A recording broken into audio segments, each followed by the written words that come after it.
notch up an opening win here in the first game of the tournament if things stay as they are. Tough start to the day for the hosts, but again, just simple sevens really, and pace kills in this short format, and Richards has that in abundance, so good start to the day for him and for Fine Rugby Now. Yeah, two single-player efforts there really. You see dance in front of the defence, unlock the hole, and then straight through. Nice opening couple of scores from Fine Rugby Now. Turner to chip it down range. Oh, it's straight out that time, so I think we're going to come back for a free kick on halfway, and a chance for Bury to express themselves for the first time. It'll be good to see them finally on the ball and then wasting no time getting there for the quick tap. Blair taps off the mark. Fine Rugby Now we're not back 10 metres, so the try score has just been yellow carded. And it's a chance for Bury here. They take it off the mark as Bowden just goes bouncing through his man. But a yellow card for the try scorer, and the door is open for Bury. And Josh Barnes will get us going. It's all the way to Barnes on the edge. Harry Barnes, that is, almost up to the 22. Still going, Barnes. Good leg drive for a diminutive man. And now a maul opening up on midfield. And it looks like Fine Rugby Now have stripped it and are away on the outside. Nice offload through the contact. And now it's a foot race. Well, across comes Blair, but he's going to be beaten to the outside. What a fantastic finish. Fine Rugby Now on the board for a third time, down to 6, but it made no difference. It's a second long-range effort and a third try of the game. Right under the post as well. Bit of a mountain for Bury to climb already in this game. 3 different try scorers, all of them with a huge amount of pace going in from range. And yeah, Bury really need to find a quick answer to this one, otherwise they are going to be finding themselves in familiar positions where they are right now, waiting to receive restarts from Fine Rugby Now. I do know for a fact that the shirt numbers for Fine Rugby Now have gone a little bit awry. But regardless, try scored there by perhaps David Bofender or perhaps Kyra Richards, who may well have seen yellow. Judging off what we've seen of them across the tour so far, we've been tapped back by the captain Hurley, and now Bury have ball in hand. Bowden, nice ball over the top. Soft hands, one more should get them in behind. Nice work from Barnes. Contact taken inside the half. Bowden again, winds one up. Flat to the line, and here goes Hurley, bouncing through the first tackle of Pearson. Brought down in the end. Got to roll away there. Made a good effort there, so Bowden does have it. Oh, it just pops up off the toes of Josh Barnes. Again, good hands from Harry Barnes. What can Rawlins do on the edge? Beats the first defender, Rawlins. Takes 2 to bring him down in the end. And now they might have some numbers down this left-hand side. Matt Bowden again bumps off the first. Bowden through the third tackle. Great carry, and Bowden rumbles up to the 22. Wins himself a penalty as well. Quick tap from Josh Barnes, and the hosts are making good yards here as they search for their first try of the day. It's another yellow card. Not back 10. It's the same offence. They were done for the first time, Fine Rugby Now. Well, this is much better from the hosts then, Will. Good to see them get rolling here. Yeah, well, they get their hands on the ball. They're looking really good. I mean, Bowden absolutely relishing the contact. You love to see that in sevens. Going route 1 instead of always going for the space opportunity. There had to be space somewhere, and Jack Rawlins found it on the outside. Known as Scrawlins by his teammates. And I think they were defending with 5 in that attack. But they are back to 6 now, Fine Rugby Now. Still a man down. Stephen Hurley with a chance to put 7 on the board for Bury St Edmunds.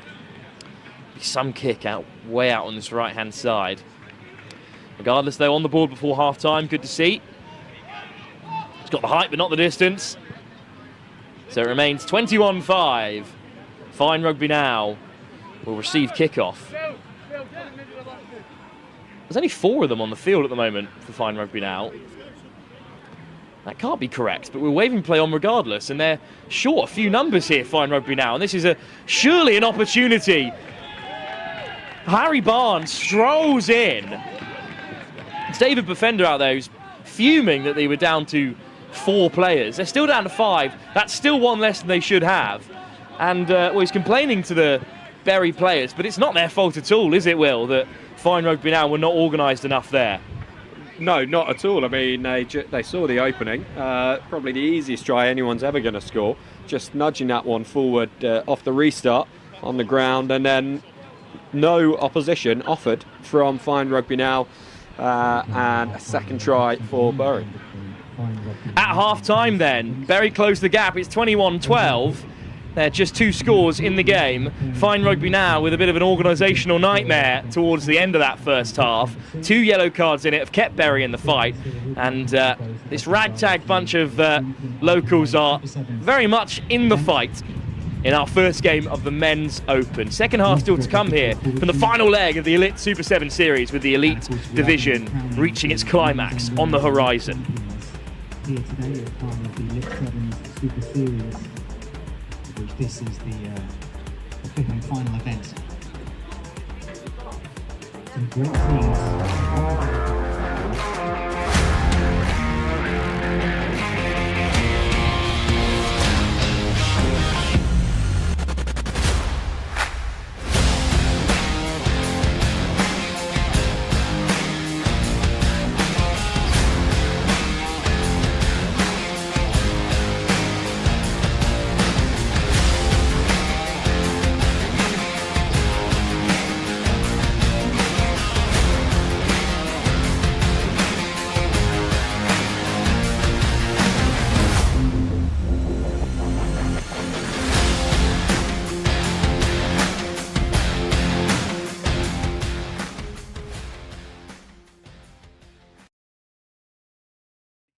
After a fine start. Yeah, I mean, there's letting people back into the game because you miss a tackle. There's letting people back into the game because having given up 2 players to the bin, you then start to play with 1 other player off the pitch as well. So back to 7. Let's see what they can do. Big Billy McGrath with a tap back, and then it's flicked out the back door by the try scorer Barnes, but it goes to ground. Good pressure though from Bury. They've brought their man into touch, and it's going to be a scrum down for Fine Rugby now.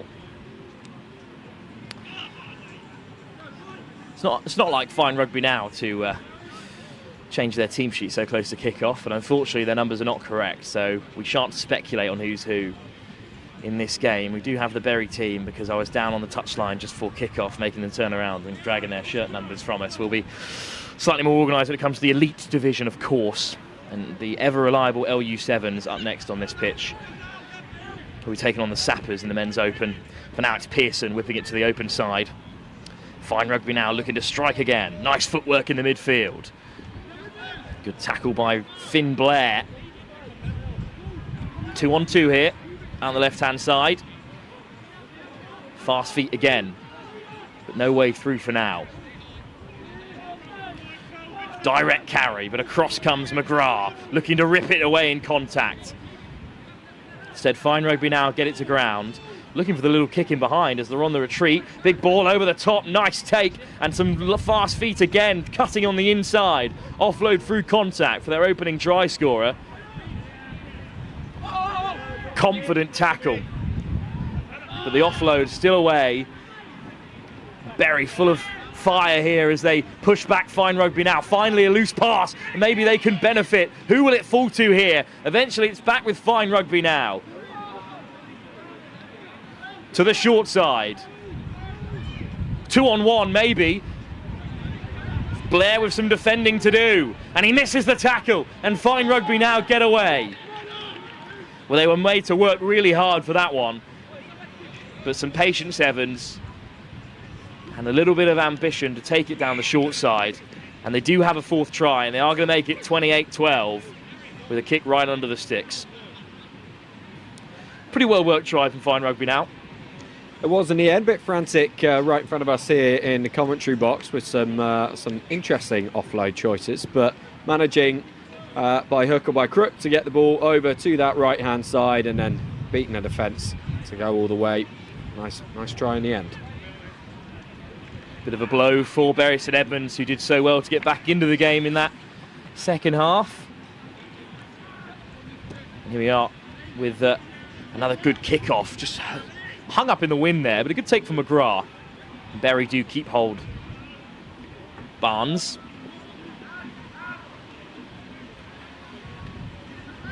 Well, moving it right to left. Now they might look to take them on. Oh dear. Well, that is a forward pass, I believe is the call. A tough one for Bury to take. Harry Barnes not particularly happy with that because he was through and away from the offload of Ben Brooks. Disappointing one for them, Will. And a tight call as well, must be said. Yeah, the referee was well positioned though, but centre field on the 22 is not the place you want to be coughing up possession. Not against Fine Rugby now with the way they've been attacking so far in this one. Well, when they've had 7 players on the pitch anyway.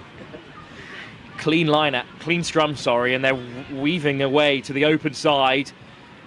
And they slip off the first tackle. And they're going to take it all the way into the corner. And they have a 5th try. 30 points on the board for Fine Rugby now. And I think that will confirm victory for them in their opening game of this men's open competition. One more men's open game to come after this, and then we're into the elite action all the way through till the afternoon. But some good rugby on show in the early hours of the final leg of the Lit Super 7 series. Of course, the big competition in London still to come on the 19th of July, but this is the final leg on the tour. That will be a standalone competition on the 19th, just like this men's open, which is a one and done. And Fine Rugby now will fancy themselves in a narrow pool. 2 sets of 4 is all she wrote, with the top 2 sides going straight through to semi-finals. Good take off the kick-off. Nice show and go to beat the first defender. And it's a popular move as well from the touchline. Playing the 9 there, so another penalty. Harry Barnes almost away again. They're not taking this line down, the home side. No, good to see there's still some fight in them. They obviously showed that promise towards the end of the second half. It's just a shame it takes them a few minutes to really get themselves into the game in each half. Moving forward now. Billy McGrath takes 3 defenders to bring him down. And then a little snipe down the left-hand side. Might see Bury through. One more pass should do it. Offload goes to deck. But it does fall eventually back into the hands of Ben Cassidy, who I think has lost it there in the carry, and a penalty to boot gets Fine Rugby now out of trouble. And they might have time still for one more. Pearson winds it up, lovely ball out wide. It's a 2-on-1 if they can use it. Flicked over the top. Another nice loose pass. Backward says the referee. Oh, what a step to get round McGrath. He does well to recover. Bury looks stretched here. High press. Pearson with a strong carry through the contact. Nice offload. Again, off the left boot. They've broken through. Fine Rugby now will seal it. And that will be the game.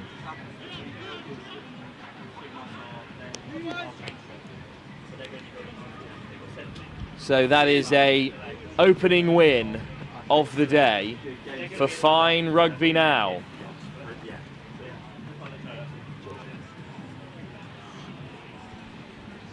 Well, we've got an update on our second game, Will, as the LU7's team managers just shouted up to us here in the box. Yeah, so Sappers are going to be here, but they're going to be wearing the LU change strip just to speed things up and make sure they get on the pitch in time to keep the day moving ahead. I knew I heard that correctly this morning, so it's not the team that have had problems getting here, it's the kit man, I think, who's delayed. So the Sappers will be playing in the LU7's purple. What a kick-off, but just shy of that 10-metre.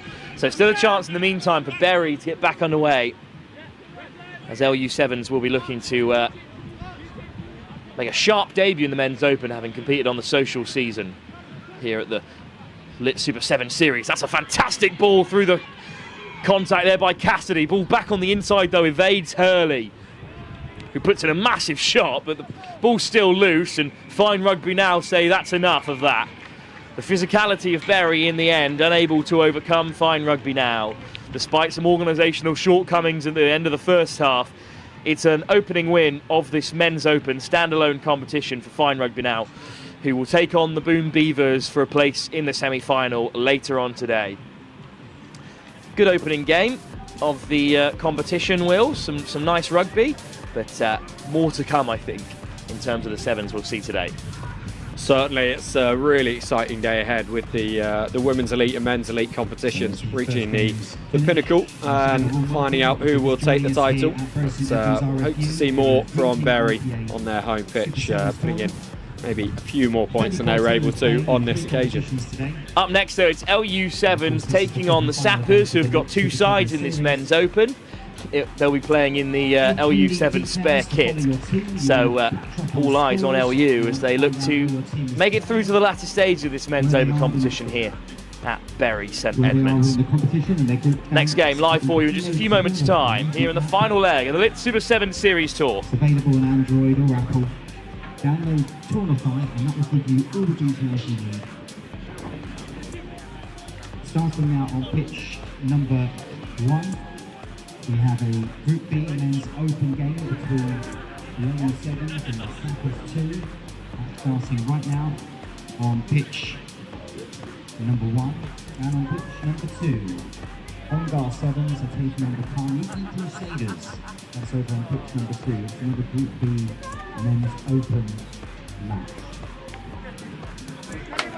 We're back then for another game from the Men's Open in the early hours of the Bury Sevens here. It's the social champions LU 7s taking on the Sappers, a side full of flair, the military engineers. Kick-off from the captain, George Harris, taken cleanly on the 10, and Busby's going to get us rolling here. Here's Harris. Bunts on the short side, fast start for LU 7s, with a missed pass, trying to pick out Busby. Finds the touchline and can have a restart here. The Sappers with the first line out of the day.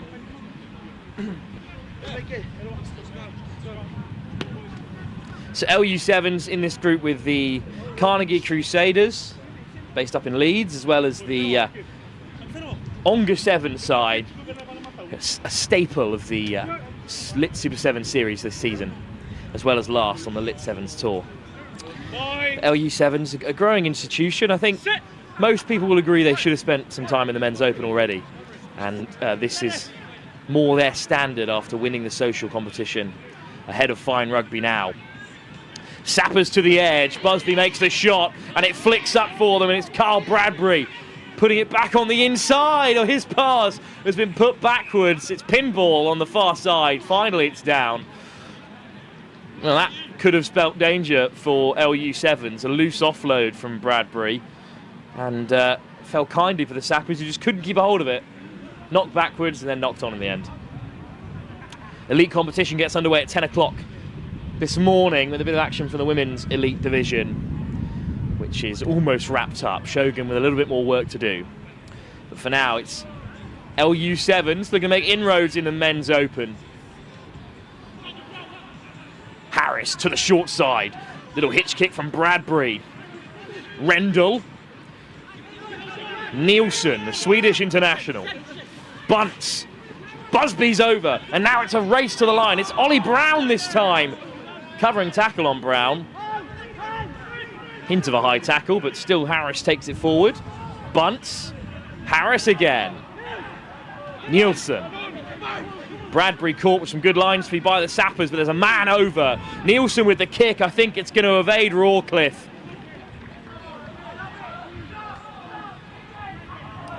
Well, apologies to Ollie Brown on the short side. Is number 7 mistaken for number 2? He's had a good performance so far out on the wing, the Loughborough University man. But that kick through to Rawcliffe, one of the many former Henley College boys in this side. Just too much on it from Will Nielsen.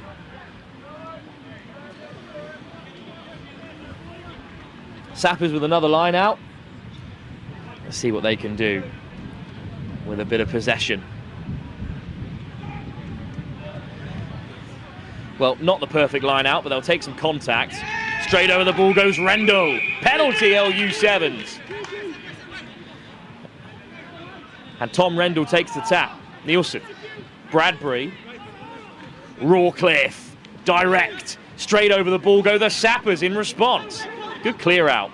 Harris to the short side, winds up the big dummy, doesn't beat his man.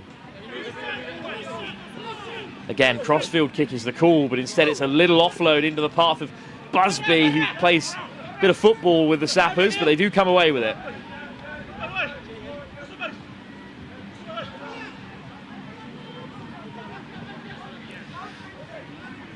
Here we go then, one-on-one out wide. What we want to see, this Sappers side. Oh, lovely offload through the contact. And here we go. Physical from Rawcliffe on the edge. And he finds touch. Bradbury just looking to deflect it off the Sappers man. Instead we're back for a line out. Do take things very seriously, this LU7 side. Hence why their place in the men's open is well warranted.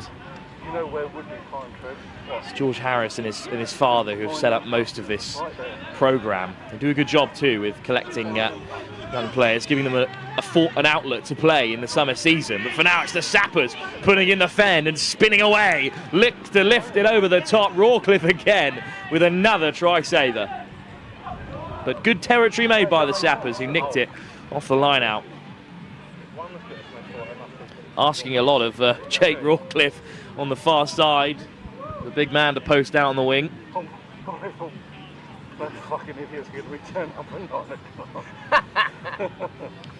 Really good vibes behind us, where the elite sides are warming up ahead of their entrance to the competition at 10. This time a line-out's gone loose, but it did fall for LU, who have chipped it in behind. And now Will Nielsen is on the chase, and Nielsen puts in the shot. Sappers looking to get back, and they are going to have possession. But these hard-working young lads, the LU7s, have got back in great numbers, whereas the Sappers are still on the retreat.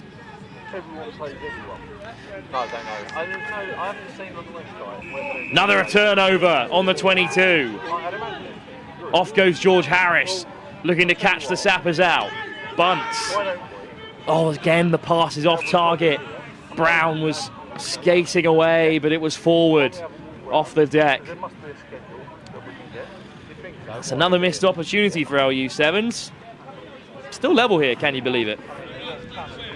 In a game that they've been on top when they've had possession. Both sides a little bit careless with it in this men's open competition. The Sappers have two sides in the competition. I'm not sure what sort of quality level there is. I think they're very similar in both personnel and style of play, certainly. So they'll compete. They, of course, made it all the way to the final in their last appearance.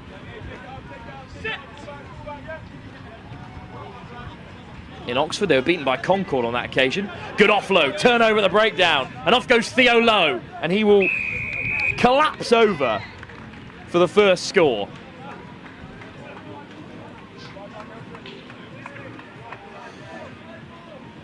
And after all that, a very simple score. The breakdown, the set piece, goes awry again, this time for the Sappers. Lifted off the deck by Harris, who will look to take this kick as well. But Theo Lowe goes over. Another Loughborough man. Plays a bit of sevens for the Tropics as well. That seven side, it bounces off the bar from Harris and wide. So 5 points apiece is all that have been scored in that first half. LU7's in front against the Sappers. And they'll be looking to cling on here with 7 minutes still to play in our second game of the Bury Sevens, the last leg of the Lit Super 7 Series Tour before the grand final in London. Please do listen carefully. With the upward of the blue corporate registration YD15 LHK, 15 LHK, and the black gobble VP19 BHN, that's the black gold VP19 BHN. Would you please go back to your cars and move them and make sure you park them in the car park? They're currently on the way. So it's a Ford Fiesta in blue, YD15 LHK and a black Golf ET19 BHN. Would the owners please return to their vehicles and park them where they're supposed to be parked, at the car park. Thank you.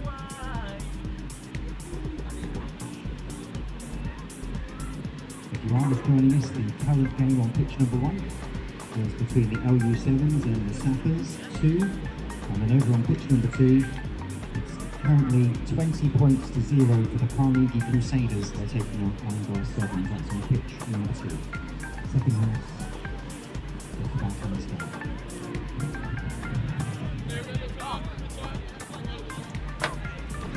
Second game from the men's open competition live here at the Bury Sevens. It's the Sappers who'll kick us off. They trail by 5 after a big win for Fine Rugby. Now, the Carnegie Crusaders are 20 points up already in their first half game over on pitch 3.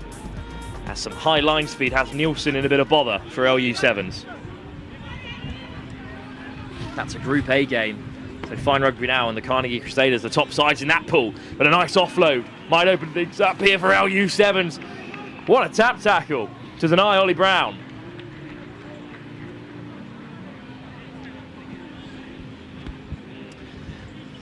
It's a real treat to have a stadium announcer on the far side who's announcing the results on the pitches we can't see.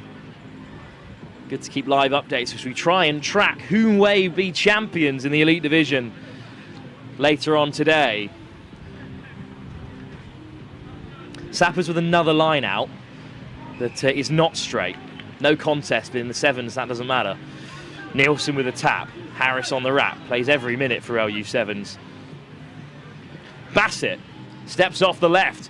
Flicks it on the inside. Good take by Brown. Brown with Bassett in support.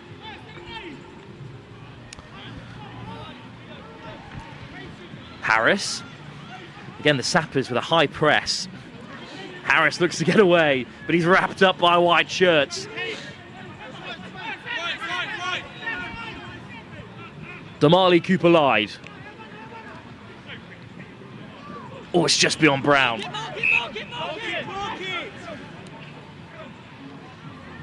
Carl Bassett chucks it into the touch. Former Lamb. Of course, they're off on their tour to South Africa, the Lambs at the moment.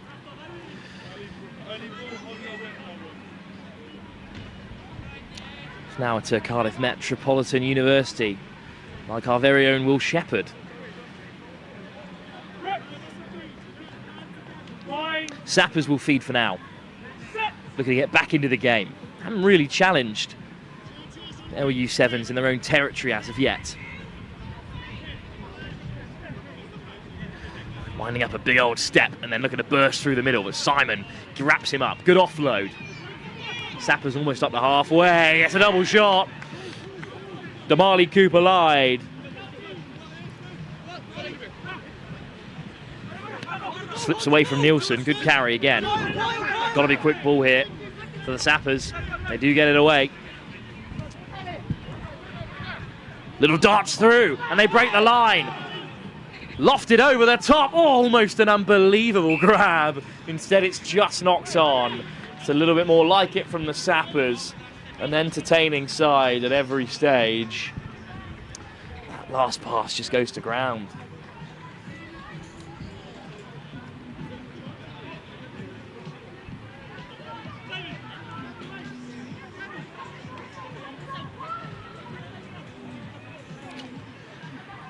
So LU7s will feed the scrum. They still have a narrow lead.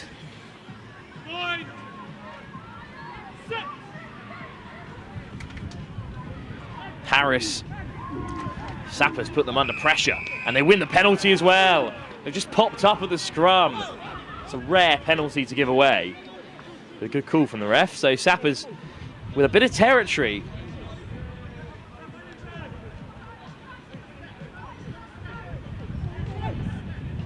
LU7s trigger the press. Sappers take them on. Missed tackle. Try scored and they'll take the lead here. Too easy, really, for the Sappers there. It's a good step, but needed to be dealt with from close range. Comfortably through 6 or 7 sets of posts. And it's 7-5. Sappers take the lead here Again, not been the best morning for them. Their kit man didn't turn up, so they're in the LU7 spares. And, well, I doubt they're comfortable with that decision at the moment, LU7s. Good sportsmanship, but they're still behind by 2. It's a good contest in the air. It comes back the way of the Sappers. It's just been knocked on by Tom Rendell, according to the referee. So Sappers have it, but that was a real coming together between 2 physical figures. And at what time? So once again, can players and teams make sure they have downloaded the Tourify app to double check very carefully the times of their games, and also our next game is action for the women's elite competition. The Savvy Panthers, who have a hint of an outside shot in the tournament, will be taken to the field. But we're back in the men's open. First game for both these sides, and the Sappers are up by just 2 points. And they'll take it to the line. Good switch on the inside. The hole opened up, but it was put down. Referee looking to play advantage. And it's good to see the ARs look to be making an appearance. Haven't had any so far this morning. They're an important fixture of this Super Sevens tour, the assistant referees. I think they'll be back for the elite legs. As LU7s look to get back into the game. They led for the half-time interval, but haven't come out firing just yet. Harris again with the feed. Bradbury. A little hitch kick from Bassett, and just puts boot to ball, looking to free Ollie Brown. That's an excellent kick. If it just falls short of the touchline here. Oh, what a nudge. And what are the Sappers going to do from here? Right on their own try line. LU7s will look to keep them contained, looking a little bit narrow for the moment. Damali Cooper lied the last man, so he's got to get across here. Here go the Sappers. Nice offload on the inside. Oh, forward is the call. That's a tough one. Perfectly in place with the pillar from our commentary box almost covering up that fine offload on the inside, but it was a forward pass. So it will be a scrum to the LU7s in a good position here.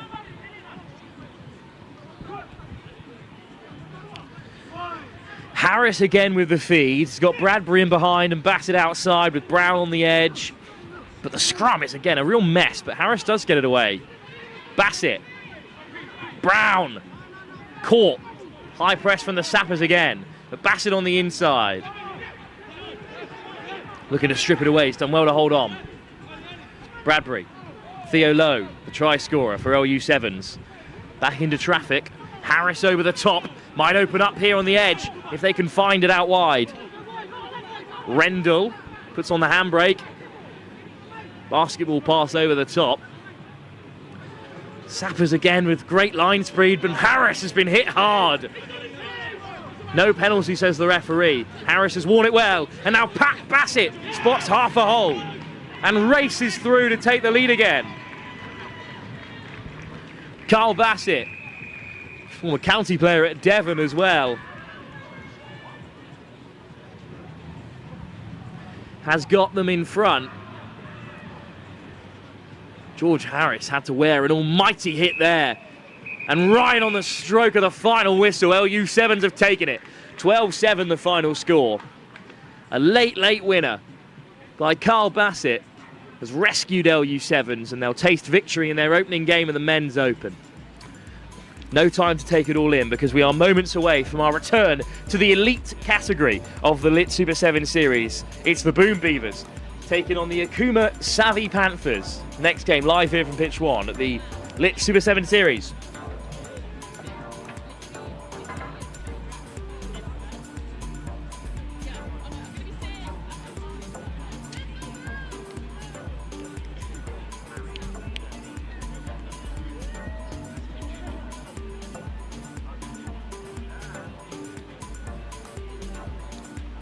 The first 4 games of our Green Pink IPA's Super 7 Series tournament have been and gone.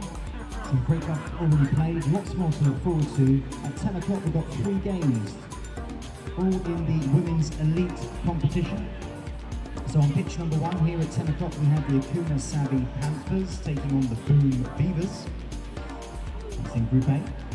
In Group B on pitch 2 we have in the Women's Elite also Oxfam Lightning taking on Shogun Rugby. And on pitch number 3, Hammerhead Sharks are taking on the Peter Hammerheads. The battle of the big fish. That's on pitch number 3 at 10 o'clock. Once again, all the details of the games, the pitch they're on, how many points are scored, and where you're ranked in your groups. All of that's available on the Tornify app. So download the Tornify app, and you can keep a close abreast of what's happening here at St Edmunds RFU. Remember, there's 30 teams taking part today, and we are going to be crowning the men and women's elite champions, and it's still open. It could still go either way in both competitions. So lots to play for, lots to look forward to. Once again, download the Tornify app to keep abreast of what's going on, but the women's elite competition is about to start now on pitches 1, 2 and 3.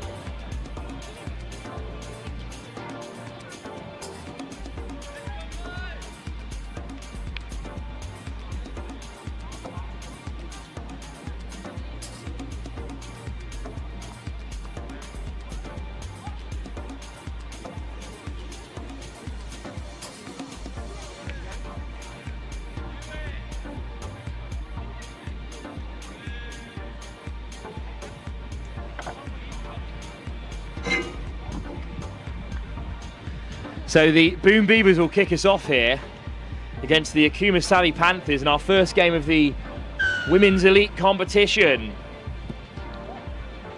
Just chipped into the backfield, it's a good take. And the Sabi Panthers can go for the first time. Whipped inside by Lauren Ewing.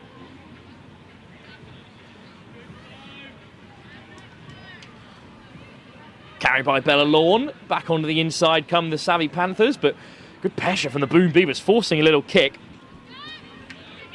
And Edmunds with a chip through. Good race by the Boom Beavers to get back. Good pressure at the breakdown, but they spin away the Boom Beavers. And again, Akuma Sabi Panthers, if they go all the way in this competition, do have a chance to catch Shogun if they slip up. But it's Shogun who lead the way in this competition. If they make it to the semi-finals, I believe they have sealed victory with the points they'll have accrued. But they can't worry about that for now.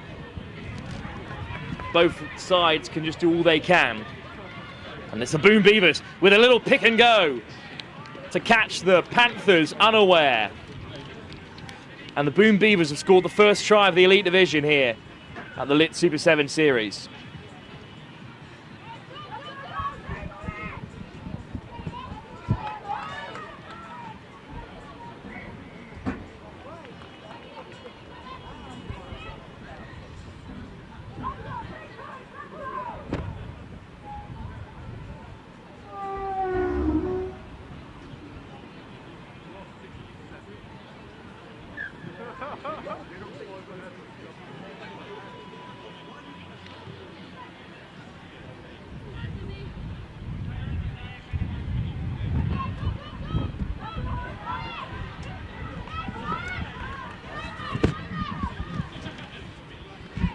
Good start for the Beavers. Kept the Panthers contained, forced a kick. Textbook 15s in this limited format. Here come the Panthers, who've grown into this tour. Had a good performance in Shelford, a slightly better one still at Harpenden. And they've won a penalty as well. Fishing at the breakdown, but Charlotte Grace Mosca given the penalty, retreats back to the wing. Charlotte Grace Mosca, one to watch at number 12, had a fine Celestial Sevens with her university side.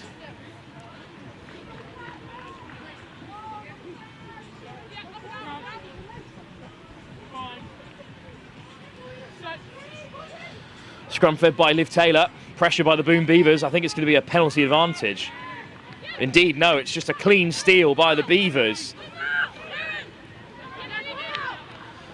They shift it right to left. First time of asking, they're going to take them on out wide. It's a good shot from Peters. Oh, on the roll though, she gets away. Finally brought down by Grace Mosca. Charlotte Grace Mosca again forced to do some last-ditch defending, but this could be a second for the Beavers. In the end, they run it in rather simply. A couple of missed tackles have completely undone the Akuma Savvy Panthers there, and they go 2 tries behind.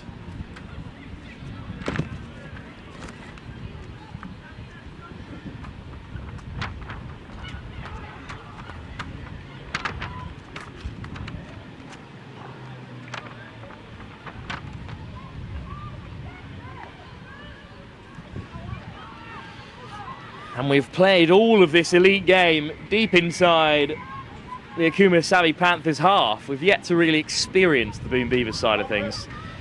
It's a dominant start for them.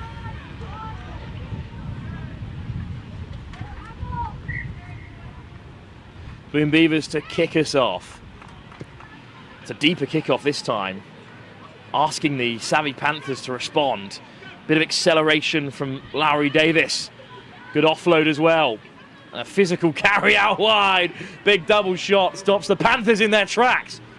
Penalty as well. Oh, indeed, it's just stopped for an injury on the far side. And unfortunately, Larry Davis has come off worse for wear from that contact. So we are going to have a short break in play while the injured player receives some attention. But it's a good start for the Boom Beavers. They lead by 2 tries with game to get back underway once the injured Panther receives the attention from in James Phillips in the box, as well as the Boom Beavers physios come across to help as well. We'll be back in just a few moments' time.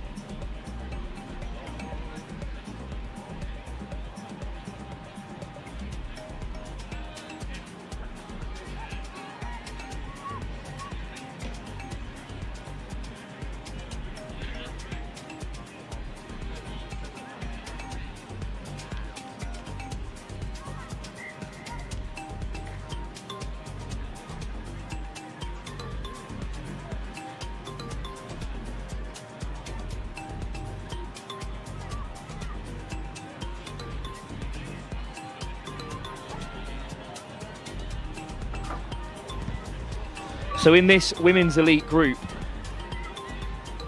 Group A, it's the Savvy Panthers, the Boom Beavers, as well as 2 Vikita Hammerhead sides, and the Lillian Amazons, who will back themselves to top the group after securing a victory at the Harpenden Sevens. Unfortunately, after not competing in the first leg, the Lillian Amazons are just a bit off the pace, but 34 points from 2 legs is very courageous an effort. But of course, Shogun are in the group with Hong Kong, which means the day could be decided pretty early if either of those 2 sides don't make the knockouts, alongside the Wild Dogs, the Wooden Spoon Marauders and Oxfam. We'll see a bit of the Wooden Spoon Marauders and the Wild Dogs in our next game. But it's good to see that the injured Panther can get back to her feet, and we'll be back underway with a scrum that should be in the possession of the Akuma Savvy Panthers.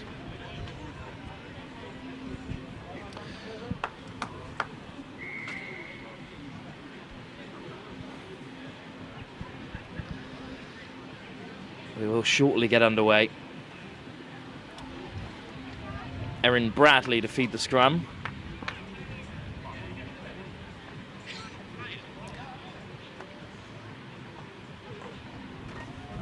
I'm not sure what the delay is now. I think it's there's a lit official on the field. I think just giving one of the Panthers players some attention. Just a bit of strapping. In fact, it was a bit of strapping being applied by the Savvy Panthers support staff. Finally, we're underway. Boom Beavers lead by 10. They've had all of the field possession so far in this game. But the Panthers looking to change that with a break down the right-hand side. But again, Mosca is wrapped up. Flying through the breakdown come the Boom Beavers. Swung in field by Peters. To the short side they go. But hunted down by Fedra Cox pretty comfortably there. And it's been turned over. And again, the Boom Beavers win it back in a dangerous area. And it's Coolback racing away for a third score.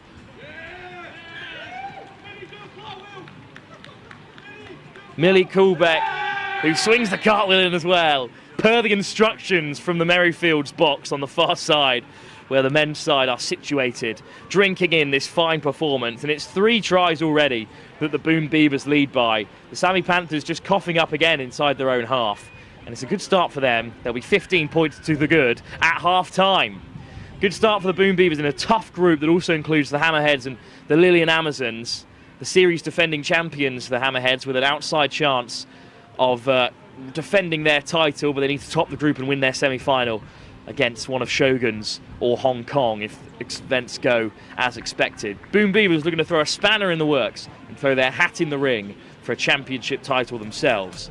They lead at the break pretty convincingly after 3 unanswered scores. Can the Panthers respond and enjoy a little bit of territory inside the Boom Beavers half? We'll wait and see, with the second half still to come in our first game in the Elite Division here at the Lit Super 7 Series leg in Bury St Edmunds.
Well, off we go then. Boom Beavers commanding lead by 3 tries, but finally some pressure applied by the Savvy Panthers. Good kick-off, good chase, and they've won the scrum. And maybe we will see the Panthers in action for the first time as the wind just picks up a little bit here in Bury St Edmunds in the overcast conditions. The sun did break through in our opening fixture, but it's vanished again behind the Suffolk clouds.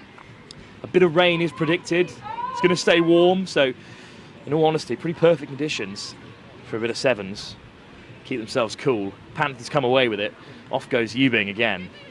Mosca steps on the inside, takes on 2 defenders, looks to free the offload, but it's been knocked on. Good work in the tackle from the skipper, Chloe Broom, who does just enough to win it back for the Boom Beavers. Disappointing result after finally having possession. Close enough to the 22 of the Boom Beavers.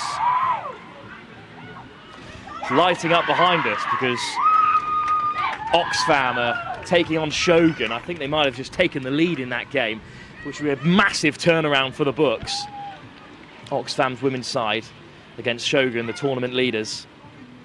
Another knock-on in this game, though, is gifted a bit of possession to the Savvy Panthers, and they've got to use it. Trailing by 3 tries. It's not an inconceivable comeback, but it will be unless they get on the board pretty soon. We stay with the women's competition up next. The Wooden Spoon Marauders are in action.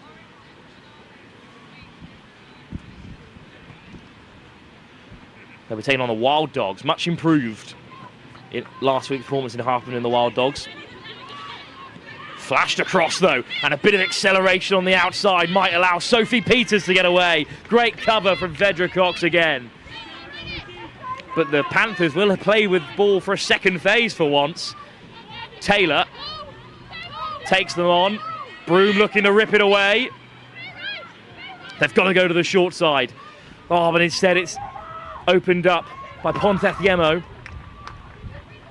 Charlotte Grace Mosca. Broom over the ball. Big turnover for the Boom Beavers. Panthers all at sea here. Just unable to string together anything threatening this Boom Beavers defence. Eve Robinson, nice offload and a big fend. They're almost through here. Nice pass again off the floor, flicked out the back. Panthers do throw them to ground. Burns. Clovening. Cox onto the outside again. Little stutter step. Almost gets away. Fine tackle from Peters. Good battle out there on the wing. And then swept up by the savvy Panthers. What a carry by Cuthbertson. Taylor. Early is the call. Indeed, it's swung out by Riddle. And then taken on by the Okuma Savvy Panthers again. Taylor to the open side. Oh, great stutter step. Margaret Cathia onto the outside, and Cathia's going to go to the length. Catharia will score for the Okuma Savvy Panthers. Might be a little bit too little too late. But they finally got on the board. And there are changes in the offing for Boom Beavers, who were asked to do a lot of defending there, and then a transition attack that didn't go to plan. So some tired bodies out there. Maybe game on if the Okuma Savvy Panthers can score another. But they can't really afford any defeats if they want to keep their title ambitions alive.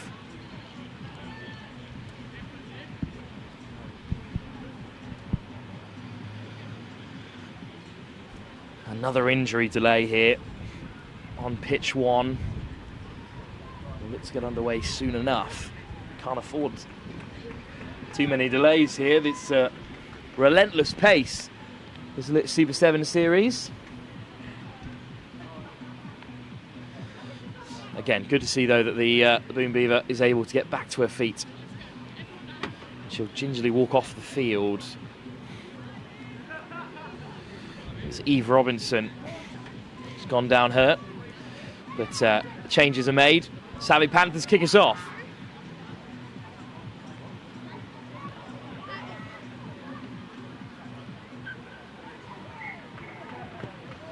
Taylor's kick is short, so it's going to be a free kick on the halfway line for the Boom Beavers, and one last chance for them to seal this contest.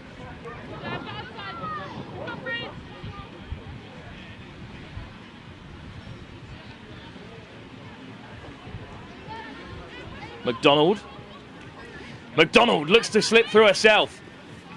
Broom there in support.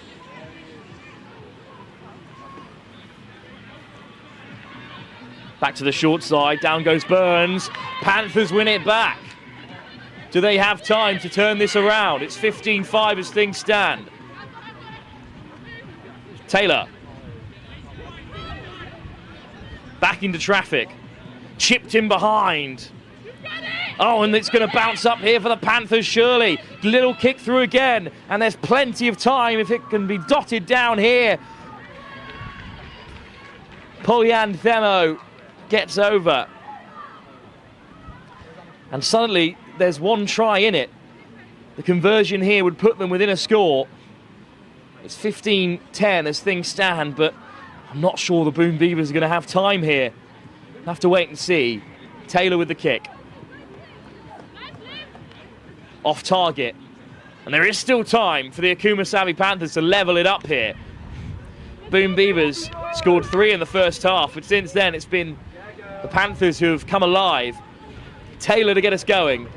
A try for either team here would be so consequential in this game and in their hopes for competing with Shogun right at the top of the series standings.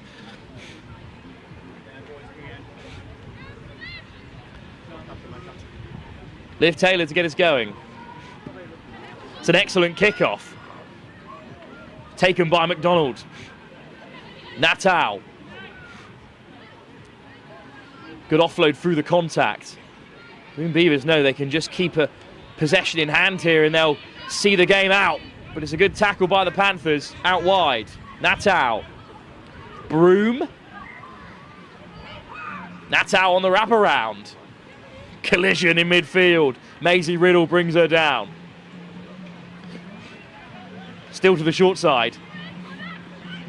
Kuhlbeck has to pull it back. Knock on. Panthers have it back and they'll play with the advantage. Broom goes fishing for it. Penalty against her this time. 2 bites at the cherry. 1 too many for the referee. Here's Riddle. Chance for the Panthers to level it up, but they just ran out of space out wide for Lauren Ewing. Taylor steps off the right boot. Taylor to the edge. Burns looks to get across, but Taylor's going to get into the corner and score. And the Okuma Savvy Panthers have levelled it up with a kick still to come from as far away on the left-hand tram line as you can get. Great finish by Burns. And what a turnaround in the second half. We asked a question at the break, can the Savvy Panthers break into Boom Beavers territory? And a complete turnaround. We've spent the whole game down here. The kick won't find its target, but a game of 2 halves in the truest sense of the word. 15-0 at the break, 15-all the final score. Okuma Savvy Panthers scramble back to draw and keep their hopes of topping the Lit Super 7's table alive. They need to top this group and be victorious in the semi-final as well. Long way to go here in our 3rd game of the Bury Sevens, the final leg of the Lit Super 7 series. Straight on to another game from the Women's Elite competition. Wooden Spoon Marauders are taking on the Wild Dogs. Both sides, unfortunately, out of the running when it comes to the series title itself, but they'd love to end their campaign on a victory ahead of the big showcase day down in London on the 19th of July. That's our next game live here at the Bury Sevens in the Women's Elite Division. We're now going to move on to the final first round game of the Women's Elite. That's going to be at 10 here on pitch number 1. It's the Group B game between Wild Dogs Alpha and the WS Marauders. That's the Women's Elite first group stage game from Group B here on pitch number 1. And then we have our first games in the Men's Elite competition. Over on pitch number 2, the British Army will be taking on Boom Beavers. That's on pitch number 2 at 10:20. And on pitch number 3, the Group A Men's Elite match-off between the Braceli Bavers and the Oxfam Next Squad. That's at 10:20 on pitch number 3. Once again, if you are looking for more details on where your team is playing, on what the current scores are, where your team stand within their group, download the Tourify app and then look for Lit 7's Bury, and you will find the event. It's got loads of great information. Keep up to date on where you need to be. That's the Tourify app.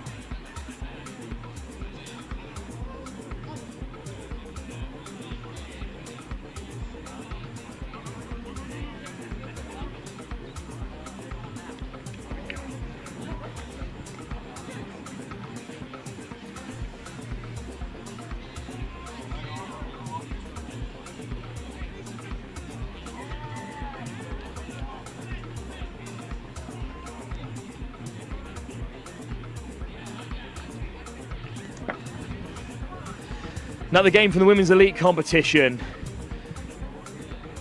in the group that also includes Hong Kong and Shogun, as well as Oxfam, who have just taken on Shogun and put in a good performance. This is a must-win for both sides if they want to progress to the latter stages of the Bury Sevens in the Women's Elite Division. Wild Dogs with a good take off the kick-off from the Marauders. What a ball on the inside, and what a start this could be for the Wild Dogs, the Alpha Pack. And they're going to go the length. My word, what a start. Fantastic take off the kickoff, great pace on the outside, lovely ball back in field, and well, suddenly Bobby Hayward has the chance to add 2 more on the board right at the start. Wooden Spoon Marauders a bit shocked. Will, what a start to the game. Electric start, and I'm sure a declaration of things to come from this Alpha Pack side that the Wild Dogs have sent here. They're going to be good in both men's and women's, but perfect beginning to the game from them. Well, the Wild Dogs second side down at the House of Hope Sevens in the women's competition, in that Women's Open, which is also brought to you live by Next Gen 15, of course.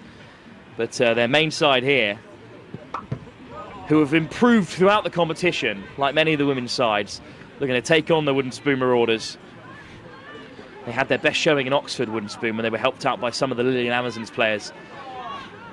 And now stepping back into the inside goes Merrin Jones. And then a physical carry through the midfield. It's Jules Teague making great yards. Ball goes backwards. Wooden Spoon Marauders going the direct route. Straight over the ball go the Wild Dogs, but straight off their feet as well. Might open up here for the Wooden Spoon Marauders. Kelsey with a carry. Slow ball for them. Oh, it's just on the toes of first receiver. It's been knocked on. And the Wild Dogs have it back. Will, you've had a bit of time to canvass your surroundings here at the Bury Sevens. What do you make of the setup? What do you make of the day to come? I mean, it's a great club, this one here at Bury, isn't it? And the spectators and the teams really settling themselves in for the day to come. Lots of action across the different pitches. I think we are in for a treat. Scrum to come from the Wild Dogs Alpha Pack. They've got a number of players in this side who are part of the original team that were first set up when Wild Dogs opened up their women's side. They're a tight-knit group.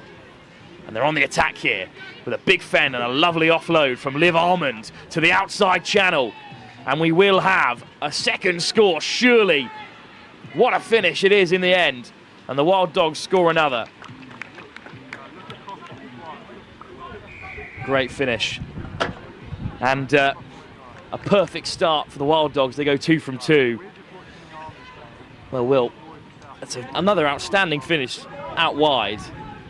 Good pressure from Wooden Spoon Marauders, but they just couldn't get there and make that final tackle.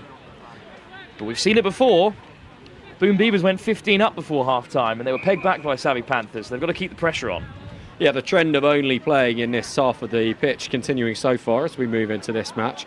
And if Iwosi making a really good effort by Marauders to try and get back and cover, but just not able to finish off the tackle. And good lead now for the Wild Dogs. 2 tries up. Hayward has the extras this time and will kick us off again. Straight down the throat of Merrin Jones, who's got great acceleration.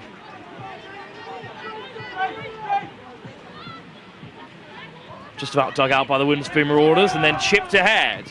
And the race is on here, but it's good work by Liv Almond to get back. Wild Dogs have it. Ellie O'Keefe, the opening try scorer, her pass is wayward, so we'll reset here. Good chase in the end from Ase and Efawose for Wooden Spoon Marauders. Little dink ahead. You can see the vision, but they've done well to win it back. So scrum to come from Wooden Spoon Marauders, chance then to get back in the game. Haven't seen a try down the far end since LU7 scored in the corner about 40 minutes ago. So maybe a chance for the Wooden Spoon Marauders. Nina Coolidge. Pressure from the Wild Dogs, and another scrum penalty, second of the day. Rare in sevens, but a great opportunity this for the Wild Dogs, Will. Yeah, looked like the Marauders were setting themselves up with a good platform there. And, well, soon as we say that, it could be a good chance for the Wild Dogs. They lose the ball forward. So Marauders getting a second bite of the cherry, second opportunity to set up a platform from the scrum. Tapped by Taylor Ihlenfeld. This her 47th cap for the Wild Dogs. She's part of that original 12 from 2022. So she will reach her 50th cap today in the group stages. Well done, Taylor Ihlenfeld. But for now, it's the Wooden Spoon Marauders with a great pickup from the base of the scrum. A lovely offload. Here's Jones again, bursting through contact. Penalty as well for the Wooden Spoon Marauders. Quick tap. Oh, it's just behind Anifawose, and it's been knocked on there, and that's a shame. Penalty, though, bails them out here, Will. Big chance for the Wooden Spoon Marauders. Yeah, great opportunity when you've made all of that ground. They've got the momentum behind them now. First opportunity in the 22 here. Options on both sides. They're going to stay on this left for now. Back against the grain comes Jules Teague, and then nice work round the outside. Good take. Ase Onefawose slides into the corner. Try on the board for the Wooden Spoon Marauders, and they're back in the game. Lovely finish in the end. Good manipulation of the defence in close quarters. So a good try, and they're back in the contest, Will. First try down that end for a long old time as well. That kick is off target. Maybe a chance for them to level things up before the break. They need a try right under the sticks in order to do so.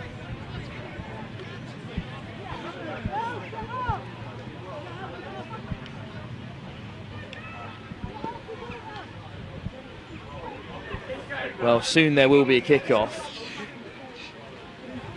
But short of some equipment at the moment. Nudged onto the field by the ball boy.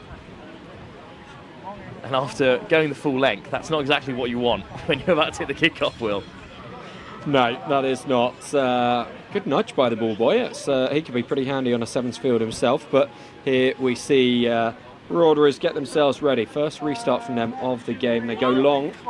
Teague puts plenty on it. Good take from Lawther in the backfield. And Lawther skips away from one and flicks an offload out the back door, which is put down by Ellie Fielden. But the Wild Dogs will have their blushes spared at half-time. They remain 12-5 ahead. Wooden Spoon Marauders back in the game with a late try right in the corner. 7 minutes still to come. Both sides, again, are too far gone in the chase of the Shoguns in the elite division here, but they're looking for their first win on the tour. And 2 7 setups with storied histories. We'll be hoping to get deep into the Berry Sevens in the final leg of the Lit Super 7 series. Second half still to come.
Kick-off to come here. The Wooden Spoon Marauders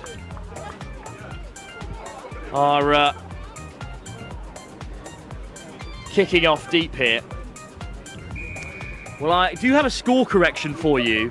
I called the last game as a draw between the Beavers and Akuma Sally Panthers, but it's actually the Boom Beavers who did nudge one of their conversions according to our official records of the Lit Super 7 staff. So it's actually a victory for the Boom Beavers and a good result for them after almost coughing it up here.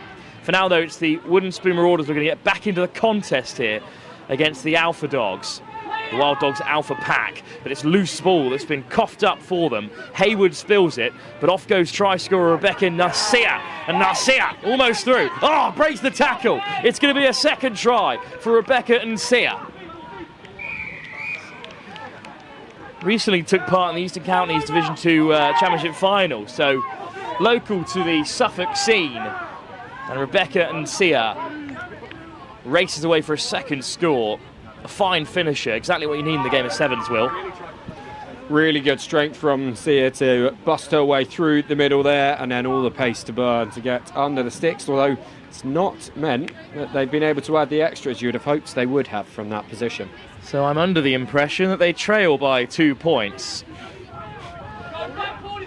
Still though, Or in fact, there was a Wild Dog score, so they're going to go 17-5 up against the Wooden Spoon Marauders. My mistake.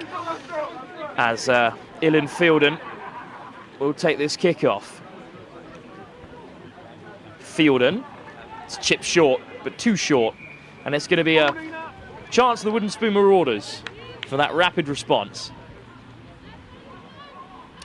We move into the men's elite competition in our next game.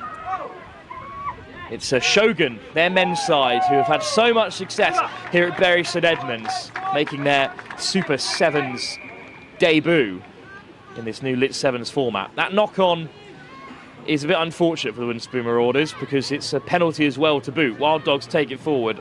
Off goes Ihlenfeld. Down short of the 10-metre. Grant. O'Keefe. One-on-one. Taken down by Anifawase. Interception put down by Merrin Jones. Great read, but it's still the Wild Dogs in possession. Lawther crashes through the contact. Lawther finds an offload, but it doesn't stick. That game just came alive for a second there, Will. Certainly did. That would have been a hell of an interception, really using her long levers to get up there in the line of play and nearly claw the ball in. Should have had 50 metres to go, but I reckon she could have done it. As it is, scrum, and it will be Marauders put in, so they do have the opportunity. Wooden Spoon Marauders looking to get back in the game.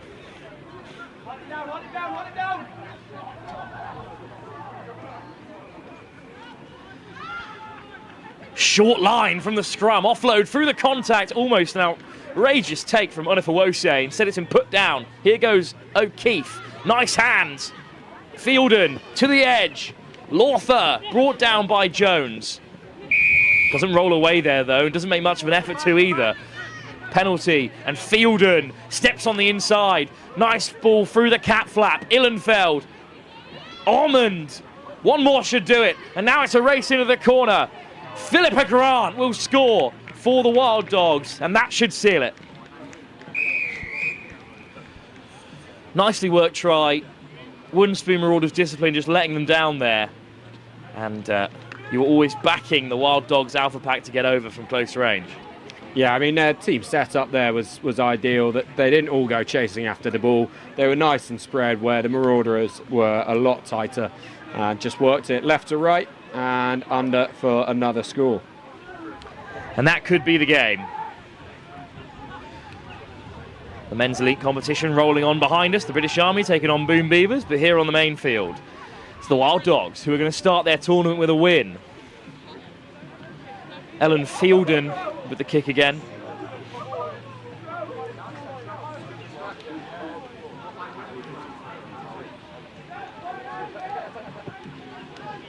Well, it's a devilish grubber, but it bounces up kindly on the 22 from Merrin Jones.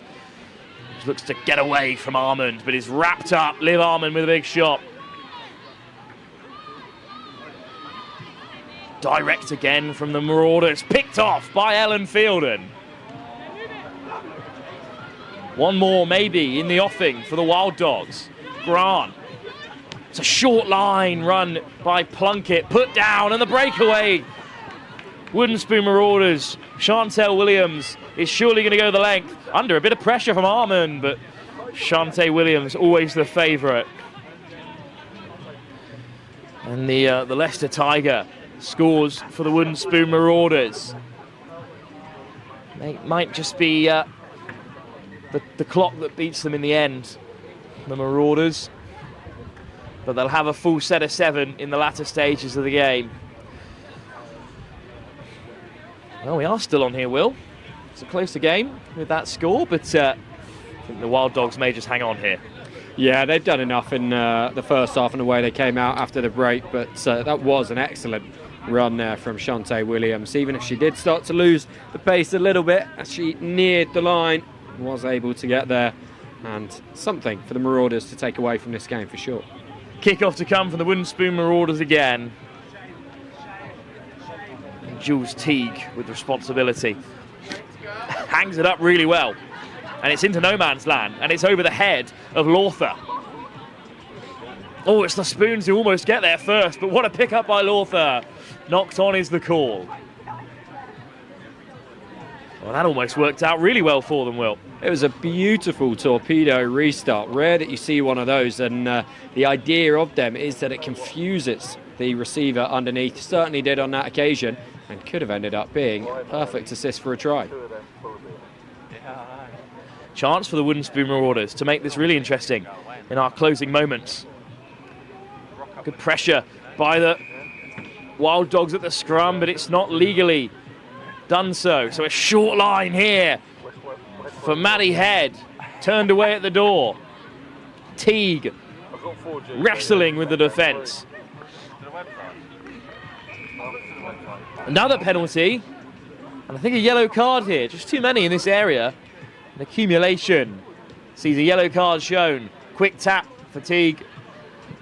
I think it's Licia McCutcheon who's been sent off.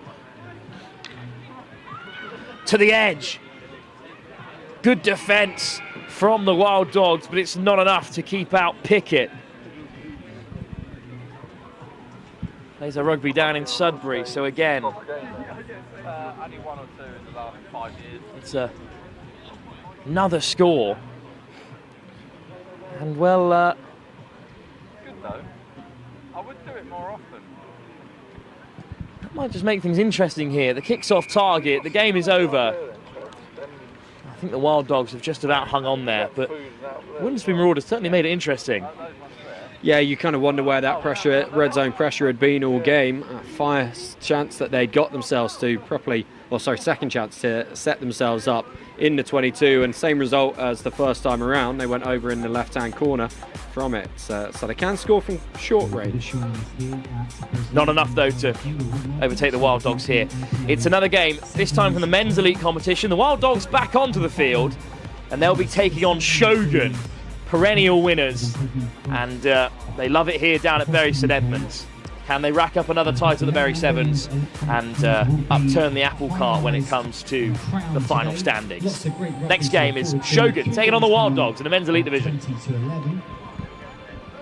Here on pitch number 1, we have Wild Dogs Alpha Pack taking on Shogun Rugby. That's in the men's elite competition. Shogun Rugby, one of 2 guest teams for today's event. That's Wild Dogs Alpha versus Shogun Rugby. They're taking part on pitch number 1. And then the Group B men's elite game between the Hong Kong China Dragons, who are currently second overall. They do stand a chance of winning the entire series. And their first game of today is against the Stunts. That's at 20-11 on pitch number 2. And then on pitch number 3, also at 10:40, the Tsunami Assassins are taking on the Wooden Spoon Marauders. So Marauders versus Assassins. That's on pitch number 3 at 10:40. Once again, you can follow your team's progress on the Spotify app, which you can download on your phone. That'll give you all the up-to-date scores and points.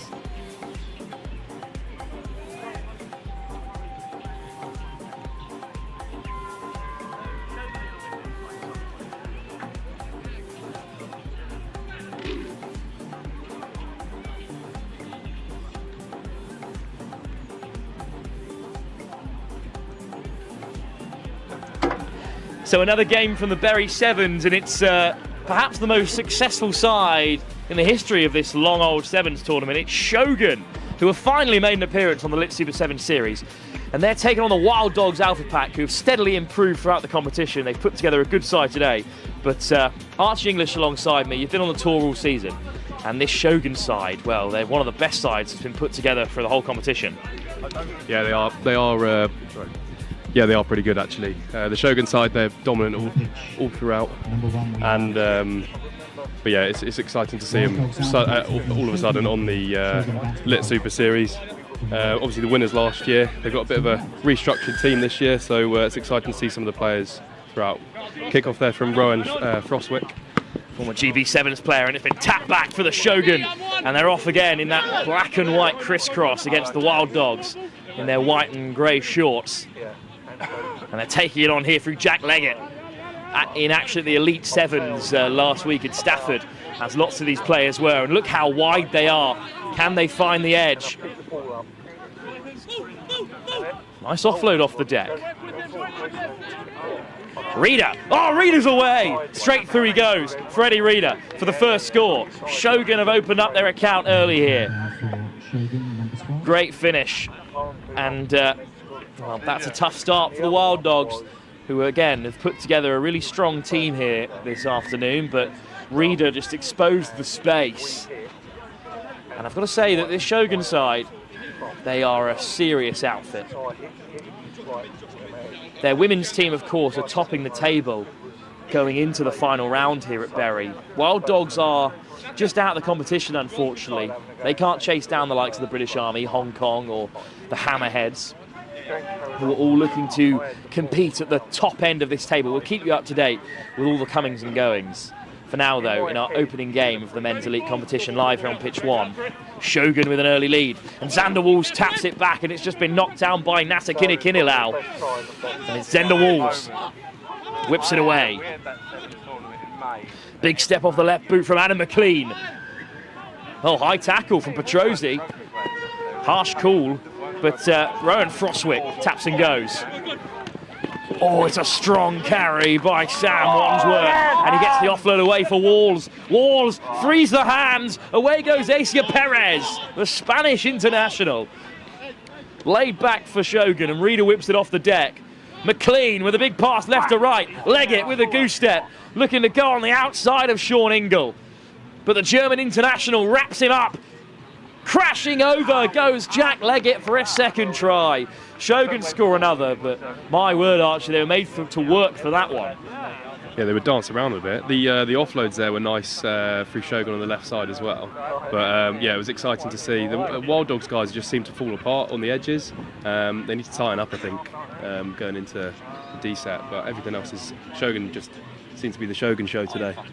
They are a strong old side, and their women's team, of course, have been dominant on the series. Lost to the to Hong Kong in the semi-final last time out at Harpenden, and that allowed the Lilian Amazons to win their first leg of the tour. But other than that, it's been all Shogun. But in the men's competition, could be going the same way here at Bury St Edmunds. They were champions of the Super Series before it was combined with Lit last season, and they were victorious here at Bury St Edmunds, beating Germany. Up goes Light, and it's been tapped off by Shogun. Kinilau off the deck, what a ball. Here's Josh Law. Law to the outside. Law puts in the fend. Good chop tackle by Frostwick, but he gets the offload away. And Ali Reid, the co-captain this afternoon, and in this morning session, scoring for the Wild Dogs. Up went Jamie Light, very successful personal trainer, hails from this region as well. Just North Essex. And Kinilau it fell to. Flicked it off the deck. He was playing alongside the likes of Petrozzi and Ali Reid at the Elite Sevens last week. And it is Reid with the kick. Wide of the upright. Certainly had the legs. But good response from the Wild Dogs. I mean, it's game on here, Archie. It's pretty game on. I still think, kickoff's a key. And Shogun seem to be setting nice and early with the front forwards. So they've got a lifter on the left side. But it'll be exciting to see him on the first kickoff for Wild Dogs. But yeah, I'm excited to see what more Shogun can offer, to be honest. Reid hangs it up. Good lift. Freddie Reader with the take. Good work from Xander Walls. Frostwick, Leggett, looking to bounce off his man. Good defence from the Wild Dogs, but too eager from Ali Reid. Good high press from Petrozzi, but Shogun getting away. Look at the pace from Adam McLean. Great acceleration. And Shogun have a third. Goodness, the game just getting away from Wild Dogs. Adam McLean with the score. And he'll look to add his own extras here.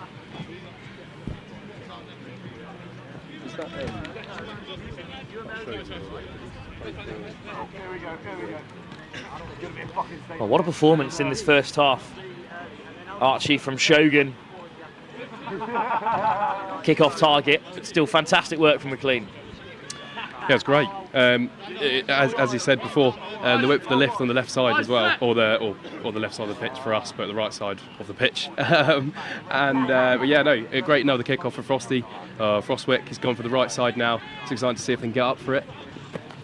Good contest again from Shogun, but it's almost Kinnakinalau's ball. Said Shogun keep a hold. Here is Perez. Perez taken down by Petrozzi. Looks to rip it away on the 22. Does well to dislodge possession, but McLean keeps a hold. Over goes Freddie Reeder.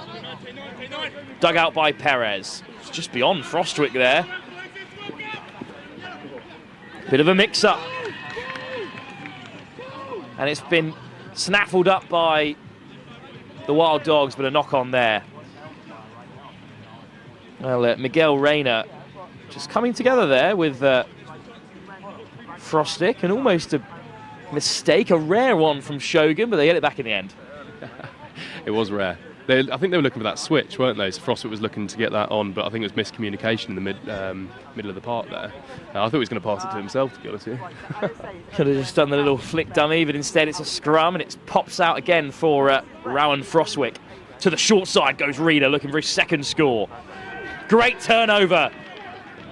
Fantastic work on the deck, and off goes Kinnikinnilau. Showing the dummy, lifting it up for Petrozzi, coming together with the referee. Lilly lofts it over the top. Good grab from the sky by Ali Reid. And on the edge is Josh Law. Lilly. Jamie Light. Big step off the left boot. Looking to get through Xander Walls. Flung back inside. Petrozzi does keep a hold and releases to get the offload away. Kinnikinnilau again flicks it back. Bit of space here for Aitken. Aitken bumping through two defenders. Good counter-ruck from the Shogun. Eventually Petrozzi gets it away. Kinnikinnilau steps off the right. Nasser Kinnikinnilau beats the last defender. And the Wild Dogs have a second score right under the post. Nasser Kinnikinnilau has been on the Sevens circuit longer than either of us have been alive, I'm fairly certain, Archie, but he is an absolute goat of the game. On his relevant honours sheet, that's all they call him as well, the GOAT, the greatest of all time. And on half-time, he has got the Wild Dogs back into the contest. Kinnikinnilau with a fantastic little run. Nice offload from Luca Petrozzi as well. And it's game on here. The Shoguns have come to turn it over, but they are not having it all their way. Yeah, it's exciting to see. High fives all round in the Wild Dogs camp. I think they'll be happy with that first half, definitely. I think you might have rustled a couple Shogun feathers going into the second half, hopefully. Yeah, Wild Dogs had a great tournament down in Harpenden. Shogun have turned up for their first leg of the Lit Super 7 series, looking to compete from the very start. Second half still to come here in our first game for the men's elite competition here at the Bury Sevens. The cars are currently parked in a restricted area, and if you don't collect them and move them within the next 20 minutes, I've been informed they will be towed. So for the owners of the forecast in blue, white E15 LHK and a black gold BT19 BHN, please return to your cars and move them safely. Otherwise they're going to be towed in the next 20 minutes. Or is he starting it and is it an apprenticeship? No, so he was going to do the degree, but through the year he's decided actually I don't want it, which he was trying to get before he went to university. Remind me what he was computer science. No, he changed it to engineering. Right. Now he's got an apprenticeship with Mott McDonald, a good big engineering company in Cambridge, doing engineering, and he'll get his degree as well. So where will he study? Where will he start? Where will he study? In Cambridge? No, actually in London. It's going to be kick-off for the Wild Dogs. Shogun need to get things going here. Wild Dogs are set and ready. sort of South African-based seven-side. That's certainly the idea of the Wild Dogs. They play with the spirit of South Africa. Their shirts are adorned with various Afrikaans phrases and sayings alongside their numbers. And it will be Ali Reid who will kick us off. Shogun flat to the line. I'll look to get another lift. Arch English alongside me for this game. And it's 17-12 that the Shogun lead. But that's an opportunity gifted to them, really, Archie. You can't afford to do that against the Shoguns. No, definitely not. Look, they thrive on different opportunities like that. Sorry. So it'll be exciting to see. Oh, he got Eton up there. Rayner taking on Ginilau, Spanish international, to the short side. Interception, and off we go. There's cover for Shogun, so they'll have to fling it back inside. Lovely shape on that pass, but the bounce is undone light. That's not fair. The bounce of the ball rarely is. But it's Wild Dogs now with a bit in their teeth. Off goes Jamie Light. Oh, just bumps off Frostwick, but there's cover again for Shogun. Petrozzi, long ball over the top, and here goes Kinilau. Petrozzi on the wrap, looking to get on the outside, and the Wild Dogs surely are going to level things up here. Ushered into the corner by Adam Hall.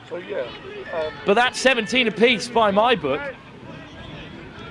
Oh dear, I think it's been a forward pass. Back on the 22, 22 dropout it was called. He was forced off here. Petrozzi complains to the AR, the whistle's gone. I think it was a forward pass. So we're going to have to come back for a scrum. Well, that was a bit mad there. I can't believe that it wasn't a finish in the corner. There we go. So the call was forward pass by the AR. He let the play continue. Petrozzi thought that he had been ushered into touch, which he did not agree with. So Shogun took the 22 quickly, but they've got to be pegged back here for a scrum. And everyone can take a breath for the first time in its second half, Archie. What a start for the Wild Dogs. Great start for Wild Dogs. The energy in that camp must be pretty high at the moment. I mean, that's pretty gutting, to be honest with you. I'd be pretty happy, or gutted if I was in that Wild Dogs team right now to put up a lovely try like that and then end up in a Shogun scrum. 17-12 it remains, 5 points in it here between Shogun and the Wild Dogs, who throughout the series have grown into a much better side. What an offload to find Frostwick. Not sure how they got it away there, but Frostwick's making great yards. Stepping back inside goes Jon Geberos, another Spanish international. Direct from Shogun, and they break through again. Alex Garrett. Try score for the Shogun. Garrett goes over. It's a big physical figure in midfield. And from one end to the other, Wild Dogs thought they'd levelled it up, but now they go 22-12 behind with a kick still to come. Disappointing for the Wild Dogs, Archie. Yeah, I mean, great second half start for them. Just a bit disappointing. Obviously lost a try down the end, and now they've just had one against them. I couldn't think of the word. But no, yeah, I'm a bit lost to words still on the decision there, to be honest with you, on the forward pass. So I'm a bit confused on that. I'm not even sure which pass it was that was forward, but the AR spotted it and he was in a good position to do so. Frostwick adds the extras. It's 24-12 now. Wild Dogs need to shape up here. Deep kickoff. Well taken. Big step off the left boot and a big fend as well. Strong carry by Alex Eton. Direct again from Dan Lilly, and he wins the penalty. And here goes Lilly, skipping away. Well, he's put them under pressure there, but fantastic work to evade from George Williams. Stanton, dragged down by Rayner. Oh, it's been spilled, and here goes Shogun. Frostwick to deck, but they're under pressure here. Rayner, Alex Garrett, flings it over the top. What a ball from Garrett to send them on their way. Oh, he tripped himself. Oh, he's just gone down in the turf. But Geberos back to feet, swinging away from Light. Goodness me. A run-in for Joan Gebreros, the Spanish international. Put in by Garrett. What a ball over the top. Yeah, someone in the trees brought him down. Sniper had him there. He managed to get up there and carry on going. But yeah, he made that very difficult for himself. I think that's just about sealed it then for Shogun. More action for the men's elite competition. It's the Godfathers who have the hint of an outside chance of still contesting at the top of the table in the next game. They're going to take on the Calviti Rugby Academy in a game that they'll back themselves to win. And then we return to the men's open where Bury St Edmunds are back on the field, the home side. Here comes Shogun, who may have sealed it with that win, with that last score, but the kick hasn't gone 10 yards, so a chance for the Wild Dogs to finish the game with a flurry. It's a good performance from the Wild Dogs. Again, they've grown so well into this series. Here goes Williams. Williams! Oh, he's through! Williams is going to race away to score. He's got Rayner in pursuit, but Williams will dot it down. His official height on the Wild Dogs team sheet, just 5'6". He's got a few more inches on that, but who needs height when you have rip-roaring pace like that to skirt through the midfield? And it's a score for the Wild Dogs. 24-17. It remains, so more than a score needed, unfortunately. Converted one. Might just level it up. But it's a big ask against this impressive Wild Dog side. Substitution being made, so time off for now. And we're missing a ball at the moment. It's in the palms of Eton. And now the try scorer, George Williams. And what a game it's been. What an introduction to the men's elite division for Shogun. Ali Reid, fantastic kickoff. And it's just been taken out of the sky. It done on the wrap, trying to turn it over. Quickly over the ball, fantastic turnover by Josh Pascal Reynolds. It done. Williams. Take the space is the call from the touchline, but Williams gets it on the wraparound because Shogun are hunting. Little dab in behind. Ingle. Oh, Garrett gets away. Here is Garrett, weaving inside and out. Flicks it off the deck as well. Oh, and it might be a breakaway for Shogun. What a carry that is by Josh Golden Clark. And he's back to his feet here. It's going to be a second score for the Spanish international, I believe it is, Joan Gebreros. What an offload by Golden Clark. Active on the series already. Back at the Manor Sevens in the men's open. He's made his return to the Super 7 series and sealed it for Shogun. But what a game. Archie, the rugby of the highest quality, exactly what we've come to expect from the elite division on the lit Super 7 circuit. Yeah, that was an exciting game. Obviously, that was for me first game watched today, and yeah, that was high class. So hopefully, throughout the day, it's going to be exactly like that. I'd be pretty excited if I was watching as well. More elite rugby up next. The Godfathers take on Calviti Rugby Academy. I'll leave you in the capable hands of Will Shepherd and Archie English for that one. Next game live here at the Bury Sevens, the final leg of the Lit Super 7 series. And then we also have a lot of great places to go and get some beautiful food just at the top. The Suffolk pig roast, packages, pizzas, Tony's ices, green pea have their own bar, and there's even a fancy party being currently set up at the Fancy Pound. Now, the next 3 games taking part at 11 o'clock. On pitch number 1 we have the Godfathers. That's the Godfathers. A charity-based team raising money for young people suffering with cancer. The Godfathers are taking on Calviti Rugby Academy, the first Fijian-only rugby academy here in the UK. So that's on pitch number 1, the Godfathers versus Fijian Rugby Academy UK. Pitch 2, we have Apache taking on the Royal Air Force, another of our best teams for today's elite competition.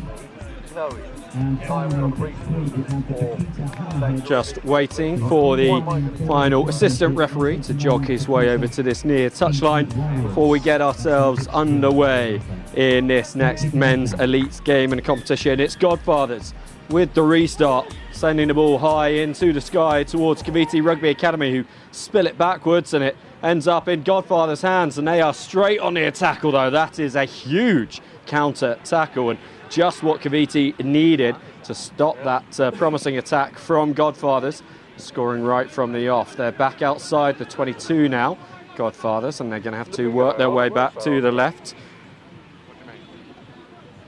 Just keeping that ball alive rather than going into the ruck, and a little bit of confusion in midfield, but it might well work out for them. Out the back door, deciding to go for contact rather than spreading it over to his winger. Now they're just about to run out of space and end up throwing the ball into Cavite's hands, who will look to come back at them. They just need to get their line organised themselves. Over to that far side now and just slowing things a little bit. Not for the first time in this game. Only a couple of minutes in we see a player lifted off the ground but returned to, return safely. It's good to see, and then the tackle beaten here, and cool as the support comes in from Derry Duadua, and he is going to go up towards the 22. Seatbelt tackle on him there, so penalty to Cavite Rugby Academy and a yellow card shown. That looks to be Cole, who's heading towards the side there. Is it Martindale?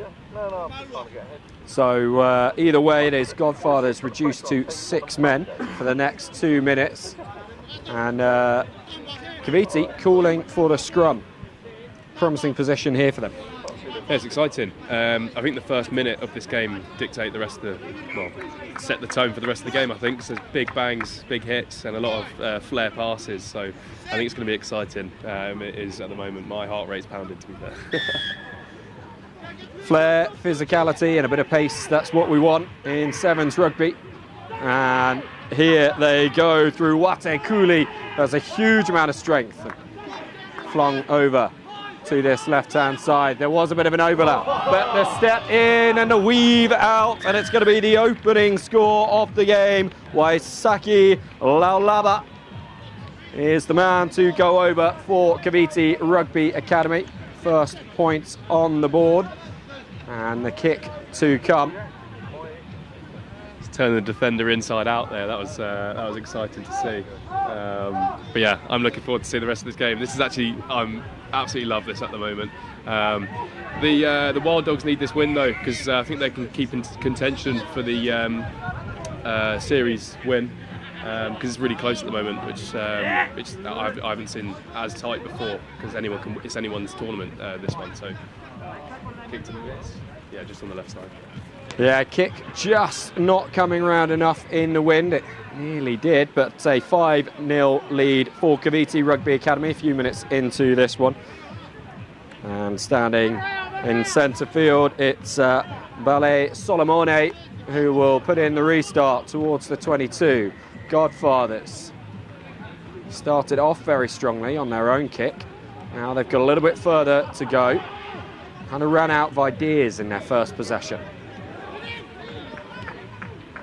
It's tough to keep your mind on exactly what you want to do when you've got 7 big Fijians bearing down on you, all eager to put in a massive hit. And just see them weaving out of that one there. Godfathers now with a lot of space, but they need to avoid getting themselves isolated through Finley Davis on this right-hand side. He's done well to hold himself up there, but he is taken over towards the touchline and the flag does go up.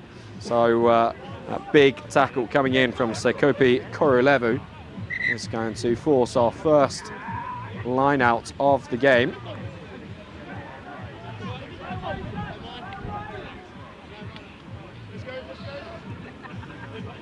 Ref calling it to speed up a little bit there. They're taking a bit of time, aren't they, to make all their substitutions. Still arguing over, here we go, still getting them to go. Look a bit confused, all of them, to be honest with you. No one knows really what to do. It's quite good game management this from Cavite Rugby Academy. They got the lead, they then took a fair bit of time taking the conversion, and then again on this line out gives themselves a chance to a real breather, make some subs. Look at that step.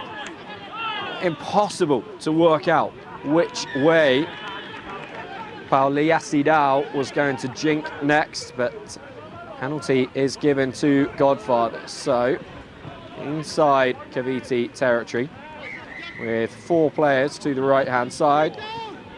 The opportunity to set something up. It's Davis again, bearing down on a 22 and a great offload, and this will be the opening score for the Godfathers. Luca Holloway in under the posts, and that positioning means they are likely to take the lead here, with Cavite Rugby Academy only have added the 5 on their score.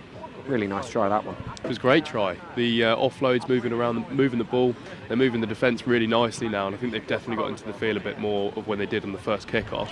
They need to just starve the Cavite team of the ball, because they're killing themselves by staying not in possession at all, and they're just giving the other team more opportunities, Godfathers are. So they need to just hold onto that ball and then move it a bit further, which they're just doing well when they have the opportunity to. Putting their bodies on the line to get that score. Martindale got absolutely sandwiched by 2 of the defenders. Still got the offload away. Davis then the man to fire through the middle and set up the try-scoring run. Again, big step from Dow. The show and go, and then straight up the middle, easy as you like here. And it's going to be a very comfortable run-in over the line. So a second score for Cavite Rugby Academy, this time from Ted Matter. Fairly similar position to the first one, so they'll hope maybe a little bit further in. They'll hope to be able to add the extras on this occasion. 10-7 right now. Becomes 12-7 to the Academy at half-time. So 2 scores from Cavite Rugby Academy, just the one from the Godfathers. That second one there worked beautifully, straight up the middle.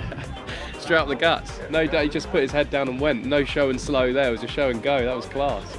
Yeah, he gassed it all the way through. I thought he was going to be caught around the 22. Can't remember who the chaser was in defence, but no, yeah, it's exciting to see. So this game's very close. Which again, it's all physical, all good rugby, and there's a lot of flair going on in this game so far, which is exciting to see. But yeah. Godfathers 7, Cavite Rugby Academy 12 at half-time.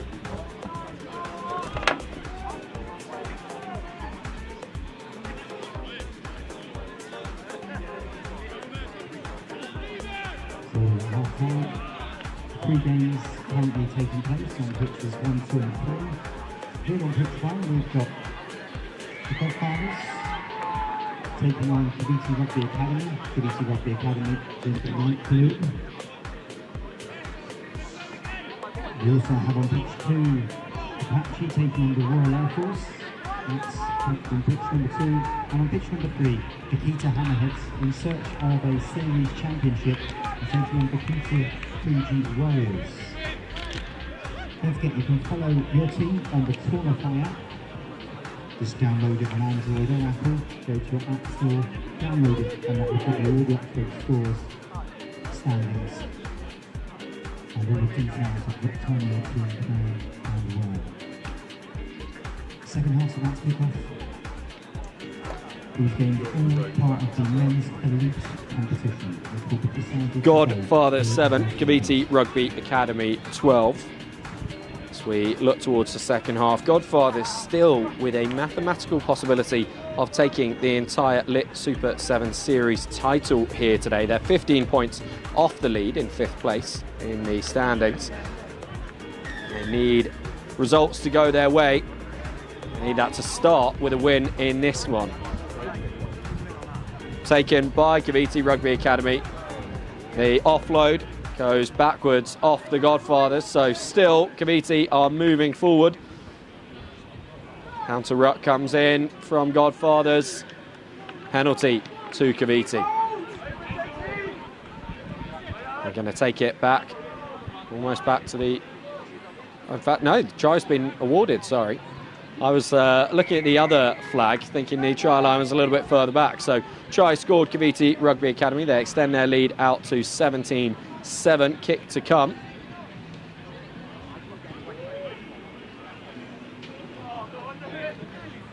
No luck on that conversion, even though it was a nice strike. 17-7. Bit of a fadeaway kick, that one. But yeah, no, the breaking tackles, they're just running live and direct, to be honest with you. I think that's what's going to break this Godfathers team down. They're a big physical side. They see the kick off now, see if they can get another... Oh, look at that. Spoofed it to the left. Godfathers, that's what they need to get into the game again. Starve the Cavite team of the ball a bit more, which is exciting to see down the right side now.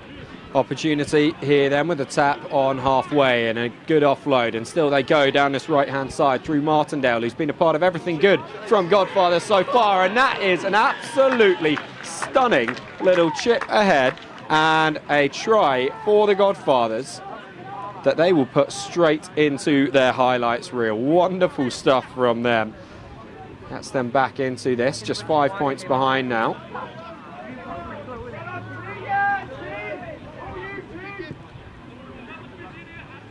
Conversion scored as well for good measure by Adam Waldron.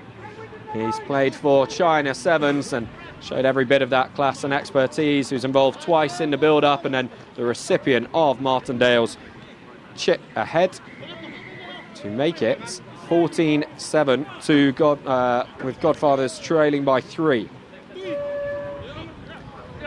Waldron will put in the restart. It's Godfathers' turn now to hook it and cough up the free play for Cavite Rugby Academy.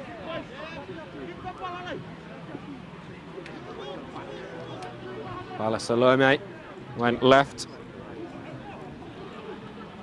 Over to Nasothoko. Pick and go from the rock. Slammed into the earth. You can see how dry the pitch is today with the amount of dust there. This is going to be a sin bin. Showed him that cheese for not being 10 there. That's slow mistake from them. That's the sort of stuff that's been killing them all year, to be honest with you. Cameron Tikoko off to the bin. And with only a 3-point margin, Cavite Rugby Academy have to defend with one man down. That was looking well set up, but Max is going to have to come back there. Cavite Rugby Academy let off. Scrum, almost 10 metres inside the Godfathers half now. All options over on the left-hand side for Cavite.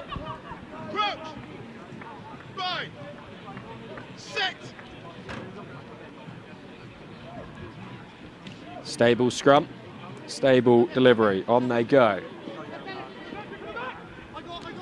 All the forward stacked now to the right, having stayed where the scrum was. Good step back inside and still nice weaving run. Oh, how's he held on to that one? Incredible stuff. Maybe the offload wasn't the right option at first, but secured it in the end. Just slowing it down now. The goose step almost coming out of the wardrobe.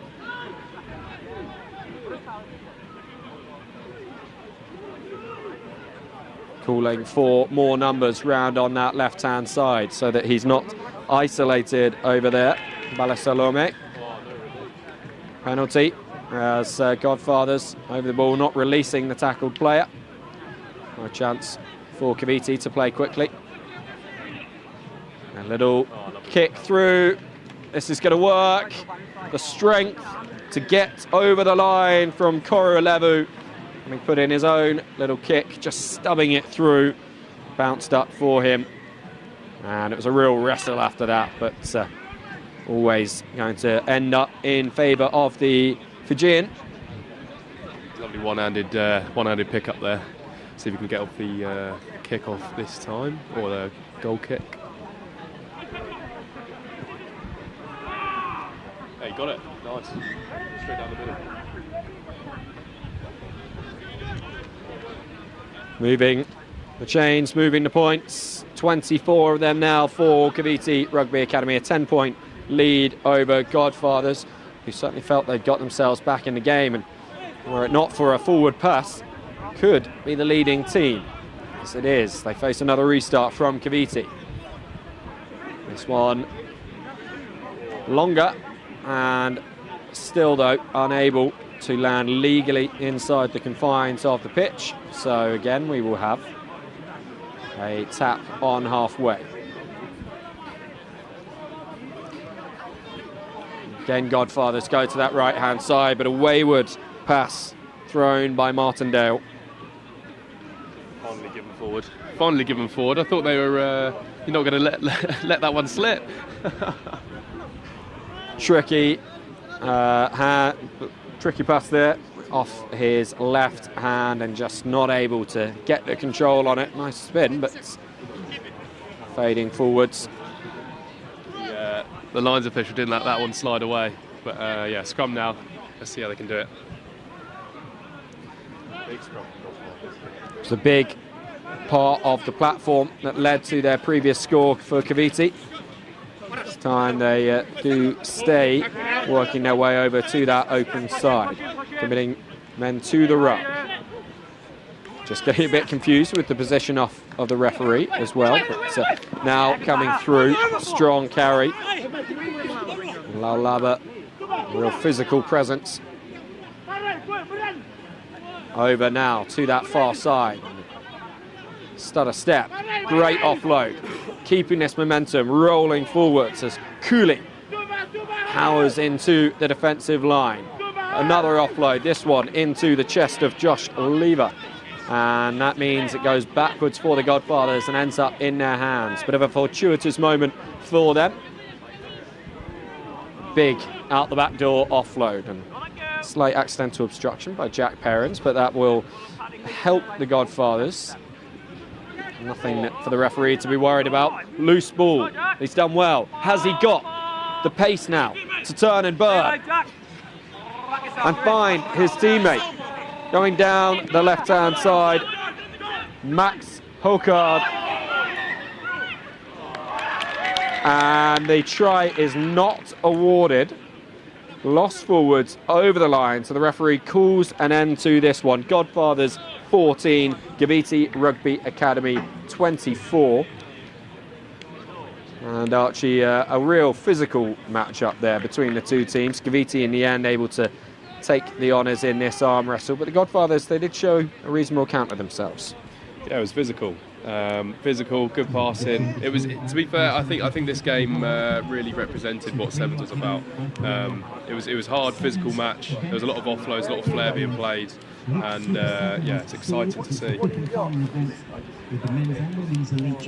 So Godfathers 14, Cavite Rugby Academy 24 in this one, and we will be back with you very shortly for another match from the men's open competition. Burney's Ballers taking on the hosts, Bury St Edmunds. Burney's Ballers are currently second in the Group A, taking on Bury St Edmunds. The home team looking for their first win. That's Burney's Ballers taking on Bury St Edmunds at 11:20 here on pitch number 1. Pitch number 2, again in a men's open, a Group A game between the Sappers and Fine Rugby Now. Fine Rugby Now currently leading Group A. That's at 11:20 on pitch 2. And then the Group B men's open game between the Sappers and Ongar Sevens. The Sappers 2 versus Ongar Sevens, both still looking for their first win of today's competition. That's going to be on pitch number 3. The bars are open. The food is cooking. And you will get a chance to keep abreast of the lines as well upstairs in the upstairs club bar. So what's going on? Again, for more details, check the Tornify app. You can download that to your phone or device. That will give you all the scores and the fixtures and the details for your team.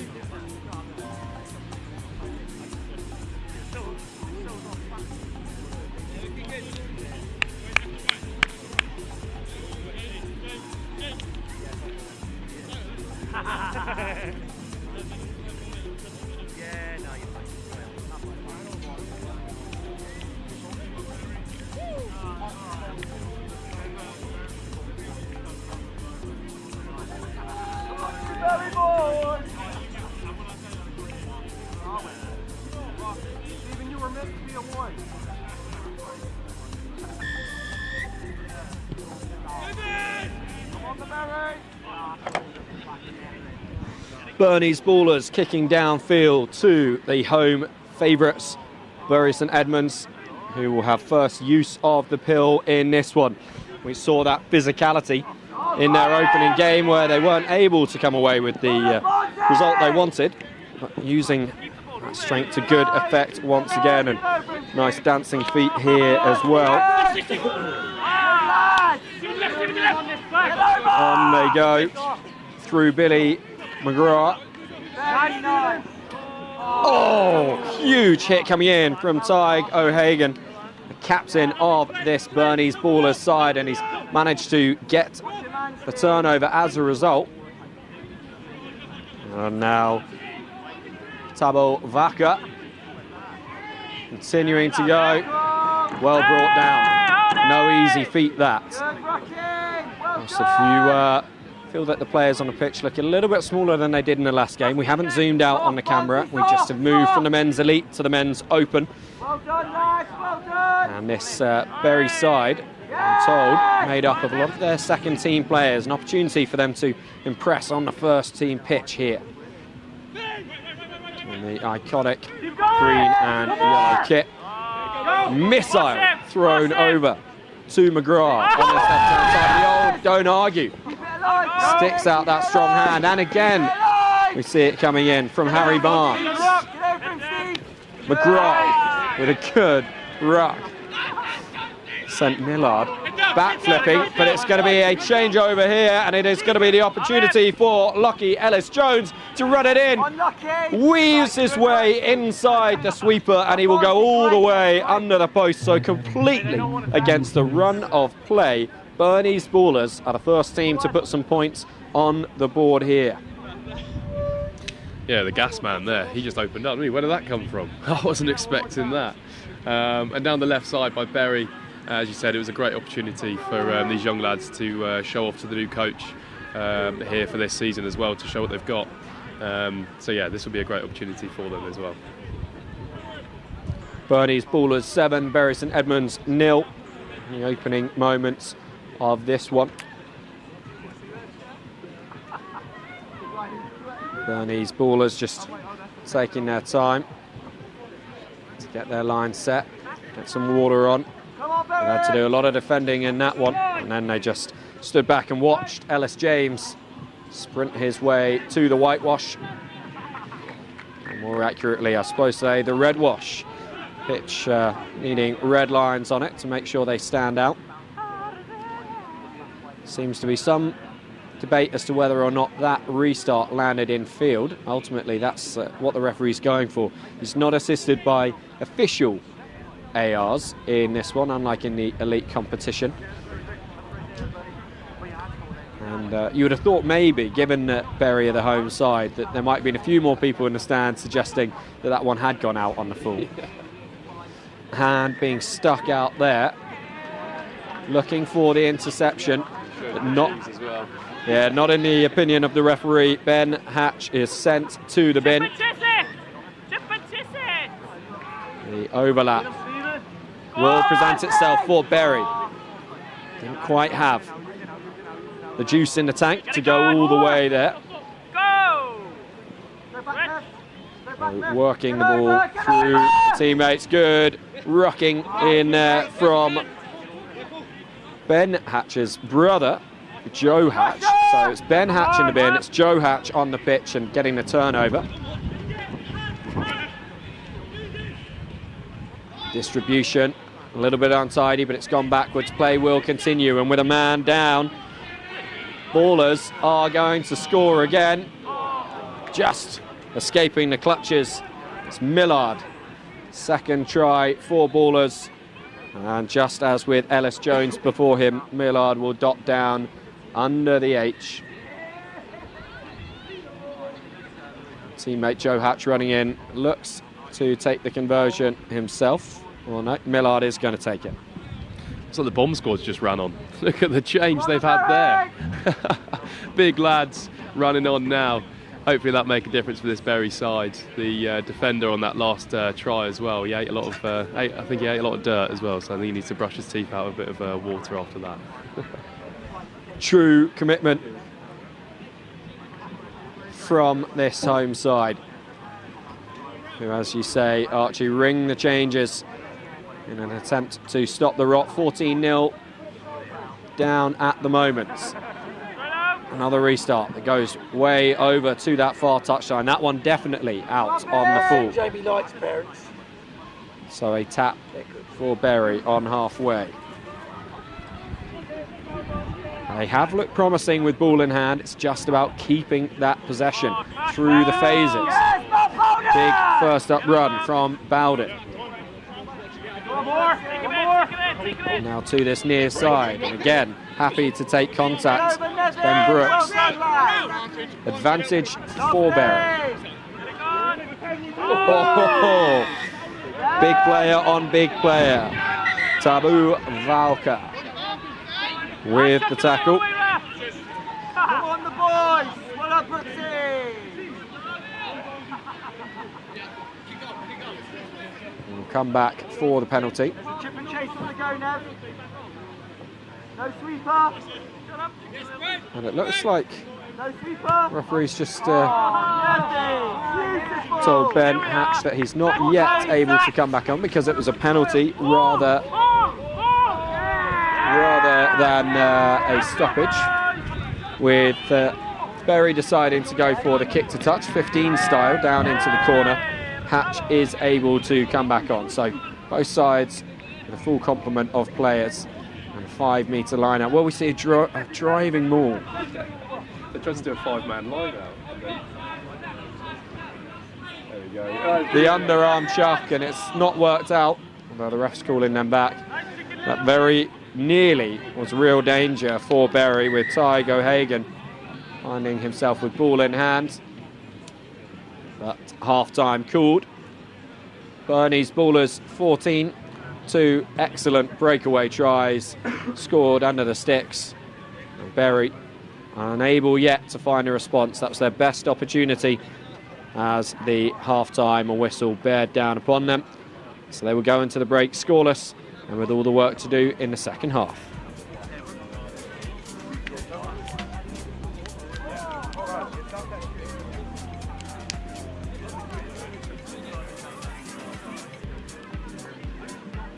Zoe's always told me. Zoe's been really chill. Here, I'll put my cup over here. Nah, nope. You want to talk shit, we're going to do this thing. I'm actually trying to calm down. Zoe told me before, like when I was old for a long time, she's like, hey, I don't even know everything that you're doing. Like, don't do like, I don't really know what you guys are doing.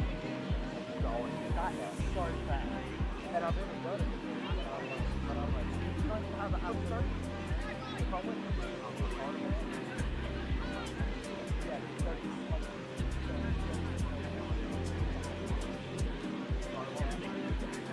like my welder on.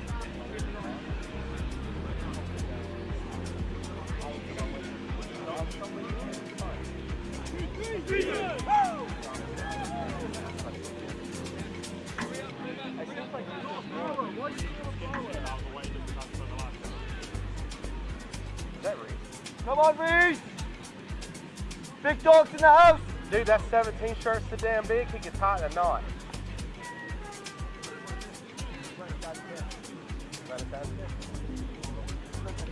Oh, I guess Second half to come in this one. Bury with the restart, and as I mentioned, the work to do. 14 points down. Strong take from Joe Hatch. So not releasing, and Gas him, Reese! Gas him! sorry, straight off the feet actually is the call from the referee. So Bury with the penalty, and once again going for the kick to touch. Beautiful torpedo. Yeah, straight in the clubhouse as well. Bar staff had to bring that out as well.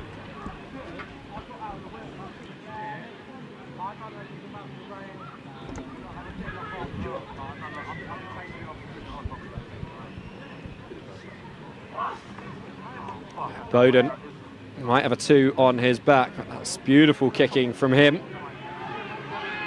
And this line out has worked better for Bury. Just a few metres short now, so they try and work out the best options. Pick and go, and the offload to the biggest man on the field in a Bury shirt. That will be their opening score here. Billy McGrath over for Bury. Yeah, it's exciting there. I think it was at Hurley the first half. They both got number 1 on their back. But yeah, big lads on the pitch now. I think they've definitely found their feet with the maul tries and just hitting it up front.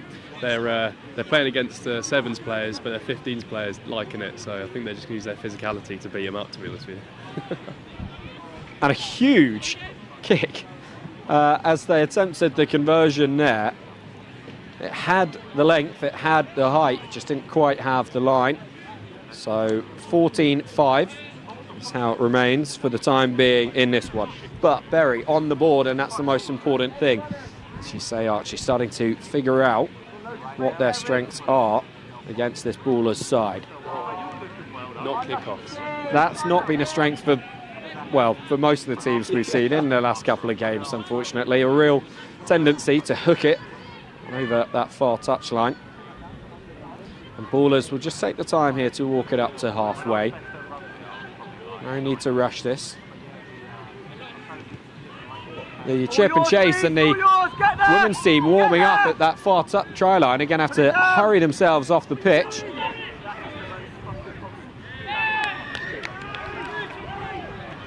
Just about managing to save that from being a total disaster. No one injured in the end. That try is scored for Ballers, so they move 3 tries to the good. And the kick coming in from Joe Hatch. Bury just not able to tidy that one up, Archie. Yeah, I think the flick out of the back there was, I think, might have been one of those brain fart moments, to be honest. But yeah, no, you know, they're tightening up well, but I think maybe the fitness side of things are coming into it now. Definitely for the Beavers side, the Bury side seemed to make all their changes in the first half. Through inexperience, maybe that might have been what happened there. But I think, yeah, Beavers are looking good now, where they're just you know, setting the tone, sending the kick nice and deep there on the right side. But we'll see what happens in the rest of this half. Bury with numbers to that right-hand side, going route 1 first of all, and then just collared there, Harry Barnes. He is going to win the penalty. Too high if you're pulling a man down by his collar, and it happens a second time, and this is going to be another sin bin for the Ballers. Aaron Dyer trying to plead his case, the referee having none of it. So Ballers once again reduced to 6. They were able to hold out the last time they had a player down. Bowden over the ball. He's going to look for his speciality. No. He knows that that was what the Beavers were expecting. So on this occasion, Finn Russell style, he taps the penalty. He runs left himself. Slightly less distribution than Finn Russell though. And the pick and go. The point to the sky from Harry Barnes. He's worked hard in this one for Bury. Adds the extras himself as well. So 21-12 now. They're using their physicality, aren't they? That's what sets the tone for this Bury side. They're using that physicality to push off these 7s players. They're only small to them.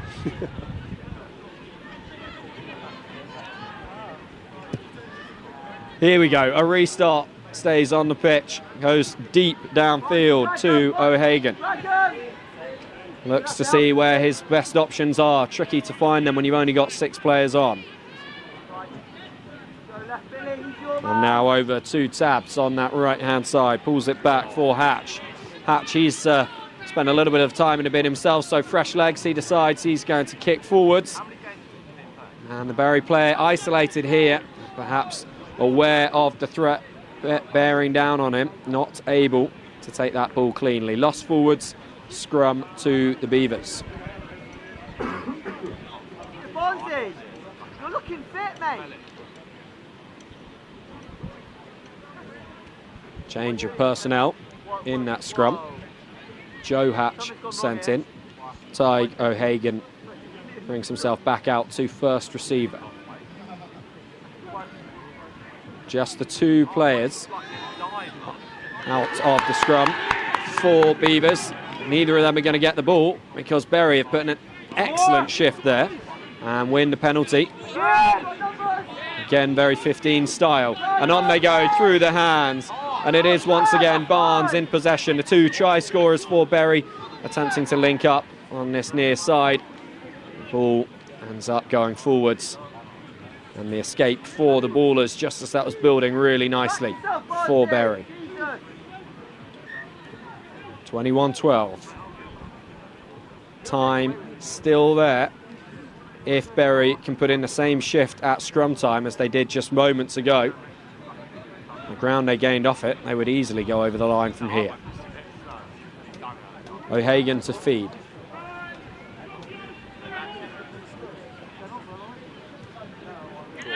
Maybe mates, that is. Penalty once again for Bury. Well, you called them the bomb squad. I mean, they're doing exactly what the Springboks do. We can hear that collision up here. Both players straight back to their feet, which is great to see. A huge hit put in. Ball went loose as a result. Ballers come away with it. O'Hagan now on the break. 2 players on him. Wrestled to the ground, thrown judo style. And Tabu Vulavaka still going. Caught from behind in the end. Who's there for the Ballers to get this one out? Ball is out and it's cleared up by Bury. And then ball's out once again, and it's Beavers' turn to poach their opposition's ball. And just easing his way through the middle is Millard, his 2nd score of the game. Once again, presents him with the easiest possible opportunity on the conversion, although he manages to nudge that one underneath the crossbar. So this one is going to finish 26-12 to Burney's Ballers. 2 very contrasting styles of play in that one, Archie, and in the end it was the team playing the 7s that won over against the team playing the 15s, but good to see the different approaches. Yeah, it was good. It's exciting to see definitely some 15s lads getting their necks in the scrums. You can definitely tell that some of them are props in 15s. When it comes to those 7s, boys, scrummaging isn't their main thing, but dancing around is, and clearly dancing around works on that game. So, Bury falling to their 2nd defeat of the day here on pitch 1. But certainly doing enough there to get the home crowd behind them. Really impressive display, even if it finishes Ballers 26, Bury 12. Competition, we have Bikita Hammerheads taking on Okuma Savvy Panthers. That's on pitch number 2. And then back to the men's open. Group B game between the LU7s and the Carnegie Crusaders. That's on pitch 3, starting shortly. Don't forget, if you are feeling peckish, you can wander up to the top. There's lots of options for you. There's Papa G's doing chicken and chips and various options like that. And then we've got Rugby pizza. Spices with attitude. So you're going to get yourself some nice pizza, margaritas and pepperoni, that's the kind of thing. Plus, all the bars are open. And of course, we've got the Ferry Burger Shed serving some delicious barbecue fare. So the 11 ball is starting shortly here on pitch number 1, it's going to be Lillian Amazon versus the Hammerhead Sharks.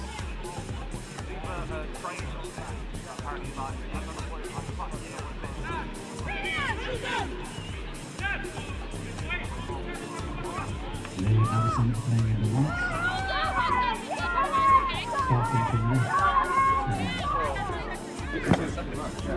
Another game from the women's elite competition, live here at the Bury Sevens. It's the champions from Harpenden, the Lillian Amazons, who are kicking us off here against the Hammerheads. But it's the Hammerhead Sharks, not the Bikita Hammerheads, who are fighting to defend their title. It's the Hammerhead second side. A lot of players first time competing on behalf of the Hammerheads here at this competition in their beautiful second strip of orange and white. And it's a good carry to get things going here for the Hammerhead Sharks. And the Sharks driving on here under a bit of pressure from the Amazons. Go! Penalty goes the way of the Hammerhead Sharks. Good start for them. Lillian Amazons, they need to win this tournament, and they need Shogun to slip up elsewhere if they want to possibly overturn the table as it stands and give Hong Kong the chance to sneak in. Lovely ball through the contact by Lucy Sotia, and then it's free down the left-hand side for Asanita Nabatu. First score of the day. Nabatu goes over. And, well, this Lillian Amazon side, they're such high quality. Good start by the Sharks, but they're going to be under pressure in this game, aren't they? Yeah, the physicality the other team bring will really show the Hammerheads goals. Obviously, they're a scratch team, so there's a lot of new faces in that Hammerheads team today. I know Jim Osborne's been scrambling, trying to get 2 teams out for this tournament today, which is good to see. He managed to get 3 teams out, but yeah, this Hammerheads side looking great in the grenade orange kit as well. It's a fantastic kit. Over on the pitch behind us, the Hammerheads, their leading side, take on the Akuma Sally Panthers, who were beaten by the Boom Beavers earlier this morning. Lillian Amazons another kickoff. They made the final in Shelford, beaten by Shogun, and then they beat Hong Kong in the final at Harpenden, and they forced another turnover there from the kickoff. And it's Charlotte Savu. Coro around the outside. Varinasese Coro racing into the corner, getting away from Hall. What a lovely finish that is from Coro. And Lillian Amazons running their second. Just fended off shots like there's no tomorrow, though. That was class. Yeah, she managed to push off, what was it, 2 defenders, just push them literally to the ground as well, so it's great to see. But for the Hammerheads, not great to see. Well, the Lillian Amazons are based out of the Lillian Amazons Rugby Club in Fiji. They've got plenty of support as well from the Karviti Rugby Academy, who operate at the same club. And as you can see on the support staff there on the bench, populate that club. Second try, and I think this is going to be a long game for the Hammerhead Sharks against perhaps the best side in the series. Real challengers to Shogun. A big shame they weren't able to compete at the first leg in Oxford. Here comes the chase, and it's a big shot off the kickoff from Eleanor Semese. Eleanor Semese, though, gives away the penalty. Quick tap from Proctor. Good shape on the pass from Hall. And a bit of space on the outside for the Sharks for the first time. Good tracking, though, from now Batu. And they're going to drive them towards touch here, the Amazons. Ball goes down. The Sharks play it away. They're playing with 6 players on the feet at the moment, the Sharks. Another big collision in midfield, that time from Laisa Seru. Down goes Sydney Mead. Little pick and go from Hall. Again, the physicality of the Amazons shining through in defence. It's a real tussle at the breakdown. It's pick and go from the Sharks. Flicked off the deck, nice offload. Taken in by Mead. Oh, what a shot. Biting at the right time there, the Lillian Amazons. Nabatu rips it away. Sotia, lovely offload, one-handed, 2-on-1. If they can find the space out wide, and it's a foot race to the line that Varinasese Coro will win. Second try for her today. And the Lillian Amazons have 3. A little bit better from the Sharks, especially as they were playing with 6 players there. But once it was turned over, it was one-way traffic, I'm afraid. And the Lillian Amazons are doing all they can to challenge Shogun and Hong Kong, who are in the other group, Group B. And good to see the Hammerhead back to her feet as she leaves the field. But that will take us through to half-time, a rapid-fire first half. It's 3 tries to 1 in favour of the Lillian Amazons. And they looking good to top this group at the moment. In the Women's Elite competition, we'll be back for the second half in just a few moments' time. Live here from the Bury Sevens.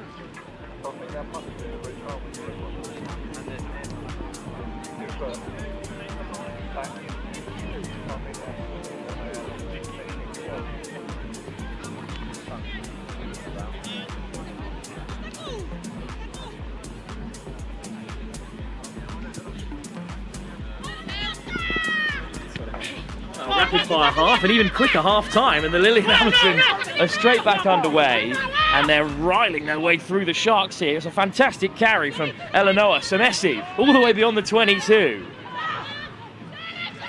Ahmed's side are all caught up on that left side, aren't they, on the pitch, or the right side of the pitch, or from our side. Still direct they go, the Lilian Amazons. I think the pass should have gone there from Nabalagi. Thankfully, she wins the penalty on the deck. Yeah, somehow all the Hammerhead ladies, they had everyone outside the 15 except bar one, so 6 players up there. Usually in training camps, they tend to stretch the field quite a lot, so you can definitely tell it's a newer team. They're still getting to know each other's names coming into this game. And they've been picked off by the Amazons for a 4th try. I think it might have been Reveille Wales right on the right-hand side. But regardless, it's a 4th try. That is the quickest half-time I've ever seen in the game of sevens. I think the referees are doing all they can to try and catch up, because we were a tiny bit behind going into this game following a couple of stoppages in the early morning session. So talk us through the coaching staff out there for the Sharks at the moment, Archie. So I believe it's just Jim Osborne, so the director of rugby, the owner of the team. He's out there with this Sharks team today, so we've obviously got different coaching staff, a few pedigrees. So last weekend at Harpenden we had the GB player Isla Norma Bell, and come down to coach as well. But here's a kick-off, looking for the offload down the right side. That's the Sharks making good yards off the kick-off. High tackle is the call, so the chance for them to tap and go. On to the mark comes Orla Proctor. But it's Adkins who gets us going. Adkins. Proctor. Good hands across the face. Little show and go. Trying to get on the inside there. Sophie Shams. Driven back hard. But it's another penalty. They've just been dominated physically, aren't they? The Hammerheads aren't being able to offer anything because they're using their quick pace, but they're just being smothered every time they get the ball. I mean, as I say that now. Yeah, chance down the break for the first time. Oh, what a tap tackle that is to deny Charlie Hopkins. And the Lilian Amazons do have it back. And it's Sotia looking to craft a way through. Oh, good Lord, Sotia has just absolutely manhandled a Shark. Lifted off the deck. I should say woman-handled. Great physicality from the Amazons. They've shown it all tournament. Not held there. Straight back to their feet and still going. And now they're in behind, but they're a long way from home here. Merawai, Nasilla brought down inside the half. There's Sharks all over the ball. Great defence in the face of such physicality as we've referenced here. And Hall is back underway, drawing another penalty for not back 10. And I think it's a quick yellow card there as well for Asanita Nabatu.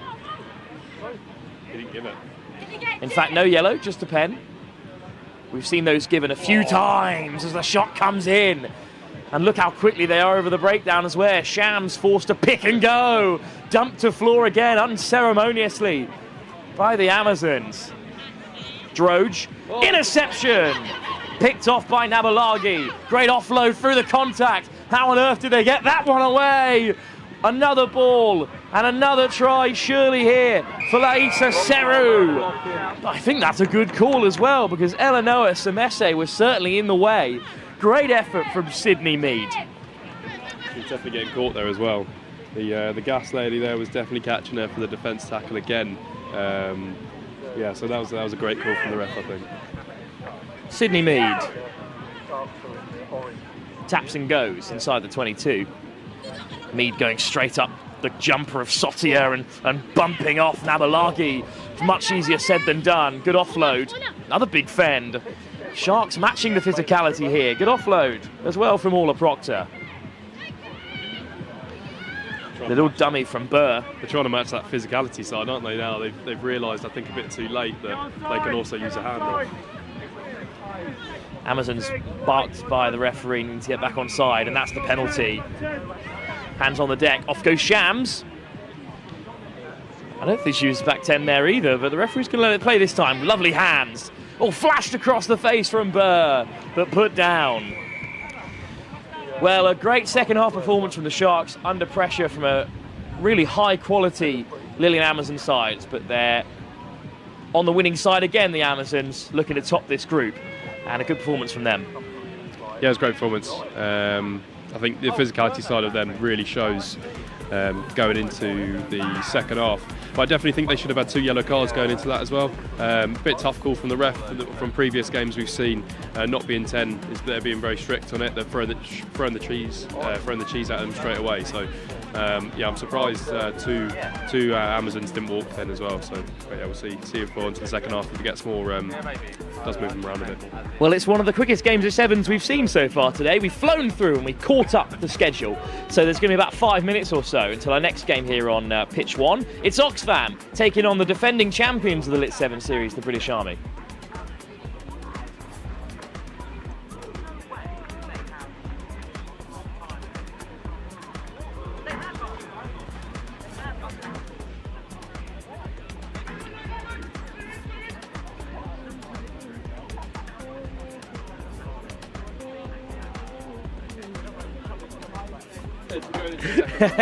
Well, we're back under control here. I was wondering how they'd flown through that game so quick. The halftime call, the Lillian Amazons thought it was halftime, and the reason I thought it was halftime, Archie, is because they were getting into their halftime drill where they face away from their own try line. They do their deep breathing. It's the traditional halftime drill for the Amazons, and they did it during a stoppage. We are now at the break, and in fact, where I thought they'd worked so hard to make up the time, we're actually pretty delayed here, and we have still got a half to play, so we're back under control. The Amazons have got more points to put on the board. Oxfam were onto the field as the whistle went, so they thought it was game over as well. They've had to retreat back beyond the try line. I was partially confused as well because I saw a couple of them shake hands, so I think some of the players were as well confused as well as us. Well, there we are then, back under control here at the Bury Sevens, and it will be kick-off for the Sharks, who trail to the Lillian Amazons. Kick-off now, Hammerheads, see if they put it deep, straight down the middle. They obviously saw an opening, see if we get a physicality side from the Hammerheads now. Big bang there, big shot. That's what we want to see from the Hammerheads side. Better, but a penalty as well. Goes the way of the Sharks. It'd be great to see them get on the board here against this Amazon side in the second half that we are now in.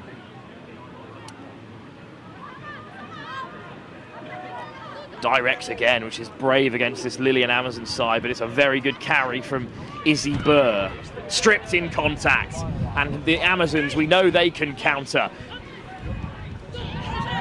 Oh, lovely offload. How on earth did they get that away? A question we find ourselves asking every time they take to the field. Charlotte Savu is going to dot down to score.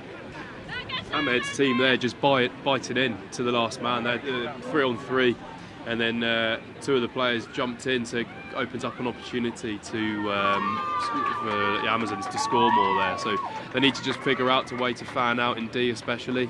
Yeah, for the kick now. Varanasese Koro nudges it over. I think it was the fine work of Sinate Nabatu who set up that score. And the Lily Amazons go marching on.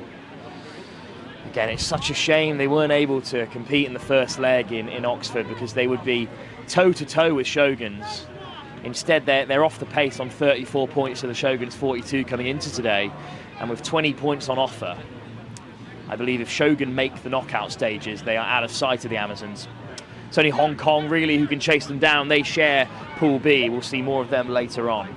For now, though, it's the Sharks with a lovely ball that might see them in behind. Good carry from Mooney. And to the short side they go. Soft hands from Shams. Suddenly they're in behind here. Pass had to go. And finally it does, but it's a offload that hits the deck, unfortunately. Oh, shrugged off. Still going here, the Sharks. Hopkins to ground. Shams. Sure. Look at the high line from Nabalagi. Good work to evade it. Just got caught there, definitely. Shams finds another offload. Oh, slipping the net for the first time. Nabalagi looking to make the tackle. Good work from Matilda Hall. It's still the Sharks battling on. There's tired bodies out there. It's been a long old period of play. Another big hit. Sharks are well set. Little snipe again Nabalagi wraps her up. Proctor goes direct, takes on 2 defenders. Droge is in support, and they keep it alive. Quick pick and a big fend. Proctor, oh, what a shot! Right on the line to dislodge possession. Good attack though from the Sharks, the best we've seen from them. Yeah, it was great. They're actually, running live, like direct lines. They're using their physicality now, so they obviously realised that in the first half that they could actually do that. Just now it needs to be their defensive work to be worked on as well. Tighten it up in the midfield just to make sure they don't get slipped through using the Amazons' physical side as well. Conversation between the referee, AR and referee on field about, I believe, the height of the tackle from the Lillian Amazons. But in the end, just a knock-on given. So, scrum is the call. Good territory, though, from the Sharks.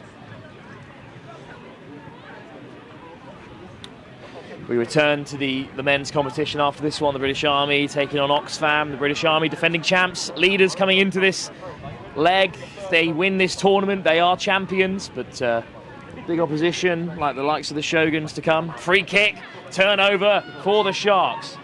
This is their best chance of the game. It's a close run thing for Sydney Mead. Scores for the Sharks. Quick tap, good finish. And a try on the board for the Sharks. Hall will add the extras, but I think this may bring us finally to the end of a game that seems to have had 3 halves. The first was all the Amazons, that little middle period where the Sharks turned on the physicality, and then this second half where they've really improved. The third half. The third half. Hammerheads always win the third half, eh, Archie? Exactly that. I thought it was over there because the Amazons started high-fiving, so this might be in quarters. I think we're playing this one in. Welcome to the 4th quarter of this Women's Elite competition, where the Amazons take on the Hammerhead Sharks, and Sharks kick us off. What a nudge that is. Beautiful shape on the kick, cleanly taken. A little step off the right boot, so casual from the Amazons, and chucked through the contact by Sotia. What a fine bit of play from Sotia, but the ball went down and the Sharks come away with it. Oh, covering tackle from Baroness Sese Coro. Knocks it on. I mean, the Sharks were really expecting the physicality of this game. They've definitely got into it thinking they can dance around like when they play usual Sevens teams and other events they do, dance around playing against other Sevens players. But the Amazons here, they've just clearly brought the physicality side of this game. They're bringing on bigger players and bigger players each time. So I think the Hammerheads definitely feeling more worse for wear than they wanted to this morning. Into the latter stages of this one. You just messaged me like, oh, is this peak? Here come the Lillian Amazons feeding the scrum. Ooh, a little short line. What a line it is! Great weight on the pass. And it's going to be another score. Goodness me, that was delightful sevens. And the Lillian Amazons have another try. I think that time it was Nabatu who will have final say. So a good performance in the face of serious opposition from the Sharks. But the Amazons have smashed it again, of course. And they taste victory in the women's competition again. They need to go the whole length here and beat the likes of Shogun in order for anyone to have a chance of catching them. But up next, it's the series leaders coming into this leg. The British Army looking for another win on the tour against Oxfam. That's intimidating how they run. And then they're going to go to the middle. Sevens rugby tournament and series. It's a combination of 5 different events. Oh, they got the ball. Men's and women's elite champions here. Oh, they've done this right. They can do that. Just the baby the other day. Yeah, they're holding the baby like this. Here on pitch number 1, we have Oxfam next up, taking on the current defending champions, the British Army. That's pitch number 1. The British Army will be playing in red, will be playing against Oxfam Yeah, we're third right now. Then the Group B Women's League game between Shogun Rugby, who are currently looking to win the Women's League Championship today. They're taking on Wasps Alpha, that's on pitch number 2. Hong Kong haven't won it. Shogun Rugby taking on Wasps. Up next then, another game for the men's elite competition. The British Army, who are the defending champions and the current series leaders on the Lit Super Sevens tour. And they're going to kick us off here against Oxfam. Hung up for Jamie Diamond and company to chase. There's a good take from Howard off the kickoff. Lift off the deck by Penfold. Oxfam shot Devon and topped their group in Shelford. Fine performance from them. They battled hard in Harpenden, but the Army are the favourites here. The favourites almost crumbling here. Good carry from Connor Holcroft. Former Ipswich schoolboy. His former teammate Eduardo Todaro starred for England under-20s yesterday evening. What a pass over the top! And it's going to cut open the British Army. Back comes Penaya Taguti.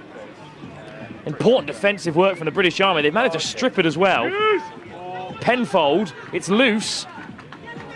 Howard, Holcroft, stepping off the right boot and on the inside. Fast feet from Holcroft, and off he goes in behind. Just the sweep of the beat. Apolosi Wara wraps him up. Flicked off the deck again. Wara back to his feet. Lateral at the moment, and a hard press from Diamond, who just about brings down his man. Penalty for Oxfam. The British Army under pressure here. Off goes Howard again. Holcroft. Penfold. Penfold almost slips through. Just tapped back there by Penaya Tagutu. And I think the British Army do have it. And we know how well they can counter. Brought down by 2 in Oxfam colours. Knocked on. Penfold has it. Second knock-on's going to slow the game down for now. But I think it's going to be a scrum for Oxfam. Will Shepherd back with me. What a start to the game. Absolutely frantic stuff. Big defence in the end by the Army, as you would expect from them. But a great start from Oxfam Netlot. They are not intimidated by the size of the men they are facing. In a promising position on the pitch now. British Army need to top the group. Need to get through the quarters, the semis, and win this tournament, and then it's lights out for anyone else on the tour. If they make the final, unless it's the Hong Kong they're up against, I think they may secure it regardless. All they can do is win every game. But they're under pressure here from Holcroft and Oxfam. Nice offload over the top. Beautiful hands, and they will be away for the opening score. Wow, what a start for Oxfam. There's the chat in the midfield from Kama Dranivesi, just calming us all down. They've got a long way to go here. But Oxfam, what a great performance from them so far. Hell of a start, really electric as they work their way from the base of that scrum over to the right-hand side. Simple as you like. And they are first on the scoreboard. Can they extend that with this kick? That's a stunning conversion, 7-0. What a nudge, 7 up then, Oxfam, who were beaten by the Preseli Barbars. The British Army victorious over the Boom Beavers, so if they win this game, the Barbars and the British Army will fight for a top seeding in the pool, but a long way to go here because they already trail to Oxfam, and Holcroft's going to get us back underway. Preseli Barbars against the Army, of course, was the final back in Shelford, and the Army victorious then. Preseli Barbars, though, went one step further last week, and it's a lovely work down the right-hand side, just shrugging off the first defender, and then back on the inside for Dranivesi. What work from the Army? Koravuka off the deck. Tawane Yavalala. Shots, Jonesy. All the way wide for Seva. Stepping off that left boot of his, Seva. With support from Onisivoro Niyagi. Yone Koravuka, penalty. Koravuka with the quick tap, weaving inside and out. Yone Koravuka, put down. This Oxfam side full of representatives from Bury St Edmunds. So home favourites here, but a high tackle is going to be a penalty try, and I think a yellow card as well. High on Josiah Seva. Penalty try given, and a yellow card. He was scrambling back there to take down Seva, who was falling, but high tackle right under the sticks. I don't think you can give anything else, Will. No, correct decision from the referee. That safety has to come first. And just incredible commitment from this Oxfam Netlot side to try and hold out the British Army, and then just edging a little bit too far over. putting in that high tackle. British Army back in the game, 7-7. Oxfam are practically the home team here in this men's elite competition, with so many of their players hailing from Bury St Edmunds Rugby Club and other Suffolk-based sides. But there's the kick-off, hung up by Dranivesi. Good contest in the air, but here's Pennifold. Breaking the first tackle, Pennifold. Can't get away from Nayagi. Good pressure on the breakdown, but too much. It's William Kingston who's drawn the penalty. William Affleck. Wide still, and here goes Kingston on the edge. What a shot! Peter Radakadru, former Fijian international, put in a huge shot there. Is that Will? And you could hear from the crowd on the far side, they didn't enjoy that one bit. Thankfully, there's movement from William Kingston. But goodness me, the referee's got a call to make here. I think everyone around the ground here at Bury felt that hit. I certainly did up here in the commentary box. Very glad to be here, not down on the pitch in Kingston's boot. The referee is now ready to make his decision. He consulted with his assistant referee, calling in captains from both sides, and the man who made the hit. Well, there's the call from the captain, Nayagi, and Will Affleck in the centre there for the British Army and Oxfam. The high tackle is the call. I think we're going to see a card here, and it's yellow. And Peter Radakadru can't have many complaints. No, he can't. He was very high as he went into it, as was the attacker, and so there's only one outcome. So both sides down to 6. The British Army level at 7 apiece after an unbelievable kick found the post for Oxfam, and then a penalty try got them level again. Preseli Barbars will take on the British Army in a repeat of the final in Shelford in this group stage. And they are within touching distance, Preseli Barbars, of the British Army in the pool table. Hong Kong and the Hammerheads also in amongst it in terms of the overall league table, which will be decided today in the men's and women's elite division ahead of that showcase tournament down in London, the standalone tournament. Kingston able to walk off the field. And a penalty. British Army down to 6, as Oxfam are as well. Bit of parity restored in terms of the numbers. Here goes Howard. Pennifold. Oh, it's a good tackle, and it's dislodged possession. And the British Army, here they come again. Unstoppable on the counter sometimes. This time they've been slowed down, so they're going to take some contact out wide there. Kuravuka over in support. Good carry from Seva. Whipped across from Dranivesi. Kaisen Ivalu. Nayagi onto the outside, looking to take on Pennifold. Onisivoro Nayagi forced to free the hands. Kama Dranivesi. Just ducking under the tackle of Hallcroft.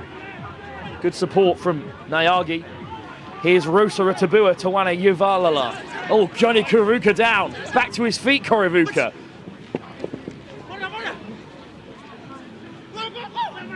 Tawana Yuvalala. Bit of space in the midfield for Dranivesi, who steps around one. Dranivesi up to the 22, options inside and out. Dranivesi, oh, looking to find Izireli Kasenivalu, who puts it down. Well, when they get going, the British Army, they look so dangerous. Yeah, pouring forwards there in numbers. Really good control for most of it. And they just perhaps held onto the ball a little bit too long before giving the offload. Slowed up really nicely, though, to ensure that he had those options, as you said, left and right. In the end, scrum to Oxfam. 6 changes for the British Army. Oxfam restored to a full complement of 7 players. But, well, that's a great option to have at this level, to just switch your whole team out. Yeah, I'm sure they're not going to lose any ability here, any level of expertise, but it's a tough first shift for the boys that have just come on. A player down now. Here come Oxfam, who head to the edge. Little hitch kick and a fend, just to see off Penaya Tagutu.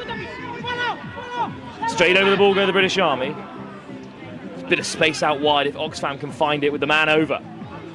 Across come the Army on the drift defence, and they've done well to deny Oxfam any space. Oh, it's upright from Tagutu.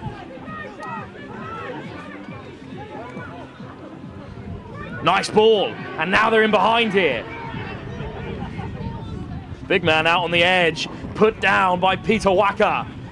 Oh, offload back on the inside, intercepted by Banuve. Banuve looking for options. Here's Diamond. Puts in the big fend, looking to free the hands. Diamond picks out Apolosiwara.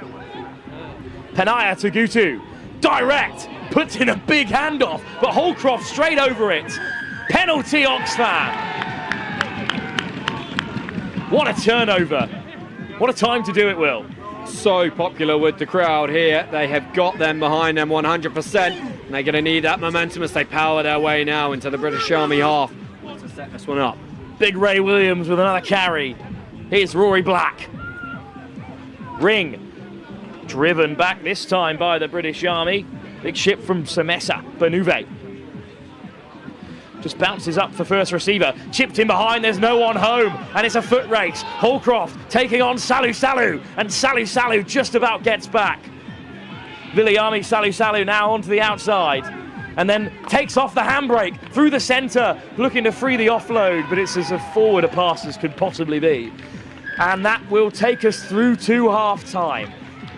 Goodness me, what a contest. Oxfam are challenging the British Army in every facet of the game. They have this ability, Oxfam, to just flick a switch and suddenly outperform anyone they're put against in this pool stage. Defeated by the Preseli Barbars earlier, but at the moment, in touching distance of the British Army.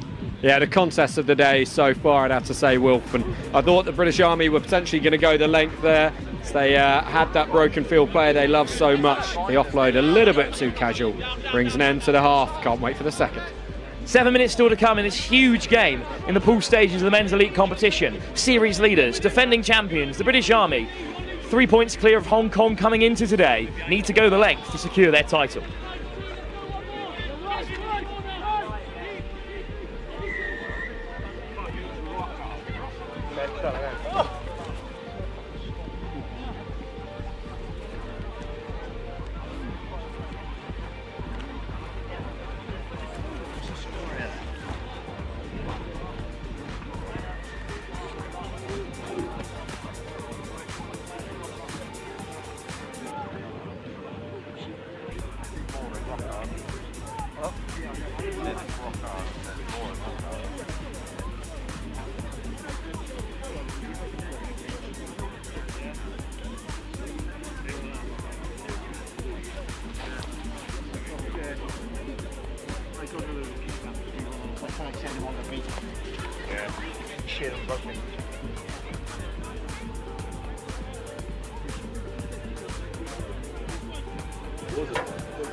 British Army are still very much in the fight here with Oxfam, who have battled so hard, Will, in that first half, and they've got 7 minutes to maybe cause a huge upset and hand a gift to the Preseli Barbars. This would be a huge upset, and yeah, Preseli Barbars looking to go back-to-back after their win in the National Pub Sevens. They would absolutely love to see the British Army upset here. And the kickoff has gone straight into touch. So a gift for Oxfam. Quick tap just shy of halfway. And here's Affleck. All the way across for Blenkinsop. Affleck on the retreat. Moving laterally, Affleck. Big ball over the top, put down. Affleck hands on head. I think it was drifting forward regardless, but indeed forward pass it was given as. Ambitious, but you've got to play like that against the British Army. Yeah, the pressure, though, that the Army were pouring forward with in defence just told in the end a rash attempt to throw the ball over to that far side. A platform now for the Army. Scrum for the British Army. Koravuka in midfield with Seva outside him. Kama Dranavesi at first receiver. Dranavesi. Yone Koravuka. Seva, one-on-one. Skipping his way through, stepping inside and out. Seva finds Koravuka on the outside. Oh, he's just fallen, inches short. And then through the breakdown goes Kamajranivesi. I was saying that to you, not know what I was watching. That's unbelievable. I know They made hard work of that, the British Army, but they have got another score, and an important one as well. Good scramble defence from Oxfam, but it wasn't enough. Kind of caught between two minds there as to whether that was selfless team play not to try and reach out for the line and dot it down, or whether it nearly cost them the score. As it was, power just straight up and over through that ruck gets the try in the end. Rubber towards the post by the try scorer, Dranovesi.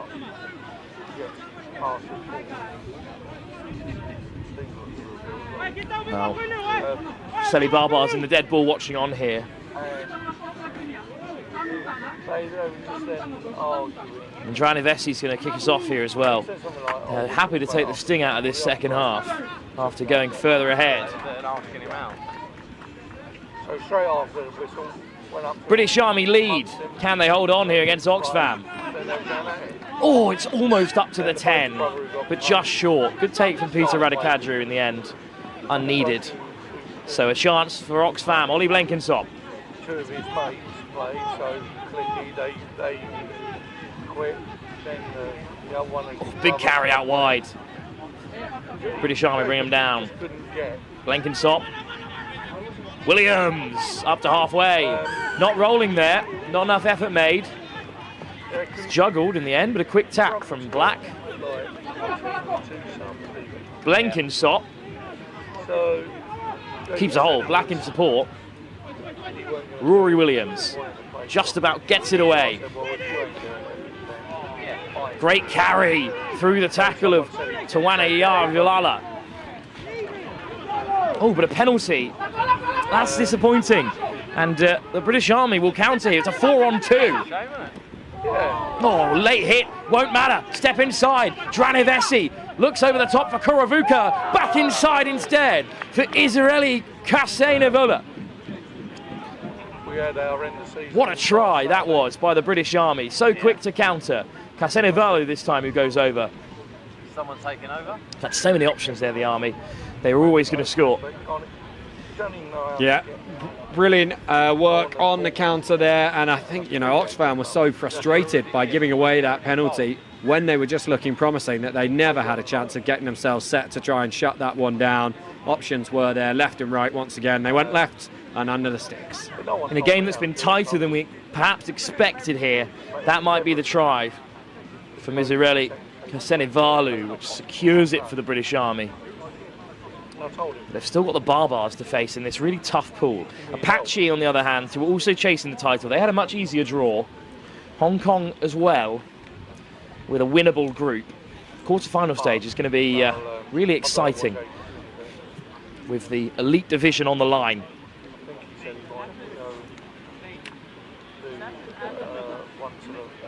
Kick-off to come once the physios have left the field. Here comes kick-off for the British Army. Hung up by Apolosiwara. Deep and cleanly collected, but look at the line speed from the British Army. Good ball inside to Affleck. Down. But a knock-on, I think, in the contact there, spares Affleck's blushes. Almost panic stations for the Oxfam side, but British Army didn't respond. I think they knew it was a knock-on. Yeah, I almost wondered what Oxfam were doing for a moment there. They were so casual about that ball bouncing back over their own try line. Thought they were about to give away a score to the Army, but as it is, they've got this scrum, centre field. The Army, I'm sure, will pull forwards again now. Pennifold to the short side, looking to take on Diamond. Slips off the tackle. Pennifold on the roll. Tagutu just about brings him down. Pennifold straight back to his feet. Oh, that's a harsh decision. And he's going to lose another 10 yards as well. Well, referee says he was held there. That's tight. Yeah, tough call, but the momentum really now swinging to the Army. Apolosiwara. 10 yards for a back chat. You're not going to get that out of this very disciplined Army side. Here is Wara. Salu out the back. They pull it out the back again here for Tagutu, who's going to side through. Oh! Oh, he's put it down. Penaya Tagutu knocks it on over the touchline. A sarcastic jeer goes up from the touchline in the Merrifield stand. Hand on your head, Will. That was a tough one to watch. Did all the hard work. Yeah, it was tough to watch. I mean, that would probably have been their easiest try that they scored, the way they just wove around the outside. Yeah, never like to see a ball come loose like that close to the line. Pennifold with a good carry. Williams. Good carry, Williams. Driven towards touch. Up goes the flag. A few drops of rain beginning to fall here. We're expecting a little bit this afternoon. It's held off for now. But the sun is still shining down on the British Army's title hopes, with another victory here to go 2 from 2 in the pool stages. Hard line from Benuve. Salu whips around the outside. Salu still going, looking for the corner now. Finally needs to find a pass. It's picked off the toes and then put down by Peter Wacker. Twice the British Army have missed out there. Thankfully, in the end, it won't matter for them. But the British Army not infallible in that game, and the Oxfam with a good performance. Certainly not infallible, and Preseli Barbars watched pretty much every single minute of that, so they will take a lot of learning from that into their clash against the Army, and I think it will give them some confidence as well. Boom Beavers defeated by the British Army. Preseli Barbars beat Oxfam in their opening games in the pool. This is the game to set up that decider between the Army and the Barbars later on. It's Boom Beavers taking on Preseli Barbars. IPA Super 7 Series. 3 more games coming your way, kicking off shortly.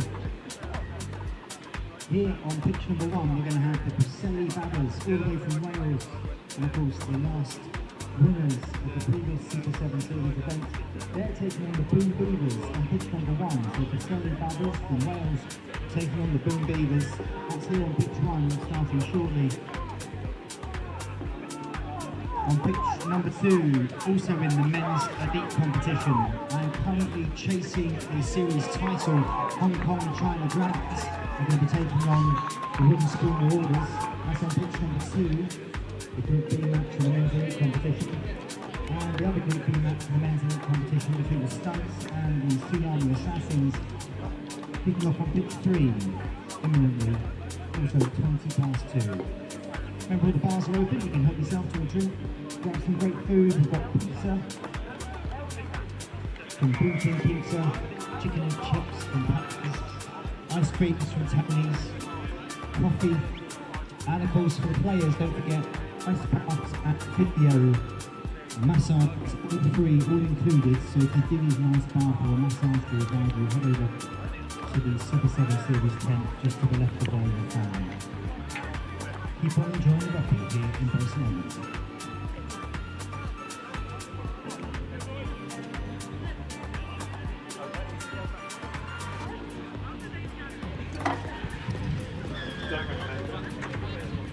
Another game here hung up by the Boom Beavers, taking on the Preseli Barbars, in with a shout of the title after a great performance over the last 2 legs. But they'll need to go the whole hog and hope the British Army slip up before the final.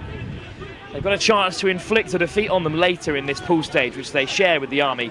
But for now, it's the Boom Beavers. And a big right foot step from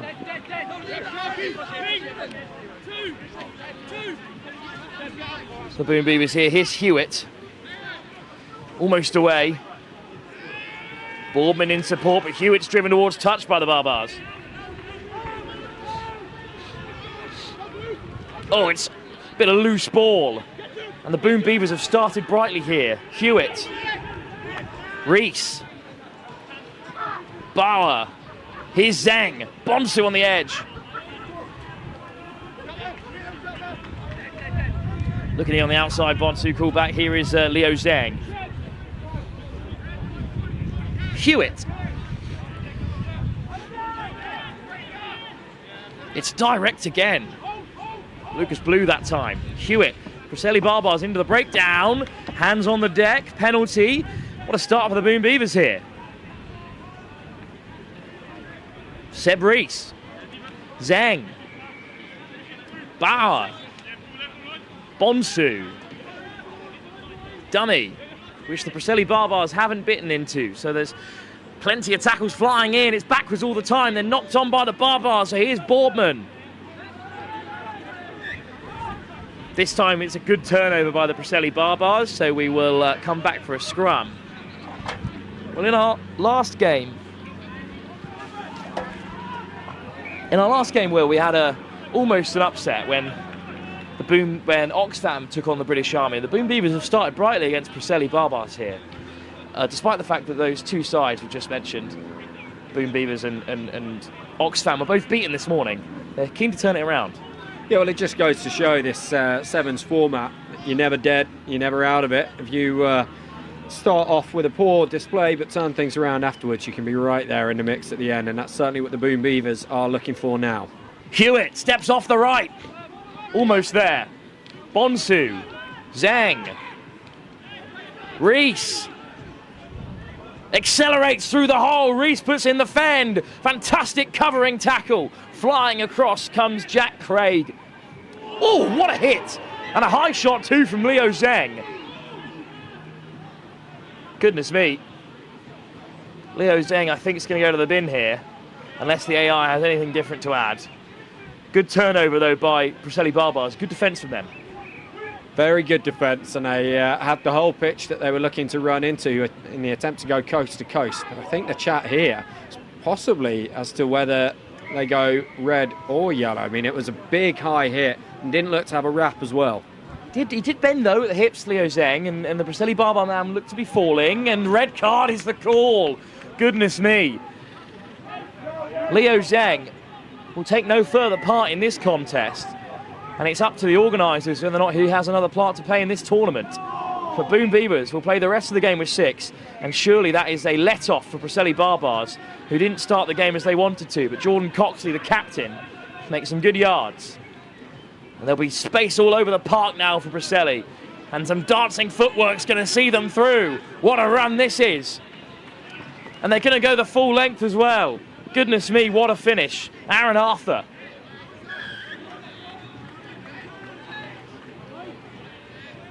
Well, the crowd on the far side, the bench for the Boom Beavers, all a little bit in shock there. And the worst thing to do when you go straight down to 6 is to concede. Good finish, though, from Arthur. Yeah, he just about had the gas in the tank at the end to get there. Put the ball down just over the line. Sets up this conversion from wide outside, but the worry for Boom Beavers will be that this is a familiar position that they'll find themselves in for the rest of the game, with that man down for the whole length. Not a good player to lose, Leo Zhang, as well. Important figure for the Boom Beavers, who are staring down an early exit. With a defeat here, they'll join Oxfam in the plate.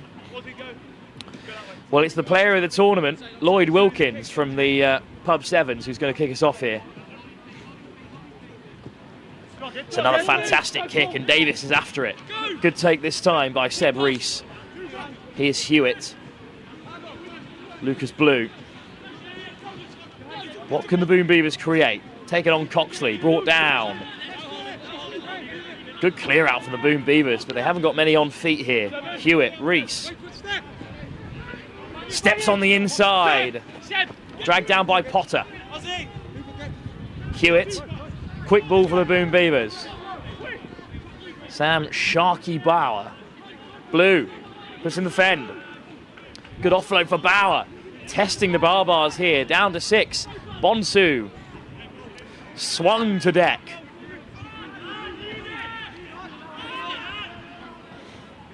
Slow ball. Reese, Hewitt, hitch kick, almost through. Driven towards touch, Coxley puts him to bed.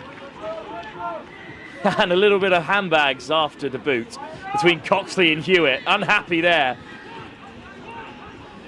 And the last thing the Boom Beavers need now is a bit of ill discipline. Coxley did certainly show him his number there with a tackle. Yeah, a real throw. Something you'd be more used to seeing in a wrestling ring, perhaps, than on a rugby pitch, but it's drawn pretty much the entire team in from both Beavers and from the Barbars. In the end, the referees do manage to sort things out, calm them down. We'll get back to some rugby. I think a conversation with the AR again involved. He's been busy on the far side. More action for the men's elite competition up next when the Hammerheads, who are also in the running for the title, are in action. I think both captains, Coxley and Boardman, are going to have to have a word here. But what do you do when it's the captain himself who's involved in the scrap? I guess that's where you use the line, "You ought to know better," which is a pretty tough one to hear, isn't it? Shake of the hands, brief as it may be. And I think we're going to start with the Preseli Barbars line out. Wilkins will throw.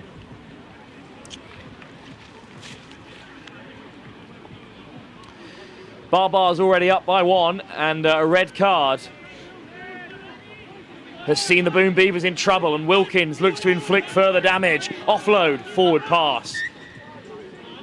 Good run from Lloyd Wilkins, but he will not progress any further for the Barbars. Boom Beavers, despite conceding straight away after going down to 6 players, have performed pretty admirably in the latter stage of this first half. They have, they're certainly in it, and I mean, it's amazing to think there's only been 1 try in this game. The amount of action that has happened, the amount of talking points there are, it feels like a game worthy of 3 or 4 tries at this point. Here we go then. Boom Beavers stack up down the right-hand side here. Hewitt, Bonsu. Good, go! Oh, Bonsu just looking to take on Ned Bennett. Brought down in the end by Amir Jawar-Wolsey. Blue to the edge. Boardman, inside and out. Up to halfway, Boardman still going. Turnover for the Barbars. Preseli have it back. Quick tap, they waste no time. Bennett on the edge, but here's Potter. A real live wire in midfield. Switch for Walty, who finds an offload. And off goes Guto Davis, who finds another pass for Walty on the wrap. Davis and Amir Jawar-Wolsey link up in the centre and score a second for the Preseli Barbars. Lovely team try, that one from the Barbars. Just struggling to make the man advantage work in the last few minutes. It eventually tells.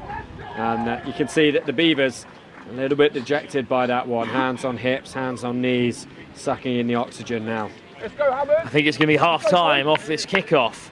Preseli Barbars score twice. They lead by 10 against the Boom Beavers. Leo Zeng's red card may have spelt the end of their cup ambitions and their outside chances of competing in the series. Preseli Barbars, though, like the British Army, who they share this group with, are still very much in the running in the final leg of the elite division of the Lit Super 7 series here in Bury.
Yeah, because I was.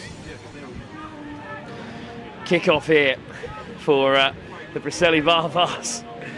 And they lead by 2 tries, 10 points up on the Boom Beavers, who are down to 6 for the foreseeable after a red card for Leo Zheng. It's the first red card on the series, Will, so I'm not sure how it will affect the rest of the day.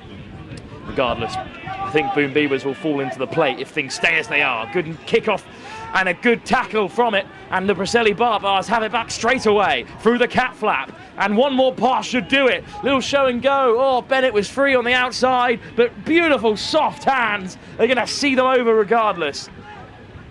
My word, what a score. Gruff, tough, I think it is in the end, who gets over. But that was a fantastic score. Free-flowing rugby. Sumptuous stuff, exactly what we come to watch Sevens for, working it all the way to this near touchline, and then that created the space as the Beavers' diminished defence was stretched too wide. The hole was back inside the middle and they went straight through it. Good score from Griff. 3 times Welsh champions in consecutive years, so they crossed the bridge into the Super 7 series, and after a shaky first leg, they have turned it around.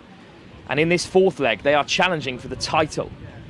Could knock the British Army down to 2nd seed in their final pool game, but for now, they're confirming their place at the top of the tree. Contact in the air, penalty Boom Beavers. Half chance for them to get involved in this fixture here. Another penalty. 2 in quick succession, Will. Chance for them maybe with 6 to get themselves into this game. Hewitt. Double tackle. Dragging down Hewitt there. Here's Bonsu at the base. Hewitt just releases straight through his own player there. I'm not sure how he was expecting to get away with that one. Yeah, tough call there. I mean, it was the right thing to do had he not been piggybacking one of his own players. What a step. Twice on the inside for Elliot George. George back to his feet. Dug out and carried on by Bennett. Bennett keeps the hold under pressure from LJ Ekendal. They've got a release now, the Boom Beavers. Tough. Stepping back on the inside, Preseli. Wrapped up by Sam Bauer. 1 pass more should do it. Little hitch kick, sliding in to score. Great finish from Lloyd Dennett.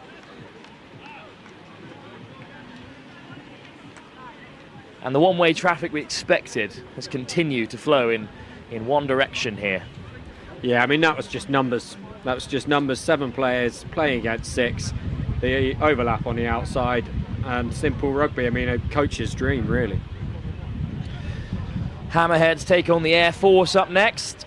Hammerheads, who put 24 on the Fiji Warriors. Apache scored 26 past the Royal Air Force, so they'll be backing themselves there. It's a tough group again, with 2 sides competing at the very top of the ladder here in the Elite Division, Elite Super 7 Series, Apache and Hammerhead. So they'll need another win after their plate victory in Harpenden kept them afloat in the standings. They were leaders after round 1, after Belgium excused themselves from the competition following victory in Oxford. They need to get back, and they need to get back on track and go the full length here if they want to overtake the British Army. Barbars, another team in with a shout, hooking it up and cleanly taken by the Beavers. Ekendal. Good take. And now the handbrake comes off. Beavers up to the halfway. Strong challenge. What a carry by Mac Walsh. Bonsu over in support.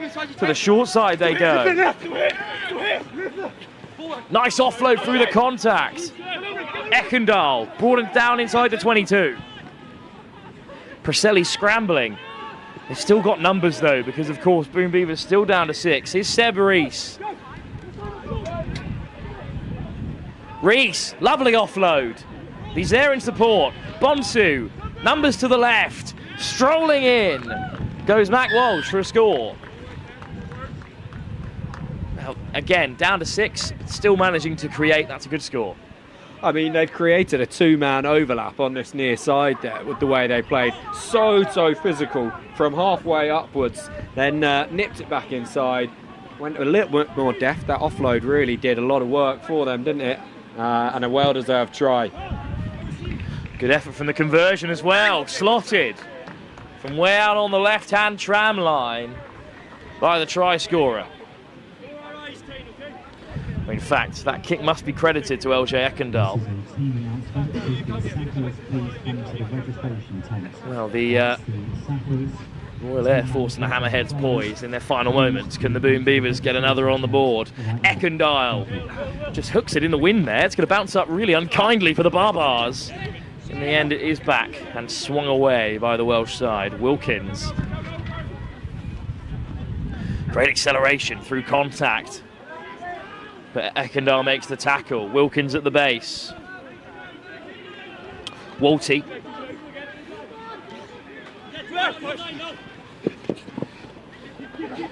Another strong carry from Will Jameson.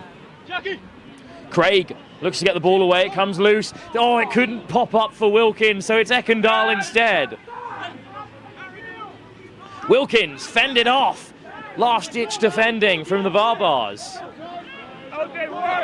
Ekendal. Bonsu.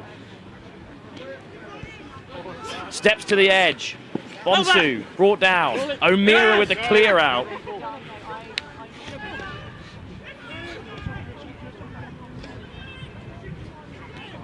Good read in defence by the Barbars.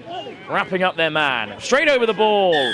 Penalty. Amir Jiwawalti with the steal. Tapped by Jameson. Off goes Potter.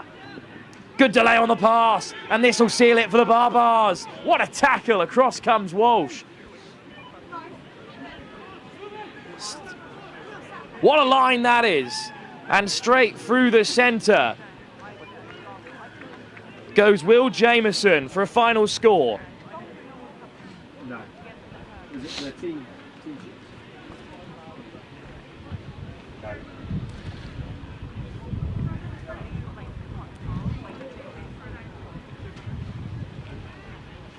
Well, that'll bring us to an end here. The early red card spelt the end, really, for the Boom Beavers, and Preseli Barbars pressed home the advantage and have 2 from 2 in the group stage.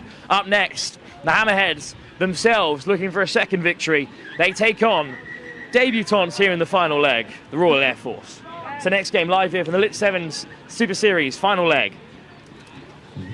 Pitch one just finishing with a win there for the Preseli Barbars all the way from Wales. As we'll continue, 3 more games starting shortly for you here at the home of Europe's largest sevens tournament. This is the Green and King IPA tournament, and of course it's part of the Lit Super 7 series. So the largest series of rugby sevens in Europe, taking place right now. So the 20-1 games are as follows. First of all, in the men's elite group G, we have one of the guest teams for today, the Royal Air Force, taking on one of the teams hoping to win the whole series, the Vaquita Hammerheads. That's kicking off right now on pitch number 1. Vaquita Hammerheads currently 3rd in the series, and they're taking on the Royal Air Force. Pitch 2, we've got the Group C game between Shogun Rugby, currently topping Group C, also in the chase. And they're taking the Bedfathers, and then on pitch 3, White Dogs Alpha Pack are taking on So the Royal Air Force making their debuts here at the Lit Super 7 series in the final leg. They're taking on the Vaquita Hammerheads. All the food stalls are open. Archie English alongside me for this one. And Hammerheads are with an outside shout of taking the title here, but they're going to have to go the full length here in Bury St Edmunds. Yeah, it'll be a difficult day for them. So it's, you know, as I said before, it's a close league this season. New coaching staff, captain from last season, Charlie.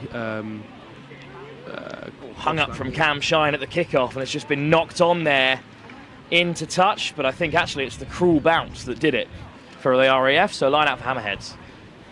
Yeah, sorry about that. I was watching that kickoff. But yeah, new coaching staff at Hammerheads, so it's exciting to see that it's working for the men's team as well. Great break, great steal from the line out there as well. So here come the RAF parking. Alfonso Makutu parking again, throws the big dummy. Dug out by Shine. RAF looking to play with a bit of intensity after defeat to Apache earlier today. Big miss pass and then volleyed into the crowd. So we're back where we started again with a line out for the Hammerheads a little bit further up the field. Good start from the RAF. Great strip they've got as well. This sort of camouflage with the red and blue as well. Line out this time does go for the Hammerheads, and it's flung right into the pass of the on-rushing Luke Uru, who can't keep a hold. Nervy start for the Hammerheads. Yeah, I think it is. Harvey there, he's actually from Olney, where the team is based out of as well. So he's one of the, he's one of the Jim Osborne's lads that he brought in from his home club as well. So it's nice to see he's in the team. But yeah, very nervous start. I don't think the nerves have got to him yet. Dug out by the RAF. Here's Cam Shine again. Parkin. Alfonso Makutu. Oh, what a step from Makutu. Finds a parking on the inside. Uru wraps him up. Shine over in support. Boxall. Swung wide by Cloud. Good delay on the pass, and the RAF are in behind. Off goes Kieran Jenkinson to score the first. Good setup by Ben Collins. RAF score. And Hammerheads, they can't afford to slip up here, because the RAF, well, they've still got the Fiji Warriors to play later on, and if they beat them, Hammerheads could be exiting early here. Yeah, it's a difficult start for the Hammerheads. They obviously don't want that at all. For them, they cannot have any mistakes today, and he got it over the post as well, so it's a great kick as well. What a nudge. Hammerheads have still got Apache in their rear-view mirrors. This is a tough group. Shelley Barbars and the Army together. Hammerheads and Apache, that's 4 of the top 6 all inside 2 pools and on the same side of the draw. Good kickoff, well taken. No tackle made until the 10 metre, so Hammerheads with a chance to attack. Oh, wonderful work. It's Brass getting on the inside. Fantastic work. Or it's Uru. Harwood. Smith steps on the inside. Matt Smith, one to beat, just the sweeper, shrugs him off. Matt Smith goes over to score. Give it the old show and slow there, managed to get a bosh in it as well. Wow. Lovely finish. And fantastic work. My mistake as well. I think it was Ariva Seravatu who made the great break down the centre as well and set it up for the Hammerheads. Yeah, it was good. Yeah, he managed to get off, dancing around, dancing, prancing. It's actually nice to see. Now the Hammerheads, I think they've woken up finally. Luca waving at us in the box as well. So Hammerheads level things up 7 apiece here. And it is Uru who's going to get underneath this. One bounce, it's going to stay in field. Uru gets a touch, grub it on, but straight into touch. No chance for Callum Cloud to get after it. I'm surprised the ref didn't give a penalty there for tackling him off the ball, because he wasn't going for the ball at all there. So I'm surprised the line official didn't catch it either as well. Tristan Harwood with the throw. Options are plenty. Uru to pick out. Good track by the RAF. It's been stolen, but it falls back for Harvey Dench. And Dench, ball on the inside for Harwood, who's going to race away and take the Hammerheads ahead. What a try. And as you said, what an offload as well in there to pick out Harwood. Yeah, it's great from Harvey. I think he's, as I said before, he's the only boy within the club as well. So yeah, it's nice to see him tearing up for Hammerheads in a Hammerheads shirt again. Nikita Hammerheads, defending champions on the women's side of things, looking for their first series victory here in Bury St Edmunds, and that's amazing because they are very much in a shout of the tournament, despite never winning the cut. Couple of plates and some strong appearances at Oxford have got them in amongst it. Offside from the knock-on from the kick-off. Hammerheads just swinging momentum their way here. Harwood, Uru, Dench. Big show and go from Seravatu. Flicks it out the back door for Dench, who slips the net. Dench will score another. Relentless from the Hammerheads. And before half-time, they are 3-1 up here. What a great performance from them. In a crucial game, they cannot afford to slip up in pursuit of this lit Super Sevens title. Yeah, they're all looking really relaxed. From that first try they let in, there might have been a blip in the, in the whole game. Well, for them, their mindset anyway. But Hammerheads, they all seem to be very relaxed. High fives usually going round. No one's too blowing either yet, so it's looking good. They made the final in Oxford, beaten by Belgium. They made the knockout stages at Shelford and won the plate at Harpenden, which kept them in with touching distance of the British Army. But they've got to go the full length in order to overtake them on points difference here. Cam Shine wrapped up in midfield by Ariba Seravatu. Cloud. Alfonso Makutu whipped inside by Collins. Good shot from Dench. RAF keep it alive. Collins steps on the inside. Put down by Harwood. Short side they go, but it's beyond Makutu. Flag goes up. It'll be a line out for Hammerheads. RAF have their blushes spared by the half-time whistle, but a fine performance from them. They deserve to be in front here, but the RAF have looked dangerous and they have to quell any fight back in the second half. Yeah, it was good. I think the Hammerheads, they're still high-fiving, staying relaxed. The RAF side looking very strong when they've got the ball, but they're just being starved of the ball. So as soon as they get it back, then they start looking to get to the wides in the 5 channels. But Hammerheads are doing well to cover that across. So we'll see how it goes in the second half. Second half still to come, but the Hammerheads in front will see their group mates, the Apaches, on this field up next, looking for another victory on the elite division of the Lit Super 7 series. Hammerheads lead at half-time against the RAF.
Deep kickoff by the Hammerheads, and Dench is straight after it. But here come the RAF.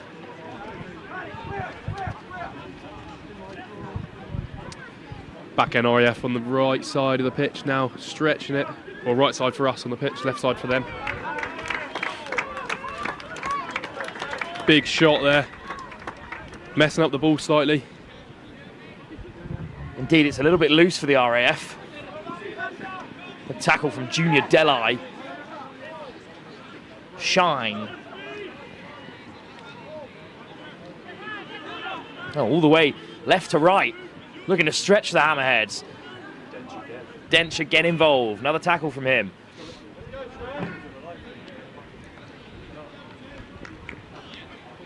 Oh, Delai catches him in midfield. They're holding him up here, and I think the RAF are going to lose out. Turnover. What a moment. And it's going to be a scrum for the Hammerheads. Good defence at the start of this second half. Yeah, it was great. They're pressing. They obviously that's what they spoke to in the second half. They were giving them the RF too much time, moving them around the pitch a bit more. So now they're pressing. Now they're making them make decisions they don't want to make. So it's looking good so far. Scrum for the Vakita Hammerheads. In charge in this game after a couple of quick tries before the break.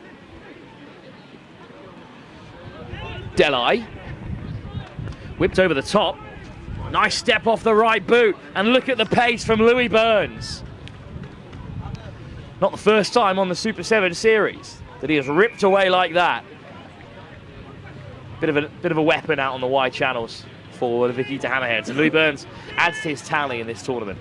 Yeah, the extra man. He's a good player. He was played the Celestial Sevens. He was tearing up there as well. A few clips of him went pretty viral as well. So it's nice to see maybe some more coming here as well. Luke Uru, not usually the kicker, but he made the kick. Like to see that. Uru, not from far away as well. Formerly of Colchester Rugby Club, who did share a division with Bury briefly a couple of seasons ago, from North Essex.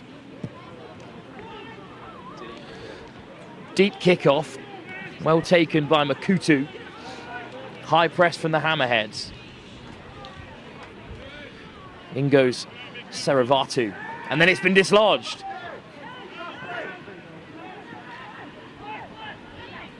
Mavakula came away with it for the Hammerheads. Big show and go, and a big bump, and the offload on the inside for Amanasisi. Mavakulu brought down, flicked out the back door by Saravaku. Still on here, Delai races away. Junior Delai on the board again, another who's had a prolific session on the Lit Super 7 series this season. He's played every tournament this week for Hammerheads, I think, this year, except British Elite. So he's definitely a marquee player for Hammerheads this season. Yeah, he's looking very knackered out there. He's doing a lot of work this season, so he deserves a little rest here and there. But he's not going to get one just yet, as a couple of changes are made. The kick is wayward.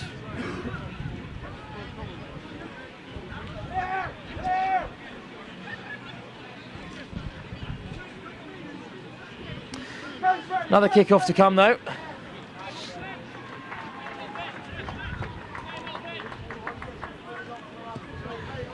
Amanasisi, Mavakalua puts it up. I think just a touch of a knock on there from the Hammerheads. So,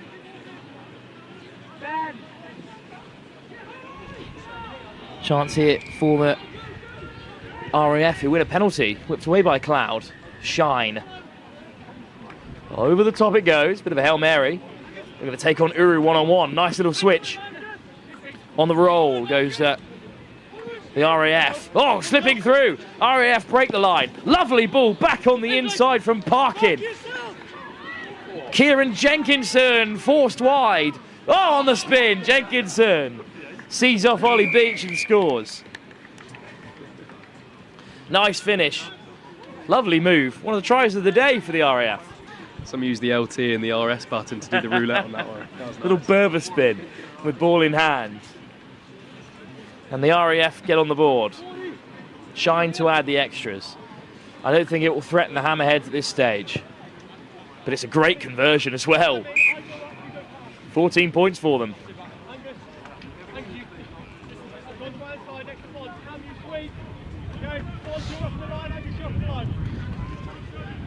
Kick-off to come from Cam Shine in the RAF to this near side in the commentary box with the wind swirling. Clouds underneath it, and he taps it back excellently well. Adam Ford. Boxall. Missed pass over the top. Makutu steps off the right. Caught by Hayward. Shine. Good read from Begbie. But off goes Collins. Sam Boxall. Cam Shine. Walking them back now, Hammerheads. Walking them back now. They need that press, need that RAF, need that hard running line. Oh, they've just turned it over. Stolen by Nabakula. And Uru on the turn. Uru gets away. Beats the tap tackler. Uru to the 22. Hunted down by Angus Lang. But Luke Uru just about gets it down to certainly seal it for the Hammerheads. I definitely thought the sniper had him halfway through when he got to the 22. He's in the trees. Yeah. He's been away somewhere. He's been hitting a few people here and there, but yeah, Luke must have had a bit of debris hit him, and then he managed to jog it off. But yeah, he's taking the kick now again. So No stranger to the St Edmunds turf here, Luke Uru, and he has perhaps the final say of his game as he rolls off. Still a chance for the Hammerheads to go further in front. Amanasisi Navukula to take the kick. It's contestable, but it's up from Collins, who is laid out by Sam Begbie. Straight back to his feet, Collins, and here's Cam Shine in the midfield.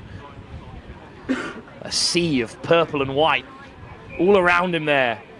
Navukula penalised. Oh, and almost away here on the spin. It's Sam Boxhall again. Cloud, Shine, Collins. Takes them on and frees the hands for Alfonso Makutu, who is put down again. It's Big Sam Begbie again involved, and he has put an end to the contest. Final score here. And it's the Hammerheads who take a firm victory into their final game, a big old shootout for the top of the pool with Apache. Exactly what we'd like to see. Of course, Apache have a job to do first against the Vikita Fiji Warriors. So that's our next game then. More action from Group D. 2 from 2 go the Hammerheads. Can the Apache, who are also chasing down the title, match them here with another game live in just a few moments' time from pitch 1 at the Berry Sevens, the final leg of the Lit Super 7 series. So here on pitch number 1, Apache, who are currently leading Group D in the men's league, are taking on the Vikita Fiji Warriors. That's on pitch number 1, Apache, current Group D leaders, taking on the Vikita Fiji Warriors. Apache also with the chance to take the series title, so important game for them. The pitch 2 game in Group A has been given as a win to Bury St Edmunds due to the Sappers withdrawing. And then the Group A men's open game on pitch 3 between Fine Rugby now and Burnley's Ballers is an important clash of the 2 top teams in Group A to see who finishes top. So that's on pitch 3 now, the Group A men's open clash between Fine Rugby now and Burnley's Ballers. Don't forget the bars are open.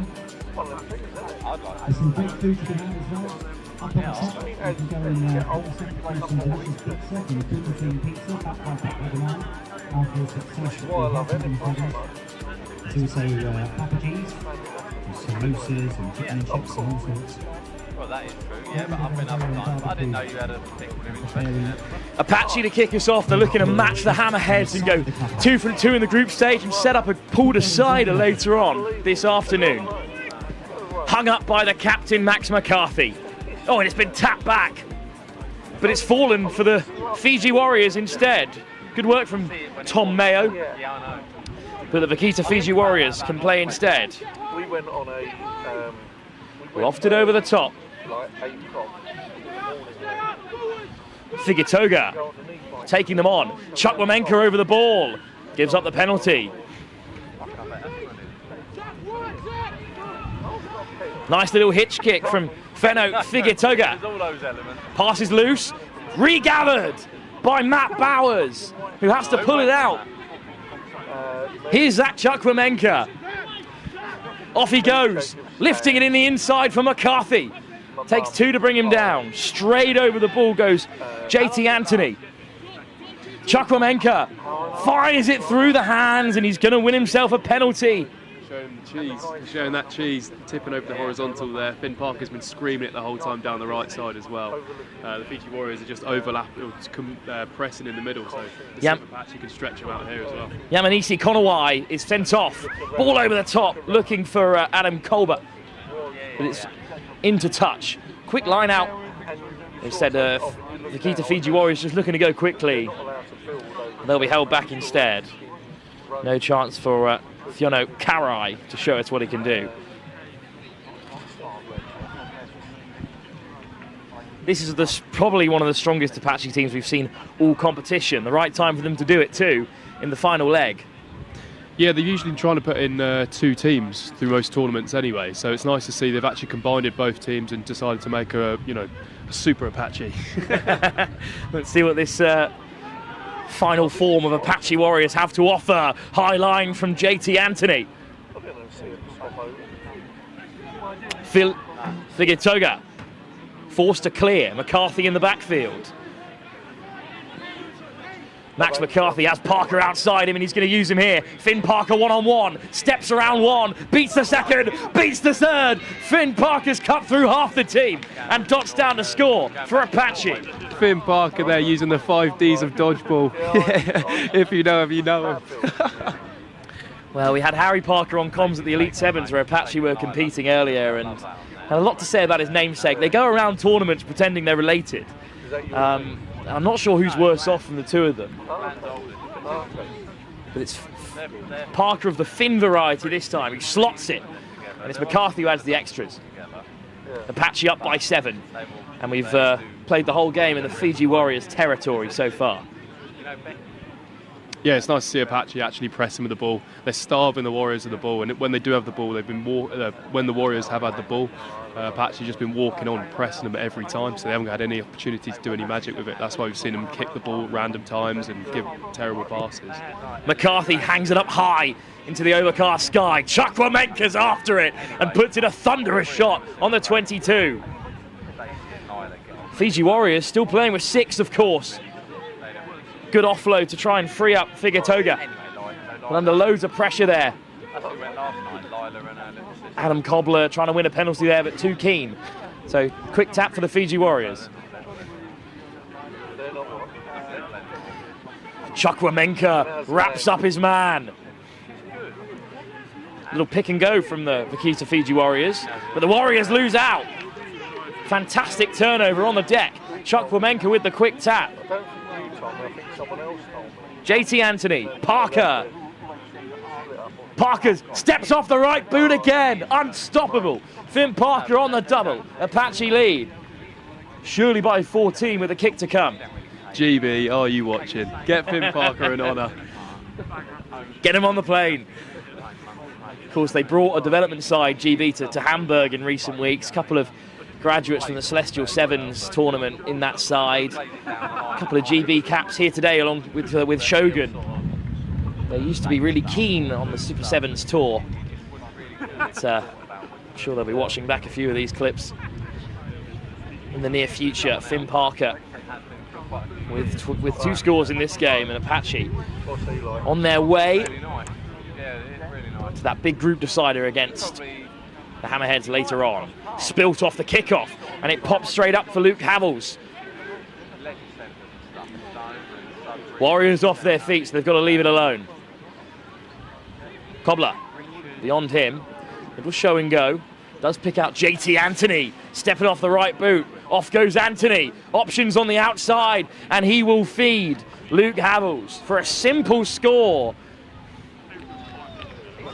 3 dummies and a pass there, I think it was. Dummy, dummy, dummy, then it went suddenly. But no, that's class. Apache, they're just looking insane at the moment. This is one-way traffic here at Bury St Edmunds. Touchdown right into the corner by the St Joseph's College board. Max McCarthy hammers it over for a 3rd converted score. They lead by 21. What a turnaround it would be for Apache, who haven't even made a final yet at the Elite Sevens, but the Elite Super 7 series in the Elite Division. But their consistent performances have put them within touching distance of the British Army. Back on 36 points, I believe, coming into today. But a full 20 will take them to 56, and they could well top the table. Big hit from Kingdom. Penalty. Again, a couple of hits just a little bit too high.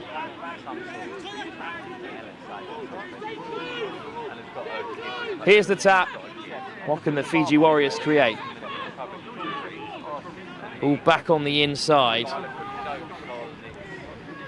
Good delay on the pass. Now they've got a man over here. Taking on Tin and White. Good work through the breakdown to keep the play alive. 3 on 2, hint of it. Nice offload through the back door. Away goes Koronoi back onto the field. Swung inside by Malanabil. Oh, flying into the breakdown. What a shot. There's one man over for the Fiji Warriors. Little hitch kick. Look at a take on Anthony. What an offload. Stepping off the right boot. Yamanisi Konawai. Ball's got to go. There's so many over for the Fiji Warriors. Kingdom into the breakdown. Frees up the ball. It's loose. And McCarthy looking to hack it through. McCarthy somehow comes away with it.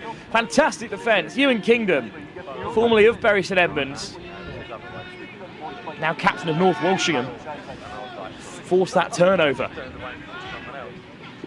Boot to ball. And Apache on the chase. Well, it's just one-on-one here, gathered by Figatoga. Getting outside of Ballard, but Ballard's got him. Very casual from the Fiji Warriors. Another loose offload though this time, and Anthony's after it. Well, this first half descending into chaos. It's loose. It's been regathered by Bowers. Well, it's Tom Mayo in the end.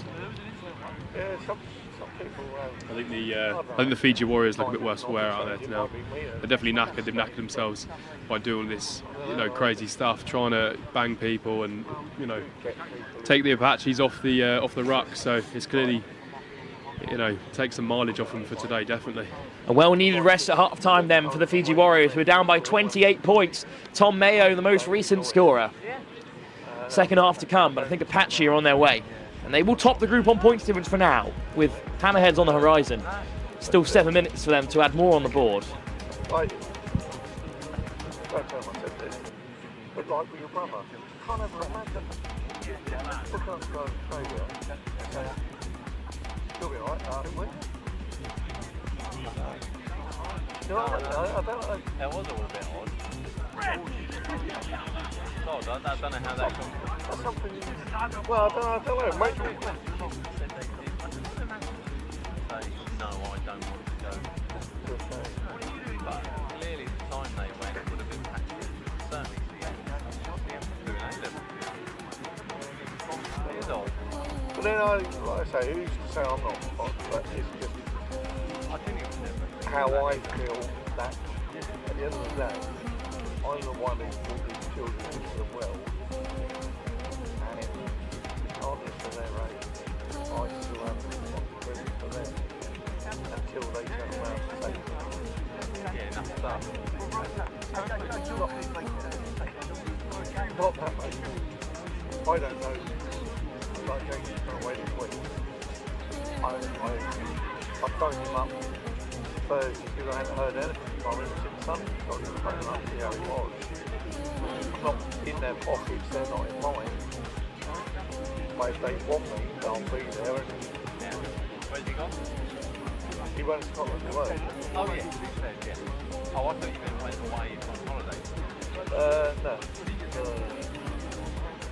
Oh, can you put the holiday with Daisy? I know she's a bit younger, but every winter reminds every time until she doesn't want to. Yeah.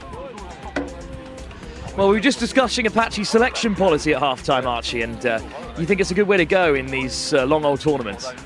I think it's good. Apache, they do have a lot of,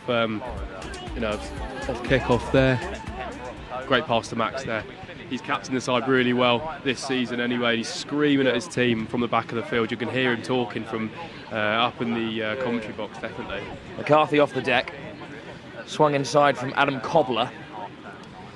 That's a big jump step and a big don't argue. And away go Apache. What a carry by Louis Natal. McCarthy with numbers down the short side. Missed pass over the top. Good take from Matt Bowers. Bowers, round one, swung towards the touchline by Fiona Carrow. Good feet from Cobbler. Natal, back on the inside, stepping off the right boot, accelerating over the 22. There's good cover for the Fiji Warriors. Penalty advantage, quick tap, let's roll on with it. Again, it's Cobbler seeing off one and teeing up another score for Chris Ballard. Apache ruthless, and they've started the second half as they ended the first with another score. So again, they are in the running here, Apache. They're about 10 points behind the Army. But if the Army slip up at the quarter-final stages, or indeed at the semi-final stages, and Apache go and get the whole 20 points, they'll fly to the top of the lead. Hong Kong and the Hammerheads and the Preseli Barbars also the closest challengers, with the Godfathers with an outside chance if they go the full length. It's all to play for in this men's elite division. Much closer than the Super Series last season, where Germany wrapped it up with a leg to go. The British Army champions on the Lit 7 series as well, I think a leg before the final day. So the combination of the two series has created such a tight contest. But that kick is straight into touch, and a gift for the Fiji Warriors. And a gift for the other team as well, or the other pitch. They've got another ball. The Sappers taking on the Leeds-based 7 side, the Carnegie Sevens behind us. And we will await new balls, please. Very apt with Wimbledon rolling on. You caught much of the tennis so far, Archie? I haven't actually had a chance to watch it, to be honest with you. But I'm looking forward to. I'm definitely watching after this. Cam Norrie back on for the GB side in the days to come. But this is a little bit more like Djokovic against. I'll be more into the Formula One this weekend as well. Well, don't talk about that. That's boring. Off go Fiji Warriors up past the halfway. Penalty Apache. And it's very much straight sets for Apache so far. Still looking to drive on here. Heading towards the outside goes Mayo, searching for a second score. Tom Mayo's got it.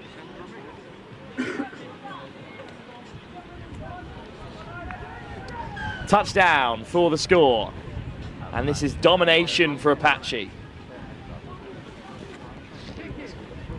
Archie, I want everyone to know that you waved down to your friends at Apache and they didn't wave back. Yeah, that's quite sad. I was just waving to them all and none of them even looked. They're all very focused. Laser focused, as you can tell by the scoreline here. I'll just cry about it later on, that's fine. Just keep it off the live stream. Sorry. Well, it's going to be Finn Parker to take the kick off this time, with Louis Natal on the chase. What a kick it is! Oh, just overcooked. Just catches us here on the commentary box in the end. So another bit of free ball for the Fiji Warriors in the latter stage of this second half. Yamanase Korowai to the open side. Big step off the right boot. Show and go. Almost through. JT Anthony wraps him up. Dislodged on the deck. Good defence again from Apache. Looking quite ruthless here. I think the quality in this final leg, with Shogun arriving, Apache have brought their best team. Wild Dogs, we saw earlier, brought a really good team, even if it hasn't been their day so far.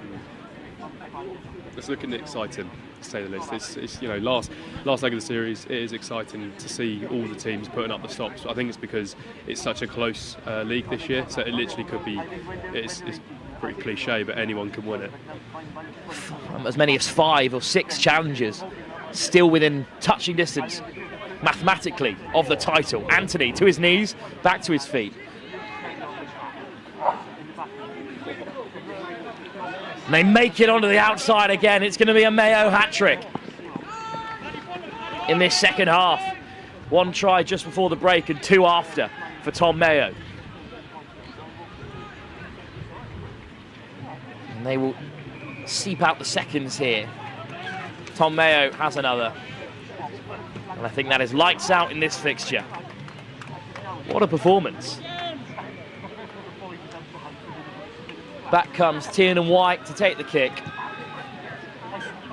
And we're still playing here. But it's fixtures like this. And you wonder why Sevens is only 14 minutes long. This is why.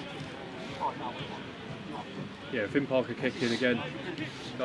Doesn't usually kick, but he does the old 2 Nike socks. Stacked, really high kick there.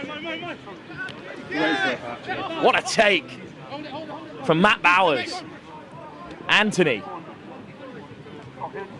Slipping through again. Desperate to free the hands. Great offload. Off goes Ballard. McCarthy puts on the handbrake. Draw and give the call, and that's exactly what they do to put Louis Nattau into the corner. And our regular programming continues with another Apache try. Apache looking sharp today. They'll be a tough team to beat further down the line. Ewan Kingdom was speaking earlier that they have a really good feeling about this Apache. They think that this is their tournament to win. They do enjoy the turf here at Bury St Edmunds. They've enjoyed their first outing on the live stream here with a huge victory to set up a group decider against the Hammerheads. But if you're a Hammerhead watching on there, it's pretty worrying stuff. Yeah, definitely. I think the Apache side again, they're looking sharp, they're looking slick. They're all looking fit as well. So no injuries coming into this, and it'll be nice to see the Hammerheads versus the Apache game later on today. So that'll be exciting to watch. More action from the Women's Elite competition. The Lillian Amazons having another crack, this time at the Boom Beavers. Should be a harder challenge than their last, but still an opportunity for the Lillian Amazons as they seek a top place in this group and a chance to upset the Shoguns as they race towards a title in this Women's Elite competition. This is a battle for second place in Group A of the Women's Elite competition. So Lillian Amazon taking on Boom Beavers. That's on pitch number 1 starting shortly. We also have the men's Open Group B game. Another battle for second place in Group B. That's between the Carnegie Crusaders and the Sappers 2. That's on pitch 2, 1:20. And the other Group B men's Open game between Ongar 7 and the leaders of Group B, the LU Sevens. It's on pitch 3 at 1:20. Remember, you can download the Tournify app. That's the Tournify app. For more details on your team, where they are on the leaderboard, and what their next games are. And let's download the Tournify app for more details.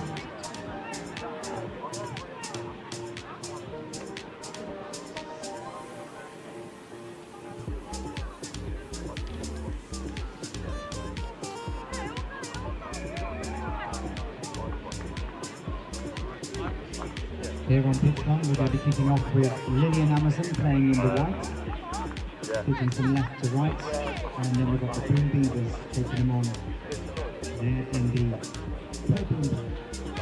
This again, for second place in Group A of the Women's Elite competition.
So with our attention moving back towards the women's competition, it's a big hit we see put in there by Lillian Amazon's Boom Beavers, struggling so far to get out of their own half. Now, in fact, with a player down, they do get the penalty awarded by referee Enioma Anamalici.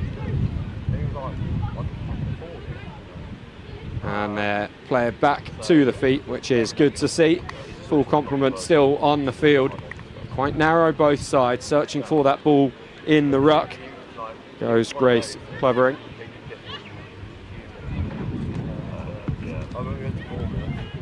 Again, slow at the breakdown. which is giving Lily and Amazon the opportunity to get up in the Boom Beavers' face every single play. A huge hit there, carrying them back towards the line.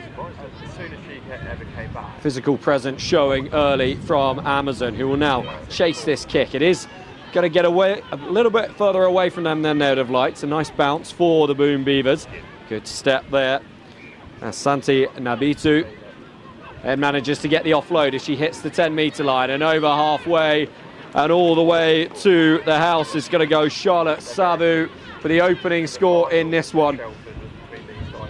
They've defended the opening 2 minutes, have Lily and Amazon, and then as soon as they get hands on the ball, it only takes 2 players to touch it before Savu goes over for the try, and gives Lucy Sotia plenty of time to walk up and set herself for the conversion. She takes from behind the sticks.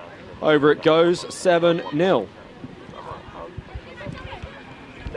Rather a lot of players from the Boom Beavers on the pitch at the moment, running the water on. Probably trying to collaboratively come up with a plan to break down this Lily and Amazon defence, because it was mighty in that opening salvo. The restart hangs nicely in this gentle breeze we have today. Wrong option there from Amazon, trying to hack the ball through, so Boom Beavers do keep possession. Worked all the way to the left-hand side through Harriet. Again, narrow around the ruck. Chloe Broom looking for options, pulls it back, and it breaks down in the end, lost forwards just as it gets to Clovering. So Lily and Amazon will have the put in at the scrum.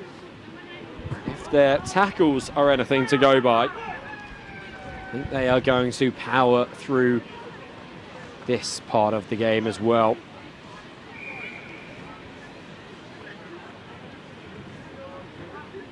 Quite a stable scrum, not actually driving through too hard, and in the end, a loose pass. Varo Narisi Kuro has done really well to pick up that loose ball and turn something for the scrapyard into something for the highlight reel. She's going to convert her own try as well.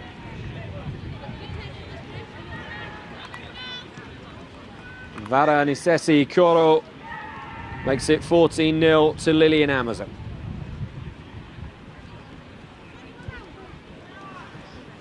Did have a speck of rain a few games ago, but as you can see now, the sun is really starting to force its way through the clouds.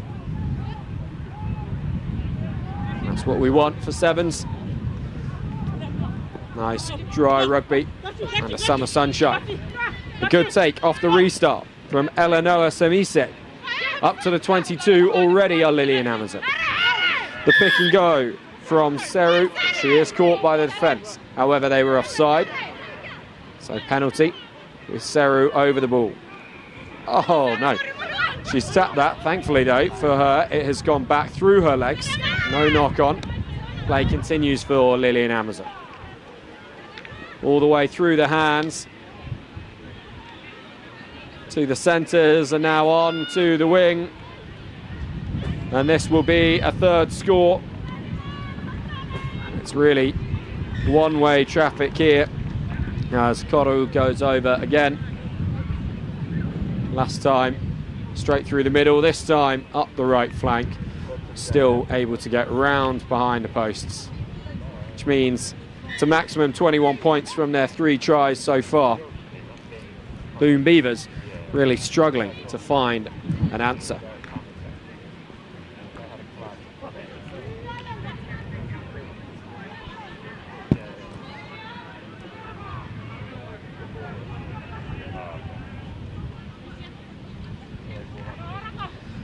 All of Lily and Amazon stacked to the left-hand side to chase this kick, which was sliced to some degree and ended up going quite straight. However, knocked on by Beavers, which means Amazon do take possession forwards. They had the advantage, which has been used now. This one pulled back to Sili Sila. And on to Nabitu. It's Nabitu who set up that original try, chasing back after the Boom Beavers kick.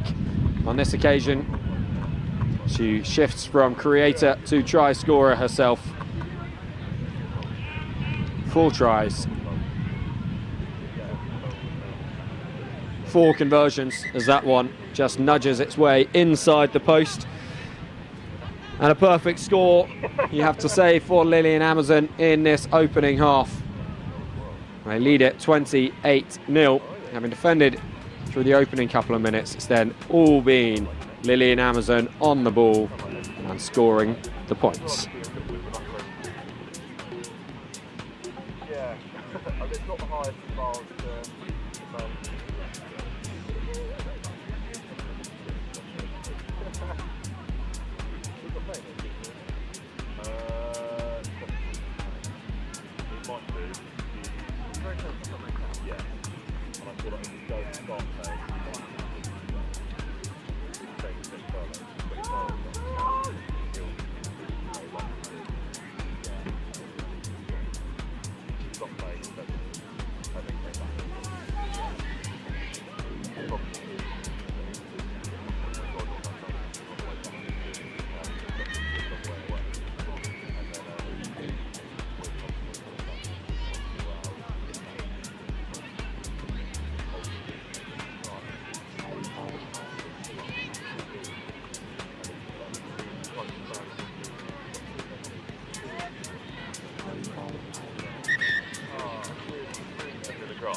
Boom Beavers very briefly with the ball back in hand here to get us underway in the second half, but I think that might be one of the few times they touch it in this half, as Lillian Amazon start as they left things off in the first half. Eleanor Semise scoring the simplest of tries, caught from the restart, offloaded, round she went down the right hand side, arced her way in towards the post, and the 5th try for Lillian Amazon in this one. Lucy Sotia with the toughest conversion attempt of the day so far for Lillian Amazon. Just to give you an idea of how accomplished they have been in this one. No problems with it. 35 points up for Lillian Amazon now.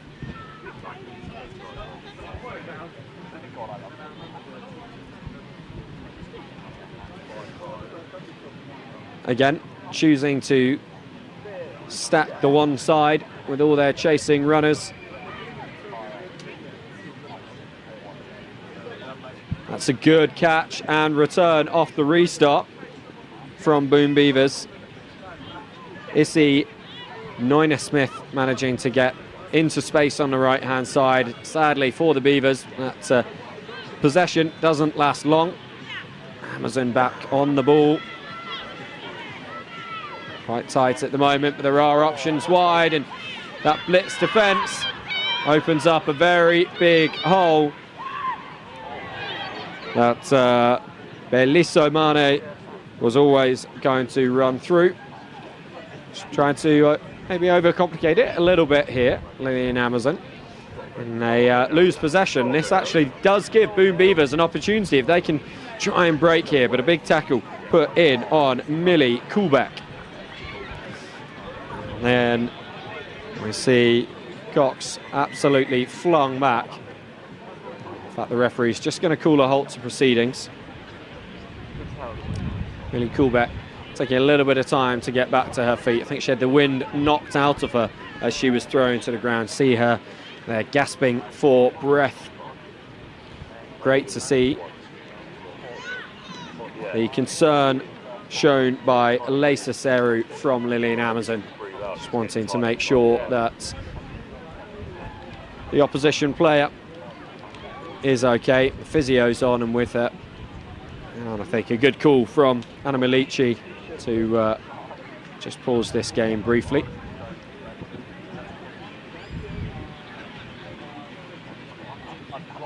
Boom Beavers, 6 of them that are on their feet in a huddle, really trying to work out how to keep their hands on the ball. It's just an inability to maintain possession when they get it.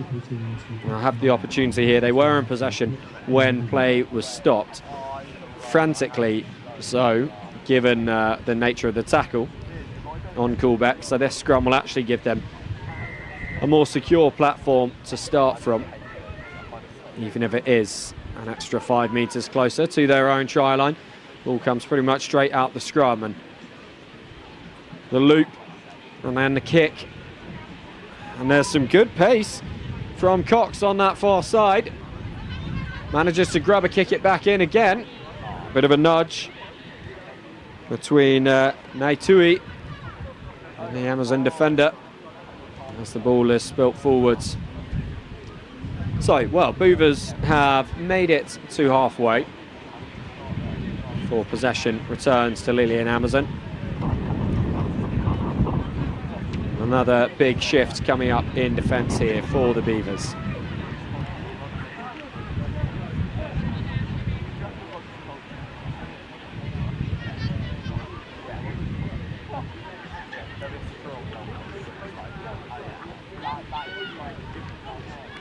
Just calmly waiting for the gaps to open up in front of them. And then the distribution sees Charlotte Savu from the latest name on the score sheet. 40 up now for Lillian Amazon. It's just a case of the attackers running their lines, holding their defenders, and then distributing out. 42-0.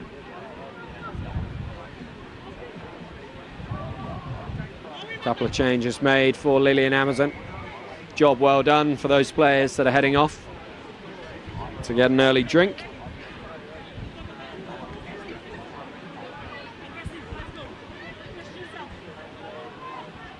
The restart will come towards us, camera side. Although not in the way Lillian Amazon would have hoped. That one caught by Boom Beavers, which means they do have to play it. Lillian Amazon were expecting it to be left and the tap on halfway. So play broke down for a moment. Advantage now for Boom Beavers. Cox again tries to drive her way through. Ball's out. Advantage is over.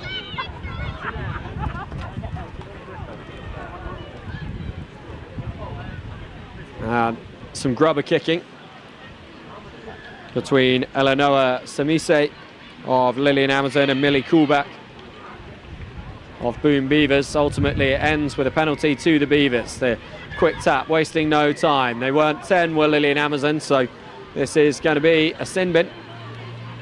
And really Beavers' best hope of getting some points on the board themselves is to only have to play against 6 women.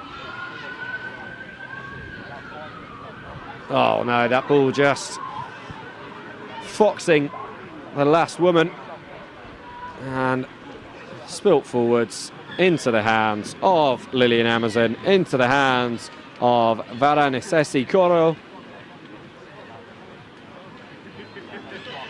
And now Lillian Amazon bearing down on a half century.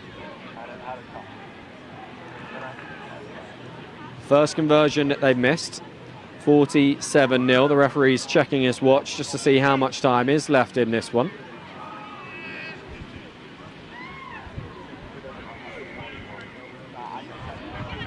If Lillian Amazon go over one more time, they will get to raise the bat. Even with a player in the sin bin, they are still too much for the Boom Beavers to handle this stage in the competition.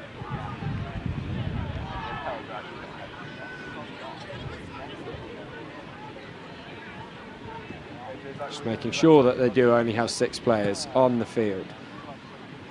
That restart, hooked slightly, lost forwards as well. That will be that final play in this one, is ended with a knock-on off the restart by Lillian Amazon, but it was job well done quite a long time ago for them, arguably even in that first half where they led 28-0. They've added another 19 points in this second half to run out 47-0 winners in this latest game in the Women's Elite competition. That's more action from the Women's Elite as Hammerhead Sharks and Akuma Savvy Panthers will take to the pitch from Group A. Their match just moments away. Both teams still looking to get their first one. That's going to be here on pitch number 1. The Group A Women's Elite game between the Hammerhead Sharks and the Akuma Panthers.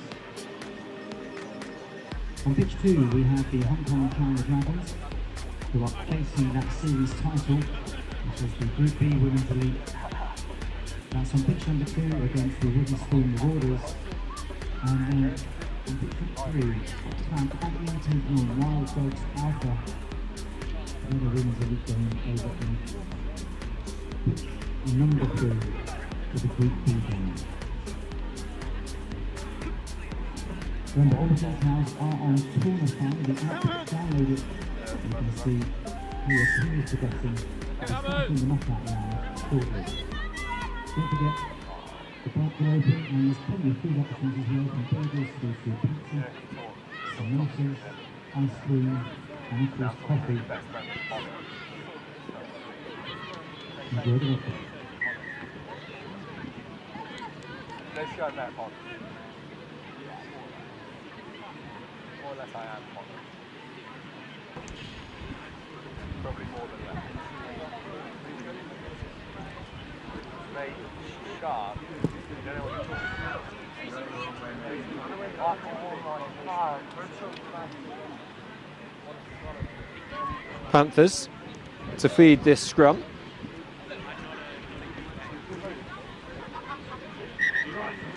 Ball straight back out the tunnel. So it will be refed. Sharks thought they might have got themselves a nice, neat little turnover against the head. Rare in scrums these days, with most of them being fed well to behind the hooker's feet. And on to Charlotte Grace Mossier. They bring it immediately back towards the middle of the field through Erin Bradley. She's wrestled in the tackle, but the ball already away, back to Grace Mossier, who still goes.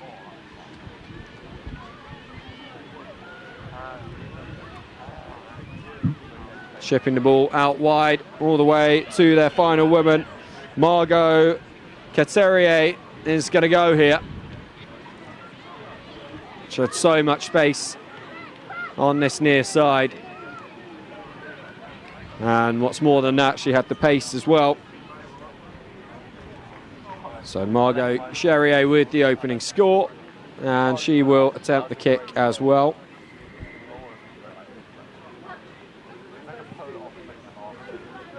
She duly converts the try for a 7-0 lead.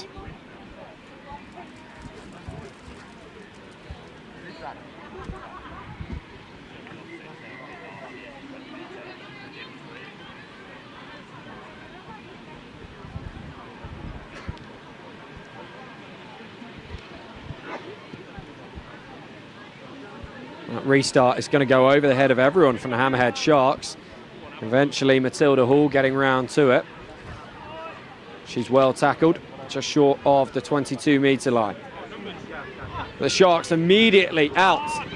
And it's really just a foot race now. Izzy Burr up to halfway. She's got the support coming in from Millie Helly Hammond, who will run it to the house. So 2 tries in a single minute, 1 from either side. Millie Helly Hammond will also look to convert her own score to tie this game back up. Not able to add the extras in the way that Cherrier was for the Panthers. So that means Panthers do hold a narrow 2-point lead.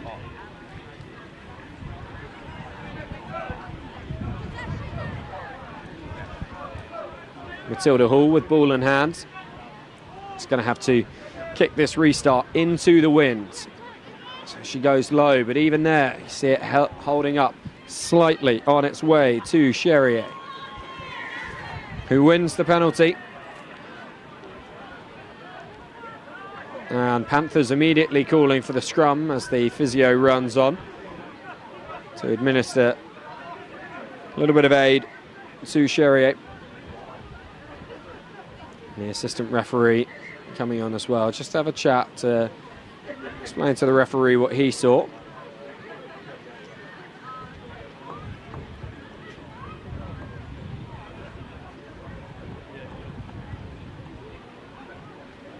And the backs from the Akuma Savvy Panthers just taking the opportunity to have a little chat away from the breakdown.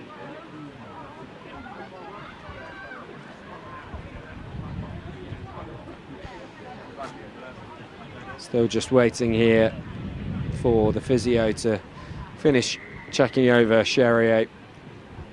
Looks to be some concern about her head and neck, which of course takes precedence over anything else.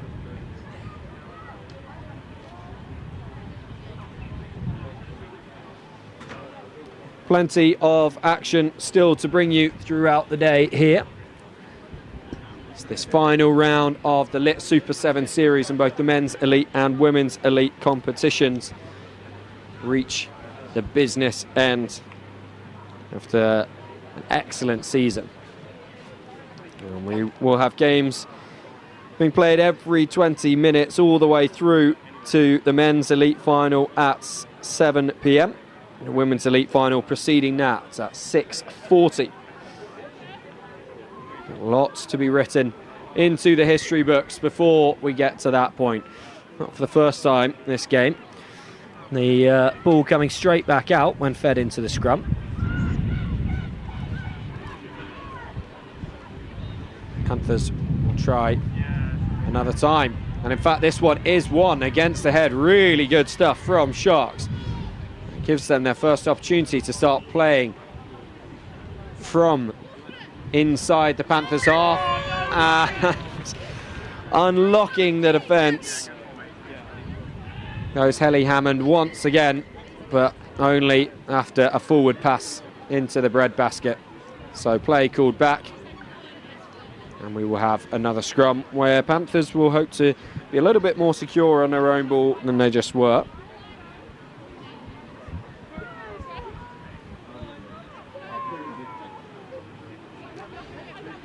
That ball fed almost straight out the back of the scrum to make sure they did hold on to it. Nice and deep, wide this attacking line, which allows them to ship the ball all the way over to Mozia on the far side before the defensive line get up and make the tackle. But in the end, they've done a good job forcing play out over the touchline, and the quick line out allows them to attack straight away. The tackle shrugged off, Rebelling knocked backwards. And Helly Hammond, she's going to go again here. Well executed try, all coming from that quickly taken line out, just the right side of halfway. And then they score on the other side of the field. A big part of it was as a result of the carry from Sydney Mead. She knocked her opposite number, Ebeling, back onto the ground. Matilda Hall, now the latest to attempt the conversion. Fortunately for the Sharks, she's no more successful than Helly Hammond had been after their first try. Which means they have a narrow 3-point lead at half-time, 10-7 to the Hammerhead Sharks.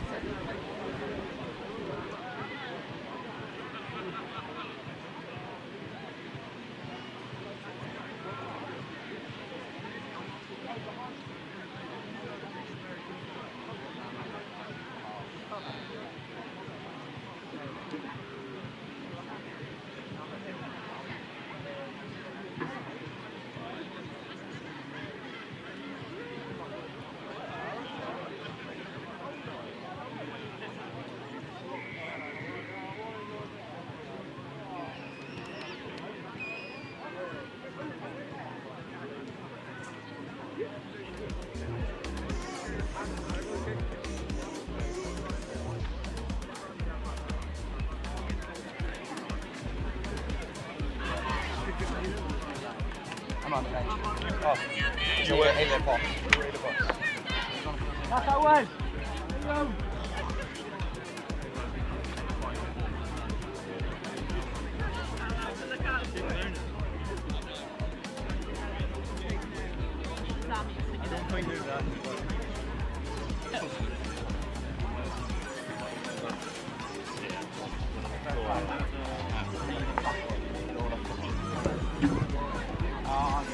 Hammerhead Sharks, who have come from behind to lead in this one, 10-7.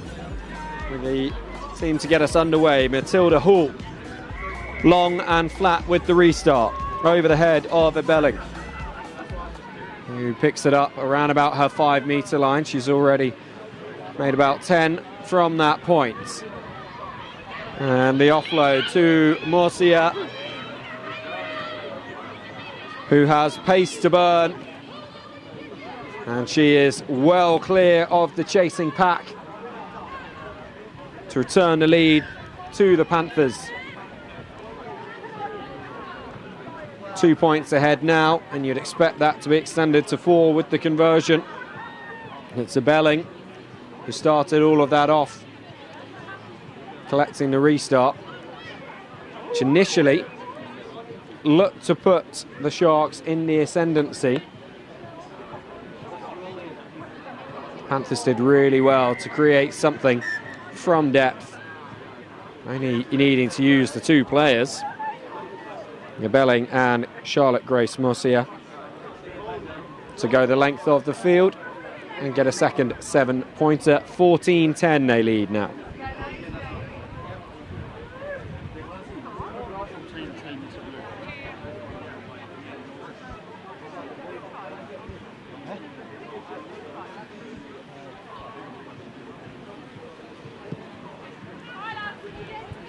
A little bit of time taken for the restart to happen, as it was Ebeling who knocked over the conversion. He then had to come all the way back to take the restart. Well collected initially by the Sharks. Lily Mason then running into contact. It was a bit of a wrestle, and in all of that, she did lose the ball forwards. Panthers scrum.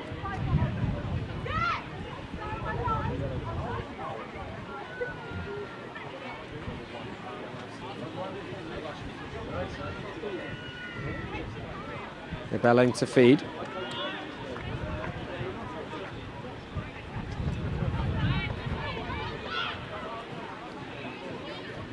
And out towards that right touchline. Already inside the 22. Mossier is there. Ebeling at first receiver. On now to Mooney. And keep it moving to this left-hand side. Mason linking up with Drodge.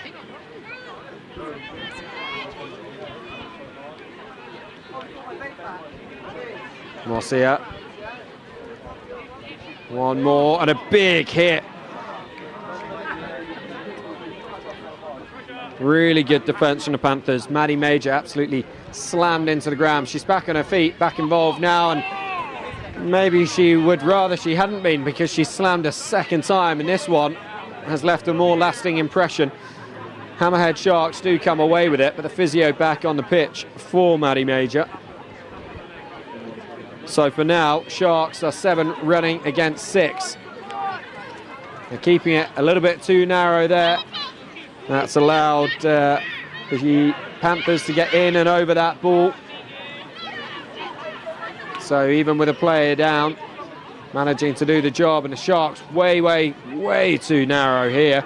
And if it wasn't for that wrestle that they've just put in, then they could well have found themselves exploited round on the flanks. As it is, it's Morgan Mooney, pretty much through the middle, just beating the outside shoulder of her defender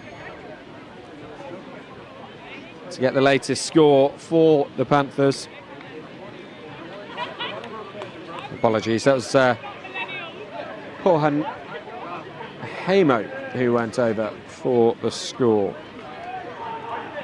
Liv Cuthbertson. Lauren Abelling adds the extras, 21-10 now.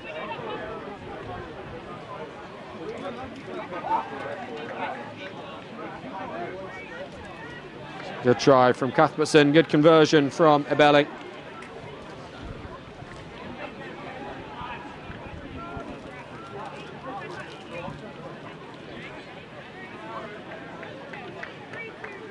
Abelling just sets herself for this restart.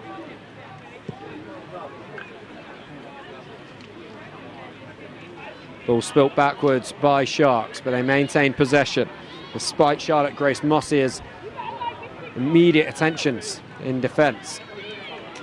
Little break from the ruck, lost in contact though. Struggling now to find that momentum that got them 2 tries towards the back end of the first half, and in fact they're going to concede another here. Maisie Riddell, the latest to go all the way for Akuma Savvy Panthers. A hug for her efforts as Liv Taylor takes the ball under her arm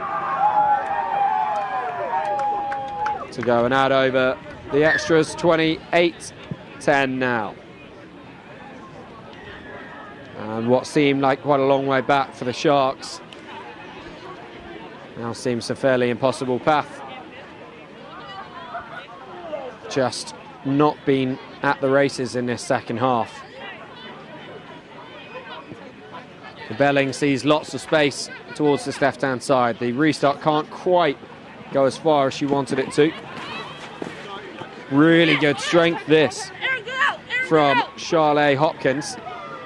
She's been dragged towards the touchline, fought her way back in, and this has helped create a little bit of running now for the Sharks. Held up in the tackle. This is Porhan Haimo.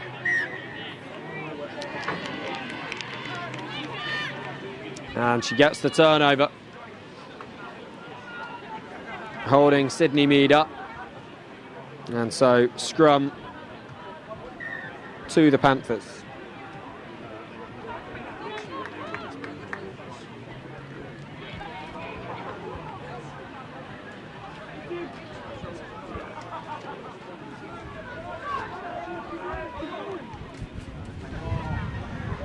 Got a few scrums in this one. One of them did rattle the Panthers, but ever since they've been fairly solid, and they break down this right-hand side now. It's through Cherrier, the original try scorer. Turnover was then made by the Sharks. They win the penalty as well. Into contact. Almost breaking through. Counter ruck coming in from the Panthers. Sharks deciding to go down the short side, giving their players and Orla Proctor quite a bit of work to do. The offload, in it comes. Mason carries forwards up to halfway. Narrow. Not many options. Bumps off the defender. There is an overlap. If the hands are freed, they are eventually.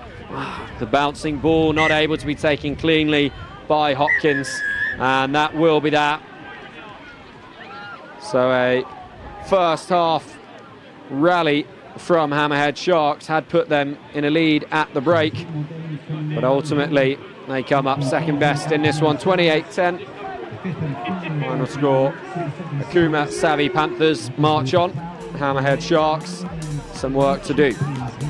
Immediately we see the men's team straight onto the pitch. I can tell you we're bringing you the British Army against Preseli Barbars up next. That is going to be an absolute mouth-watering clash. Do not go anywhere. Kicking off in and around 2 o'clock here on pitch number 1. It's the battle for dominance in Group A. And that's where the defending champions, the British Army, will be playing in red. And they're going to be taking on our Welsh Wizards from the valleys, the Preseli Barbars. The Preseli Barbars who won the Harpenden Sevens just a few weeks back. So this is the battle for the top spot in Group A on pitch number 1 starting now. We also have the other game in Group A on pitch 2 between Boombeavers and Oxfam Maxlot. Oxfam Maxlot, of course, are the local Bury St Edmunds team.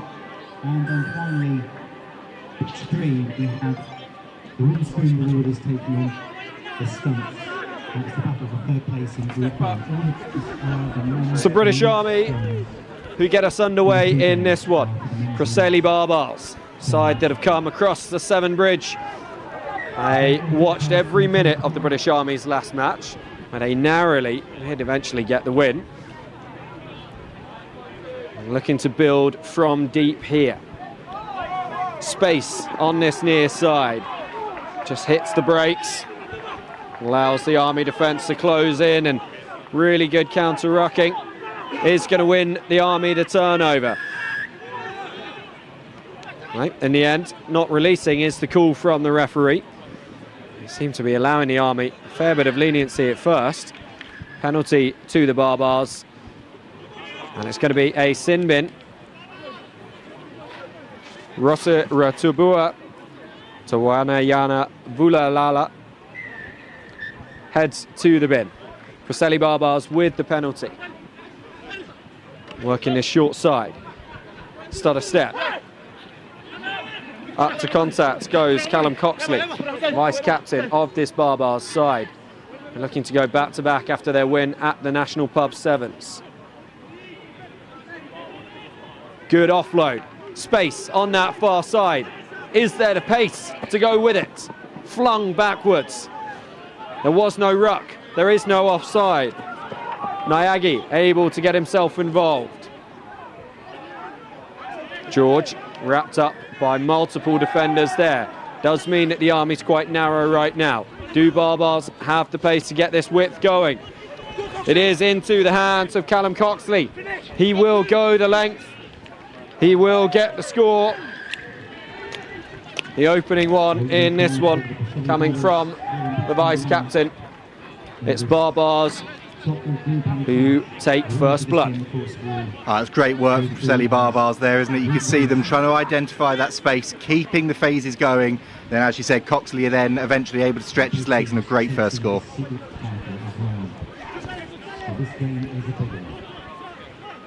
Kick to come for the Barbars. Oh, just clipping the very top of the right-hand upright.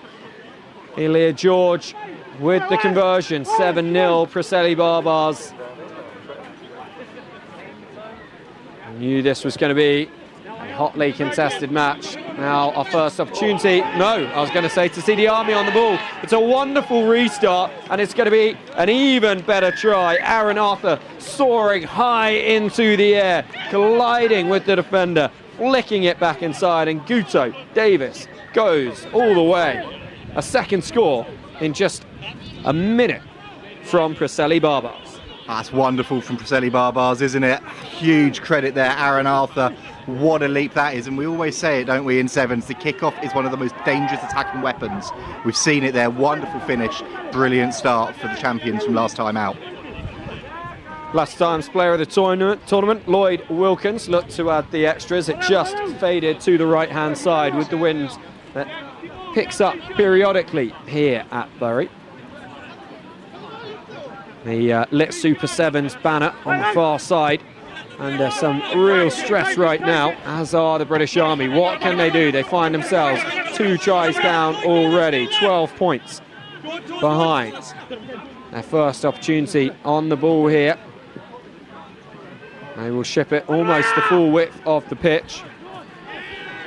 Siva. And now they win the penalty.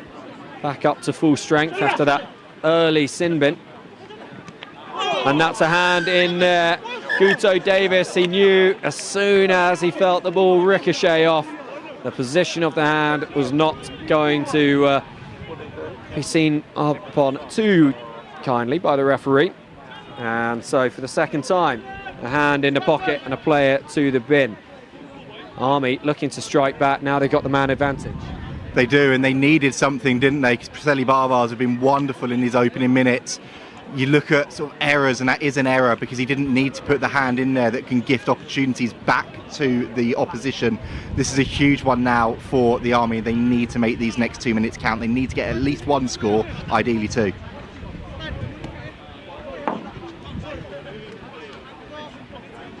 First scrum between these two.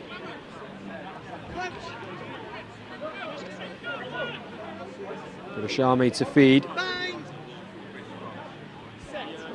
Space on the blind side. In the end, they don't need to worry about any of that. They win the penalty at scrum time. Quick ball. Already up towards the 22. Will the offload come? Yes, it does. What a score this is going to be for Jone Korivuka. British Army straight back into it. As soon as they had the man advantage, they exploited it expertly. And it's Korivuka who goes over for their first score. It's just what the British Army needed. It's wonderful, well executed, identifying where Preseli Barbars are a man light and then getting the hands going. That's what we've seen from them throughout this series. First time we've really seen it in this match, but with that conversion, they're now right back in the hunt. Just 5 points between the two now. Of course, British Army, they did start slow in the last game that we saw them in on pitch 1 here at the Bury Super Sevens event. Good chase off that kick from Onitavoro Nyagi. It's a real presence in defence for the Army. Barbars just managing to hold on to it at ruck time. Set themselves a little bit of a platform.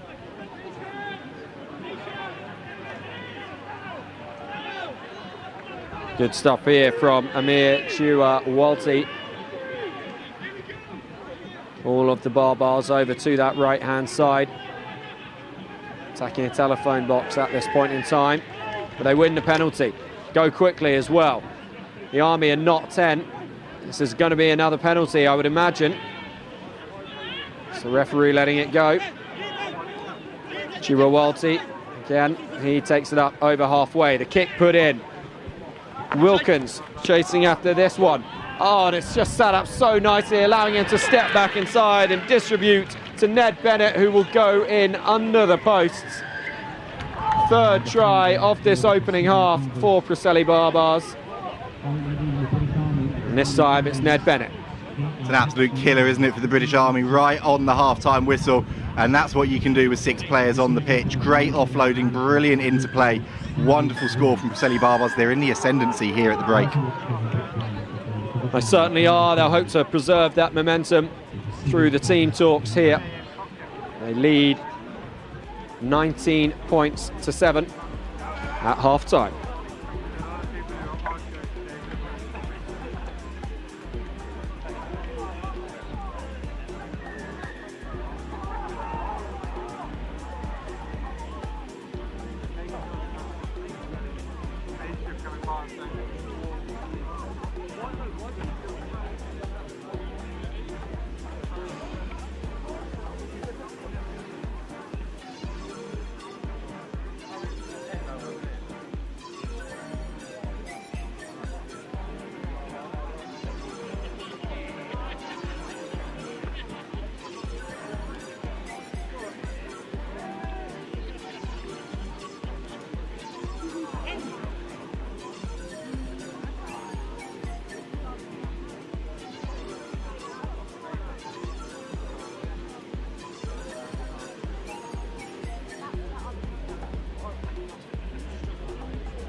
Preseli Barbars 19, British Army 7. As the referee gets us back underway. This mouth-watering clash from Group A, the men's elite competition here in Bury. And Barbars making the best of that broken play to get themselves all the way into the British Army red zone already. They've made a bit of a mess of that though, so they find themselves back on there on the British Army 10-metre line. Ned Bennett just doing well despite the attention of multiple military men. Up to the ruck goes Potter and feeds it out.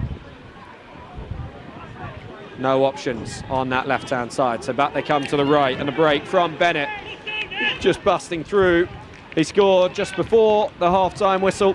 He will be the first to score in this second period.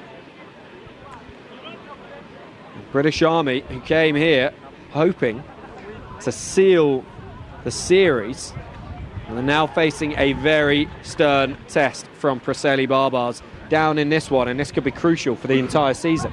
It certainly could, and it now looks, doesn't it, like Preseli Barbars are going to end up winning this group, so it makes that avenue into the knockout stages so much harder for the British Army. Ned Bennett deserves huge credit there as well. Pirouetted, came out of that tackle, looked up, pinned his ears back, nobody was there, and his side are right back in the ascendancy yet again. 26-7. A high one here. The Army just dealing with that bomb well enough to come away with it. Racing round to the right hand side went Salu Salu. Great offload. This is more of what we expect from the Army. They've struggled to gain a foothold so far, but they're up to halfway now.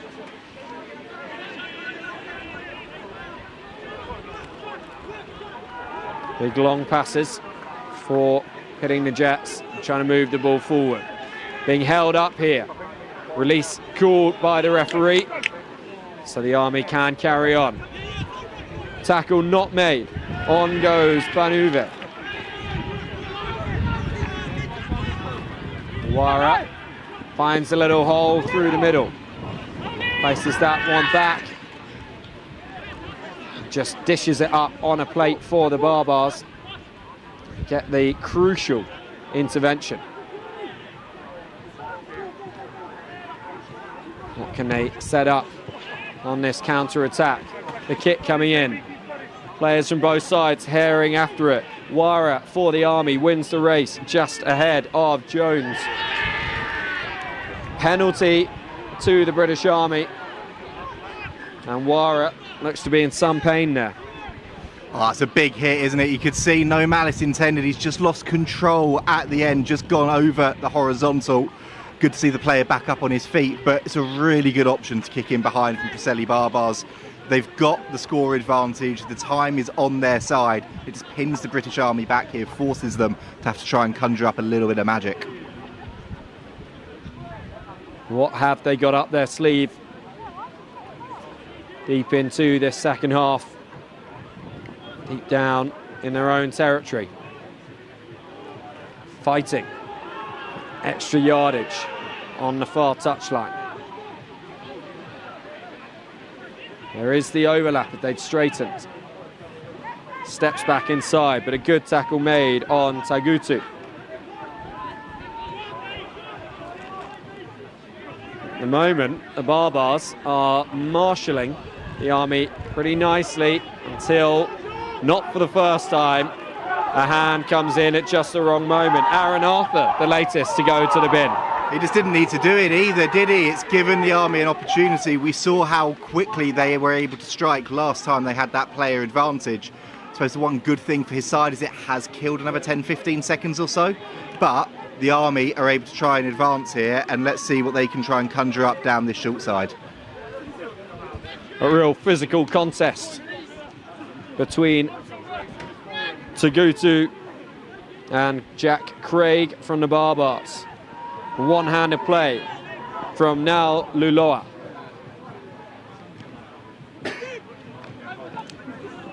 Craig again, right up in the defence, in the face of the attackers. And the Army are struggling to make headway here.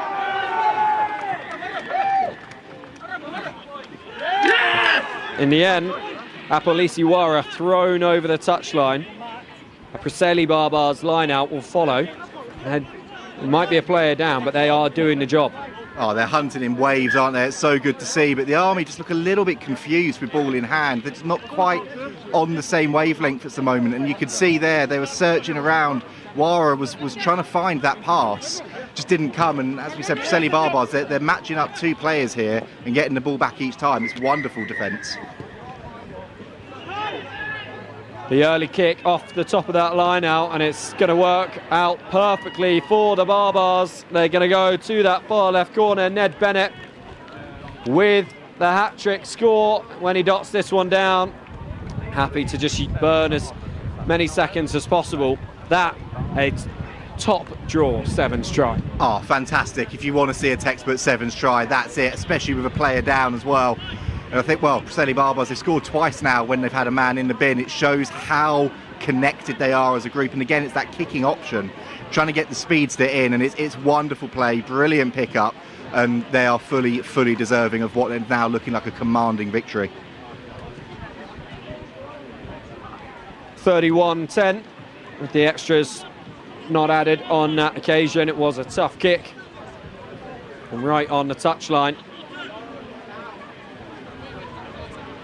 The Barbars really now can just manage this game out.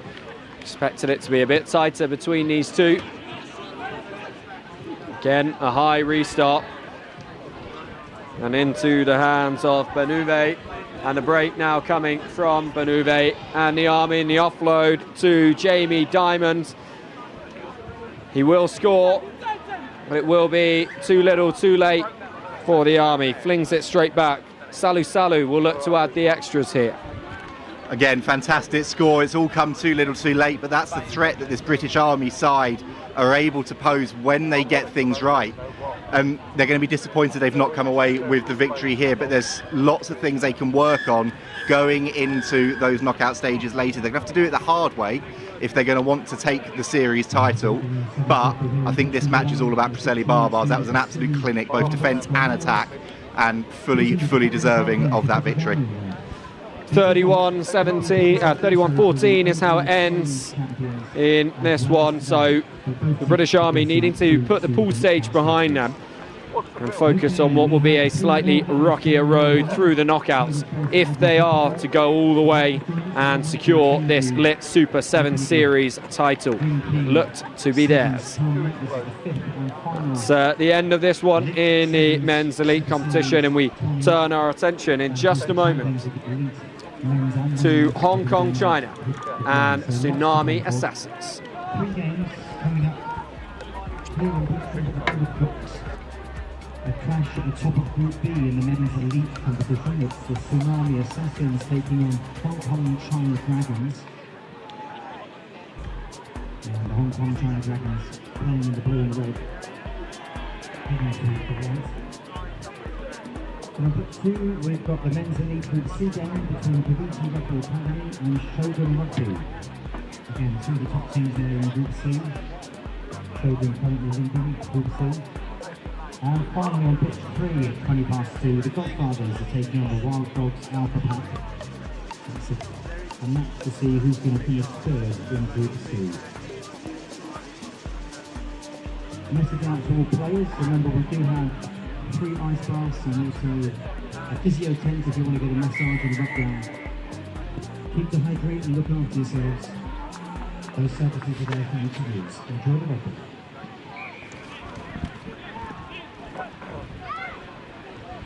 Well, we're going to come all the way back to halfway.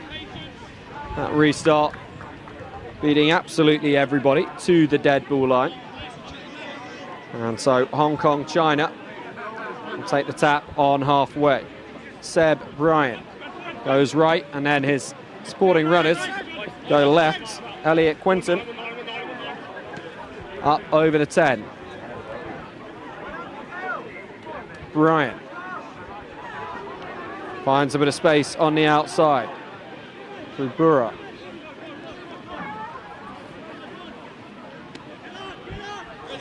Very content to play from one side of the field to the other, Hong Kong China early in this one.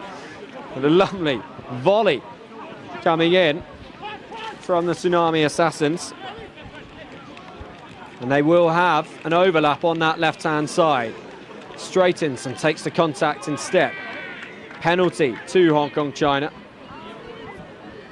So, and straight through the middle. Seb Bryan. Well, is he going to have the pace? No. Oh, that trip might have worked out for him, actually. He was being caught at a rate of knots by Finlay Matthews. Just tied up his own feet. In the end, that allowed him to offload the ball, and the try does come for Hong Kong China. It's probably one of the best trips you're going to see, isn't it, all series? Fair play, though, he's worked it out. He got his head back in gear quickly, found the offload to Quinton. It's the threat that this Hong Kong China side pose. They're 2 from 2 in this group as well, so they're looking to seal top spot. Really good start. Quinton with the score, Matthew Rickard with the extras. And a moment that it looked like Seb Bryan was going to want to forget actually becomes one that Hong Kong China are only too happy to remember. 7-0, they lead. Let's restart. That's a good bit of airtime. But the break is going to come here. It's going to be an immediate score back. Alex Edwards. I guarantee that's what they say. British Army with the try. He's done a wonderful job there, just soaring into the afternoon sky, plucking that ball, hits the ground, and then all the way. Well, the hair was flowing, the feet were flowing. It was a wonderful try to get his side right back into this one. A needed response, and like you said, unbelievable effort in the air to get through. Great chase at the end. There's some real pressure coming on him from that Hong Kong China defender. I think it was Murray Brechin that was chasing back there. But a wonderful finish, good work, good awareness of where he was on the pitch, and his side are back in the mix.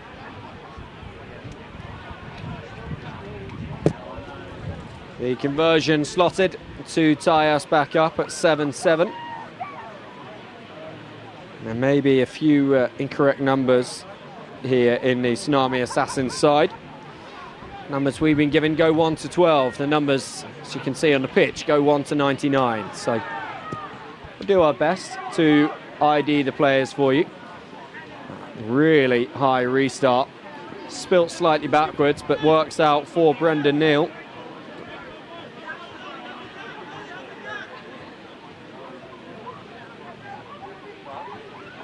Carrying it into contact and managing to gain ground despite the attentions of 2 defenders. Again, back to this near side. Sandwiched. Big tackle coming in from Asiri. Just looking for options. Trying to draw the defenders out. Julien Beron.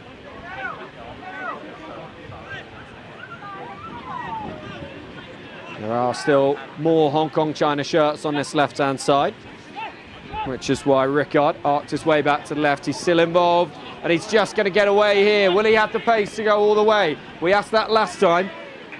It ended up in a trip. Thankfully, Rickard is able to keep his feet and find his way to the line to restore Hong Kong China's lead. Kept his feet, kept his composure really well. If you're a Sevens player that's watching at home and you want to see how you can beat that defender when they're chasing you down, that is the perfect example. Just constantly changing the direction of the running line, constantly keeping that defender just an extra inch away from you to get that finish, and the conversion as well. They're right back into the lead, and it's a really brilliant individual effort.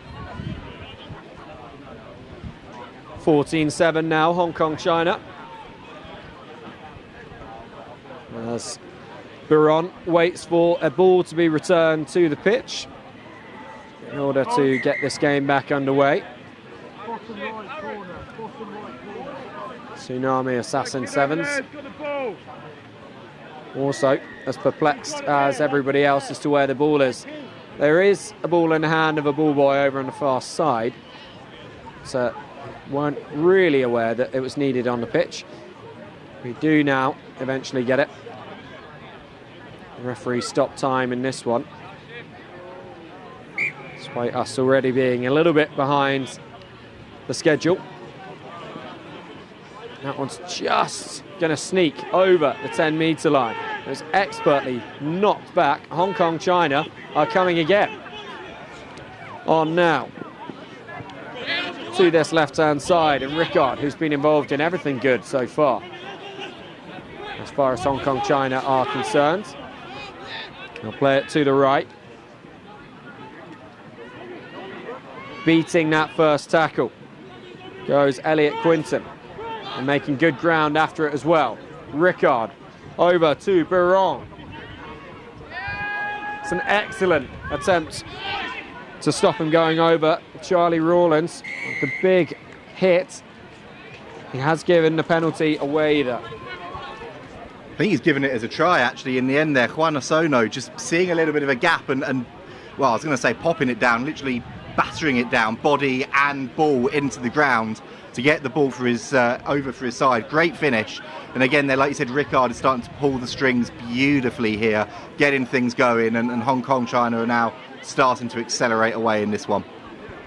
You're quite right, Harry. I thought he was just short of the line. It's these slightly faint lines with the dry pitch. It's able to be seen by the referee, and that's what counts. And so Hong Kong China extend their lead by another 5 points, and will take that healthy lead into the break. We'll be back in this one in just a minute.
As we await the second half, time to belatedly introduce and say hello to Harry Scott Munro. Harry, thank you for joining us for this one.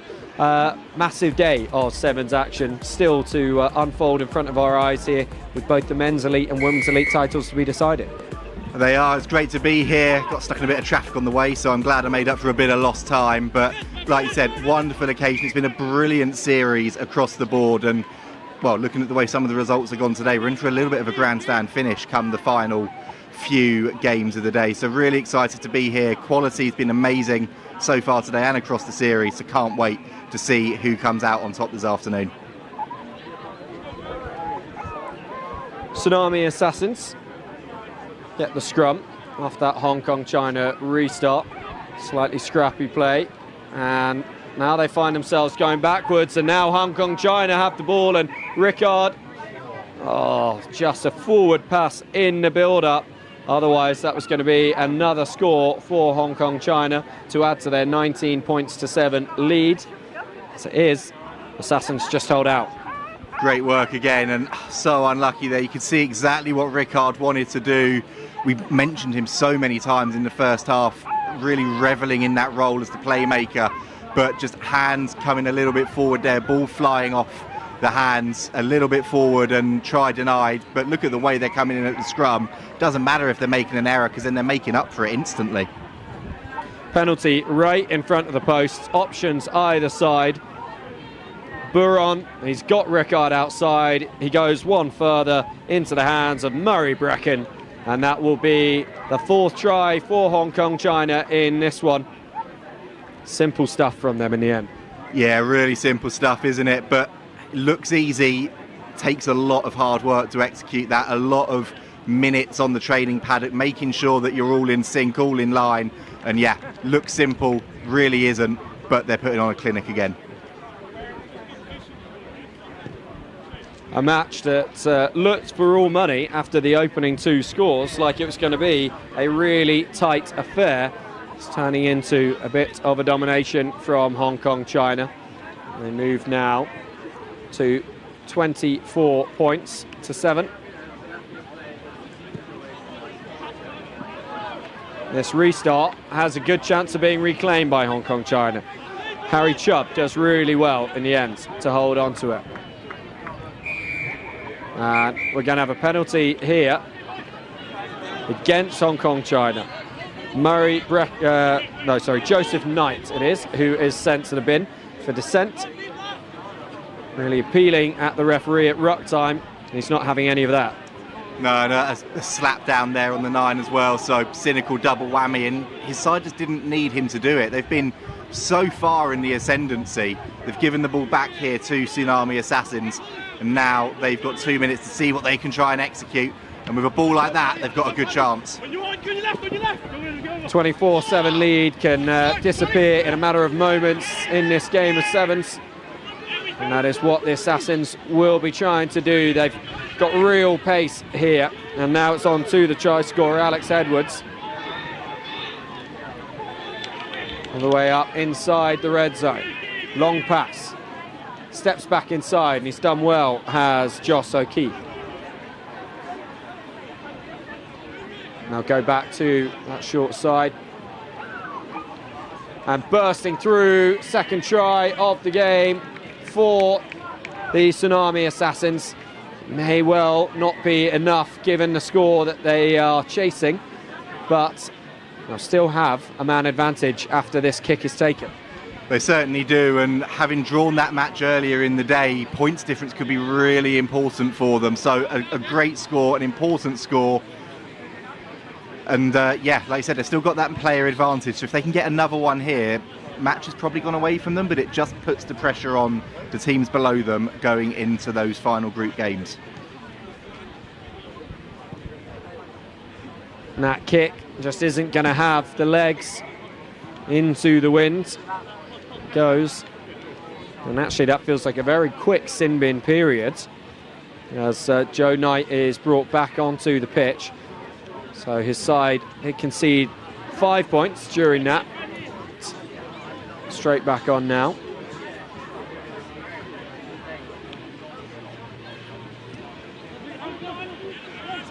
A little bit of a scuff on the restart.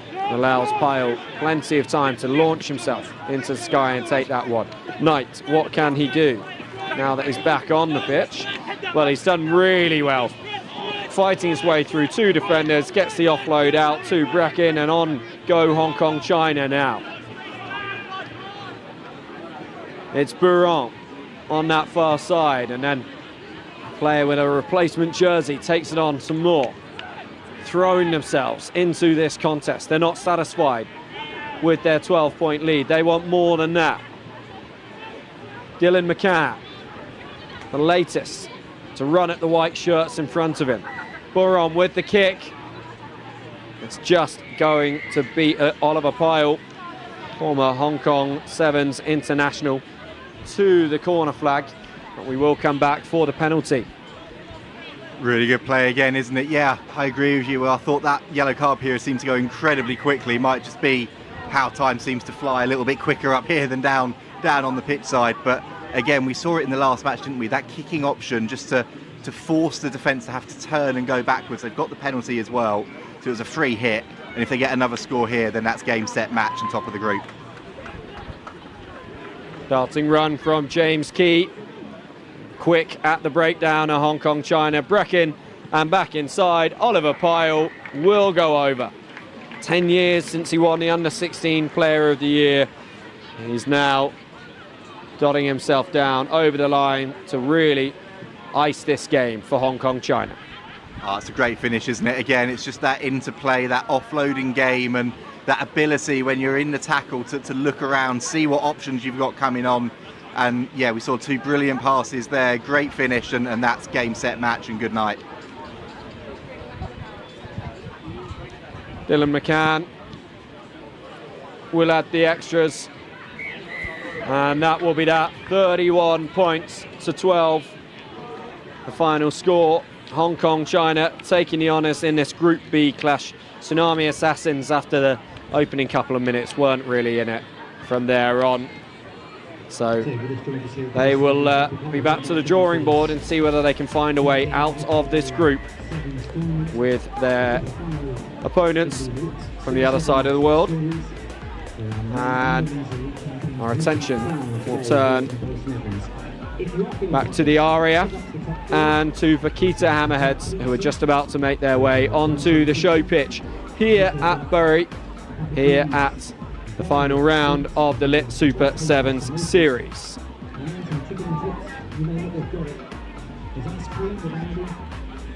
there's also a chance to win prizes on our rodeo pool. Come on for music now. That's all your friends and the gladiator style events up there. 3 more games coming your way. So at 20-3, 2:40, we have 2 games from Group D in the men's elite competition. The first one is the battle for 3rd place between the Vaquita Fiji Warriors and the Royal Air Force. That's on pitch number 1, starting shortly. The Royal Air Force taking on the Vaquita Fiji Warriors. And then over on pitch number 2, the battle for dominance in Group D of the men's elite competition. Apache is taking on the Vaquita Hammerheads. That's a Tropic Group D matchup on pitch number 2 between the Vaquita Hammerheads and Apache. And finally, the women's elite competition, Group A. Again, both teams unbeaten. And the women's elite competition on pitch 3 between Wild Dogs Alpha and the Hong Kong China Dragon Sevens. They're both on 6 points with 2 wins apiece. Again, the battle for dominance in Group B of the women's elite competition. Only a few games left before we'll be heading into the knockouts. Check the Tournify app for more details. You can see how your team is doing, where you are in the leaderboard. And remember, we will be crowning the elite men's and women's champions here today at Bury St Edmunds.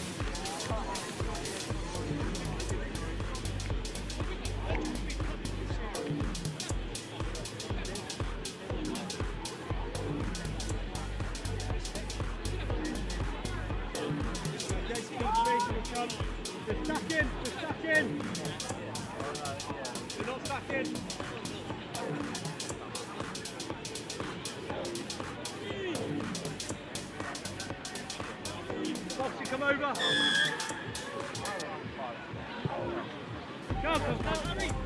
Hurry.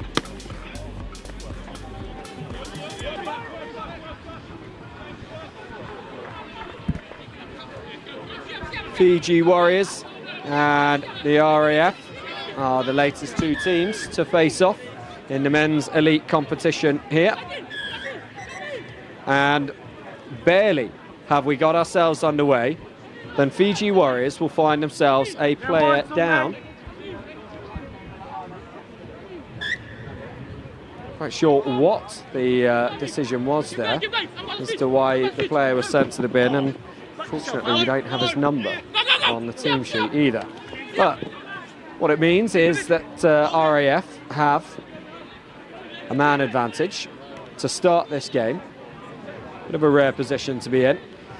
And they're looking to unlock the defence with that extra man already. They've not had to have a ruck since that. But in the end, the only thing that can beat them is the touchline. It's gone out by Fiji Warriors though, RAF maintaining possession. There is the overlap. If they put in the missile ball, which comes all the way to Alfonso Makutu, and then lost forwards, Fiji Warriors will have the scrum.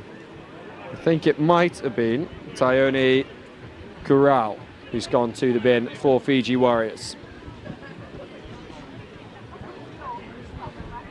Yeah, it's a little bit scrappy there from both teams, isn't it? Fiji Warriors, it's exactly what you don't want at the start of the game, losing a player, but The RAF, again, you can see what they're trying to do, spread the play, but they've just got to be a little bit more careful, especially with this wind picking up. No need at this stage to play those Hail Mary balls and giving away the scrum penalty here as well. They've given, well, nearly given Fiji Warriors a chance to attack, but the referee got himself in the way. Little smile, but now a chance for Fiji Warriors to set themselves and go again. Starting from halfway. One player down. 2 RAF players in to make that tackle there, which will just even up the numbers for a moment.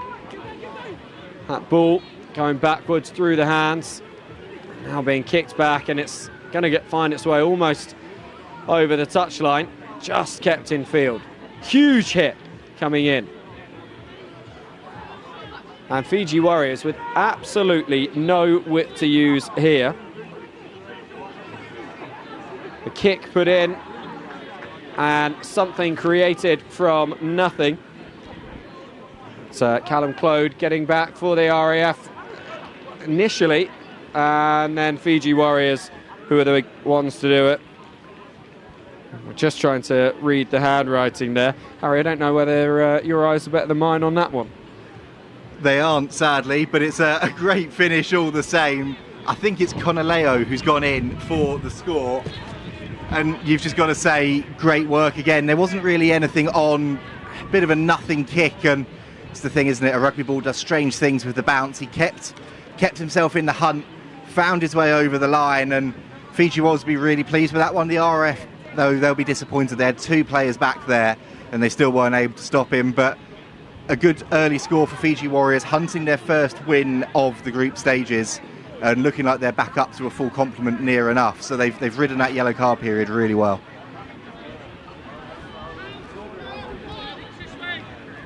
I mean, that's absolutely textbook from them, isn't it? To go a player down straight on the off and then end up leading as they come out of that period. RAF, unsurprisingly, able to deal with the ball in the air there. Just working it back now. As the gap opens up, good pass needed here, and it was. And on goes Callum Clode, and no one is going to stop him on his way to the line. He nearly saved the try just moments ago, and now he's the one scoring it for the RAF and getting a little hug just for good measure as well. Brilliant finish from Clode there, wasn't it? The RAF, when he was feeling the need for speed, bursting down this near side touchline, flying over, and exactly the response his side needed. You can see, again, both of these sides, that conversion skews to the right of the uprights, really want to test each other on the outside edge.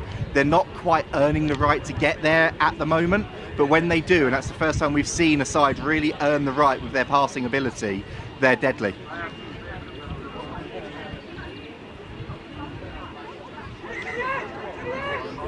So again, we just await the ball to be returned to the pitch here.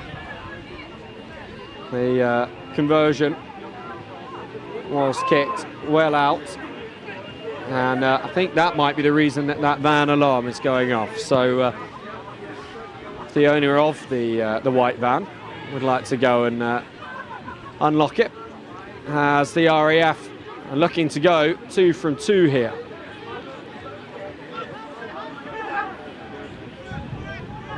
Plenty of time to bring the ball over.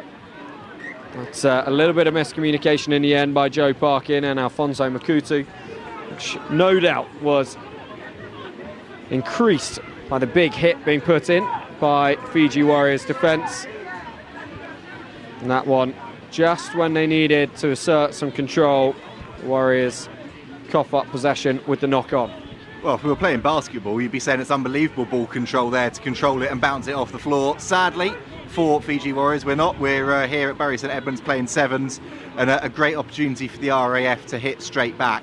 Again, what I was saying there a minute or two ago about both sides slightly forcing it, trying to get to the width, you could see it there from the RAF. They've got the opportunity here, and they've spread themselves really wide again. They allow the back pass. Now can they make it count? On to Parkin again. And Makutu Parkin with pace on that left-hand side, kicking at the dust as he goes. Such is the speed he's putting onto this, but the blitz defence from the Warriors, and then a huge hit to the head, and a halt will be called to proceedings here. Doesn't look like Animalici's too worried about the hit to the head in terms of a bin, but he is giving a penalty to the RAF. I think that's the right call. Again, no malice in it, but just a little bit out of control coming in there. And Fiji Warriors, they need to cut these errors out because the RAF are coming forward in waves. That looked like another high shot. They've got to be so careful here not to fall foul of the referee, especially now with the RAF going again down this right-hand side. It is Collins who will get another score for the RAF, battling his way through, a couple of players on his back with the strength just to power on towards the line and get the latest try for the Royal Air Force.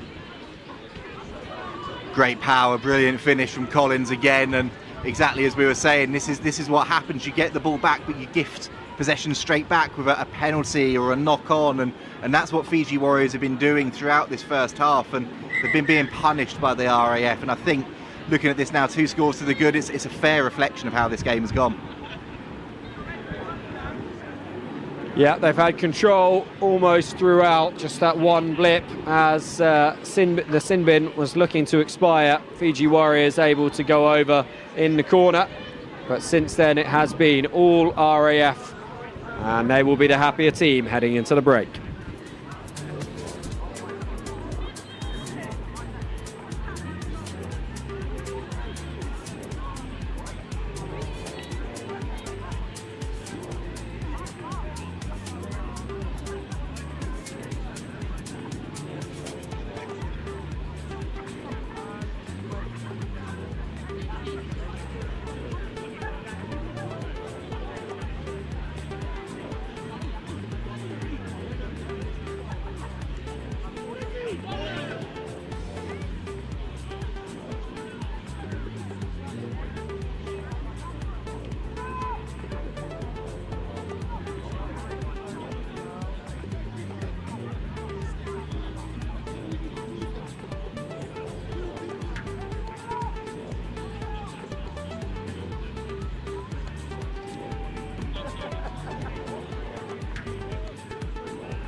Second half about to get underway. Royal Air Force 10, Fiji Warriors 5. 2 teams looking to avoid last place in their pool. It's a really good take off the bootstrap by Collins. And now the RAF looking to play it back to halfway. Flicking back into Callum Clode, who really has been excellent in this game so far, and he's going to add a little bit more to his highlight reel, gaining good ground there before offloading to Jenkinson. And he feeds it out himself, does Clode. On to Parkin. He finds the space before being hit. And this will be a try for Adam Ferd. And the RAF lead extended 15-5 now. Perfect start to the second half for the RAF, isn't it? And again, that's what we want to see them doing more, earning the right to go wide and then cutting back inside, using the pace that they've got and the power of Clode to initially get themselves into those positions. And then, yeah, brilliant finish by Ferd. And conversion still drifts wide though, so it is only a 10-point game, but much happier with that start. I mean, since that first sin bin period, we haven't really seen Fiji Warriors manage to create anything that would suggest they're going to come back in this one, even if it is, as you say, only a 10-point margin between the two. The RAF happy to spread the ball wide over the pitch and then come back the other way until they open up the gaps in the defence.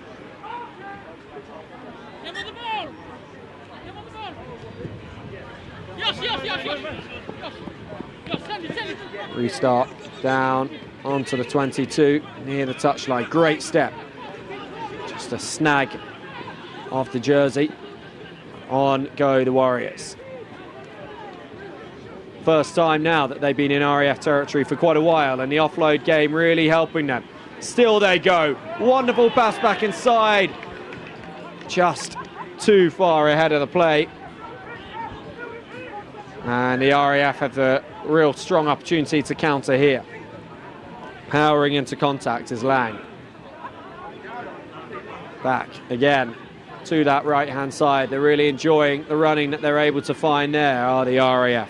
Again, it's Firth, the try scorer. Penalty, though, to the Warriors. They've just got to find some control here. I mean, it works for them when they bring pace, when they bring speed into their attack. They just need to be tidy with it as well.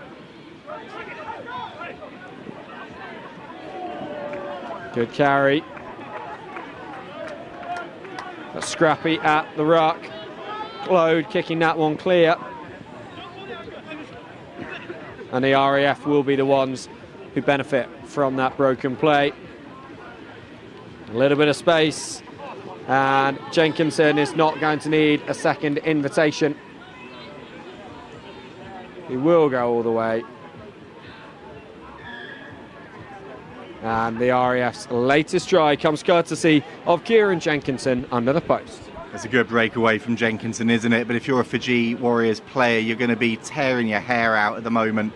You could see the last couple of minutes what they want to do, getting that offloading game working, and then they're just coughing up possession so easily, and see the ball bobbling along the floor there. They're almost just imploring the RAF to get the ball instead of them. And it must be so frustrating because they're so close, but they can't quite get that conversion rate in, and the RAF taking full advantage. I think now, what's it, 20? I think you got that conversion, 22-5. I think that's a fair reflection of the way this game's gone. Agree with you there, Harry. As the RAF once again getting the better of that competition, maintaining possession from the restart. Stutter step from Makutu.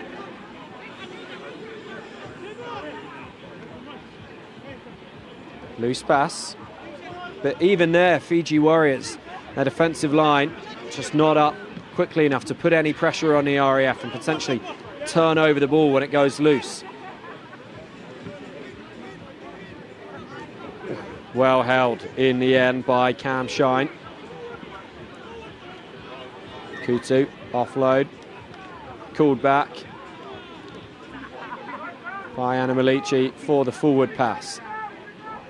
Here, maybe a scrum inside the RAF half. Could Fiji Warriors start something from here? Well, I think for their sake, let's really hope they can. We saw, didn't we, a flash a few moments ago. If that last pass had connected, we would have been talking about one of the tries of the day. So they've got it in them, and they are going to finish bottom of the group now, but they need to get another score on the board, just do something in these last couple of minutes to give themselves a little bit of momentum, something to work with as they go into, well, it'll be the plate positional knockouts a bit later on today. This scrum is going to be retaken. Both sides going up at the same time.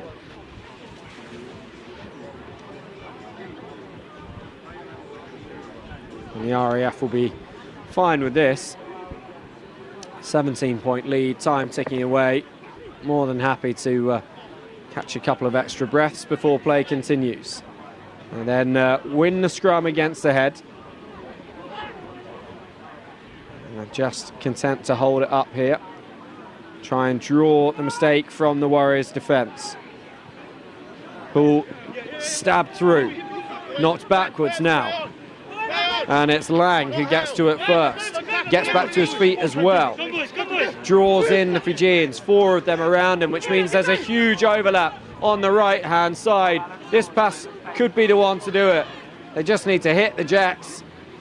Arcing back inside instead. Ben Collins then plays distributor, and it will be the 5th try of the game for the Royal Air Force. Job well done here. Job certainly well done. Really good interplay again, and we've seen they've been building throughout this match, haven't they? That's probably the pick of their bunch in terms of their team tries they've scored in this one, and they are going to get that win on the board. Make sure that they finish 3rd in their group, and they are fully deserving of this victory. They've ridden the wave, they've come through it, and they've just been really composed in those crucial moments.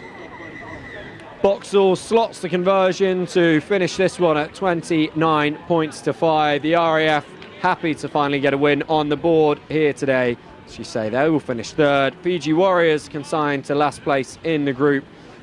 Tough knockout ahead for both teams to take some pride from the day. We turn our attention to the Women's Elite competition next. Two teams are heading out onto the pitch, and we will be with you for that one just a few moments' time. Starting shortly here at Edmunds Rugby Club. All going to be in the Women's Elite category. First of all, pitch one, we have the Boom Beavers taking on the Vakita Hammerheads.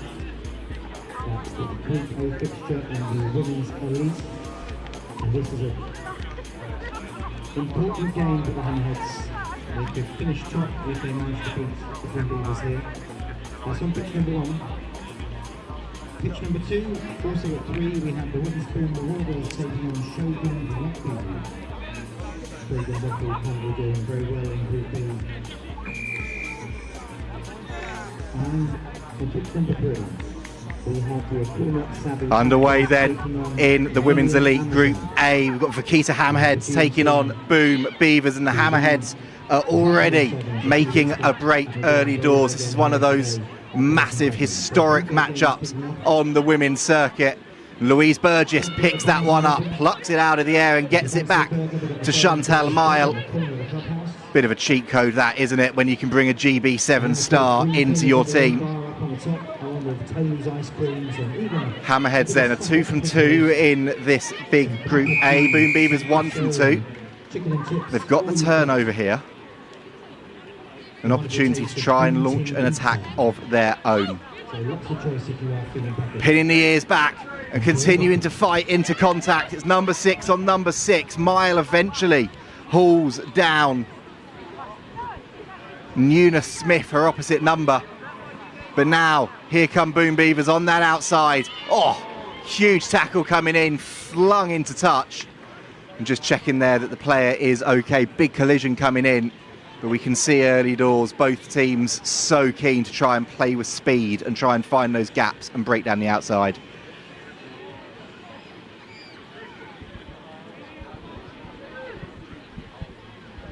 Yeah, it's going to be a really exciting matchup, this one, between Vakita Hammerheads and Boom Beavers.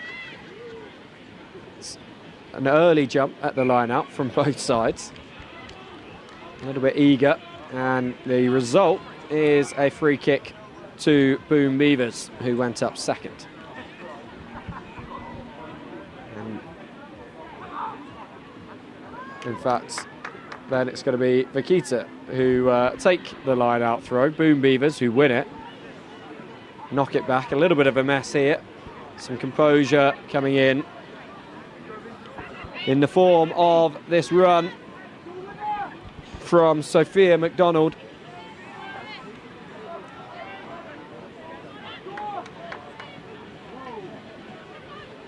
Good long pass there and a loop to try and find the extra woman on the outside. Millie Coolback. She had a good game the last time we saw Boom Beavers on this pitch. So is there, the penalty is given away. And Vakita Hammerheads surviving that first real attack from the Beavers. They have, and you can see already defence dominating for both of these two sides. Lou Burgess picking the ball up now for Vakita Hammerheads. They like to go from deep, but they're a team that try and suffocate you and then hit the afterburners like they're doing here. This is going to be the easiest of tries for Jess Pruce and Vakita Hammerheads. That's Pruce able to just slow down to an amble as she reached the 22 there. The try was really sealed inside the Hammerheads' own 22. She just went coast to coast, and she's now going to add the extras as well. Our Swedish 7-star there, flying over for the opening score, and that is exactly the way that Vakita Hammerheads want to try and play the game. They allow you territory, they allow you time on the ball because they back themselves. The moment they get that turnover, blink of an eye, they're gone. And we saw it there. Great start from both of these teams, but it's Vakita Hammerheads who have made the early move. 7-0 to the Hammerheads. And we'll kick this one back at the Beavers, who will be hoping that they can answer back straight away with a score of their own. That one goes backwards for them. Possession maintained and just kept in field. McDonald, for the first time, doing well on this right-hand touchline. Good interlinking. Broom, the captain now, caught in possession, lost forwards, and not really the response that Beavers would have wanted after the first score from the Hammerheads. And now we'll have a scrum just on the 22 and options both sides. Yeah, it's not. You could see Chloe Broom just caught in two minds as to whether she wanted to try and reset the play or keep tracking across the field as her side were doing, and just an errant hand coming in, getting the turnover, getting the opportunity here for Vakita Hammerheads. And they've not had the most strong, successful series they would have wanted, but they're breaking away here. They're flying through early doors, and it's Amelie Blériot who has gone over for the try. That is exactly what they needed here, keeping up their unbeaten start. Simple stuff from Blériot. Really nice line that she ran, and Bruce will once again look for the conversion to maximise the impact that Hammerheads are having in this one. 14-0 they lead Boom Beavers, and this match really still in its infancy. Beavers needing to find a response. Can't all be Sophia McDonald doing the work for the Beavers. Her teammates need to step up around her. Pruter's kick isn't going to go to 10, no. Had a little chance for the Beavers.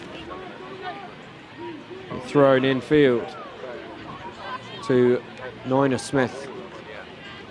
And then Cox. Good play here. Over to the pace. And then wrapped up in the contact. And once again, possession will be coughed up. Once again, Hammerheads asserting themselves over the Beavers. Oh, they're just hassling and harrying them every time they get the ball. This Boom Beavers side, they've got so many exciting players, the likes of Bluebell Nichols. We've already touched on Sophia McDonald, that they want to get the ball into the hands of.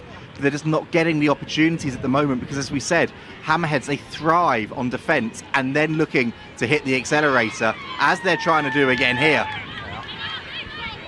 Oh, and just the last pass going astray, not able to take it in was Holly Walsh. Otherwise, that would have been the Hammerheads away for another try. Beavers will be relieved to find themselves feeding a scrum rather than watching another Hammerheads player run underneath the sticks.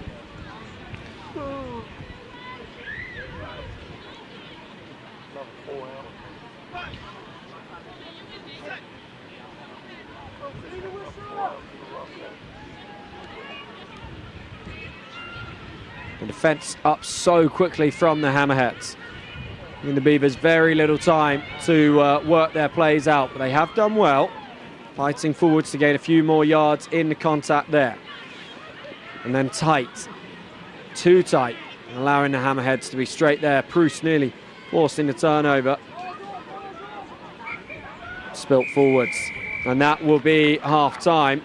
A frustrating half for the Boom Beavers comes to an end, and they couldn't have asked for it to come any sooner, really. Hammerheads, the team in control. Yeah, they are really good composed display from Hammerheads, and you can see there, we've talked about defence so many times in this match, but that's how they've got their opportunities. They've sucked the life out of the Boom Beavers attack, turned the screw, and then they've gone the length, and they've been two really well worked tries. 14-0 at the break. The Hammerheads hoping for more in the second half.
Julie Dolezelova, the Czech Republic Rugby 7 side, get us underway. That kick didn't go 10 initially, but does eventually bounce over the line and then finds its way into touch as well. So a line out for Boom Beavers. The last time we had a line out, we had a couple of early jumpers. We had one throw from the Beavers, one throw from the Hammerheads, and then a win against the head for the Beavers. Let's see if this one ends up being a little bit more conventional. And Beavers favouring the underarm throw into the line out, but it's not straight on that occasion. So the Hammerheads will be able to start this second half with possession inside the Beavers territory with a scrum. Oh, it's a coach killer for Boom Beavers, isn't it? That you can see the wind is picking up, the gusts starting to come over if you look at the trees in the back of your shot, but they didn't need to go for the height, the elevation they did on that line out. It's easy ball back here for Vakita Hammerheads, and they've been so deadly so far. If they score again, you feel like the game might be slipping away. Yeah, there's only going to be so many more opportunities for Beavers to get themselves back into this one. That tackle looked well executed, but still the strength to carry on driving through. And the overlap presenting itself for the Hammerheads. It's just the final pass to Gray, former Harlequin, that went astray. Otherwise, they would have been in to that left-hand corner.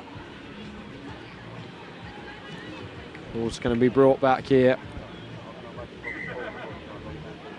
The referee just having a little chat with Beavers before getting the line out set. So, not straight last time. Looking for better this time. It is played off the top. Chance now to inject some pace into this, to find a way back into the game. Cox slammed into the ground.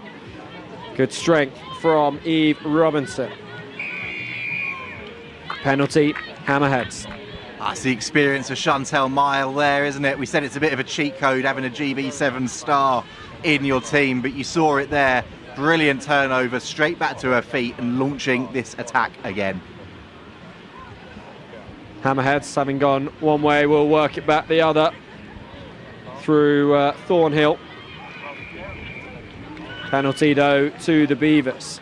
Just as that attack was starting to build nicely for the Hammerheads. They take it quickly, do the Beavers. Mill not able to make the tackle. On again. And the break coming from Cox. It was Kuhlbach initially who stood up the defender, found the offload. Cox dragged down inside the 22. Can the Beavers get there in enough time? They do. They win the penalty as well. Not releasing at tackle time is the call against the Hammerheads. Chance here. Best chance for a long time for the Beavers to cross themselves back into this one. Despite all the momentum with the Hammerheads, they haven't actually put a huge number of points on the board. So a try could have swung the game the other way, but not when you give away penalties like that. Meal come away with it. Referee just stopping the game here. Have had a head collision. But that last chance for the Beavers, getting themselves up the field like that, winning the penalty, will give them some confidence, Harry. It really will, and I have to say it's Chloe Broom that's down receiving treatment there.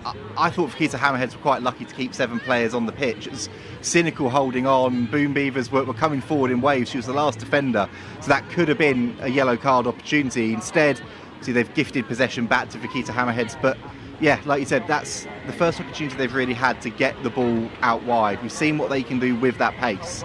So they're not out of this yet, but it's so important that they get the next score and then back it up quickly.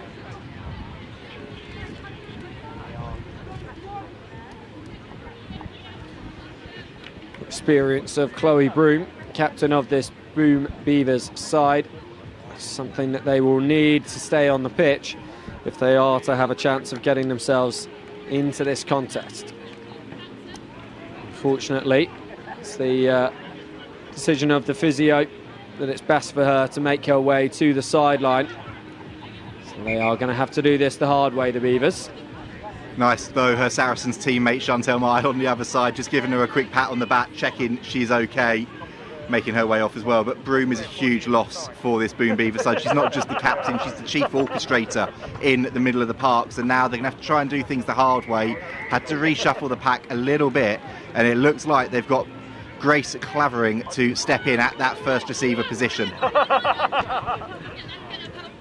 And the break coming in from the Hammerheads. It is going to be another try for them, and Ole Silova considered for a moment throwing that ball back in field to make the conversion a little bit easier. In the end, she goes over herself, and a well taken try, just coming from the scrum and the space that they had on this near touchline. It's simple in the end, really, wasn't it? Nothing beats outright pace.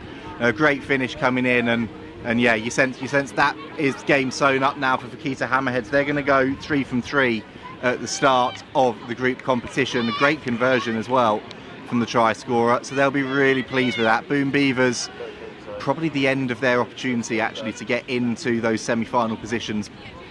But this is a huge, huge fillet for Fakita Hammerheads. They've needed a result like this all series long, and they finally found form here today at Bury St Edmunds. Bruce with the restart, Hammerheads with the big lead, and that's not going to help the Beavers. They're unable to take the restart cleanly. Coolback losing it forwards, and Hammerheads straight back in possession, straight back on the attack, and have the overlap here on this right hand side. Final pass just going over the head of Sonja Smelina, another of the Swedish representatives in this side. Good step back in there from Jenny Herring, meeting the first defender, forcing her way through the tackle of the second and the third. In the end, she had to be thrown to the ground by Cox in order to be stopped, but it's not going to stop the Hammerheads. Jess Bruce will go over for her second. Another added to the score for the Hammerheads, and really a comprehensive victory starting to be the picture that's emerging here. Certainly is. Great finish from Bruce, but what about that strength from Jenny Herring? That's what you get playing someone that's an open side in the 15s game in your 7s team. Pure power, takes 2 or 3 players to bring her down, and then from that point on the defence have only got another 3 or 4 left outright, so there's space to find, and Bruce found that, took it brilliantly, and she's had an excellent game. She's really bossed things, and I'm sure the experience on the international stage is absolutely key to her ability to manage this game as effectively as she has done. Just get some good backspin on that restart.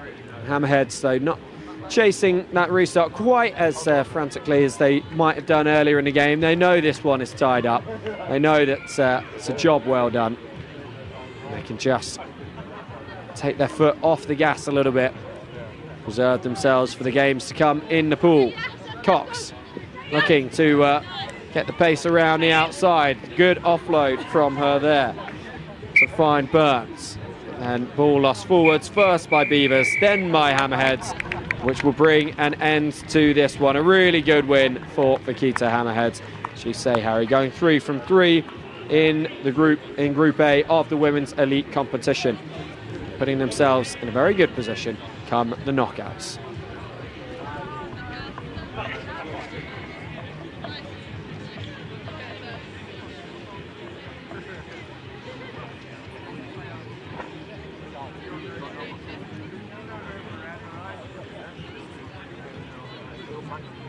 Thank you very much for joining us here at St Edmunds Rugby Club.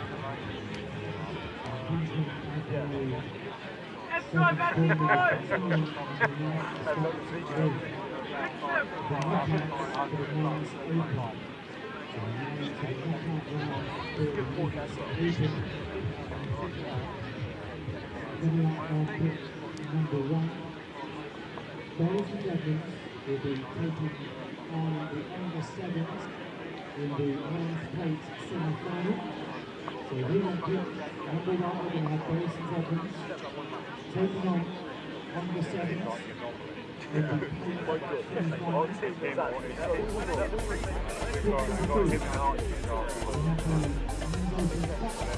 Oh dear.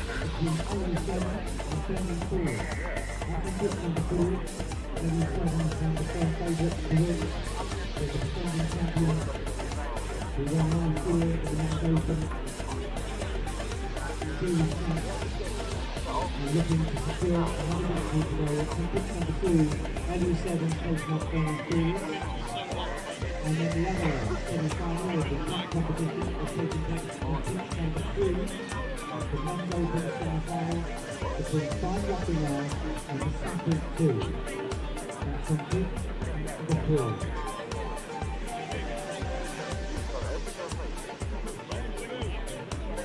Picking up a victory, both Edmunds will be green and gold. Taking on under-7s in the yellow blue pink England. This is the first in the cup final. And the cup final is announced. American rugby will go to practice still once they realise they've got that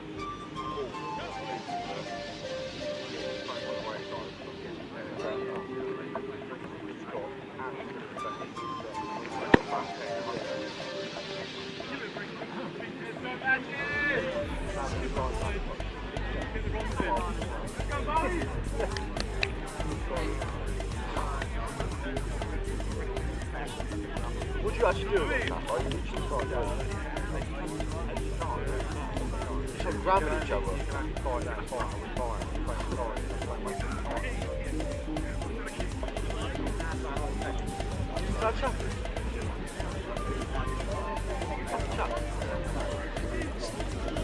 So we are back on the men's open competition. Ongar Sevens taking on the home side, Bury. Both of these two teams winless on the pitch. Bury did get a walkover win in their third and what was meant to be their third and final game of the pool stage. That put them in third in their pool. Ongar finishing bottom of theirs. A wonderful restart to get this game underway by Ongar that goes straight into the hands of the chasing attacker. They then win the penalty and they go quickly.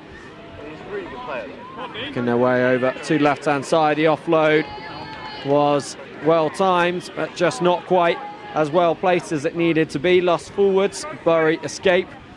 Still looking for their first opportunity to get the win in front of the home crowd here, which really is filling up nicely in the Merryfields Pavilion across from us. We currently don't have the team sheets for either of these teams, which is why I'm not going to be calling any names for the time being. Hopefully we'll get those as soon as possible so that we can do.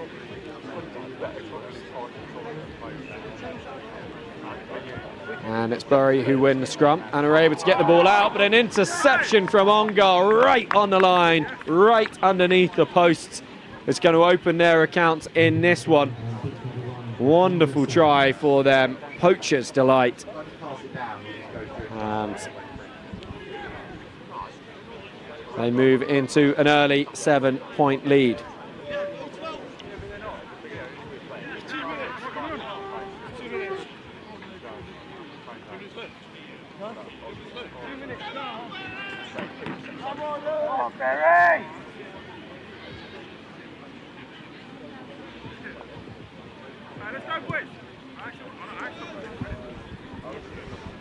Long restart, well taken, and the execution on the pass following up not quite as good, and so Bury with work to do, but stuff here.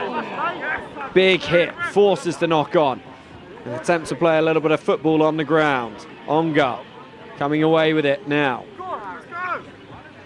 Brightly coloured pink, blue and yellow kit. Can't miss them. Bury regaining possession. Trying to unlock the gaps. They have a number of bigger 15s players in their side. They looked to play some 15s earlier, but this is straight out of the top drawer of 7s, right up until the ball was lost forwards. It's going to be a scrum to Ongar. They just managed to keep their sheet clean for the time being. So unfortunate. There's something glorious, isn't there, about seeing a big man in full flight down the wing. Got this home crowd on his back as well, cheering him on, but last-ditch defence was huge. And I say, we're in the open plate semi-finals now for the men. It's the joy of the way that this 7 series works. There's still something to play for. You might finish bottom of your group, you might finish second bottom, but there's still opportunities to take home silverware. Ongar started really well, but for Bury, this is a chance to get themselves into a final in front of a home crowd. Ongar happy to play this one confidently away from the scrum, but the attentions of the defence coming right in and being driven all the way back towards their line. Go on.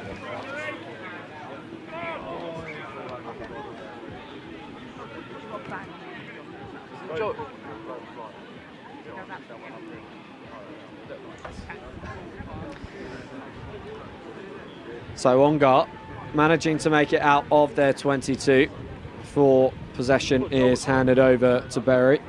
We've just been told that with the other 2 teams in this plate phase of the men's open competition having to head home due to injuries, not being able to fulfil the tournament, that this has become the plate final between these 2 teams. So yeah, well, you were saying an opportunity for Bury to reach the final in front of their home crowd. They're already in the plate final. Now an opportunity for them to try and win some silverware. Yeah, it certainly is. A bit of a strange way to come about it, but see, that is the thing. It's been a long, hard 7 series, hasn't it? So to get to this place, but they're going to want to try and get a win under their belts early doors. At the moment, though, they are not going to be able to do that because Ongar break away, streak down the field, and they go under the post for a second score. Bury have got it all to do if they want to try and lift silverware in front of their home crowd. There's a bit of a turnaround on the day for Ongar, having gone winless in the pool. 3 games, 3 losses. Nice feeling for them to be stretching a lead up to 14 points now. 1 interception right in the line and 1 half field break. Sorry for that. That's for what?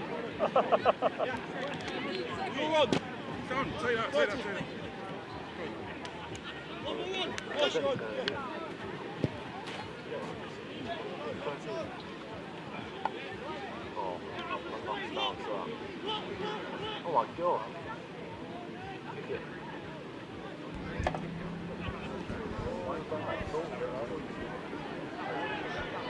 Bury now trying to find their way back into this one. All of their players stacked to that right hand side. The strength of Stephen Hurley. He's had an excellent day for this Bury side. So often the man to get them moving forwards, and he is on this occasion once again up to halfway now. Yellow card shown to Ongar. They will have to face this sustained, or this new spell of pressure from Bury with a player down. On to Brooks. Good tackle made, just slows things up, but penalty for Bury. Brooks, long pass, and this is going to be a really nice score for Bury, cutting back inside, and their opening try reduces the deficit. It certainly does. It's a great try, well worked, and really good awareness of where he was on the field as well to cut back inside, get a little bit closer to the posts, Now we know these two sides are playing for a plate title. Conversions are going to be crucial to try and lift that silverware.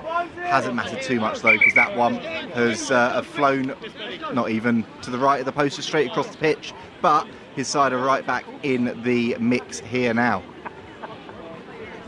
14 points to 5 in favour of Ongar at half-time. The referee just wanting to have a word with the Ongar captain. He suggested maybe he should have a word with the Bury one as well, so he's off to do that.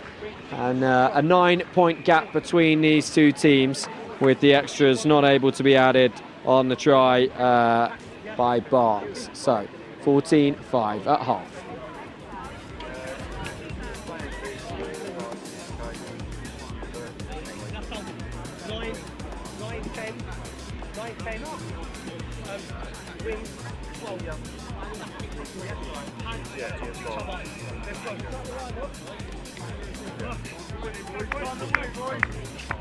What's it now, 1-0?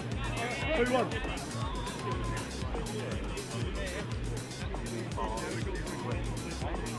Okay, who got it close? Yeah, come on, we've got 1 minute. He'll call you in. I'm fucking idiot. Oh my god! Quick!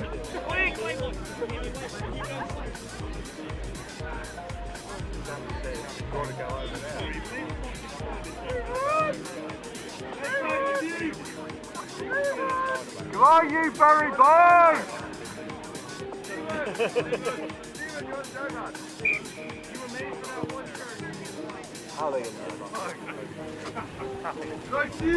Back underway then in what is now the Men's Open Plate final between Ongar and Bury St Edmunds.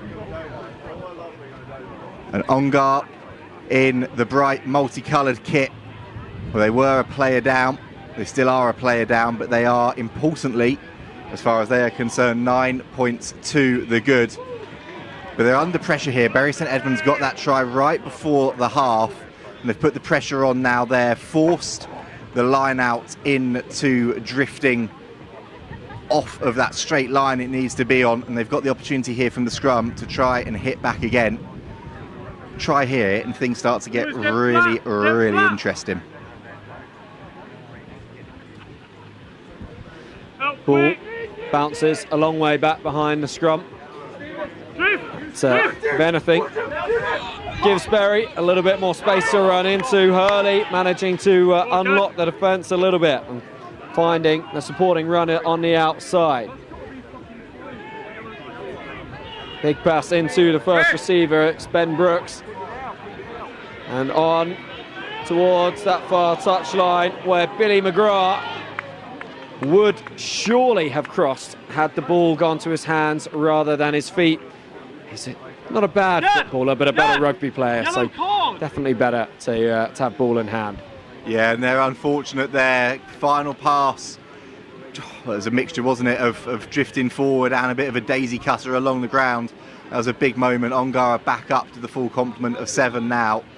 That was a big moment for Bury St Edmunds, but I love the way they're just trying to play this game. They know what their abilities are around the park. They're not trying to do anything flashy. They're just trying to truck it up, create the space, and then see if they can get it to the pace out wide.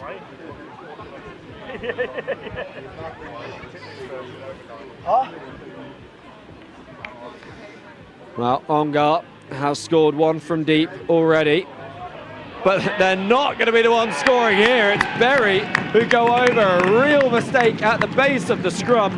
Ball bouncing loose. Bury won the fight for it. And then the opportunity now to tie this game up. Oh, that's a huge moment. Just switching off at the back of your own scrum. It's an absolute coach killer. And that conversion, well, that ball is sailing in the breeze, but it's sailing to the left of the upright and dangerously close to somebody's car behind the post as well. But we've got a final on our hands now. 1 conversion to the right, 1 to the left from Bury. So they are down by 4 now. 14 points to Ongar, 10 to Bury St Edmunds. They are well and truly in this one, and the support of the home crowd will surely give them that extra bit that they need to power themselves home. Loose ball once again. In the end, it's Ongar who get to it, and they win the penalty as a result as well.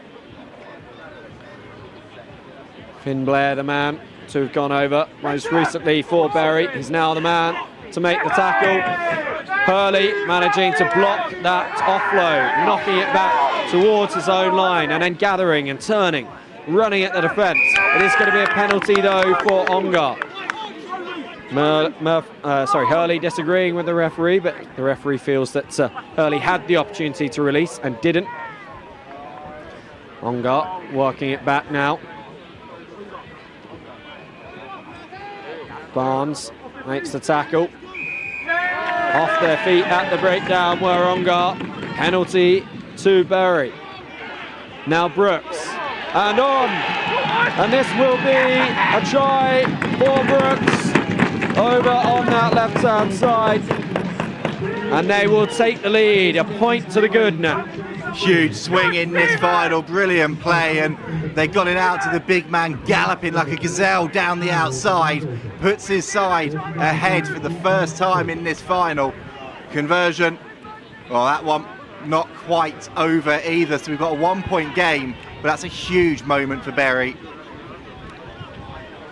Of course, these last two tries coming since Ongar came back up to the full 7 players on the pitch, so really well earned by Berry. The momentum certainly with them. Once again, the restart, not easy for Ongar to take, and they find themselves already right back on their own try line. The pace of Finn Blair on the chase, putting the pressure on.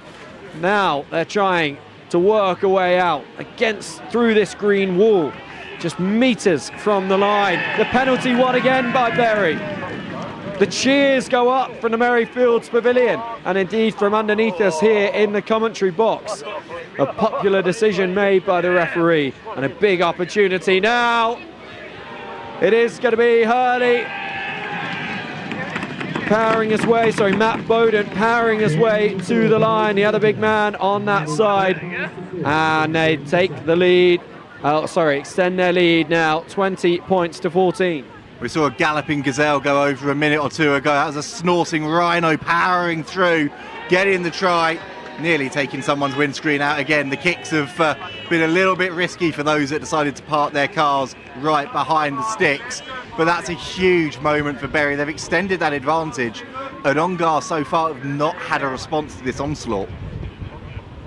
I think they've been a little bit stunned, Harry, by the change around at half-time. We didn't see this kind of passion, we didn't see this physicality from Berry in the first half. We certainly had seen it earlier in the day, and we're certainly seeing it now. Penalty here though to Ongar, a chance for them to halt the charge of Berry, try and get some go forward themselves. They are outside their 22 for the first time in a while. Big hit, Hurley on the Ongar number 8.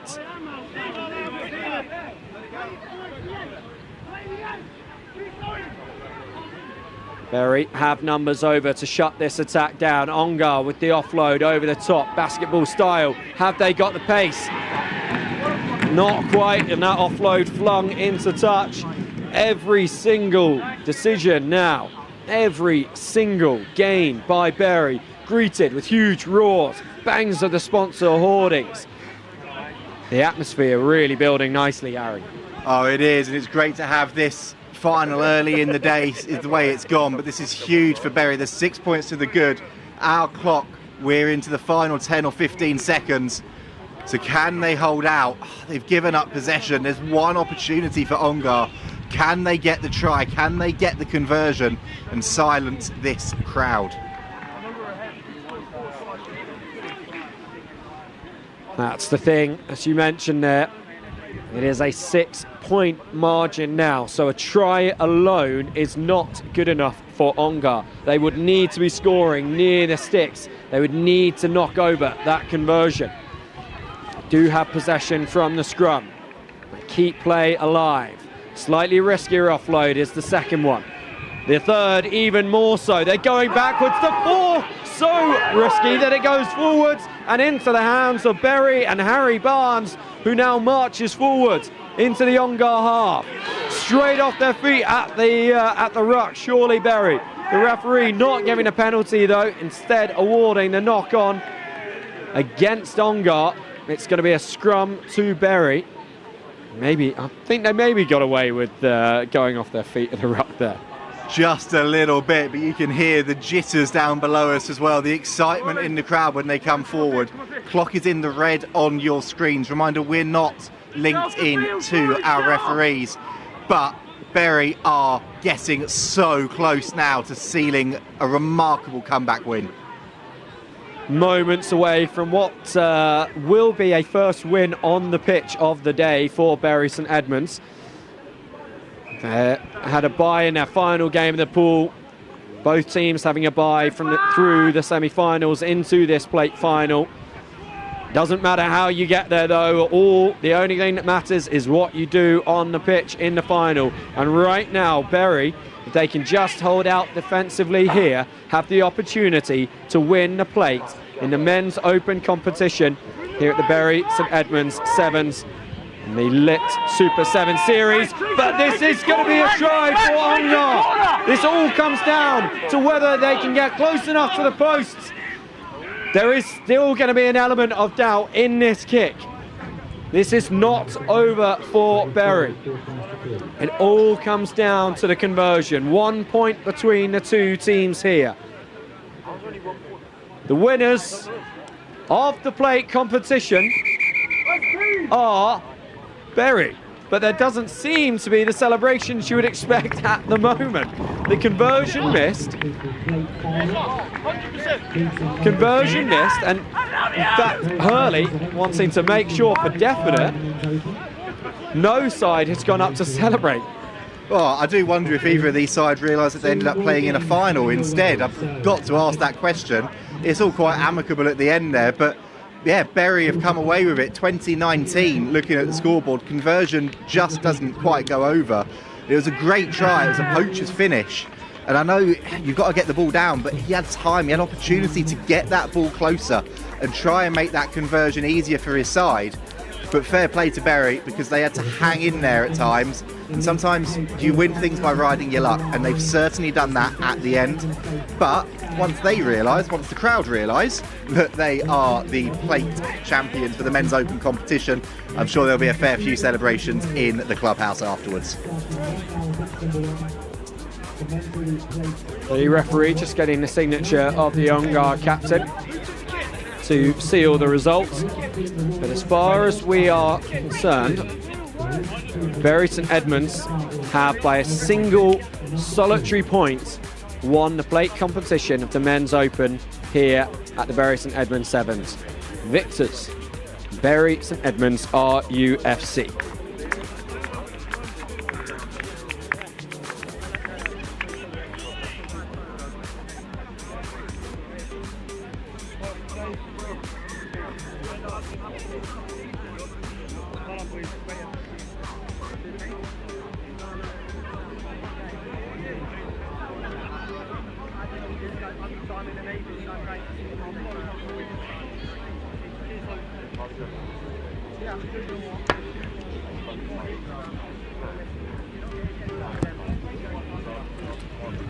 We have reached the knockout stages of the men's elite competition. We have Oxfam next lot playing Fiji Warriors in first quarter final of the plate. Oxfam net lot. We got that stunning win earlier in the day. It's the British Army. Sorry, nearly got the stunning win against the British Army. In the end, the Army coming from behind to take that one. And it will be Oxfam next lot to get us underway. Kick coming in from Howard. And Fiji Warriors breaking immediately down that right-hand side. The offload ends up in the hands of Oxfam, but only via a knock-on. So we will have a scrum from Fiji Warriors. Good start from them, gaining lots of ground off the kickoff, all the way up to the 22, and now have an opportunity to set something up from this scrum. First time we've really seen it today from Fiji Warriors, isn't it? Just backing yourself straight from the kickoff, ball straight into the bread basket. wonderful break, and then that composure to pass inside, look for the offload when it was on, and there was that knock-on came in. Perhaps a little bit lucky it wasn't deliberate from an Oxfam side, but that's a much better start from Fiji Warriors. Danny Taji Vakatini, who broke up that wing. Now using the open space that they had on the other side of the pitch. Hell of a tackle coming in from Oxfam. Loose ball. A couple of the players not quite sure what to do with that ball initially. In the end, we are going to have a line out. Oxfam to feed. We'll have a scrum actually, so Oxfam to feed. So that was a brutal tackle that came in there, wasn't it? The winger trying as hard as he could just to get that little fend away and try and create the space. Instead, he ended up eating the grass, absolutely pummeled into the ground, and then a bit of a scrap on the floor. Seen this from Fiji Warriors a couple of times. The ball's on the floor, there's not really been a conviction to dive on it, try and hold on to it, and that's why Oxfam have been able to come away with the ball here. Holdcroft with pace to burn. Gets caught eventually just as he nears halfway. He wins the penalty because that tackle was very high, flung into the ground by his collar. And on now with more offloads. Go Oxfam. Hammered into the ground. And the tackle from Kanohai. And the ball just escaping the clutches of Ollie Ring will give Fiji Warriors possession. They then lose it forwards. The advantage is being played. George Howard stabs this forward off the boot, chases after it. He's not able to clear it up. Fiji Warriors now there. This game, seen possession swing one way and then the other. Neither side really able to assert the control needed to get the score. Oh no, but it's great scramble defence from Fiji Warriors, isn't it? They needed to show a little bit more of that earlier today in the group stages, but we're seeing it there. And there's nothing rugby ability about that. That's just heart and desire to get back and try and keep yourself in the mix. They've done that, but Oxfam have got themselves up the pitch into a good position here. And Fiji Warriors, well, we've seen them break a couple of times from deep, but they found it quite hard going. So actually for Oxfam, in the grand scheme of things, they'll be happy with where they are on the pitch, even though they've coughed up possession. Be even happier if they can cause Fiji Warriors to lose possession again, the way that both sides have a couple of times. And in fact, they may well have done that already. Herring down towards the line. George Howard is the man to clear up that loose ball, is the man to throw himself over the line and to open up the scoring for Oxfam Nexlot. Oh, it's just a simple error, isn't it? You can see number 5 there down below, Fraser Wilson, just giving himself a bit of a slap on the head to say, what were you doing? Didn't need to chuck that pass, but huge credit to Oxfam Nexlot and to George Howard. He was the one that was quickest to the ball. Didn't really have to do too much once he managed to get his hands on it. But Oxfam, you said they were going to try and force Fiji Warriors into an error. They did that perfectly. Conversion goes to the left of the post, so 5-0 in this one. It's Connor Holcroft. Get us back underway. Referee just urging the Fiji Warriors water carrier to get himself off the pitch, so proceedings can continue. And that's a hit in the air. Leaping so athletically was Filitoga to take that one. And penalty rightfully given to Fiji Warriors. Another penalty to Fiji Warriors here. And this is going to see Ray Williams head to the bin. Oxfam Nexlot, they might just score, but now they're going to have to face a tricky 2 minutes, a player down. Fiji Warriors on the attack.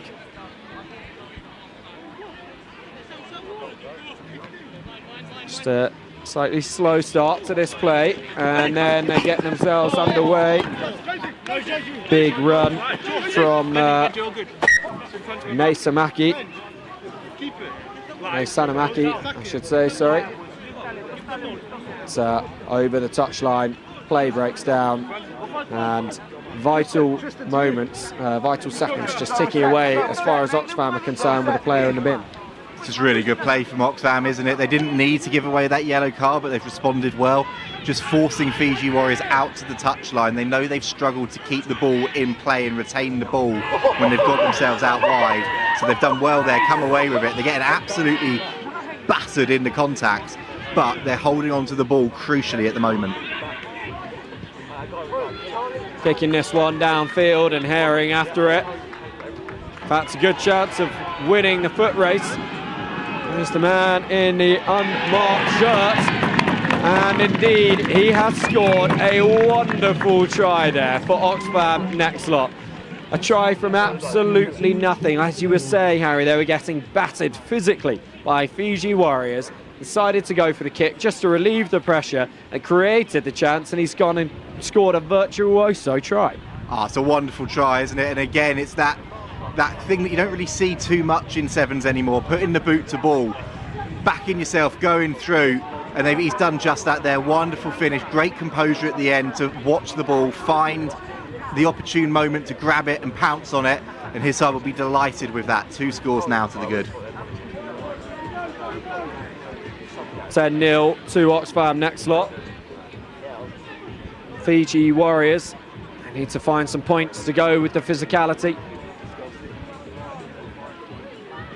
Just managing to hold that one. So it slips down through his fingers of Kanahoy. A real calmness on the ball from John Seiko. Not rolling away there, the call against next lot. This gives the opportunity. Isaac Hanoi running through and winning the penalty as well. High tackle.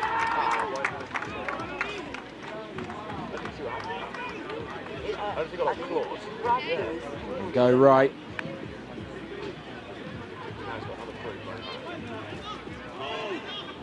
Attempted rip coming in from next lot and Penfold. Didn't work at first, but they do regain possession now. Warriors having to scramble back to shut this attack down. The pick and go. Good offload as well. Good height from Kelly to get that one away. And now Oxfam next lot will score their 3rd try. And all of a sudden, Warriors have quite the mountain to climb back into this one. They certainly do. I think that last 20 seconds of play is a perfect microcosm of the way this game has gone. Fiji Warriors have got themselves into positions to try and get themselves over the line, but they've just not had the conviction to make that final pass stick or break through. Oxfam next lot, on the other hand, it's not been the cleanest, but it's been efficient, and they've taken those opportunities, found the big men, found the men that can make an impact for them out wide. They scored 3 really, really nice tries. 3 lovely tries is the margin between these two sides at the half-time break. 15-0, Oxfam next lot lead Fiji Warriors.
Warriors getting us back underway, and it's the most recent try scorer for Next Lot, who soared high into the air.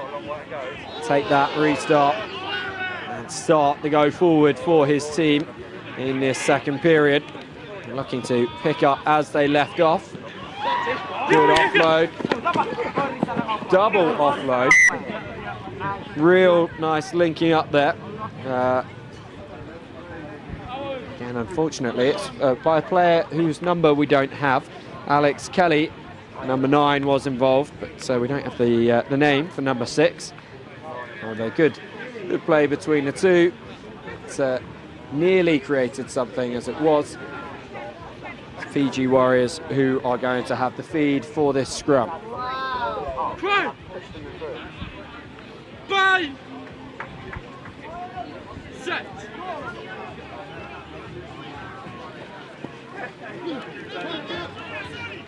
Ball just a little bit behind where first receiver would have wanted it. He had to stop and check his run. However, it's not taken too much of the sting out.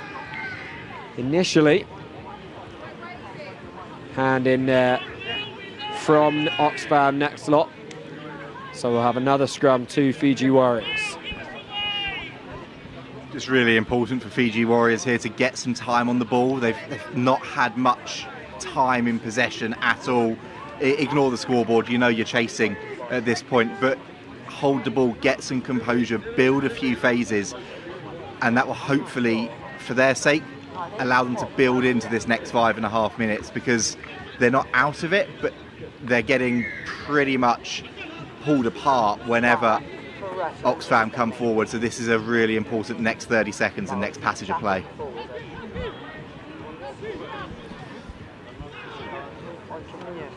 Big hits coming in from Next Lot. Warriors, space on the outside. Tanoi driving forwards.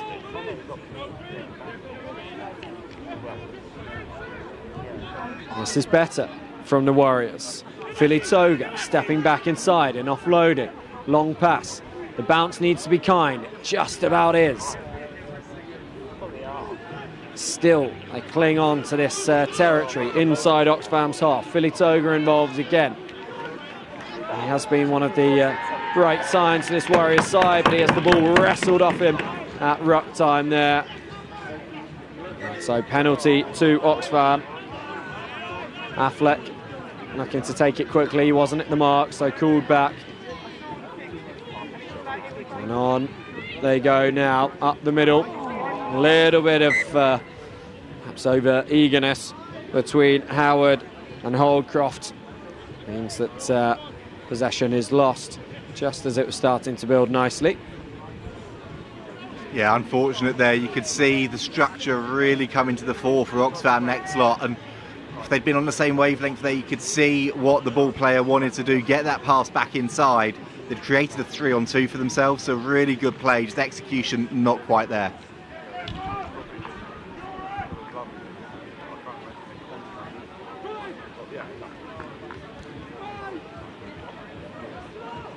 Scrum used a lot more successfully last time by Warriors than it had been earlier in the game.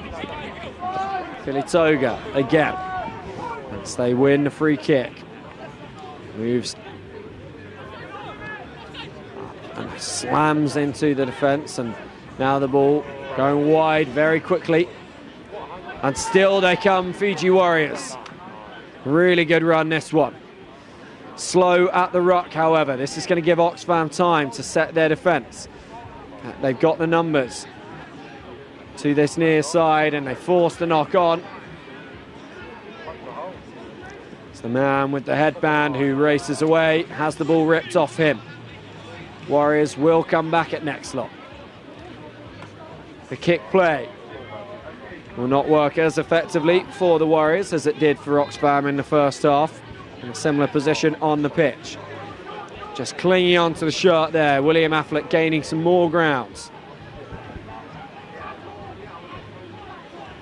Good at varying the point of attack our Next Lot. Make it harder for the Warriors to defend. Really good strength, and Williams busting through too as he got the pace. Instead, he just gives the pass to Howard, who will go underneath the sticks. And as we heard from Wilf earlier, a number of the Bury first team players involved in this Oxfam next lot side, which is why that score was so popular around the ground here at Bury St Edmunds RUFC. Howard with the try, set up by Williams. He adds the extras as well. 22-0 now. Oh, great power, wasn't it, from the big man bursting through, and then it's the composure. He's got a player clinging on for dear life, but he heard the call on his right shoulder, had the composure to slow himself down, find the pass, and then from there nobody was stopping Howard. Great score. Was it the composure or was it the relief that he didn't have to go all the way himself? He was delighted to find that there was a faster, fresher man outside him. This restart, really nice from Oxfam next lot, just not quite able to be controlled by Rogerson. So it came through the hands of the Warriors and also went through his as well. So another Warriors scrum. And next lot obviously dominating on the scoreboard, but there have been a lot of Warriors feeds at scrum time. So handling errors might be something that they'll look to focus on as they move into the semi-final stages of this plate competition. The men's elite here at the Bury St Edmunds Super 7s, the Lit Super 7 series. Warriors coming away with it. And then the handling error. Having said that it was Oxfam with more of those errors, Fiji Warriors look to even those stats up a little bit and narrow it by 1. Yeah, it's unfortunate again, probably a pass that didn't need to be made. I was saying earlier whether it was relief or joy to see the man on his right hand side. I think it was definitely relief looking at the way he was blowing, walking over to that scrum there. But it's been a really good composed performance from Oxfam, and they have made a few handling errors, but they've really forced Fiji Warriors into giving up possession, and then they've suffocated them, and 9 times out of 10 they're pouncing. Penfold, who scored earlier on, turns into distributor here, and the kick for the line, just beating everyone. The only thing left is for the referee to blow his whistle. A 22-0 comprehensive victory for Oxfam next lot in this first quarter-final of the plate competition. The men's elite here in Bury St Edmunds. Oxfam progress on. Fiji Warriors, who will drop down to the playoff positions. Yeah, great performance, wasn't it, there from Oxfam next lot. Deserved win, really strong performance, and they will advance now into that plate semi-final. An opportunity to lay down a marker, go back with some silverware. Coming up next, still with you on pitch 1 in the men's elite, we're sticking with the plate quarter-finals and be Cavite Rugby Academy taking on Stunts.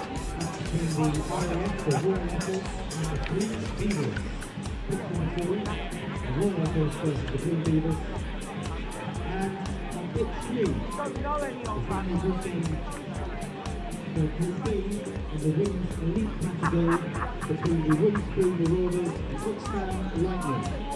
The Winspoon Marauders and Oxfam Lightning is the 4 on pitch 3 in the women's elite group game. Don't forget all these details are on Quantify the app and download it to your phone and follow your team and get all the results and the current up-to-date standings.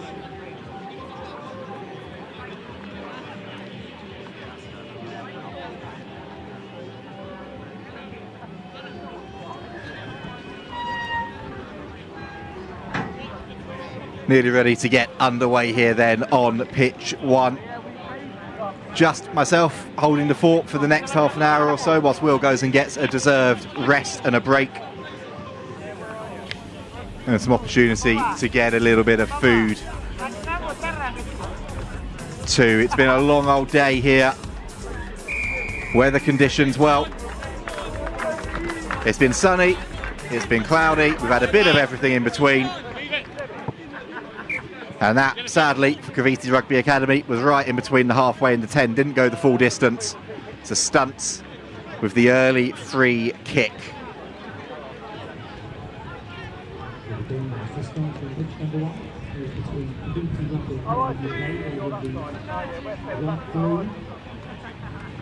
Elite Plate quarter-final time. Prince and Sube, the number 9, takes it quickly, and now the ball is flung wide. It bounces and it bobbles. It's picked up by the number 6. Sadly, we do not have his name up here in the commentary box, so we can't give him a shout out for a naughty little step he put in there. But we know that man, that's Prince and Sube racing down the outside. Big man comes in for the cover tackle though. What a tackle in the corner. And Sube, for all money, looked like he was going to race in for one of the individual tries of the day. But Cavite Rugby Academy, I should say, can thank their lucky stars. And say thank you to, I think it was number 19, Matteo Finn, who got himself back there, saving his team. Wonderful break, even better cover tackle.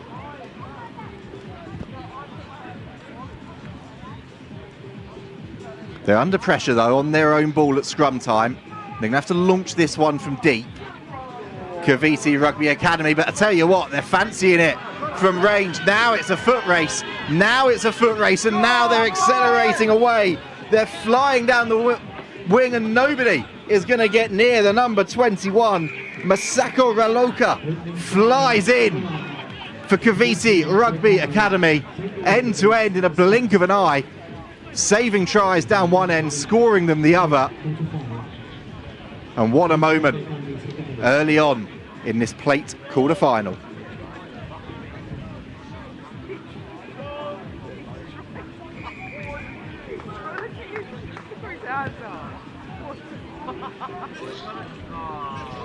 Oh, conversion looked like it was sailing through, just tickles the right hand upright and bounces out.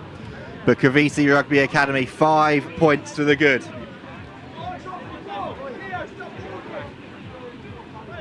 Plenty of rugby going on all around the ground here.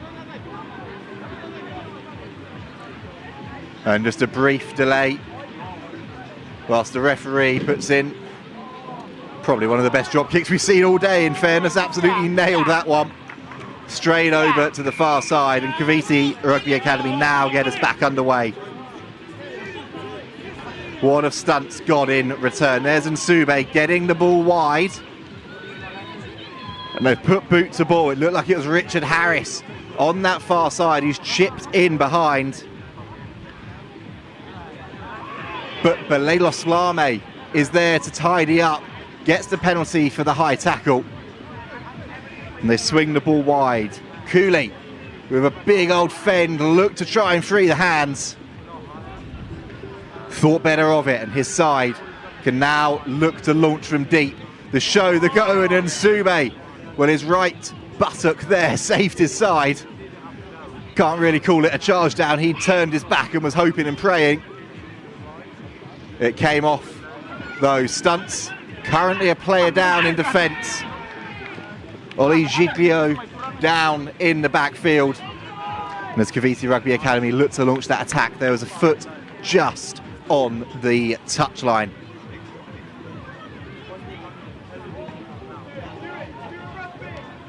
You can hear there and probably see on your screens as well, number 20, Waisaki Lalaba, just calming his side down a little bit. You can probably hear him there just saying, it's okay, just slow things down.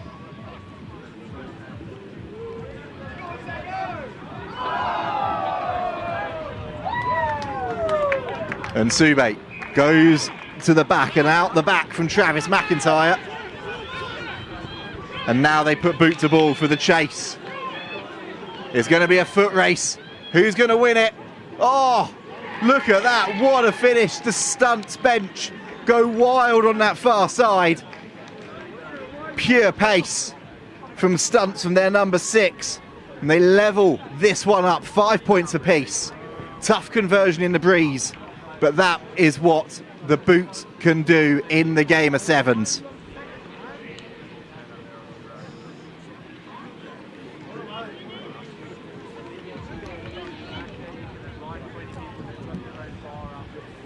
Really difficult conversion from out wide for Nsube. Doesn't convert.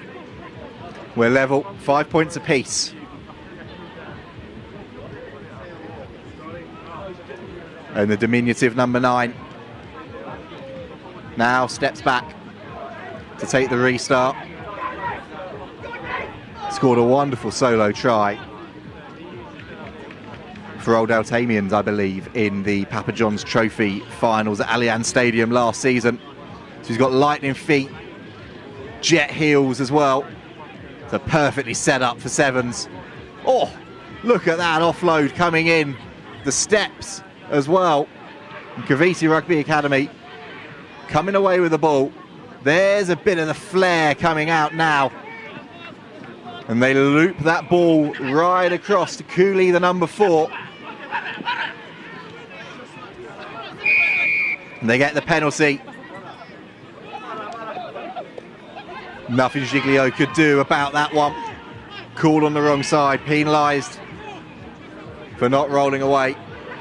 Oh, and then the handling error, and now a foot race. Surely the number 5 was offside. Yes, Connor Barker was.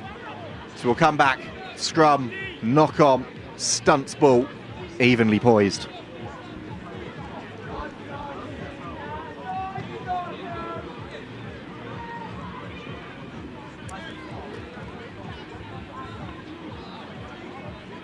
Just waiting for the ball to be found and to come back over to us.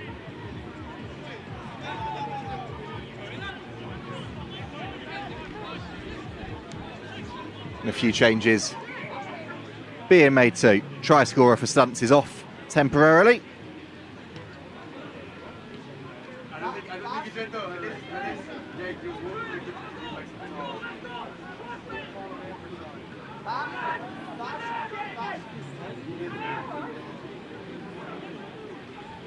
Nsube gets the ball out to Barker. Back to Nsube, spins that one. And now there's a foot race. Here on the far side, the number 11 for stunts will not be denied. Little pirouette after he finishes as well. Wonderful finish, and stunts put themselves back into the lead, 10-5 ahead.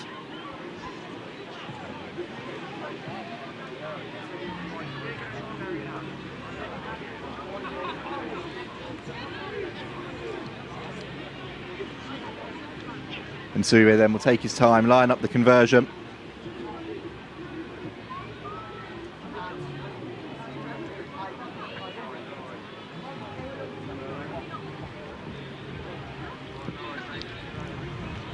Not a bad effort at all in the breeze. Sails over, and that's the half-time break.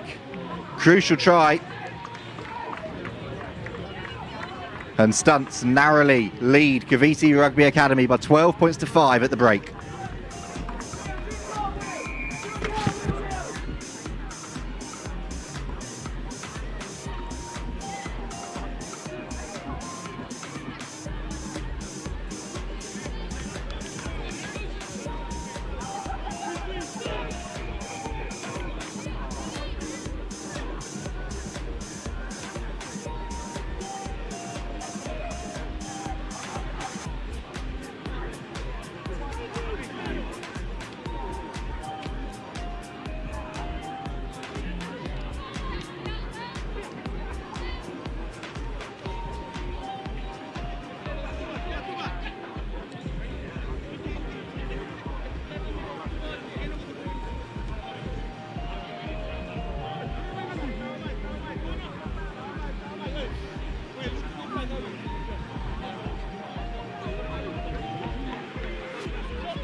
Oh, back underway then, and Nsube scooped that one so far on the breeze that it nearly ended up perfect banana kick going right behind him.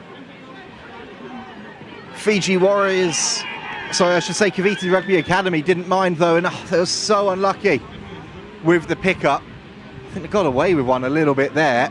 Stunts being called for an for a little bit of a knock on the floor.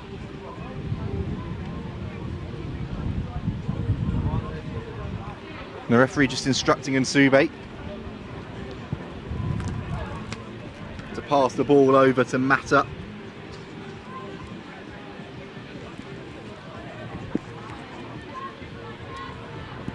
Under pressure, Cavite Rugby Academy, so much pressure in fact that they've conceded the penalty at scrum time.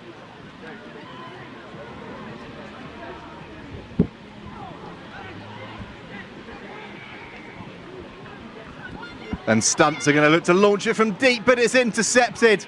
Oh, I thought that one had gone backwards. Well, you can see the referee down below us there. He saw a forward pass, then a knock on. And the upshot of it all is that Cavite Rugby Academy have a attacking scrum in some prize real estate, really, if they are going to try and find themselves a score to get back into this. 12-5 they trail, as a reminder on the scoreboard. Here they go now, looking to launch it. And that's easy enough in the end. A walk in for their number 17, Dara Dawadua. And he cannons that one over for good measure. We're level at 12 apiece.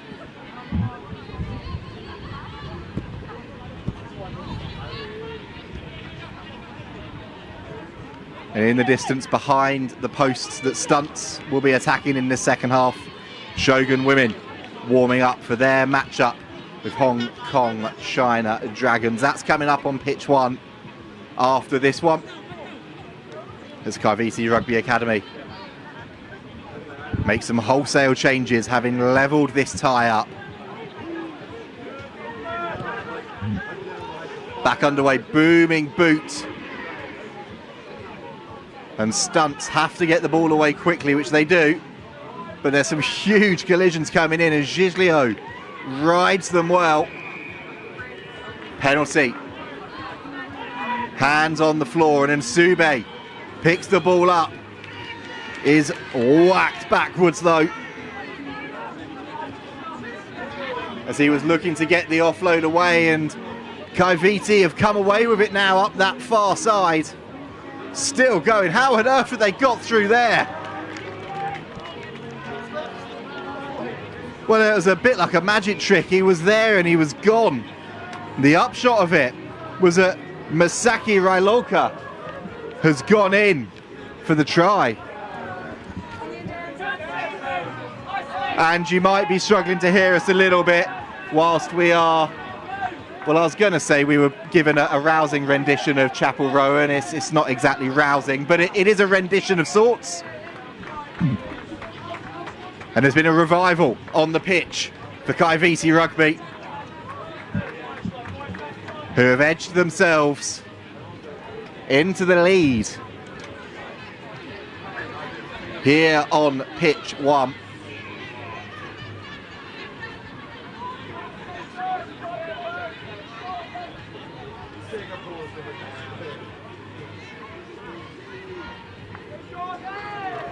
And now out of nowhere, Cavite have got the lead. Another booming restart puts the pressure on, and they win the ball back second phase. It's a bit messy, it's a bit scrappy, but it's tied it up on the floor. A few errant numbers out there for Cavite. But that was number 20, Waisaki Laulaba, with a huge contact, drawing the penalty. And Cavite, oh, wonderful inside ball. And Nsube doing his best, Giglio doing his best, but neither of them is going to be able to stop Ted Mata. The big number 16 cannons over for his side, takes them 2 scores clear.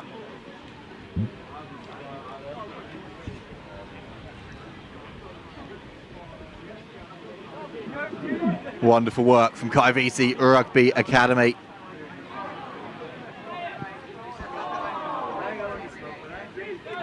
Conversion drifts wide, but they will not care too much, having now put themselves 2 scores ahead.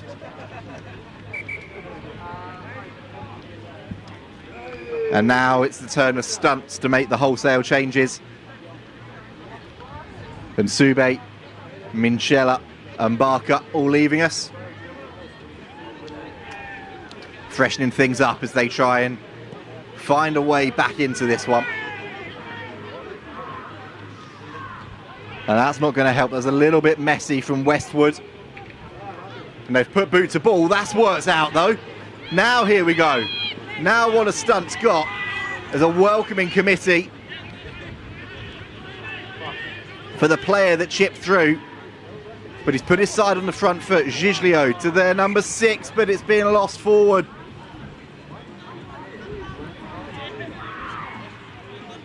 Opportunity goes begging for Stunts. Now looks like Travis McIntyre coming back in to the mix for his side.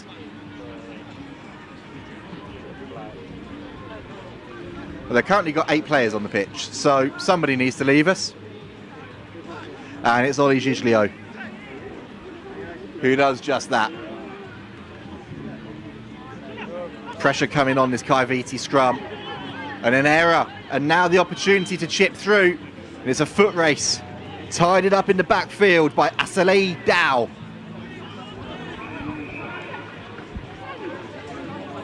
I will. Stunts have got the penalty though. So they've got an opportunity to try and get themselves back into this one. McIntyre. Well, he went for the Carlos Spencer pass. Didn't matter though, Kaiviti were all offside. This has got to count for Stunts. It has. Adam Collingwood, the skipper, going over, and Kaiviti losing a player. This is now getting interesting, going into the final moments of this game.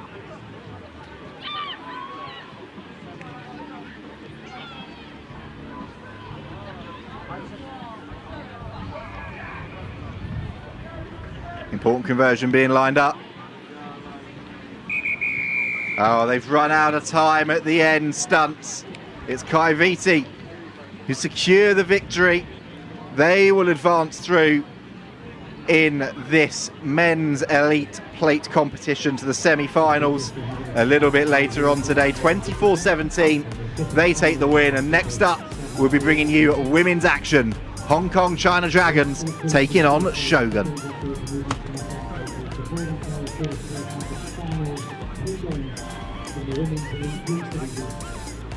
So the final 3 games from the women's elite category group stages. On pitch number 1, it's a big showdown between the Group 3 leaders, Shogun Rugby and the 8K China Dragons. Both unbeaten, both unbeaten. Somebody might be losing out their field right now here on pitch number 1. On 20 past 4, Shogun Rugby taking on the Hong Kong China Dragons. Both still in with a chance to also win the overall series, so this is an important game. We'll probably see one of the series champions here on pitch number 1. The women's elite category. We've also got the Group A game on pitch 2 between the Hammerheads and the Lily Amazons. That's the Group A showdown, the 2 top teams. The Group A Hammerheads taking on Lily Amazons. That's pitch 2 starting now. And finally on pitch 3, Big Beavers. Taking on the Hammerhead Sharks. And the Pride over in Group A. Big Beavers and the Hammerhead Sharks. Group A on pitch 3. Don't get lots of good food available still.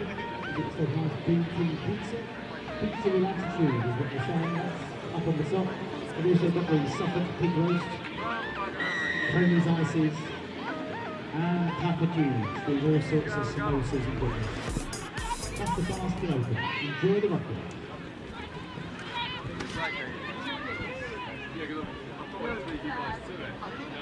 Yeah. That's right, all good.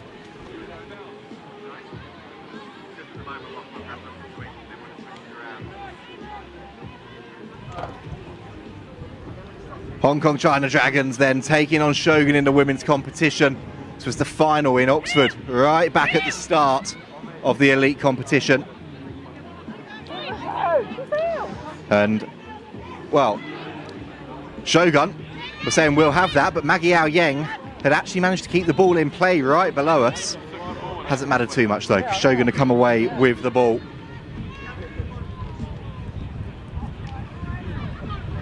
They've lost it on that far side. The offload is good, is crisp.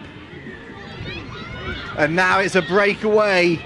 Etta Kwong with the opening score. Great work from Gracie Hood initially to create the opportunity.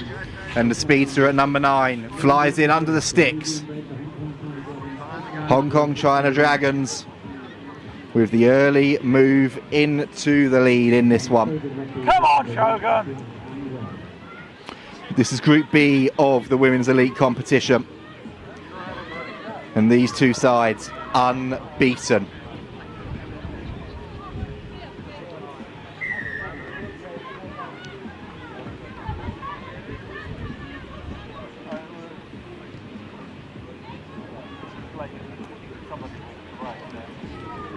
So they have moved themselves both into the Cup semi-finals, but who will finish top and get the, well, I was going to say slightly easier, there are no easy games here on the Lit Super 7 series, but get the higher seeding going into that semi-final.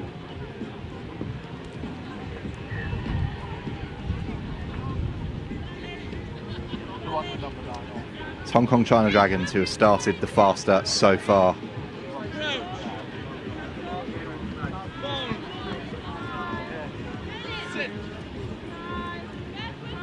Battle of the unbeaten sides in Group B. And oh, big tackle coming in. Amania Betchel it was. But her side are penalised, and Hong Kong China Dragons waste no time in making them pay.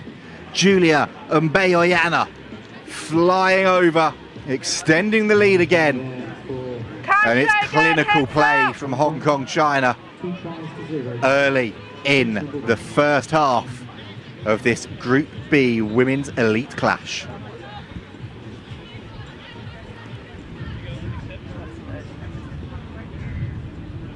Let's see now.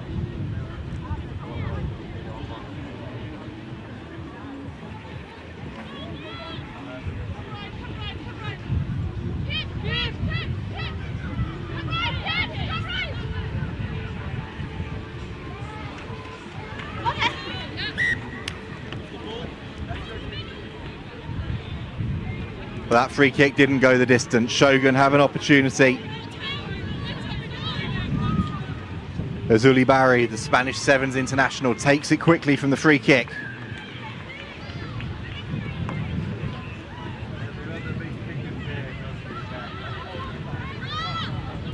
And her side get the ball to the little speedster Bethan Adkins, the Welsh under-20s international. She managed to free the hands, but Mbeoyana was there to tidy up, to hassle and harry, and then force the outcome for her side that they will be pleased to get. A knock-on from Shogun.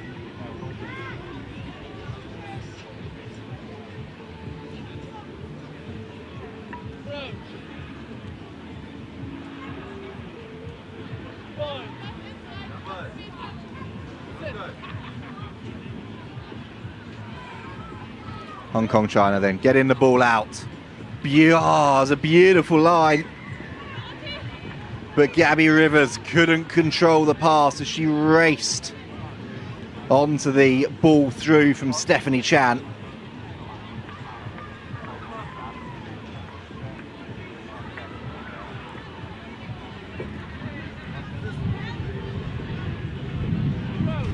So opportunity for Shogun to try and launch an attack of their own.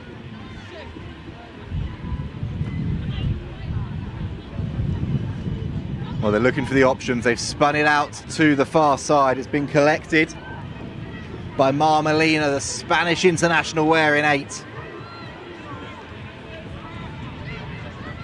She's marshalled well.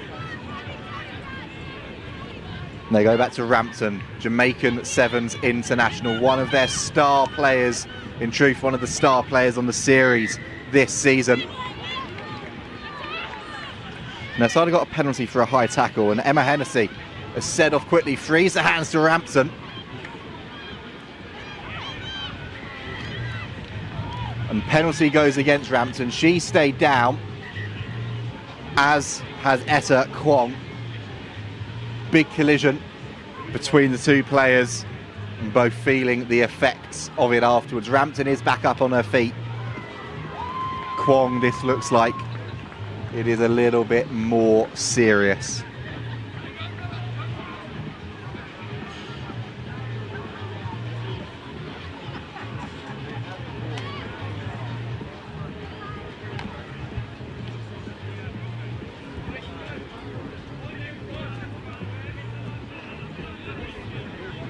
Still down, receiving treatment.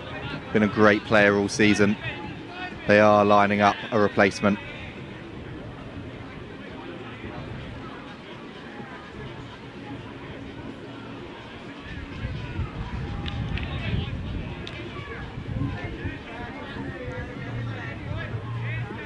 And the medical team taking rightly all of the time that they need. It's good to see Kwong sitting up at the very least here.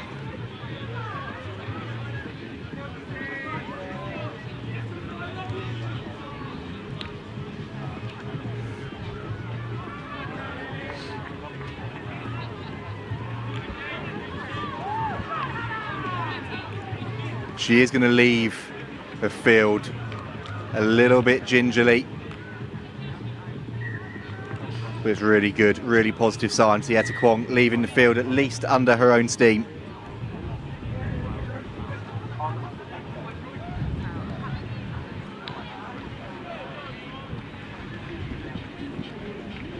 They've made a change. Two out, wearing the number 10 jersey. Coming on for Hong Kong China.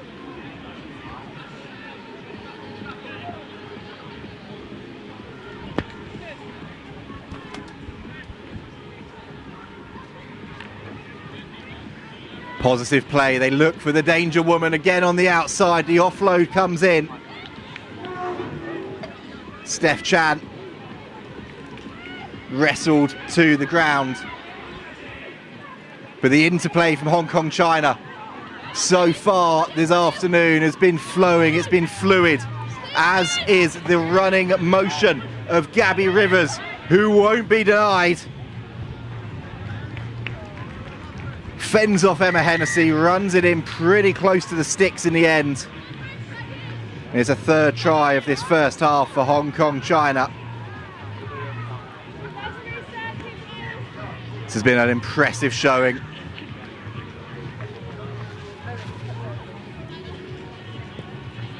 Champ chips that one over at the break.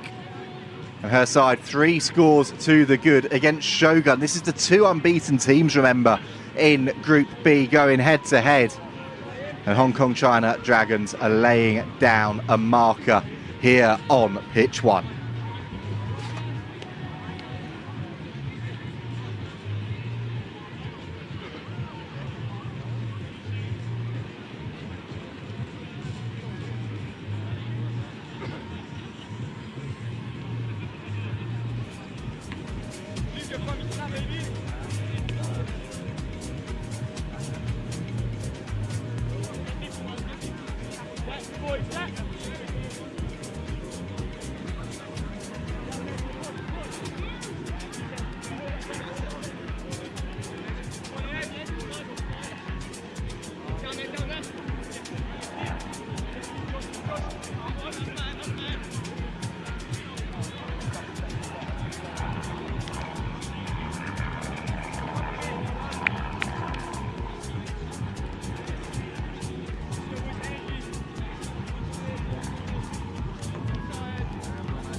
Half-time messages passed on.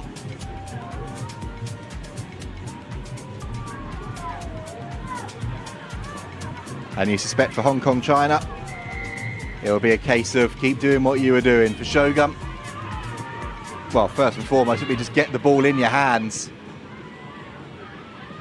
There is a start at least. And there's a woman that only knows one way, and that's Route 1, Rampton. As we said in the first half, not just one of the stars of this Shogun side, one of the stars of the series, but her side have coughed up possession to a woman who has been one of the stars of the day so far. Mbeoyana gets the ball out to Ao Yang. And Mbeoyana again gets the ball out. Just drifts off the fingertips at the end of the player with no number on that far side. But we're seeing again, early doors in this second half, the threat that Julia Mbeoyana poses.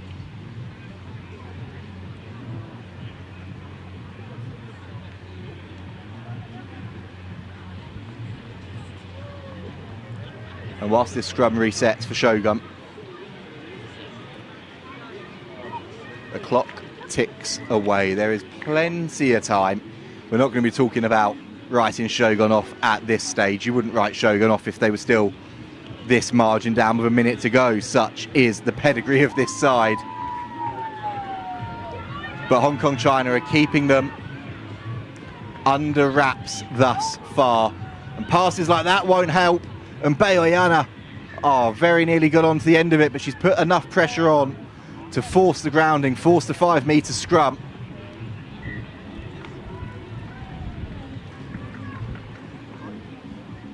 And Hong Kong China will have the opportunity to really hammer home their ascendancy now.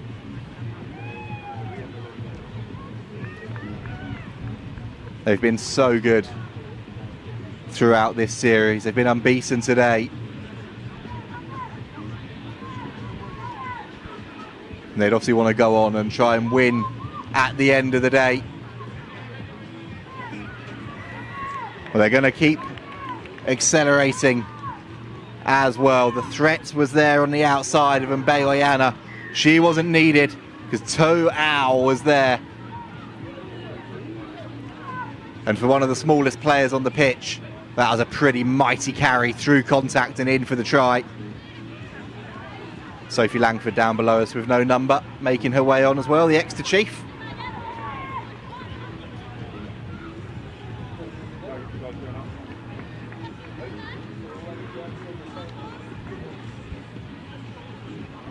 And she'll be delighted to enter into the action with the match poised as it is. Maggie Ao Yang comes in with a huge tackle, putting Shogun under all sorts of pressure. It's a hefty fend comes in on the far side, but Shogun are being hunted down every single time they try and advance. They've had to cut back and go the other way. Courtney Greenway, the Gwalia Lightning player, has done well. But the respite from this onslaught from Hong Kong China is only temporary. Turnover again. 2 players with no numbers on screen for you. Langford is the one without the scrum cap who's carrying into contact now. The centre, she's being held up. She's got knee to ground. Tackle complete. And Hood, well, she's hitting the tackle. It's tidied up by Chan. She just flicks it inside to Ao. Bit messy and a bit scrappy here from Hong Kong China. They're in such a driving seat that they don't need to do anything silly.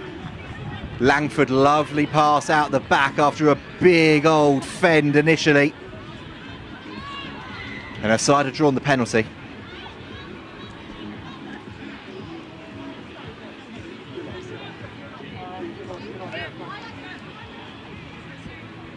And they make the changes again. 2 more changes happening down below us, and there's their men's team on that far side. You can see under the lit Super Sevens banner, watching on with great interest. as I'm sure will be everybody else in this women's elite competition. Because this so far has been the sort of performance from Hong Kong China that will make the rest sit up and take notice. Ow! The next to have a go. She's made good ground and they're looking to fling it wide. Langford picks it up, checks, gets the offload away to Shanna Forrest, but the ball's lost forward. It's probably the first time in this match that Hong Kong China have made a handling error. They've been so clean, so precise in everything they have done.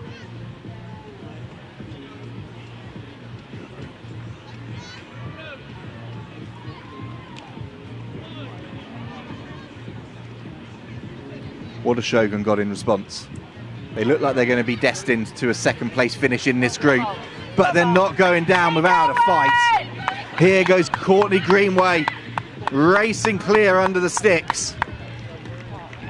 Dots down for her side, gets ready to line up the conversion.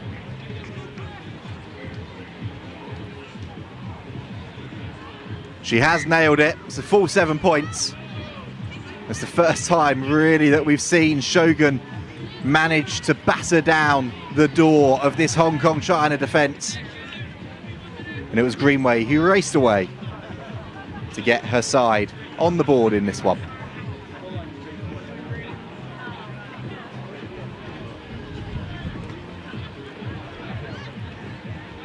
Just a short delay. It's the ball boy. Races on through the wind to get the ball back. Ao Yeng tidies up. Langford gets the ball out to Abby Chan and Shanna Forrest. Langford again to her fellow numberless teammate. They're going down that short side. Shanna Forrest keeps the ball in play.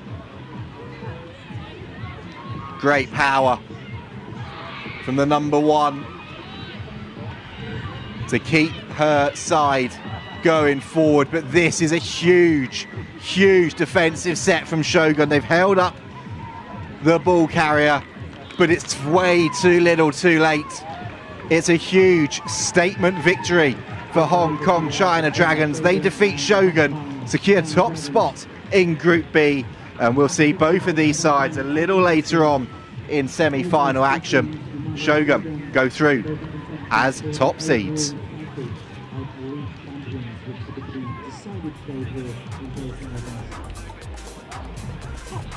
So, 3 more games coming up at 20 to 4, kicking off right now. First of all, here on pitch number 1, we've got the main league cup quarter-final between the Hong Kong China Dragons, the elite men's team. They're currently in second place in the series leaderboard, and they are taking on the Wild Dogs Harpenden. And from pitch number 1, the Hong Kong China Dragons. That's the Wild Dogs Harpenden. That's the men's elite cup quarter-final here on pitch 1. Then we have on pitch 2, Shogun Rugby taking on Tsunami Assassins. Shogun taking on Tsunami Assassins on pitch 2. And another one of those elite cup quarter-finals in the men's elite category of pitch 3. And Frederick Babas from Wales taking on the Manor. Again, both those teams also in the overall hunt for the series title.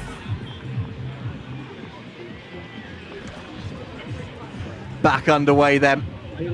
Well, Hong Kong China men's team have just watched their women's team put on a sevens clinic. They now will look to try and do the same. They looked good when we saw them earlier on today on the stream, but they're under pressure early doors here. Wonderful play, wonderful defence.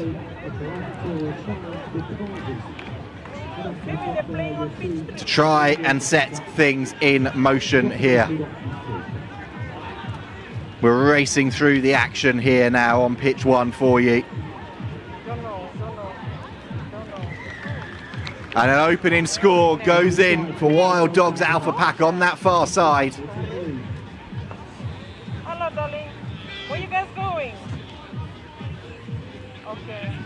Men's Elite Cup quarter-final action. Hong Kong China started the quicker with the Wild Dogs. They were hunting as a pack, turning the ball over and getting the opening score out wide. That conversion, though, gets stuck on the breeze, so it's a 5-point game, but a great start for the Wild Dogs.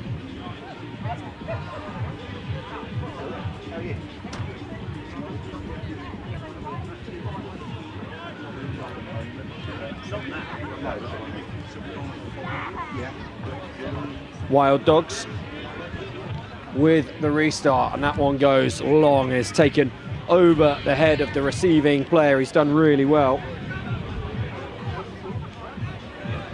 And Hong Kong look to spread the ball wide here off that reception. Good bust through that first tackle from Fei Kit Fung. Strength from him, and then on to Ricard, who of course was such a presence the last time Hong Kong China's men's team took to pitch one here, the Bury Sevens.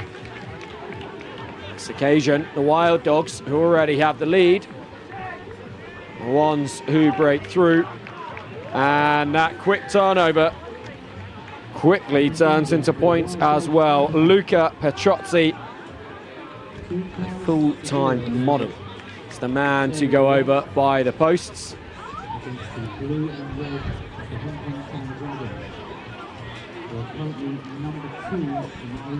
Just taking the time on the conversion is Ali Reid.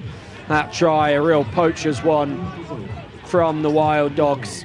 Hong Kong trying to build something from out to get themselves out there 22.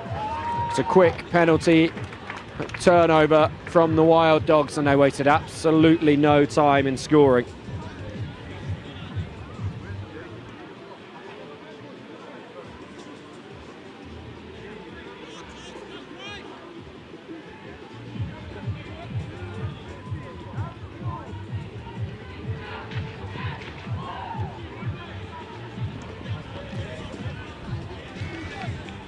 Scrappier on that restart, and it's ended up really benefiting Hong Kong.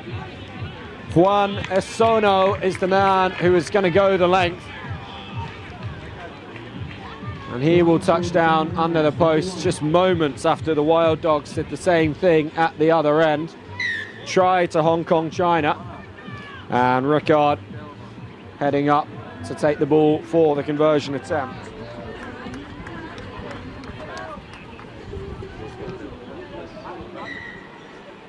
And the deficit narrowed. Wild Dogs 12, Hong Kong China 7. Back in this game after two early scores against.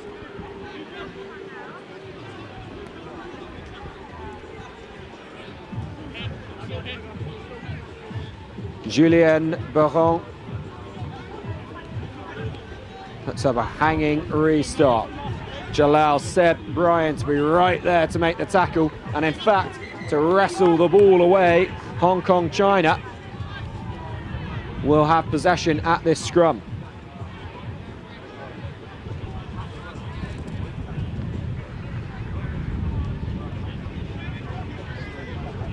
That sunshine that we had earlier has certainly gone now.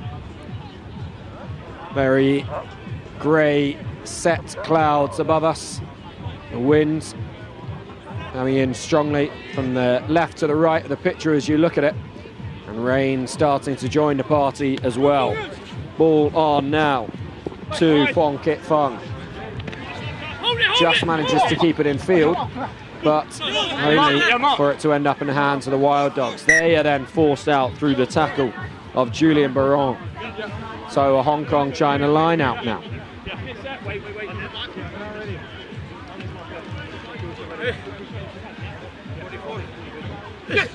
Yes! No, leave it. Leave it in the air. Lifted high into the air is the try scorer, Esono.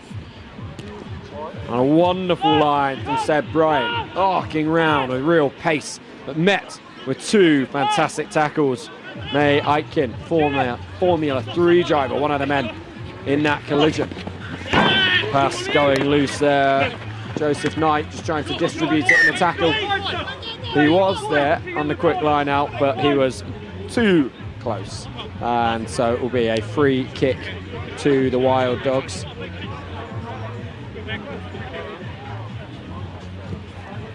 Just checking with the referee whether he's completely happy with that decision that he's made. He is. Sends Knight backwards. Ali Reid scored for the Wild Dogs, the man to take the tap. The show and go, and it has worked really well. Dan Lilly finding Sean Ingle, who is going to go all the way to the corner, slammed into the ground as just rewards for his efforts right at the end. But he extends the Wild Dogs lead to 10 points. Kick to come. So the rain really does start to set in now. I can tell you from our position in the commentary box that it's very sideways rain as well. It is, however, behind the kick for this conversion. So that may give it a little more legs. It's a tricky one from a long way out. The length was good, the line just off.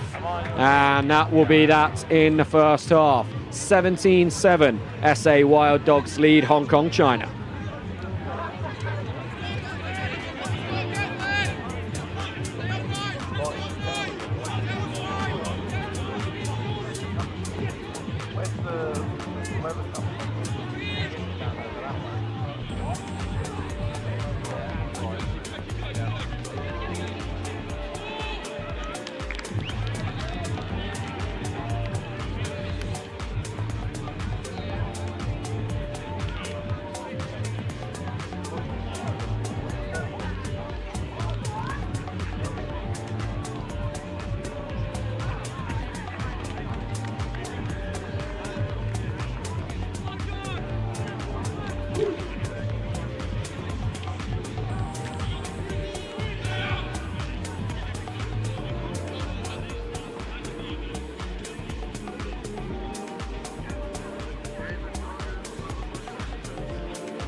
Hong Kong starting as they need to get themselves back into this. Julian Baron, the first to score for them in this second half. 17-12.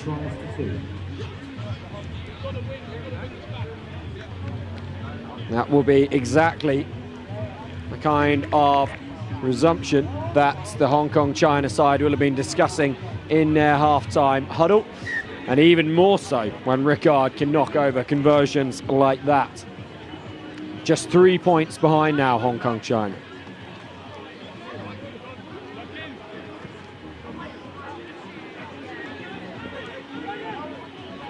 Bit of a stub kick on that restart. Didn't have too much hang time. Gave Hong Kong China a lot of chance to chase it.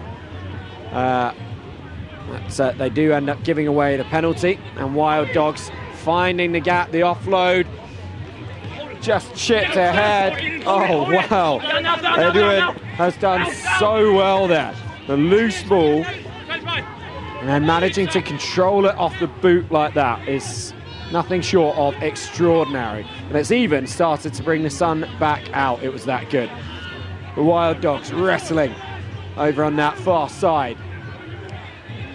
Ball lost forwards though, quickly dived on by George Williams. Not what he would have wanted at all, but he did the right thing to shut it down. and make sure that there was no risk of Hong Kong China picking and going from there.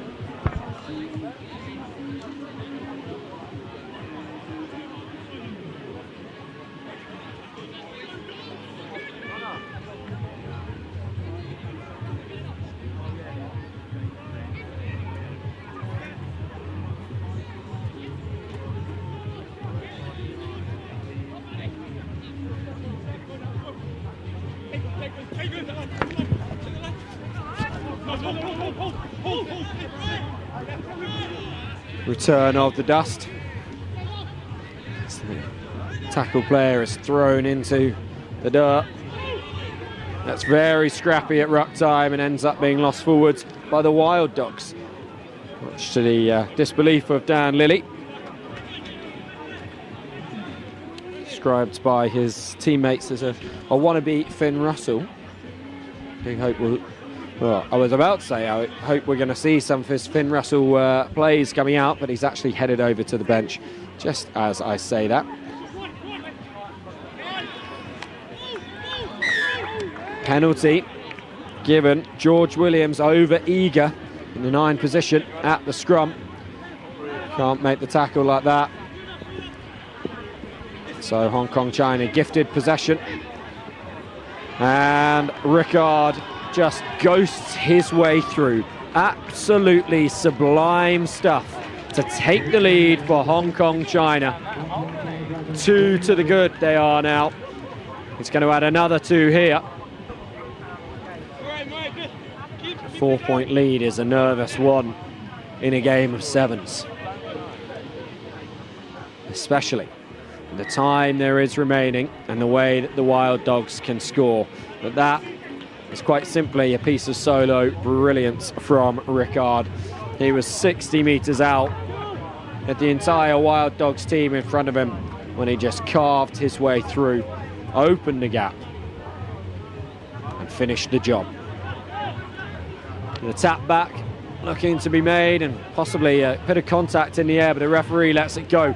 Thumping hit there. Just as the ball gets into the hands of the Wild Dogs, they win the penalty. And they're going to try and tap and go quickly. Almost a loss of control from Nasser Kini Lau. Bit of a goat in this team. It's Kini Lau. Reed. And then Petrosi. Kini Lau again.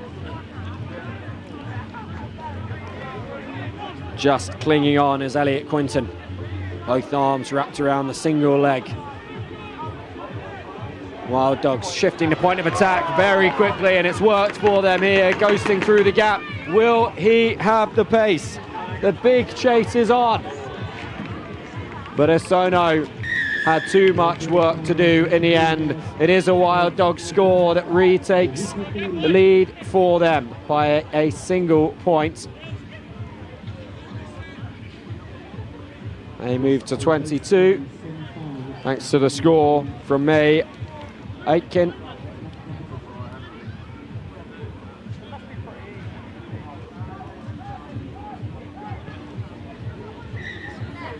And then on to 26.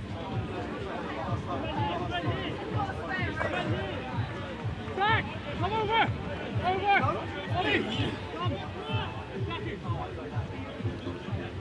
26-21.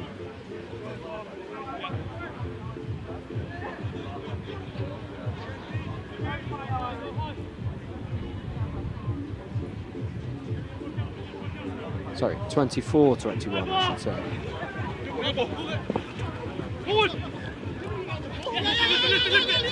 Scrappy ball, Wild Dogs who come up with it.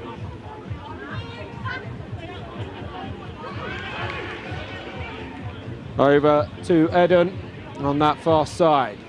Kini Lau fires it back in field. Petrozzi tries to unlock the defence. Kini Lau, the man to go next and to distribute and to send Eton over in the corner.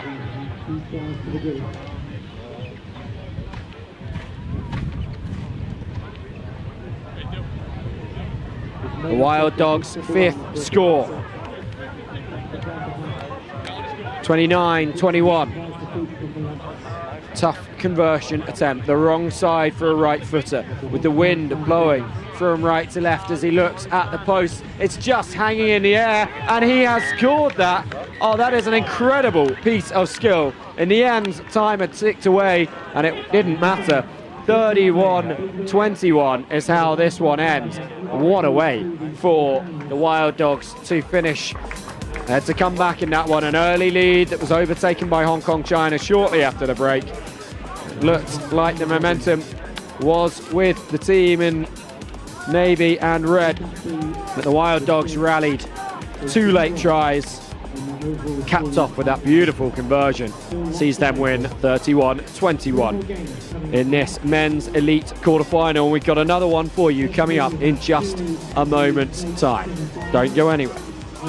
Pitch number 3, a five across it for the entries of the academy, taking on the Green Beavers. That's on pitch number 3. It's the first of the men's elite semi-finals. We've also got on pitch 2, off the crowd, the next one.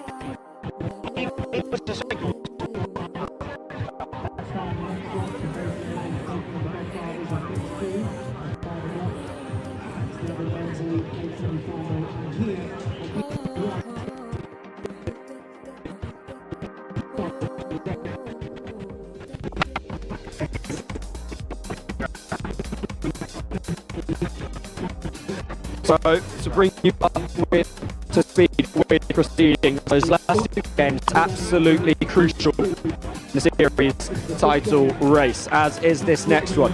The Hong Kong China Shogun women's match that we brought you just 2 games ago. Shogun's progression to the knockout stages will confirm them as champions of the Women's Elite Super 7 Series 2025. Hong Kong China in the men's going out at the quarter-final stage means they cannot get past the British Army, who we now see on the pitch in the red strip playing against the Apache. If the British Army win this game, they all but seal themselves as Super 7s Series champions for 2025. So a crucial match ahead of us now, but it's Apache on the ball in the blue strip, playing left to right through Matt Bowers. Just managed to gain an extra few yards when it looked like the defence was all ready to stop it. Still, they look to work that same point, and it's working well for them. Opening up a nice offload, and they are going to run this to the corner. The setup for Finn Parker, the man who then went over in the corner. John T. Anthony, who offloaded to him. And a really nice opening score for Apache. British Army potentially with one eye on the result in the previous game. The best thing they can do, they might have lost one title rival, best thing they can do is knuckle down and win this match. Make sure that the title race is in their hands, not a case of them relying on results elsewhere. It certainly is. Preseli Barbars came away with a big victory in the Men's Elite Cup quarter-final against Vikita Hammerheads. They aren't out of this race either. Hong Kong, China, that might have been their lot, that shock defeat earlier. British Army know they win this, they're more or less secure. If they don't, the door is opened to the Preseli Barbars. What a story that would be for the Preseli Barbars to take the title, having won the last time out. 3 times Welsh champions, to then take the Lit Super 7 Series crown as well. But all of that is a long way off, especially when the British Army have the ball and some of their chief destroyers on the pitch. Nice wide passes here to try and find the space, and they do. Goes through Seva, and he's going to have the pace to go all the way to the corner here.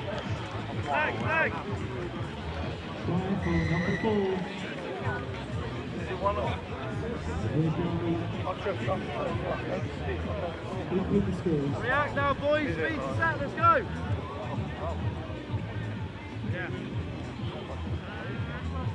Adam, organise this line now. Zach's gone that way. Seva's try in the corner. Has tied this up. The Army looking to take the lead now. That one's just going to float in the air. It's not going to be a repeat of that stunning Wild Dogs kick we saw to end their matchup, their quarter-final. So, 5 apiece in this clash between the Apaches and the British Army.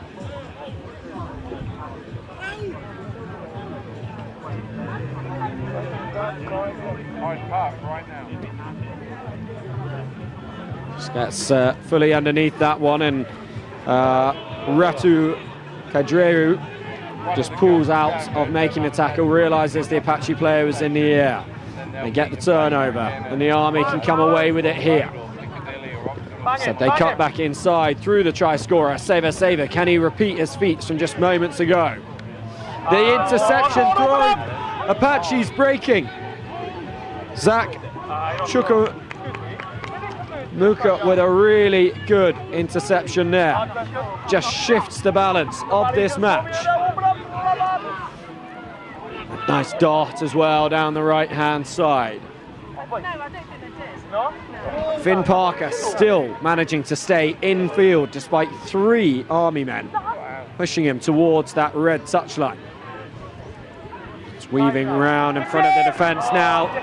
And a little too casual. The hand stuck out from Tom Mayo. Ball spilt forward.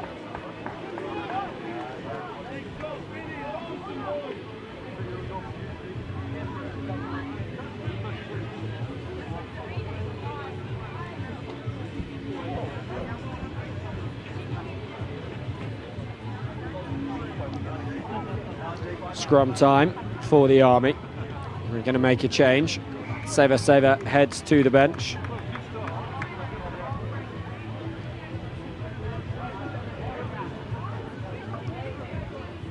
Big overlap. Can they straighten? Can they use that space? Cut back inside through Koribuka. This tactic has worked pretty well for them so far.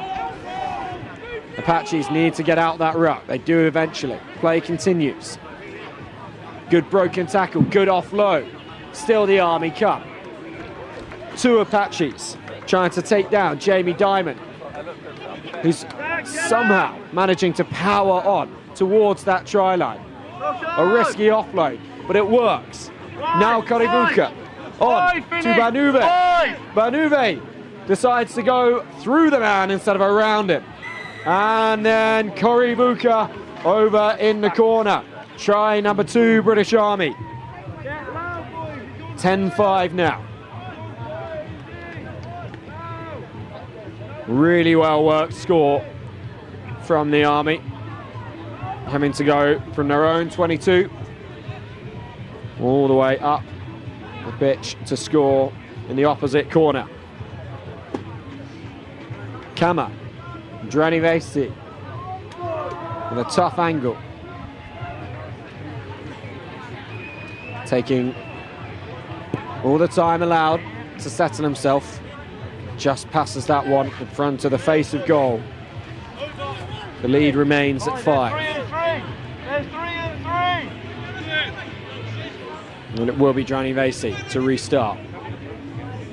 Help kill if they go in the middle, Mayo. Get around the ball. Apaches leaving the entire middle of their half open. Kick, it felt slightly scuffed, didn't maybe go as far as the Army would have wanted. They then give away the penalty as well, not releasing after the tackle. Good block there from Penaya Tagutu. And the Apaches were looking to go quickly, but the referee has called pause to this one. Half time has come already. British Army 10, Apaches 5.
Apaches to get us back underway. So they look to get themselves back into this one.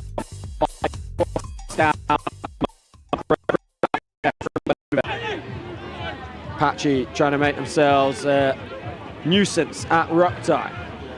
On goes Tagutu. Dranivesi switches play to the other side. Seva.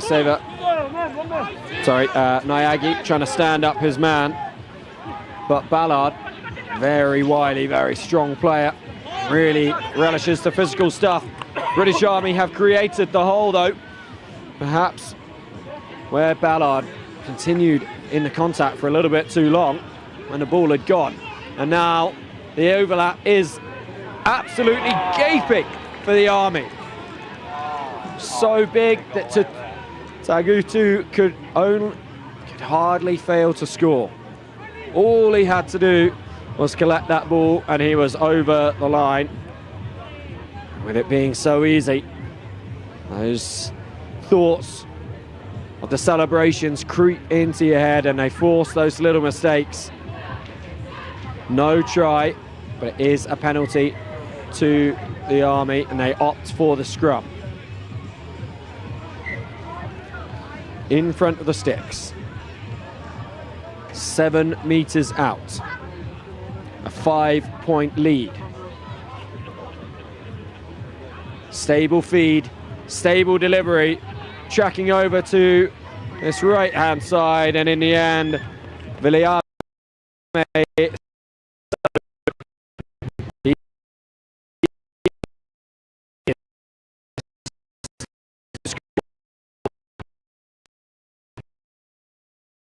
for the British Army.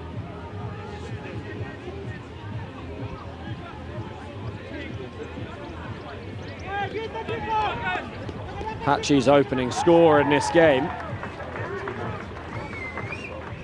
It'd make it seem like the British Army might be struggling to make it through to the semi-final stage, might be struggling to control their own destiny. Not so much now.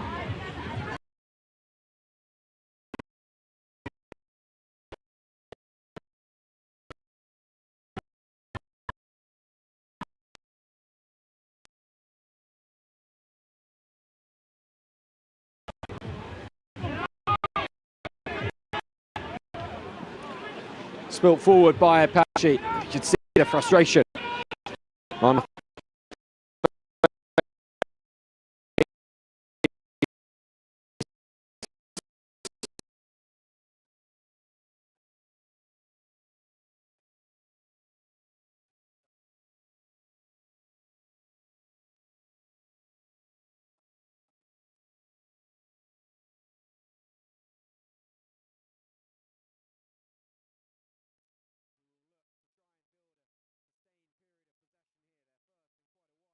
British Army need to be on side. Yeah,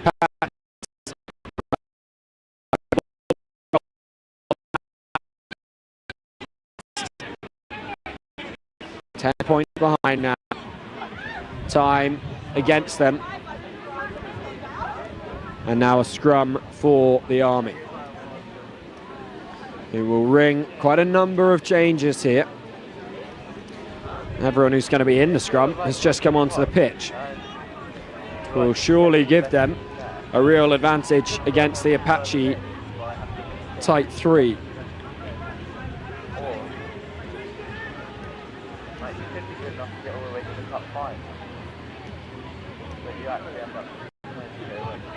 The show and go.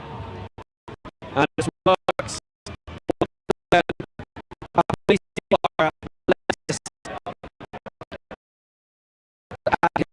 To the list of British Army quarter final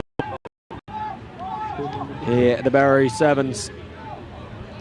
Final round of the Lit Super Sevens Series 2025 for the men's elite competition. Of course, there's an event at Wasps in 2 weeks' time. That's a standalone event. The winners of the series will already have been crowned by that point.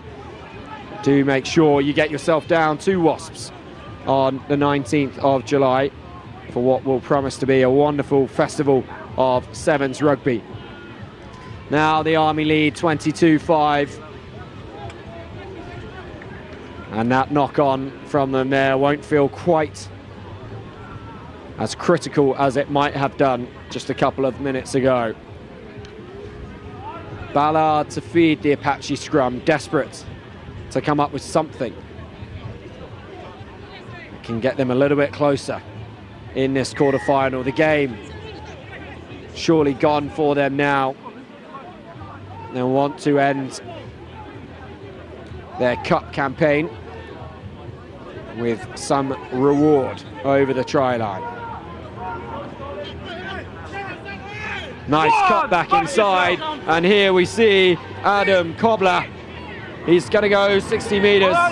He's going to go right by the posts. There will be more points in this one for Apaches. Come on.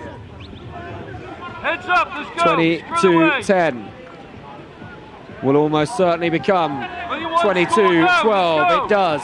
Still time to play in this one, a 10-point margin.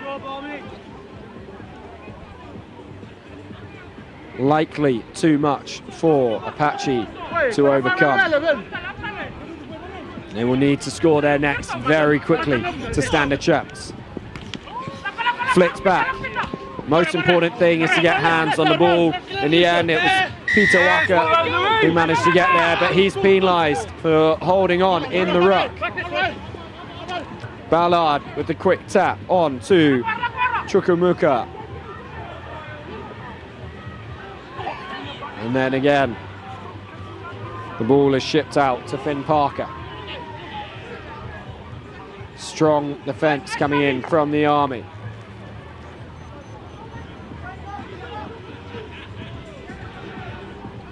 Not much space on that far side, so they will ship it to their left. Looking to create the overlap, but the Army do have the numbers defensively, and then they get sucked in. And this is a real chance for a score, and it is going to be through Louis Nahu. Fantastic try for the Apaches. They're just 5 points behind now. Kick to come, but the referee signalling to his assistant that is time expired. So this kick, while it might narrow the deficit to just 3, in fact it doesn't go over, does bring an end to this quarter-final matchup. British Army through to the semi-finals, and as we understand it, have confirmed themselves as Lit Super 7 Series champions for 2025 in the men's elite division. We will get absolute concrete confirmation of that for you as soon as we possibly can. But they progress on to the semi-finals. Apache will head to the plate. To help with your recovery in between games. For spectators, to help with your recovery from the ground. We've also got lots of very food options for you. Over at the top, with the further shed. And now, we got the final match of the game. There's 2 games coming up for 20 past 5. Both in the women's elite category. So this is the women's elite cup semi-final. The first one's on pitch 2. It's between the Hong Kong China Dragons and the Computer Hammerheads. Ranked 2nd and 3rd in the overall series. So 2nd place 3rd in the overall series over on pitch 2. And here at pitch 1, its first play sport. Shogun Rugby currently leading in the series. Playing in the white, red and black in the Harlequins now. And they'll be taking on Lillian Amazon. Well, here we go then. Women's Elite Cup semi-final action. And it's the Lillian Amazons taking on Shogun.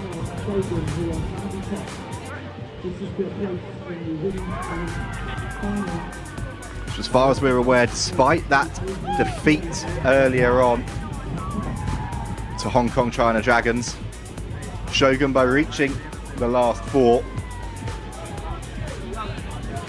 have seemingly confirmed their place as champions for the 2025 Women's Elite Super 7 Series.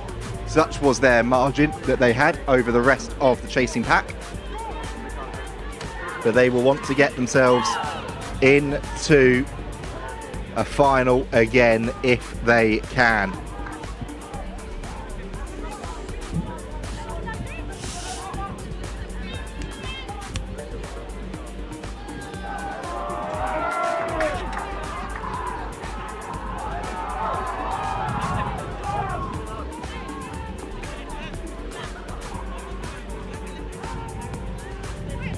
A reminder that these two met in the final a few weeks ago.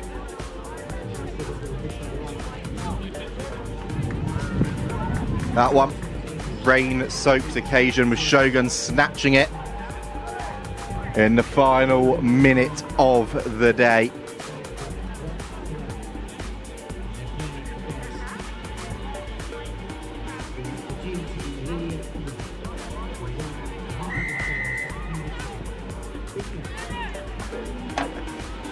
And we're just waiting for our referee to get us underway. We are now semi-final time. Lillian Amazons against Shogun. And the Amazons are starting off quickly. Beautiful flowing hands, early doors. And a big fend comes in from Lucy Satia. She tidies up as well, gets it out to Varanasesi Coral. And the offloads are flying early doors here. Samesi, the next to have a go.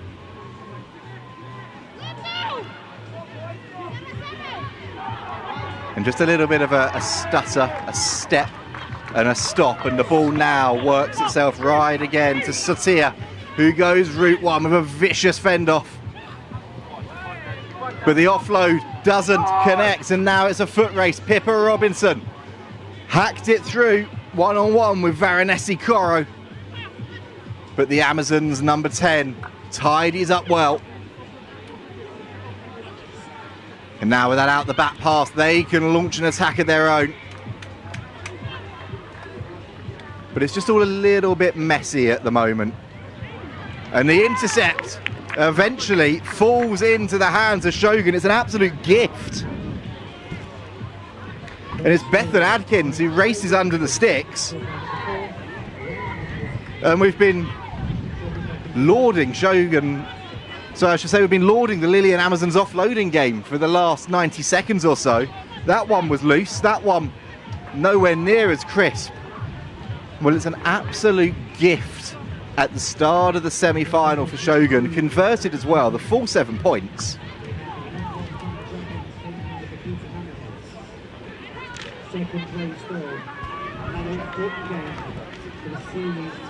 We'll get confirmation on whether that one did go over the sticks or not up here. It looked like it had. A couple of mixed signals from our officials.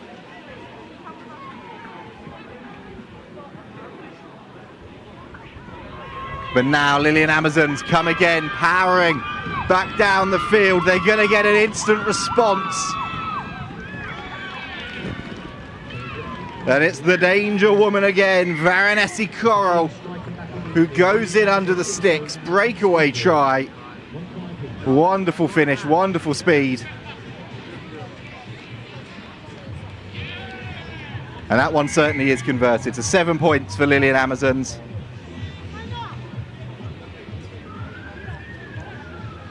So we're 1 try apiece here in the semi-final.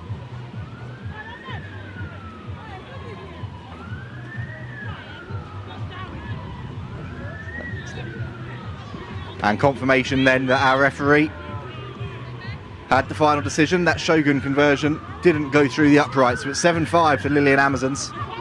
Conversions could be crucial, restarts are going to be crucial.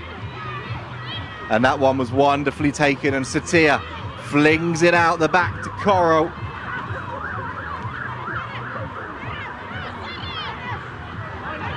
The offload was intercepted initially by Shogun, but it's come back on the side of the Lillian Amazons. A knock on then following in contact. And Satia tidies up, huge fend. Eventually pulled to ground by Greenway. And now here come the Lillian Amazons again. Wonderful offload again, flying into contact. Referee nearly gets herself involved in the breakdown. Does well to step out of there and allows the play to continue moving. Kick in behind, that's an interesting call. It's bounced over the top of Rampton and it's picked up. Seru, the next to have a go.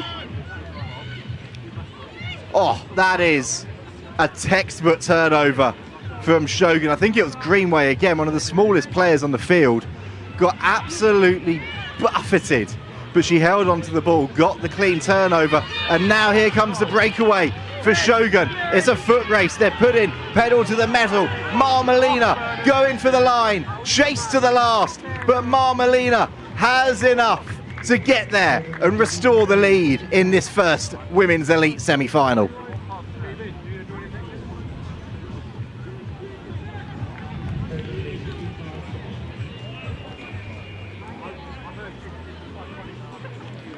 Great work from Melina, the Spanish Sevens international.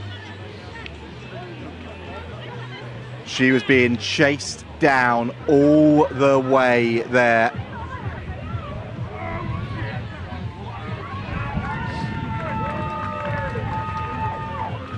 The noise you can hear is the semi-final on the other side of the pitch. That conversion from Rampton sails over, so it's now 12-7 to Shogun. And on the pitch behind us, another really interesting semi-final matchup. It's Hong Kong China taking on Vakita Hammerheads.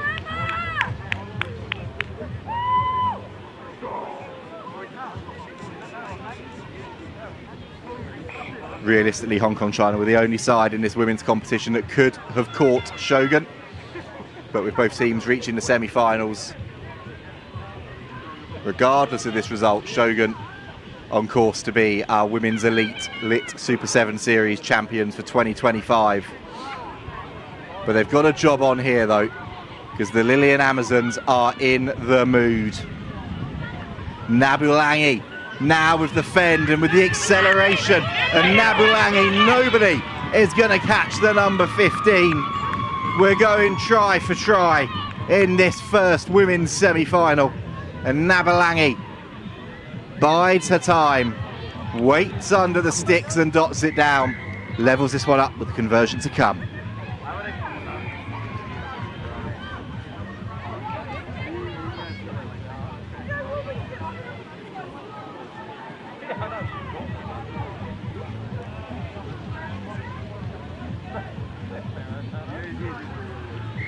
Conversion is good. Lillian Amazons 14, Shogun 12 at the half-time break. Could not be tighter, and one missed conversion is the difference between these two sides. 7 minutes to go. Which one of them will reach the final here in Bury St Edmunds? Stick with us and we'll find out very shortly.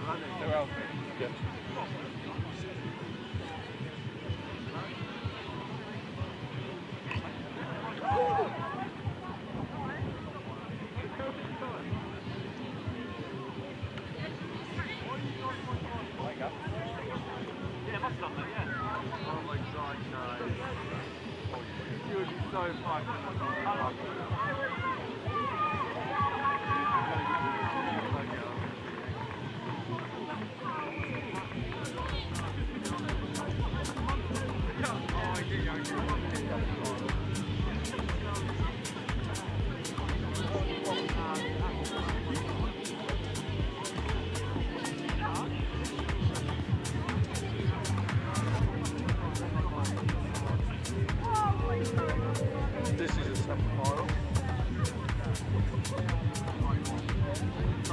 So is that one. What score is? You know what I mean?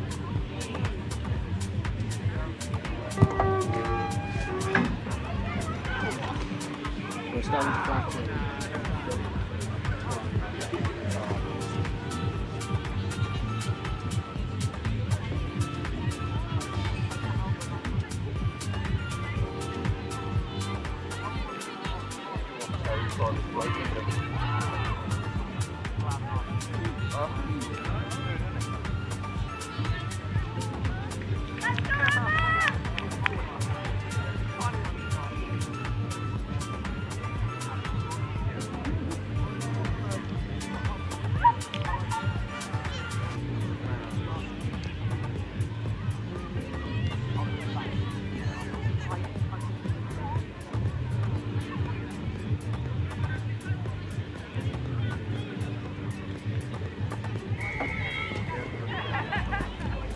Back underway then, an engrossing Women's Cup semi-final. 14 plays 12. Lillian Amazons with a narrow lead over Shogun, thanks to that try right before the break.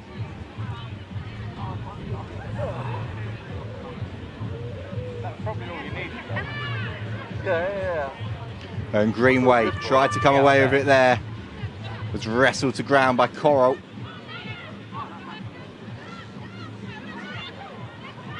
And there is Coro back with ball in hand. Her side has secured the turnover, and Savu.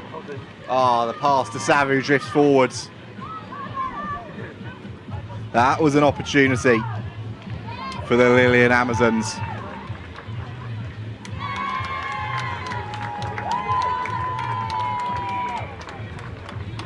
As we said, big moves going on across the Bury St Edmunds ground. Here on the far side, Vakita Hammerheads are taking on Hong Kong China in the second semi-final. But on this one, here on pitch one, we are tantalisingly poised. And Shogun continuing to come forward. Greenway miraculously got herself out of the first tackle and kept powering the legs forwards. It's given her side crucial ball. Lorena Thomas gets the ball out, and it's Marmelina again racing over to retake the lead in this semi-final for Shogun. Spanish 7-star does it again. Second breakaway score of this semi-final.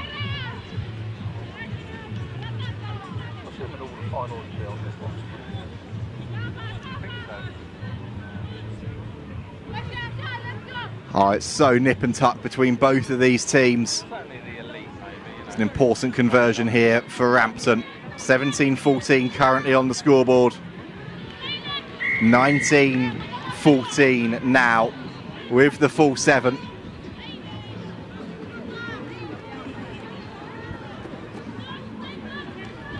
And the best sides find a way through when they've not necessarily hit their same normal lofty standards. Are we going to see that from this Shogun side? Winning is a habit, but it's a habit that Lillian Amazons have had recently too, and they break away again. Semesi hits back instantly under the sticks and levels this one up. Conversion to come. We have got a thriller on our hands here on pitch one.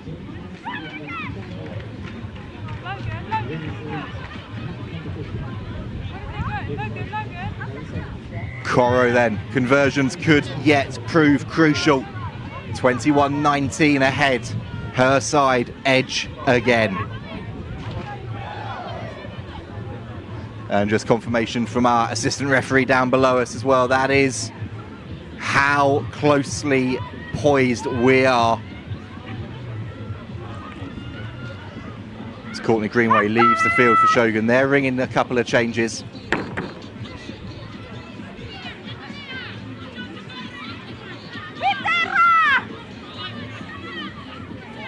Good leg driving contact, and now Shogun are trying to come again. They're looking for that outside ball to Rampton. But Powell and Hennessy both get tied up. Anwin Owen, though, takes matters into her own hands, drives forwards. Bethan Adkins tidies up. Penalty coming the way of Shogun. And you can hear below us, not 10. It's going to be a yellow card for Lillian Amazons. Come on, Shogun! Veronesi Coral in the bin. How big could that be? Her side still narrowly have the lead. But they're going to be under the cosh for the next minute or so as Owen drives into contact again. And there's space on the outside. Defence is good though. Shogun searching for a try to put themselves back into the lead. Lillian Amazons determined, defending with everything they've got as the ball comes back out to Hennessy.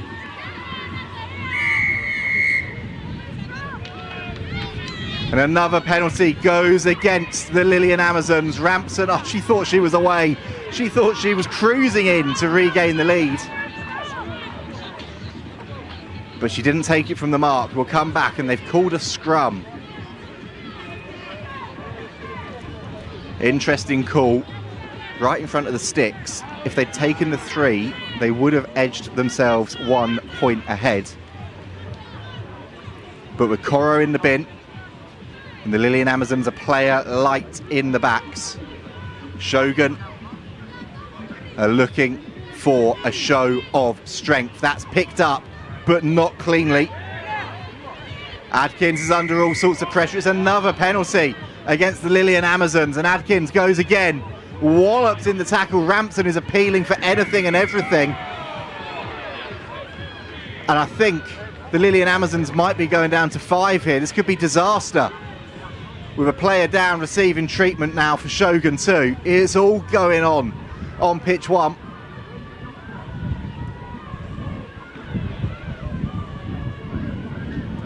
Remember, we're not mic'd up to the referee, but it looks there that is a final warning, a stern message to the Lillian Amazons captain. No more. And we'll have a delay on the clock and a delay in the game, with treatment coming for the Shogun player.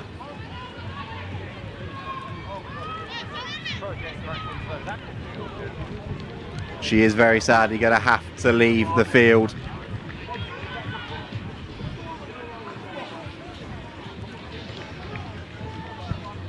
Limping off, but good to see that it's under her own steam.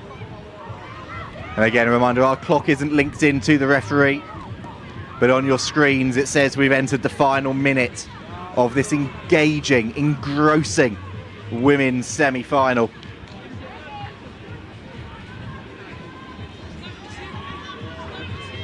A few weeks ago in the final, the Lillian Amazons were undone at the last by Shogun. They got their revenge last time out in Harpenden, but will Shogun come back again? They will, under the sticks.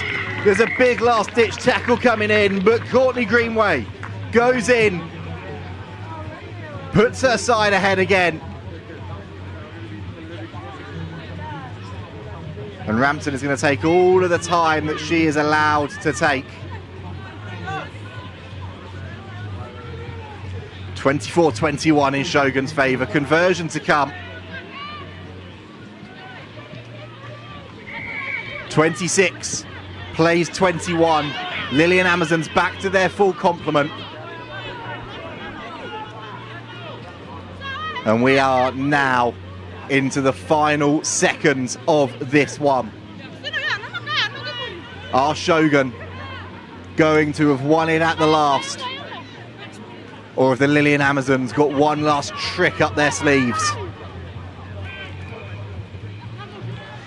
They've gone long. They're going to force the Amazons to go from deep. Satir picks it up. Offload comes in. It's not exactly clean, but now they're looking to break away.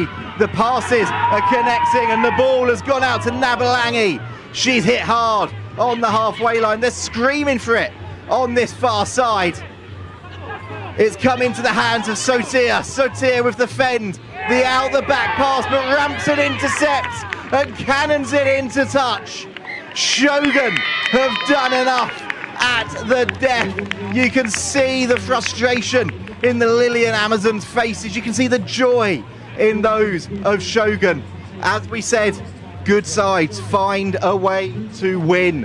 And Shogun, well, they have certainly done that. They are into yet another final here in Bury St Edmunds.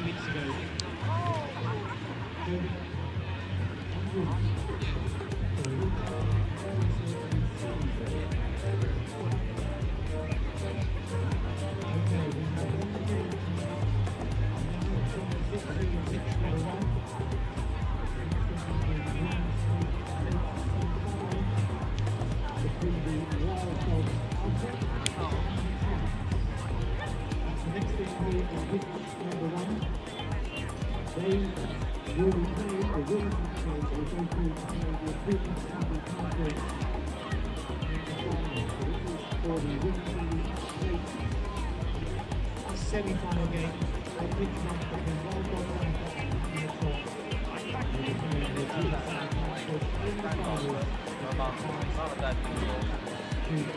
When they're not going to contact him, tell him, why should they? He ain't had any contact with her, or, you know what I mean?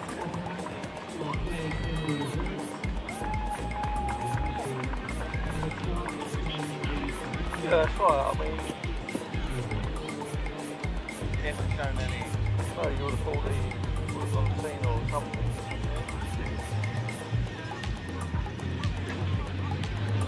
It's weird, isn't it? Just cut everyone out of your life. Like your family.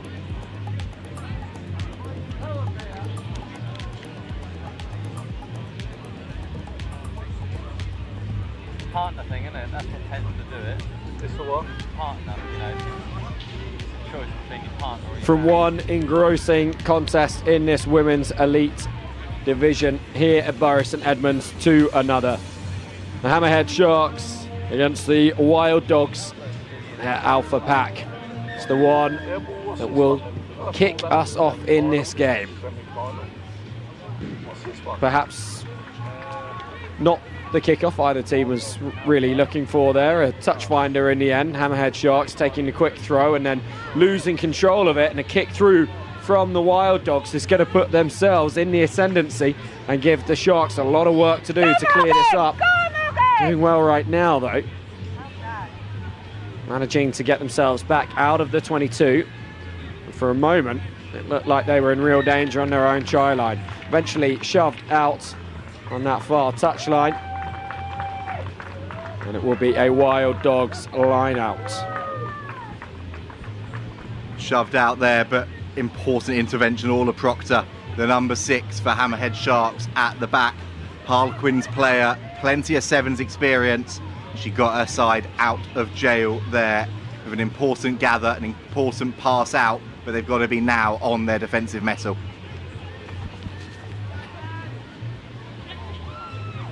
Ball lost backwards by Rebecca Nsaya. Luckily for her, Elin Fielden was there to clear up, and Wild Dogs still moving this attack inward. Onto the ball now. It's Bobby Hayward, who I briefly employed a few years ago. Just realising she's on the pitch. She comes in now to play scrum half. The sun in their eyes, the Wild Dogs unable to control that one. Mia Collins, one of the many old Albanians in this squad, loses the ball forwards. And a scrum to the Hammerhead Sharks. Just the right side of halfway as far as they are concerned.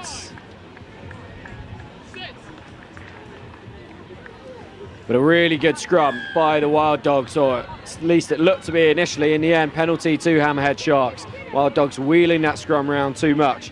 A good initial run from that penalty, giving the Sharks field position now. Taking this up to the line, big hit coming in. A real wrestle.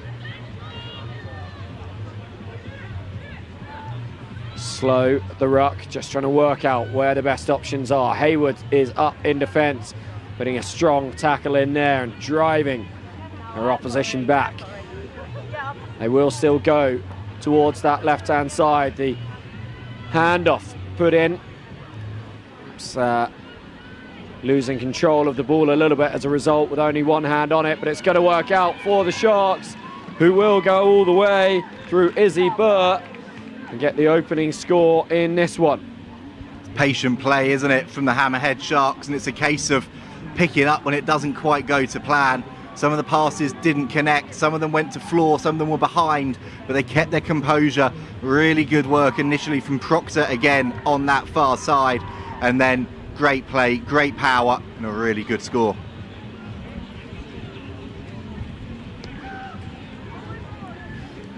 Wind assisted kick to come. It's just going to fall short. 5-0 to the Hammerhead Sharks. Wild Dogs will look to strike straight back. That's the first time since COVID, but it leaked like a sieve. I really need to get it out. And Low restart. It's going to bounce really nicely. And Helly Hammond offloads, and this is going to be a second score for the Sharks. It is Sophie Shams over on this right-hand side. Well taken try, and nice kind of energy conserving one, really. Just popping that restart up and knocking it back and running it in. Oh, great try, and a wonderful bit of a show and go from Shams as well, flying in for her side. And like I said, that's what the restart can bring you. Such a powerful weapon in attack if you can get it right. And Sophie Shams, well, she's been converted to a back row in the 15s game. Used to play at fullback. Gave us a little bit of a smile as she heard her name called there. She's still got the wheels.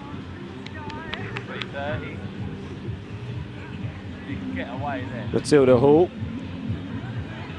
hasn't managed to get either of her kicks over yet, but successful with the boot on that last restart. Goes for the same option on this occasion. Wild Dogs read it this time. Liv Almond coming away with it, and then the offload. And this is going to be a bit of a break here for the Wild Dogs. Big handoff from Lisha McCutcheon. The pick and go. Now the distribution. It's just gone backwards there, is it? No. Knock on called.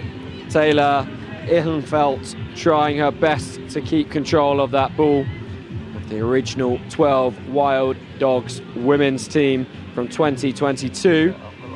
She achieved her 50th cap earlier today for this team, so a real milestone day for her. Fantastic, isn't it? We've had a couple of milestone appearances throughout the series this year from this Wild Dogs team actually as well. Kirsty Exley a few rounds ago, but it's testament to the ability of this side to keep going, and testament to the ability to keep fighting, keep staying in the battle like we saw there from that defensive set. Helly Hammond it was once again with the big run, and then Maddie Hall strength in the contact. Penalty for the offside. Just allow Helly Hammond to advance this ball a little bit further towards the Wild Dogs line, and then she taps and goes straight for that gap that was open in front of her. Needed no second invitation. And there was no way the Wild Dogs were tracking her down from there. No, they weren't. The Sharks are starting to circle. It's a brilliant try. Wonderful finish. They've extended their lead again. Just a quick update on that other semi-final. Vakita Hammerhead, so the other Hammerhead side that are in this elite competition, beat Hong Kong China Dragons 26-0. So they've reached the final against Shogun. Their second side are now looking to try and reach the plate final. And so far, so good with that conversion as well.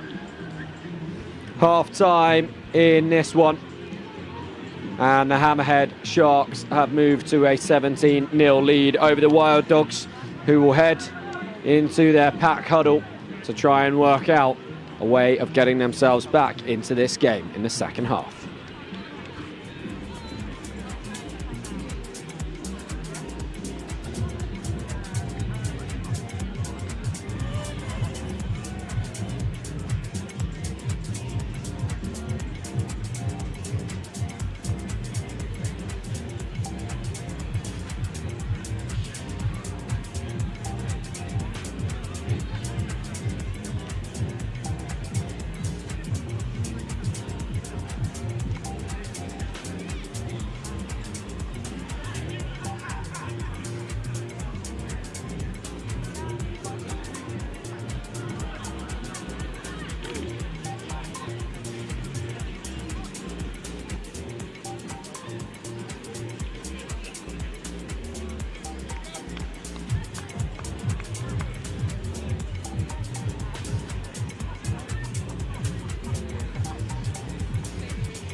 Matilda Hall.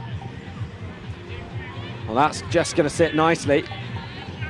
But in the end, the Sharks not quite underneath it, and Wild Dogs with an opportunity now. They can spread this to their right wing to run it in from deep, and real pace shown here by Nsea. She is going to go all the way. I mean, recently played for the Eastern Counties. She is something of a rugby superstar in these parts, and showing exactly why there. Pace to burn, and tries on the board for the Wild Dogs. So you just can't beat raw pace sometimes, can you? It's a hugely important score at the start of this second half, and a really, really important conversion here, which has sailed over the full 7 points. Just poses a question here to this Hammerhead Shark side. But yeah, unbelievable pace, you just can't beat it. It's now a 2-score game. 10 points between the two teams. You wouldn't bet against the Wild Dogs scoring another couple if they set them up as well as they did that one. Hall. Driven into the ground by Lawther. Lovely timing on that pass there. Not so much on the second one. Hayward nearly in there for the interception. As it is, there's a penalty to the Sharks. What a run that was. Good pickup. And the gap is there. And the gap is taken. And it is Sydney Mead who is going to run this the distance under the posts into the setting sun, even despite the attentions of some of the Wild Dogs men's players who perhaps tried to put her off her game a little bit, make her think twice about going over that try line. So I thought we were playing 7s, not 14s, but fair play. She managed to beat the Wild Dogs women's defence, beat the men's defence that was under the sticks as well. But jokes aside, we were talking about you just can't beat pace with Nsea a minute or two ago. Similar there, just such a long stride length. It's so difficult to keep up with her. And then accelerated away under the sticks and well, straight back into it, Hammerhead Sharks managing to keep that 3-score advantage. 24-7 now. The full 7 recorded on that occasion.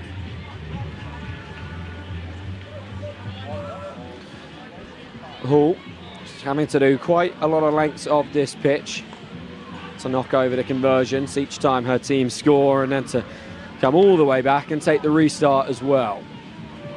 This one's low. That's competing. Hayward, Lawther, Nsea. Can she squeeze through that gap? Absolutely saved in half in the end by Proctor, who takes a moment, Mead, who takes a moment to check Nsea is okay. They're going to break down this left-hand side though with the Wild Dogs. They will strike back.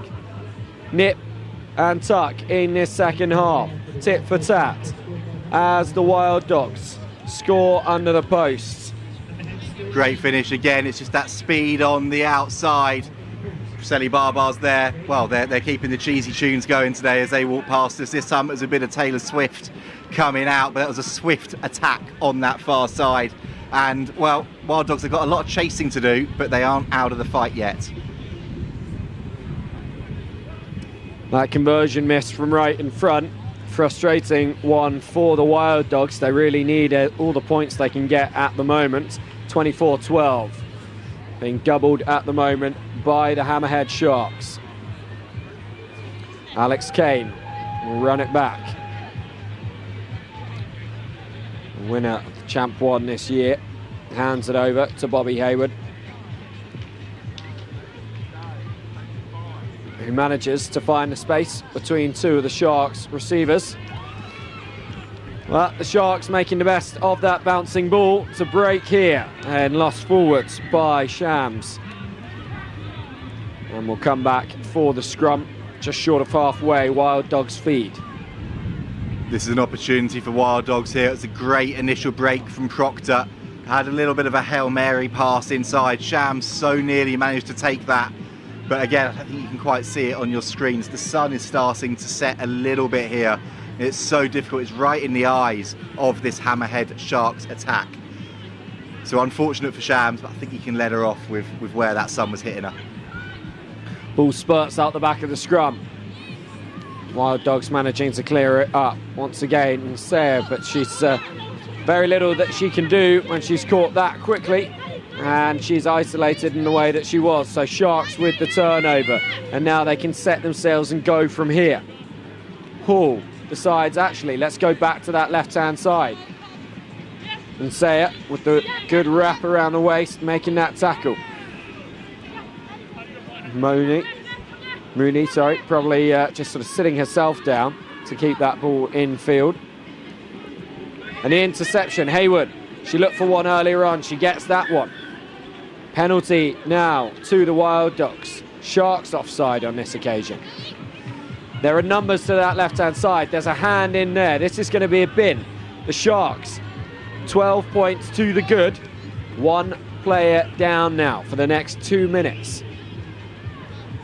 The Wild Dogs will need to score twice, converting on both occasions if they are to win this plate semi. And that is a huge hit. Absolutely thumped in the tackle. She's still only just getting up now. Hayward trying to weave her way through. A great offload out the back door.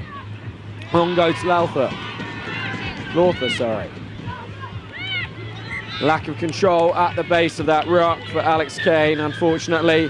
And that will bring an end to this one. Not enough time for the Wild Dogs to mount the comeback with the player in the sin bin for the Sharks, who run out 24-12 winners and will progress to the plate final.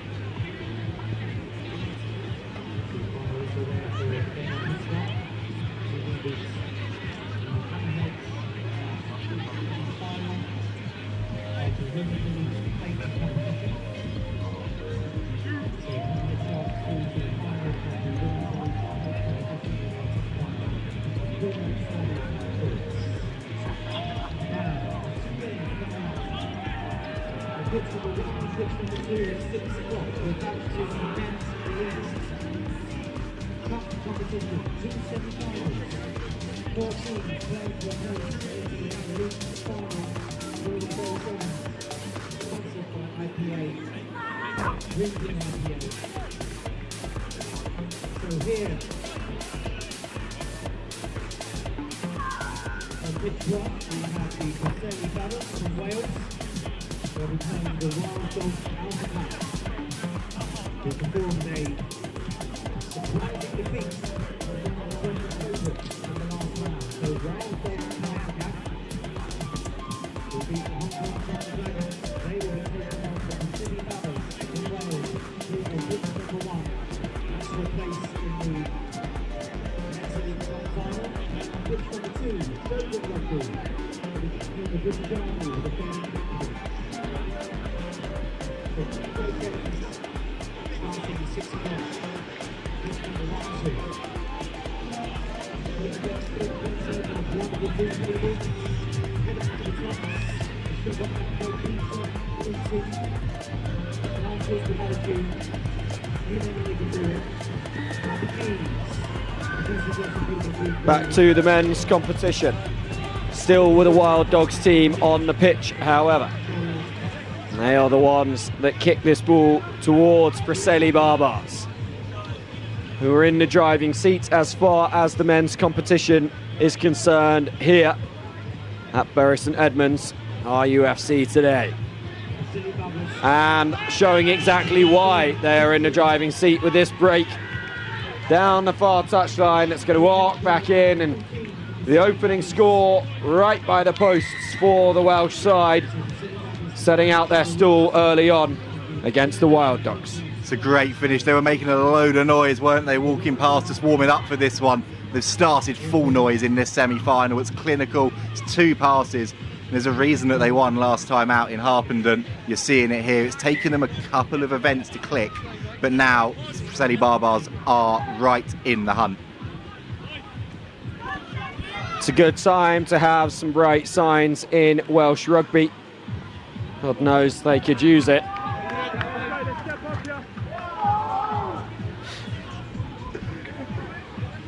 And the extras were added by Wilkins, so a 7-point lead.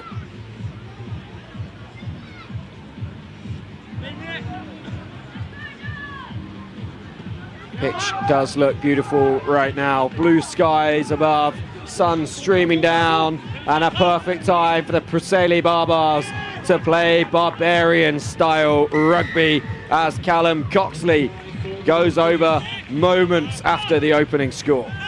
Wonderful try, and well, Coxley was joking with us a few seconds ago there, wasn't he? Just he might have been one of those that got up and was a little bit frustrated watching that Japan-Wales match earlier this morning, but he's taking it out on this Wild Dog side at the moment. Great finish, great second try for the Preseli Barbars. We will have a stoppage and a bit of concern because that was a really big impact on that landing from that Wild Dogs player. It was completely fair. It was a good collision, or a good competition, I should say, in the air, but he's come down really worryingly on his shoulder, so hopefully he's okay, but it doesn't look too great at the moment. Yeah, it's Alan Fielden there. I think he's going to head to the bench. His physio just putting his arm around the shoulder, but it was a hand on the shoulder that he's landed on, so maybe not exactly where he wanted it.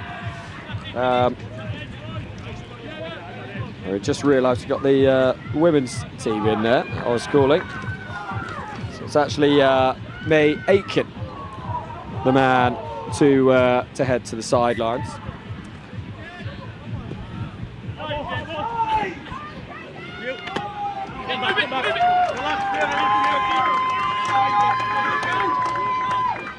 And the Wild Dogs now moving this ball nicely. Looking to bounce back from these two early scores that they have conceded. But that's not going to help. Penalty, Barbars. Wilkins with the stutter step. Just stood up his man, created the space, ran through it. Try number 3 for the Barbars. Oh, it's just so simple, isn't it? It's so efficient. Last night Oasis made that big comeback in Cardiff, but little by little here it's the Preseli Barbars that are pulling away. I had to. It had to be in there somewhere, and I've just got to roll with it. Good. As the Barbars get themselves set for another onslaught towards the SA Wild Dogs line.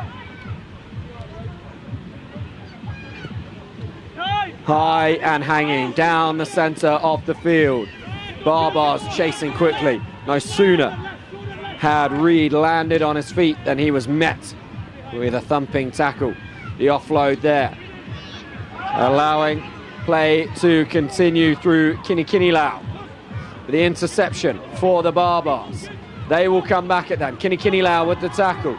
An overlap, 3-on-1 on that right-hand side. Surely only a matter of time before the Barbars score again. Really good covering tackle coming in. And then the interception from the Wild Dogs. It's got scrappy though. Can they get to it? They have, but only with the ball going forwards. Frantic play. Somehow the Wild Dogs holding the Barbars out, but Barbars now in good position. Oh, they are. I don't quite know how Wild Dogs have managed to survive that initial onslaught. The break originally was brilliant, and then just a little bit of theatrics really. Didn't need to chuck that pass, didn't need to be clever with it. And Preseli Barbar's side, they are so precise, so in tune with each other at the moment, and they've got a great opportunity here 10 metres out.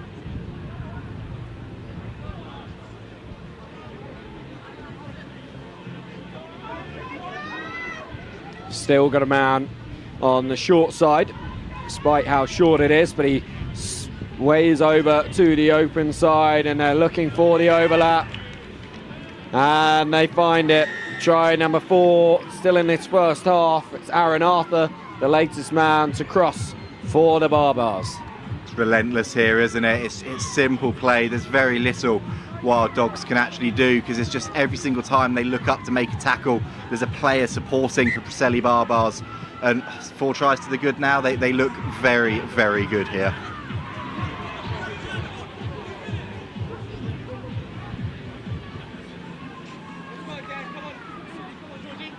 As the shadows start to lengthen around the ground, support is still good, I can tell you that, on both pitches. on either side of our commentary box. It's been a day enjoyed by all, regardless of results on the pitch. Of course, if you are in the position the Barbars are in right now, probably just that extra little bit enjoyable. Now it is the Wild Dogs' turn on the attack though, and this break going really well for them so far. Just need to keep play alive, not held, and so able to regather and go again. Was James Stanton. Now the Barbars come back in force. Real show of what they can do defensively there. This is going to take a big effort from the Wild Dogs to score on this right-hand side, and it all came down to the fact that Dan Lilly kept himself alive in that one. He knew that it wasn't going to be enough for the ball to be shipped out wide on the right-hand side. He had to be an option back inside on the middle where there was the space. Well executed try. Really well executed, good finish, good precise play, and that's what we need from this Wild Dogs side. So good when they can get the ball flowing through the hands and moving like we saw there, and that's the first instinct.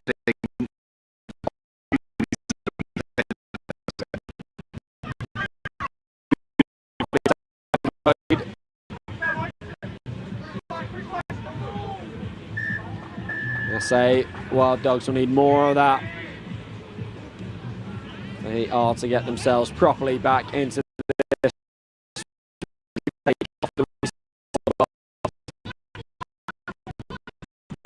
Oh, just beautiful stuff from Lloyd Wilkins. So much composure, so much time on the ball, drew the defenders in around him, and then just switched on the pace and motored to the line. Oh, that was a naughty little dummy, wasn't it? Brilliant play, time to seem to stand still. He waited.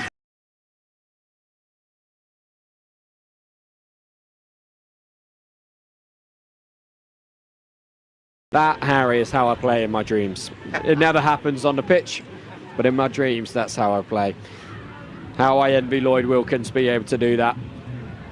And the Barbars bring up their 5th try, head into the break. In this game, pretty much iced for them, barring a huge turnaround from the Wild Dogs.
Wild Dogs safely underneath that one in the form of Dan Lilly.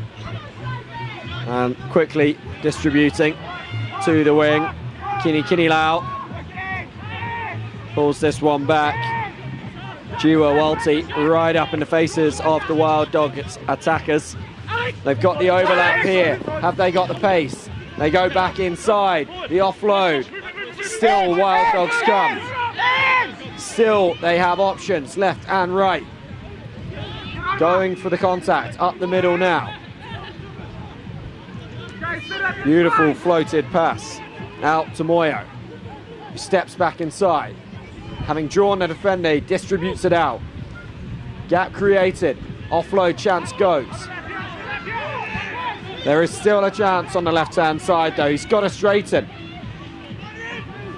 Darts back to the inside, and that will be a really nice score for Eton. Great to see him back on the pitch after landing so awkwardly on his shoulder early, and he does look to be carrying it as he runs back a little bit there, Harry, but a nice try. He does, but he's going to keep fighting to the last, isn't he? A former F3 driver, he was weaving and turning around there.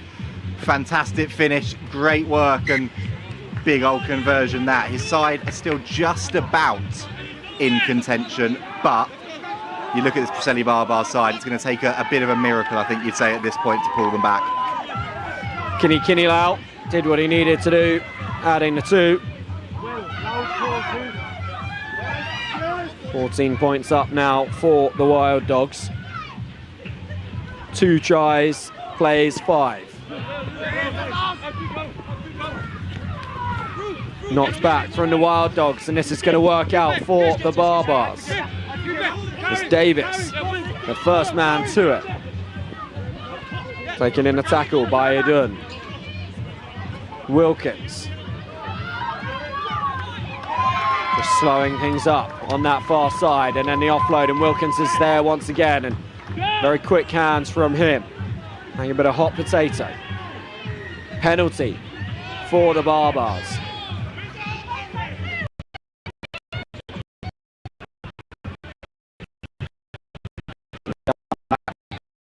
Offside by the Wild Dogs. Simple stuff down the left-hand side.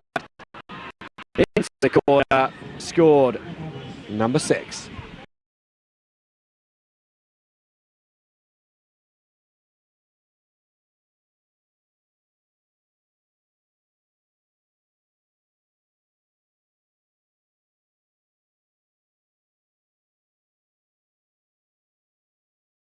A final now against one of the British Army or Shogun men. And a beautiful conversion from way out on the touchline, just for good measure. Wilkins is able to do it all right now.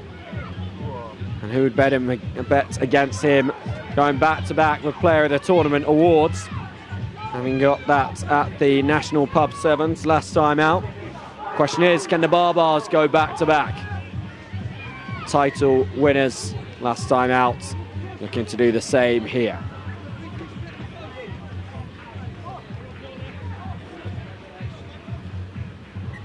Just waiting for the ball to find its way back to Ali Reid. Team GB hopeful in the sevens. An uncertain time, of course, in the sevens landscape as far as the GB teams are concerned. Clearly there is so much talent coming through. We really want to see those teams continue playing at the top level, and this is a solo effort. Just as I mentioned him being a GB hopeful, we're just going to check actually whether the try was scored, but Ali Reid has taken that tap on halfway, has run up, spun round, created the gap, pinned his ears back, gone for the corner, and gets the try. Oh, that's individual try of the day. It's beautiful play by Reid. Wonderful acceleration, but it's just the awareness to see that space, and then the conviction in your thought process to back yourself, get through there under pressure. His side aren't going to make the final. They'll be disappointed. But yeah, he's a Team GB hopeful. He has been exceptional in this match. He's been exceptional throughout the day, and I think we'll see a lot more of him in the future.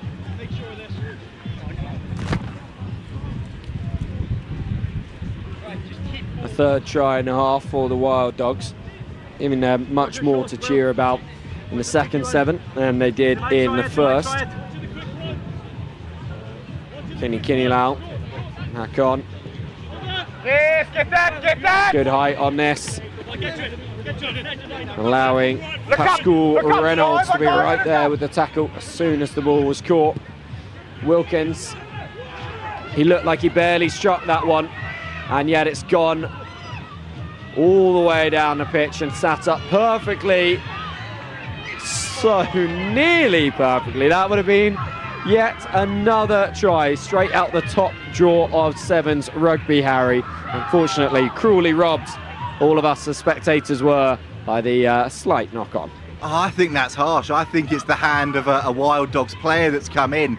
So unfortunate there. Sam Posser was flying, wasn't he, down the pitch?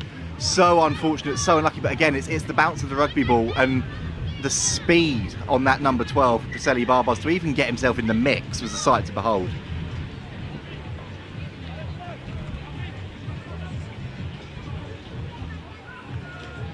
So as it is, it's a scrum for the Wild Dogs. Just need to get it out away from that set play. Kinney Lau decides to go around the back of the scrum to find a gap, but he has the ball stripped from him, and the Barbars will set up an attack here and close to the Wild Dogs line. It's just a case of exploiting the numbers, exploiting the overlap, and sending Ned Bennett over for yet another try in this one. Just running out of things to say, aren't you, about this Preseli Barbars attack? It's been so good, it's been so consistent, and whichever one of the two teams that are going at it behind us they end up coming up against in the final, you'd suspect they're probably going to go in as favourites with the momentum they've carried over from the Harpenden Pub Sevens, and that does look like the final whistle, an absolute clinic in the semi-finals. Wild Dogs are such a strong Club 7 side, and they've been dismantled here by Preseli Barbars. 4 tries in the first half, 3 in the second for Preseli Barbars, running out convincing winners as they advance to the grand final, to the big dance here at Bury St Edmunds. And we are looking forward to that. Well, remember the final of the men's elite division kicks off at 7 o'clock. So do make sure you stick around. We've got plenty more action to bring you before that one, as this day keeps on rolling on.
Well, if you're just tuning in now, you're picking a great time of day to do 3 finals coming at you thick and fast to finish the day here at the Bury Super Sevens event.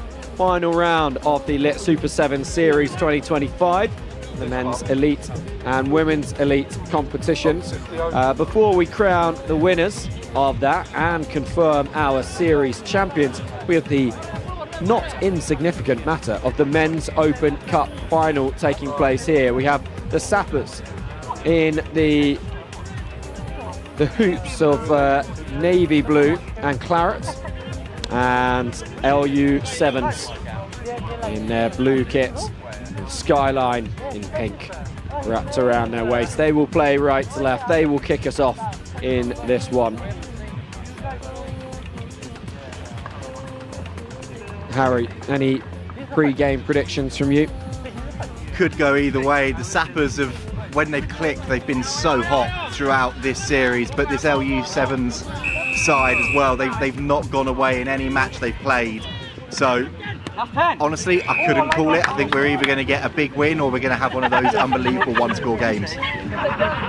A real margin call on the opening kickoff. That Ball just not quite going to 10, so the referee pulls them back and Sappers will have the tap to get themselves moving here. Bogey on the far side and then picked up and brought back round. And there is space if they run it to the right. Big hit put in by Tom Rendell from LU Sevens.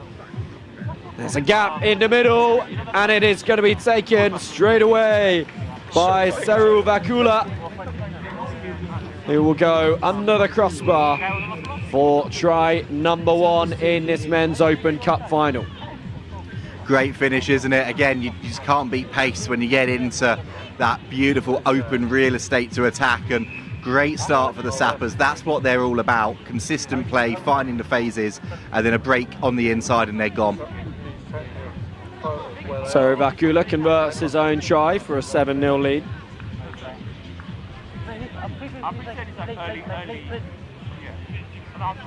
So, I mean, the try was beautifully taken, but that hit that Tom Rendell of Henley College and Henley Hawks put in, it's really a marker set early on by LU7. So we're going to play this one quickly, not worried about the tap on halfway. They realised the Sappers were expecting that, tried to catch them napping. LU just happy to go back a little bit, draw the defenders out of the line, and they put the ball in and over the top. Ollie Brown sent herring after it, but Kania Bogi is the man who will get there first. And Brown does make the tackle and makes more of a nuisance of himself as the offload is sent out. Got to close this down now, have LU7s. Still, the Sappers can't nat one forwards though, otherwise it would have been 2 tries and as many minutes for Saru Vakula. He's got to jog back 30 metres. Just leaving the ball behind, just to make sure the scrum isn't taken quickly, but that's not really what you need to worry about, is it, given Saru Vakula himself is in the front row for the Sappers. No, it really isn't. I think huge shout out there, Jake Rawcliffe tracking back, putting that pressure on to force that forward pass, because the Sappers were away without it. But I'm going to say, the fact you got Sevens, isn't it? Everyone can do everything, but you got a man in the front row that's able to shift himself as quickly as that. That's the threat this Sapper side are going to pose, and you're going to need to see some more lovely shapes like LU7s are cutting at the moment if they are going to find their way to the title. Bassett finding acres of space in front of him, and then a few more metres made in the tackle. Gets him up over halfway. Will Nielsen over on that far side. Penalty. Not releasing the tackler. LU7s will benefit from that. In an extra 10. Sappers not wanting to overcommit to the tackle. That does give Brown some space on this wing. The ball is still alive. Assistant referee signalling play on. And they might just double check on this one. I think the referee fairly confident that the ball was grounded by the Sappers. Jody Bunstow doing everything he possibly could to try and get a hand in there, and that would have been a hell of a score. Oh, it would have been a hell of a score. I think the upshot for his side, as well as that pressure at the very least, has meant they've got that 5 metre scrum, but it's been a really good response from LU7. Sappers came out the blocks flying. They've stayed in the fight. They've built themselves into their best attacking position of the match, and they've got a golden opportunity here. Jody Bunce, one of 3 Cardiff Met representatives in this LU7's side. Met enjoying a really good spell of rugby at the university at the moment. The women, of course, the Bucks Super Rugby champions this year. The men reached the semi-finals, only losing to Hartbury in extra time away from home. That could have been 2 teams in the final had they managed to do that one. LU7's forced quite a long way back after their scrum, just 5 metres out. They find themselves outside the 22, and that's where they end up giving up the penalty. So Sappers with an excellent defensive set there. It's a great defensive set, isn't it, from Sappers, and that's going to really suck the life out of this LU7's team. They've been in the ascendancy. They have now got an opportunity, though. And they will be in through Ollie Brown, who has looked full of running throughout. He was clearly going to pose a danger to this Sapper side, just a matter of time before he had the ball in hand in the right area of the field to go running over the line, and he does that now. Oh, we were just about to eulogise, weren't we, about how well Sappers had done to manage that defensively, and then one loose pass as they looked to break free, and Brown, Loughborough University student, danger man out wide. We've already seen his threat in front of us, and a great finish, opportunistic finish, but his side will be so happy with that. Ties things up in this one.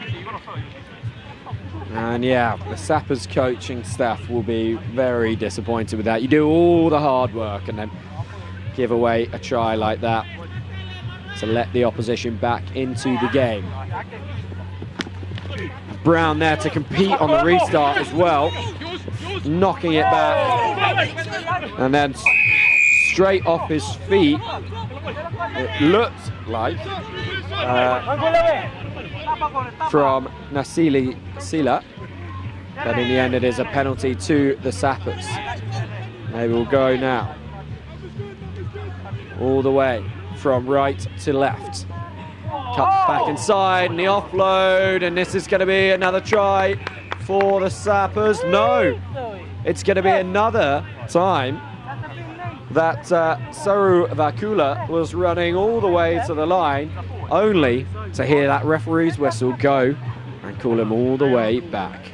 Oh, it's gutting. I was about to sit there and say clip that one up, get that one out on every bit of social media you can, because it's one of the best offloads that we've seen throughout the day. It's just drifted forwards off of the hands, and well, again, good ploy from the Sappers, isn't it? They've made the break, just leave the ball, get back into defence and make LU7s have to go and chase it back.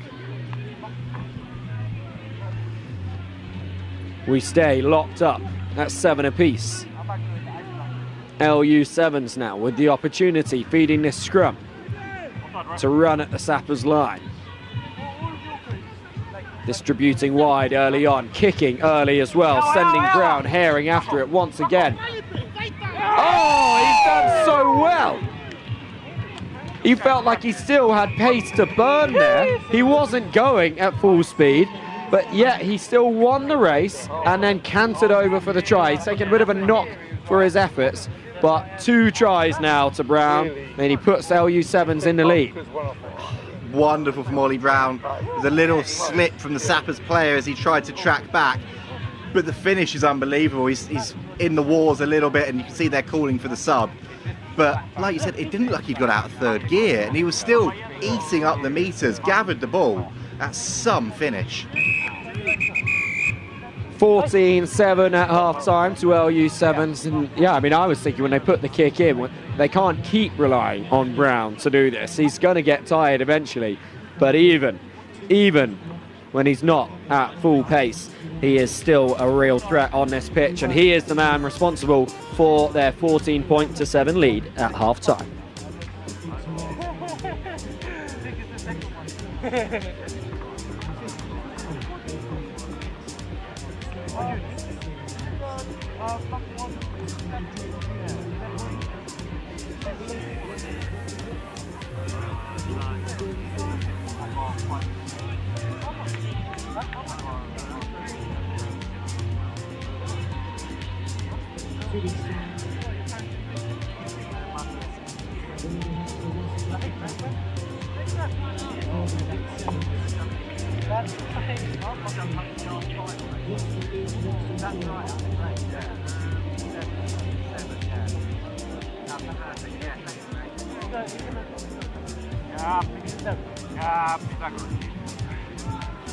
Wow.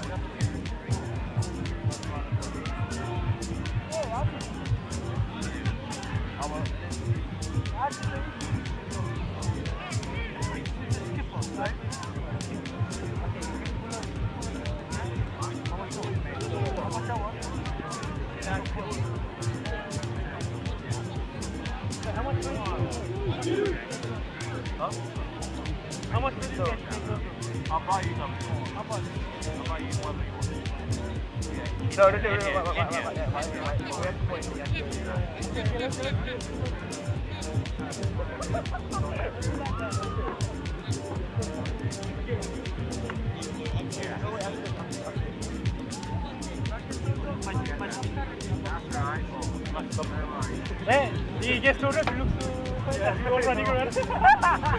So Sappers, who scored first in this one, and then very nearly got two more, all three in fact, through Seru Vakula, are the ones who will get us underway. And a good shot tackle coming in there, but LU7's keeping it alive, and not for the first time, putting in that little chip over the top through the boot of Kyle Bassett. However, with no Ollie Brown to chase on that far touchline, ball beats everyone to the line, and it will be a line out for the Sappers. So we've seen how much LU7s have enjoyed that kicking option in that first half with Brown, that running threat. He's not on the pitch anymore. So you can see here that this is the upshot of it. No one to chase, gives the Sappers the ball back, and they can try and grind their way back up the field. Good field position here for sure. Cutting back inside. Big hit.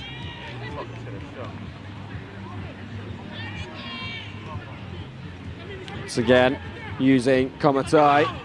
He's been involved a lot and distributes out for the score through the hands of Taravisa, running into the corner and getting Sappers close to level pegging again. Oh, he just found that outside edge, didn't he? In a little half step and he was gone. Great try from the Sappers, perfect start to the second half. And it will be Komatai. All his experience to attempt this conversion. It looks good. It looks very good. It is 14 all in this one. The Men's Open Cup final here, the Bury St Edmunds Sevens,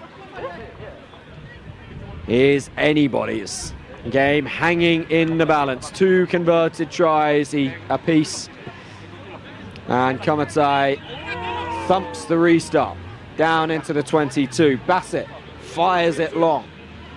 Oh, and that is a sumptuous bit of play, just dropping the ball off. And Oscar Busby is going to go and go and go here. Who's he got in support? Bunce is there. Doesn't use them in the end. Into contact himself and ball lost. Sappers are coming away with it. Penalty to the Sappers. Not releasing is the call. They'll go quickly. Shifting the ball wide now to try and create the overlap, while the LU7s are still narrow. Komatai.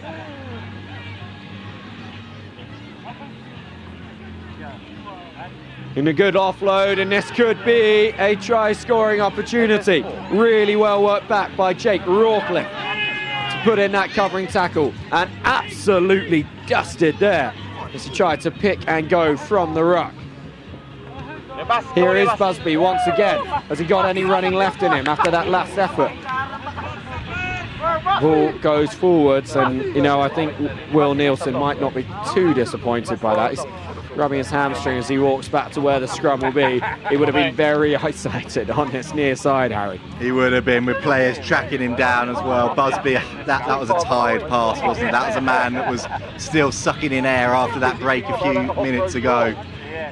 And the Sappers, they're not going to mind this. They're getting the opportunities given to them. They're not having to fight hard. They're just able to draw these mistakes. But LU7's holding in the fight. This is a big defensive shift coming up now.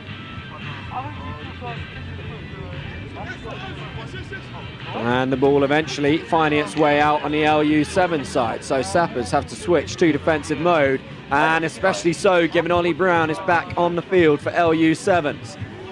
Dust being kicked up on that far side, slightly obscuring the view of play, but I can tell you that through it all, the LU7s continue to march forward and gain the penalty as well. That's it, looking for options. Manages to offload with a Sappers player wrapped around his bootlaces. Bassett again now. On to Rendell. Rendell looking for the hard line that Nielsen was running. It's a little bit too in front, so he had to hold on to the ball, got thumped as a result. Nielsen is now in possession. Bassett about to be upended there. Harris, the captain, feeds it back in field. Sappers tracking their way over defensively really well. Brown, with wonderful distribution, creates this try for Theo Lowe. I mean, Brown has been phenomenal on the ball going over the line, but that was just so calm and nonchalant. Create the space and another try for LU7. Oh, it was wonderful, wasn't it? If he's not scoring, then he's creating. And if LU7s are able to hold on and seal this title, I think there'll be 13 other men that will be giving Ollie Brown a huge pat on the head, because he has been instrumental. You can see how much they struggled when he wasn't on the field. He's come back on for these last few minutes, and again, he's changed the game. Conversion missed, 19-14. So, still a chance for Sappers as the shadows lengthen and time ticks down in this men's Open Cup final. A converted try would be enough to steal it at the death. Busby gets some height on that one. Well taken by the Sappers. Tamatai distributes. The first tackle busted through. Tunalia and the offload. Backwards signals the referee. Seru Vakula. Seru Vakula! He scored one, he's nearly scored two. He won't believe this until he hears the referee's whistle and looks back to see the arm up. He does score on this occasion. 2 tries for him in this match. This one once again under the posts, meaning that the conversion will put the Sappers back in the lead. Massive moment, massive individual play. When it gets to those championship moments, you want your players that are your big hitters to stand up, be counted. Sarah Rakavula did that just there. Crucial conversion, and they're 2 points to the good entering into the final minute of this one. The result of this match, I feel, depends on the actions of Sarah Vakula and Ollie Brown in this closing moments. The 2 game breakers on the pitch for either side, on opposite touchlines. Who can be the man to step up and seal this game for their team? Just 2 points between them. Brown is on the ball now, breaks that tackle, gets away from the first and then the second. Offloads out to Busby. Looking for contact is Theo Lowe, and still managing to carry it forwards. Brown is there at scrum half. On to Busby. He has made a difference since he's come on as well. Brown, now we could see him run at Sarah Vakula. Flung into touch, in fact, but only after he's offloaded it. Still the LU7s have possession.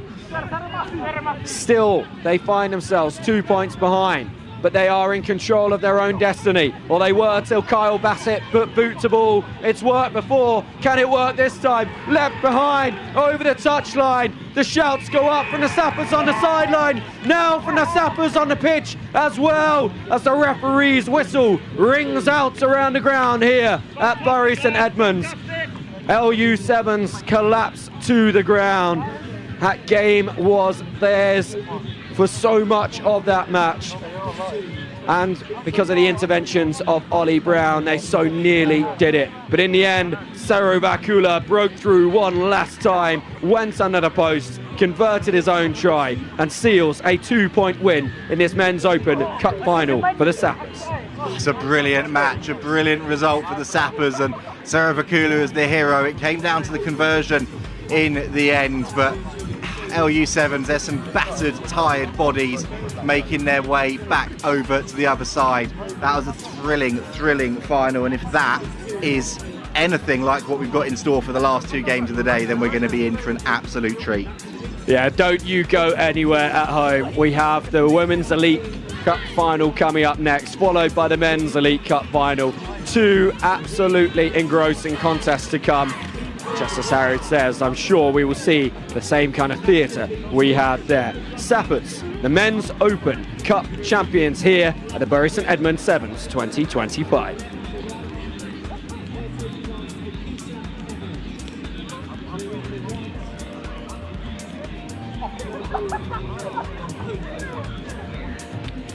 Up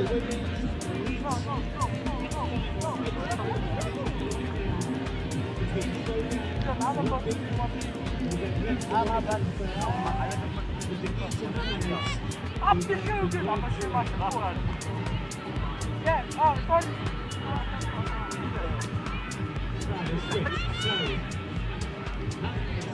Hey, Shogun! Wow.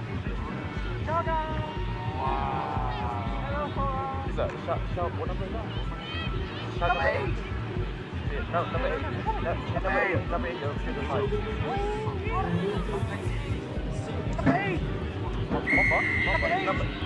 Well, here we go then. No rest for the wicked. Underway in the Women's Elite Cup final between Vakita Hammerheads and Shogun. Well, for Shogun, it was the late show to get here. A last gasp victory over the Lilian Amazons. Vakita Hammerheads, well, they put in a show-stopping performance to dismantle Hong Kong, China in the second semi-final.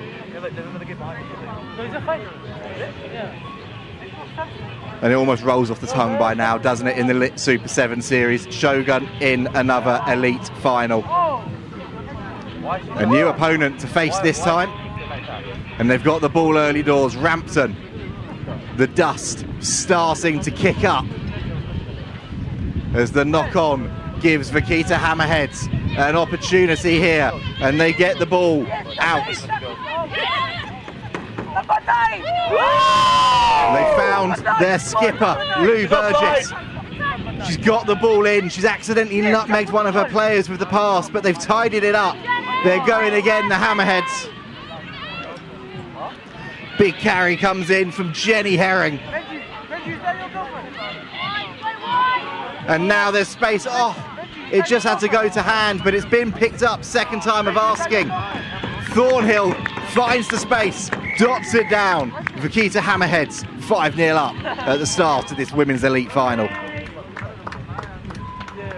Electric start to this one. Vakita Hammerheads showing that just because they are up against Shoguns does not mean they're going to be bowed. They're not going to come into this one thinking the game is a foregone conclusion, and creating something with real brilliance there to get over for the first score.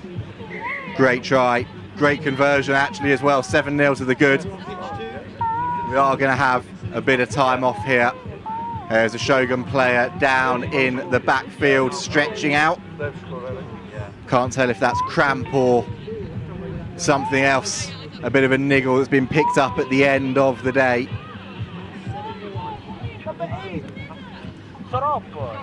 We're just counting. They've not made a substitution yet, so I think they are hoping.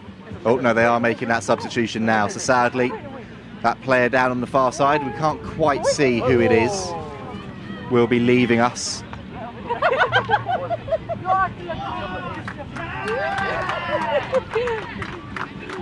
This is a big moment, a big 20 minutes for Vakita Hammerheads. They're Hammerhead Sharks, their second side are in the plate final going on behind us at the minute. They've just gone over for an early score in that one.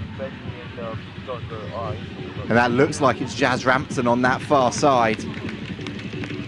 Applause from the opposition as she makes her way off the field, but a real focal point for everything this Shogun side try to do. She's a big loss if she's not able to make her way back onto the field. Yeah, you need everyone on the pitch that you possibly can do who is a potential game breaker. So big loss early on in this one when they're looking to build on that lead. So the change has been made. Rampton is off the field. Greenway takes it quickly. Gets the pass away. And Shogun looking to go route one. Mile. Well, that is some work from the number 6 for Vakita Hammerheads. Makes a tackle, gets up, makes the next immediately after. But then she gives away the penalty. Two great bits of work undone by some slightly sloppy work at the breakdown, and Shogun opting for a scrum. We saw this in their semi-final against the Lilian Amazons. They really back themselves at the set piece, and they want to take teams on physically, not just out wide, and it's how they've got themselves into this position of yet another final. Yeah, it's good to see the scrum kind of coming back into the game like this as an option. Quite a few teams today have been favouring it when they've been awarded the penalty. Obviously a good opportunity to tie up as many players in one place as possible before you look to spread the ball wide. So what have Shogun got for us? Betchel got the ball out. Hennessy gets smashed but frees the hands, and Shogun are going to race away on the far side, get it as close to the sticks as they can. Right back in the game. It looks like it's the danger woman again, Marmelina, the Spanish Sevens international, who has gone over for her side, and that's the threat that this Shogun team carry. I mean, anyone looking to learn how to play good sevens rugby should watch that one back. It's simple stuff from the scrum, absolutely textbook, straight lines, distribute out to the winger and let them go round. Make sure you got the pace there, almost impossible to stop. Conversion was good as well. So we are tantalisingly poised again. Still very early doors in this Women's Elite Cup final. That is a huge, huge kickoff, and you could see there underneath that, well, Hannah Thornhill was waiting for it to come down, come out through the sun that's starting to get a little bit lower, and in the end a sensible option just to stop and let that one bobble into touch. Line out time for her side. Burgess rises highest, and they look to try and get the ball moving now again into the hands of one of their main threats today, Thornhill. Been tidied up in the tackle by Molina, and there's Mile, checks and goes, decides route one and the offload's the way to go, and now she's chasing after this kick through, putting the pressure on, but from an offside position. And Shogun with a gilt-edged opportunity here to try and get themselves on the front foot, and again they're opting for the scrum. Huge confidence and conviction in their pack, and I wonder if they've got a couple of set plays lined up off the back of the scrum, because we've now seen them call that twice from 2 penalties. Well, why wouldn't you? It worked so well last time, and they've got the momentum with them. Momentum's all about stringing together good things after good things. They had the penalty, they scored off the scrum, they had a good restart, that put the pressure on the Hammerheads down at that end of the pitch, and now they'll go again off this one.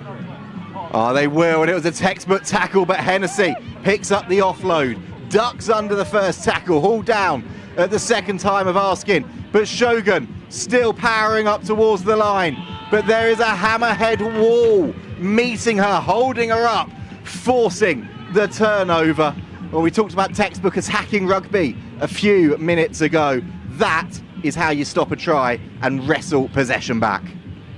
I mean, I still remember the Ireland-Australia 2011 Men's World Cup game where Ireland just suffocated Australia with the choke tackle, and ever since then it's just been such a good weapon for teams to use. That was a perfect example of it there from the Hammerheads. Brilliant work, but they are still in that proverbial coffin corner. Got to get the ball out under pressure. And they do come forward first time round, spinning, pirouetting out of the tackle. And Burgess again steps in at playmaker, flings the ball wide. Oh, big, brutal collision, and you can hear the crowd on that far side getting involved. They enjoyed that one, but the knock-on comes in. And you can see what the Hammerheads are trying to do, but they're just not able to get out of their 22 here at the moment. Shogun are putting them under all sorts of pressure. And they've got this weapon in the scrum that they're going to look to use again. And don't want to say, but this feels like a case of when, not if, Shogun are going to get their second try.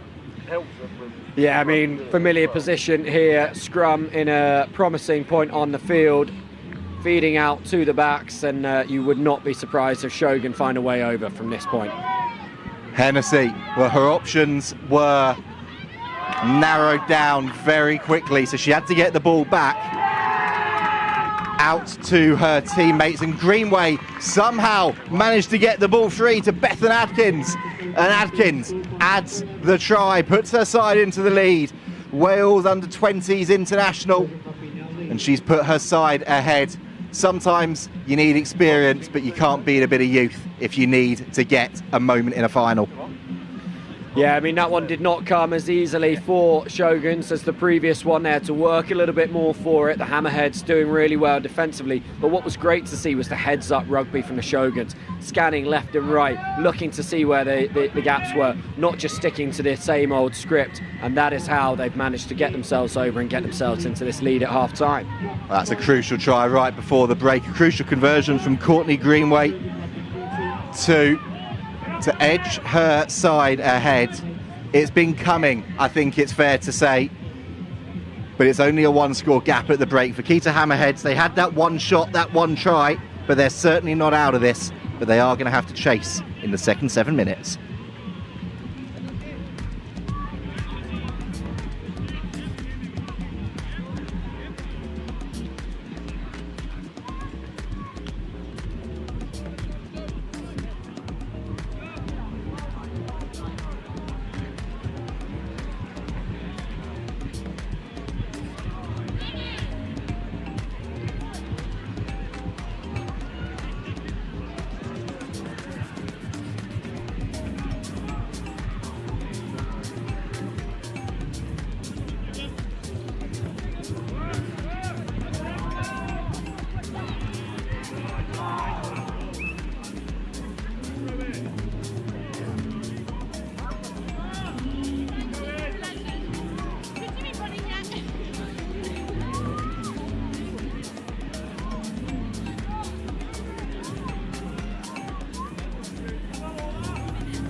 Half-time messages passed on. Instructions hopefully adhered to.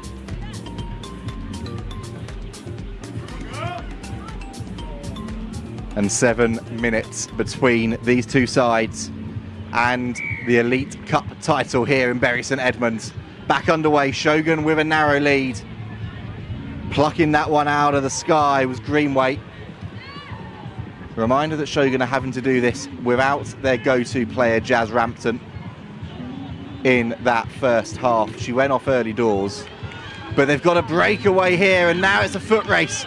Mile is chasing, but she's not going to get there. Shogun continuing to fly forwards here, and Anwin Owen goes under the sticks, bides her time, kills a few seconds on the clock, and Shogun strike first at the start of this second half. Picking up exactly where they left off in that first half, and it's now going to be a bit of a hill to climb for the Kita Hammerheads. Does look to be a script that we know very well in the Lit Super 7 series as far as Shoguns are concerned.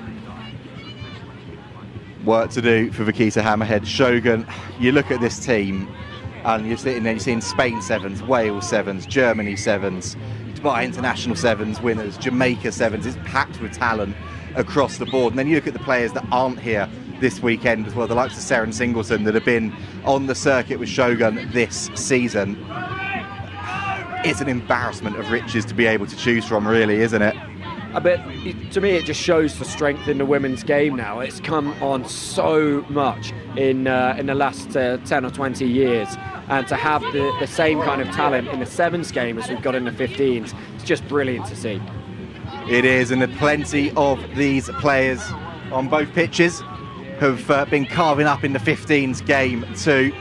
Louise Burgess, formerly of Exeter Chiefs, played for them in their debut season in, well, it was then the Premier 15s, now the PWR, but she is hauled into touch on that far side.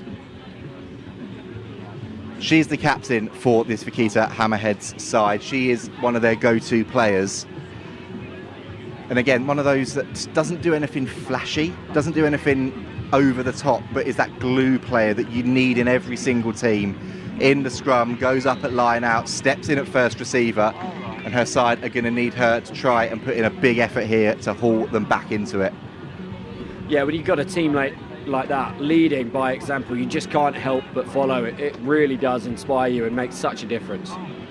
Well, talking about inspiration, it's an inspirational break down the far side. Nobody is going to get near Shogun. They are racing away to the title now at Bury St Edmunds. They were down on the scoreboard at the start, but my, have they made up for it since. Courtney Greenway, what a tournament she has been quietly having. She sort of started consistently 6, 7 out of 10 performances, has really grown into this match now, and without Rampton on the field, she's stepped up for her side and then some. Yeah, and a member of that Gwalia Lightning side that had a really stellar Celtic Challenge campaign this year, leading the charge as far as the 2 Welsh teams were concerned, and right in the mix until the very end. Can see why with players of this quality. Oh, you can. The conversion drifts wide, but Shogun have got a commanding lead in this final now.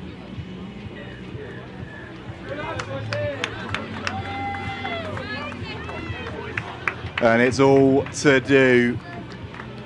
I feel like Rampton is going to give this a go. She's back on the field.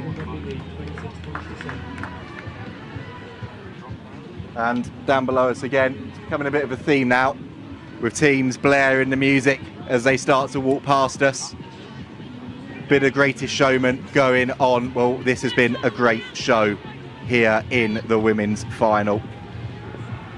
Vakita Hammerheads still right in the fight. They're not going to go down without having another say in this one, but they've left themselves a huge uphill battle.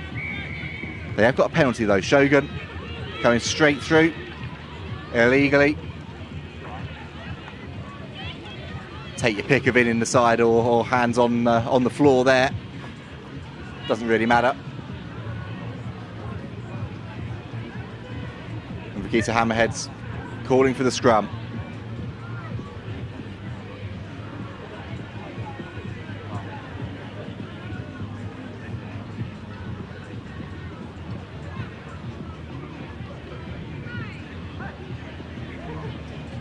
We're still being serenaded with some of that music behind us as Vakita Hammerheads look to come forward to show and to go. Now the offload comes in. Holly Walsh on the ball, powering forwards, but she's been stripped in contact. And a knock on the floor gifts Shogun possession back.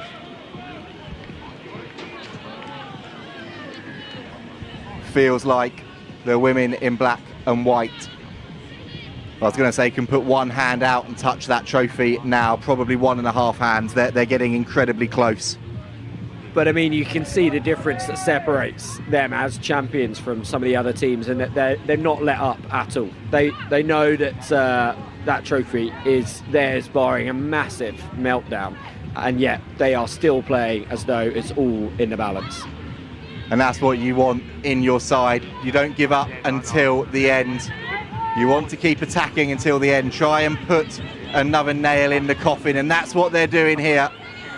There's a foot race on the outside, so they've had to check back inside. Hennessy loops that one over the top, but there was a penalty coming her side's way anyway.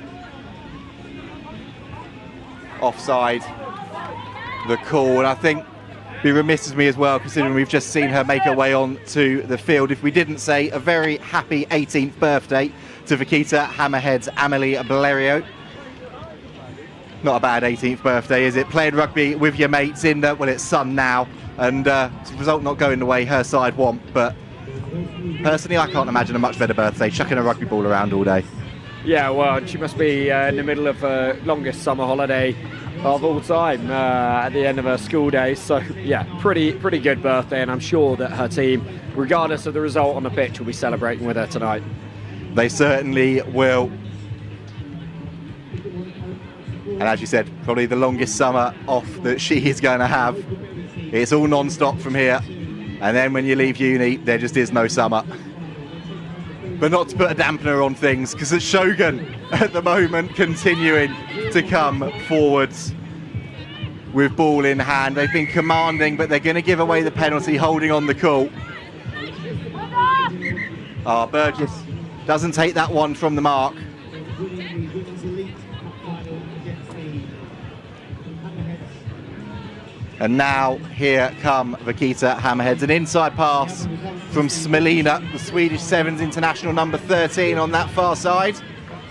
But Shogun are just making such a nuisance of themselves at the breakdown, and the referee says they're fine to compete, and compete they do.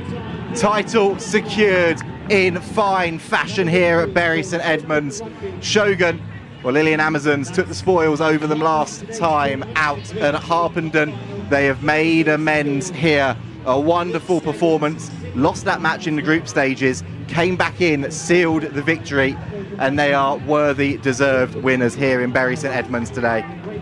Yeah, I mean, this surely the greatest year yet for women's rugby, and what an honour to be able to add your name to the list of women's rugby superstars in the UK this year.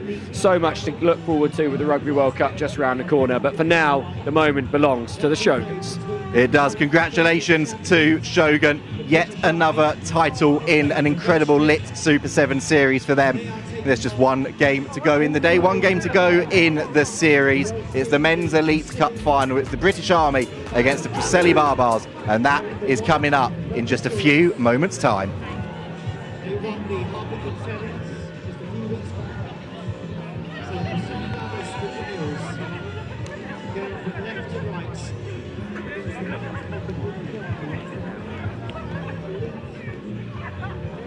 Again, pick number 10 if you're local to Bury St Edmunds. Your team, Foxford, Exlot, are playing in the Men's Elite final against the Group B leaders. That's on pick number 2. That's the Blackpool teams.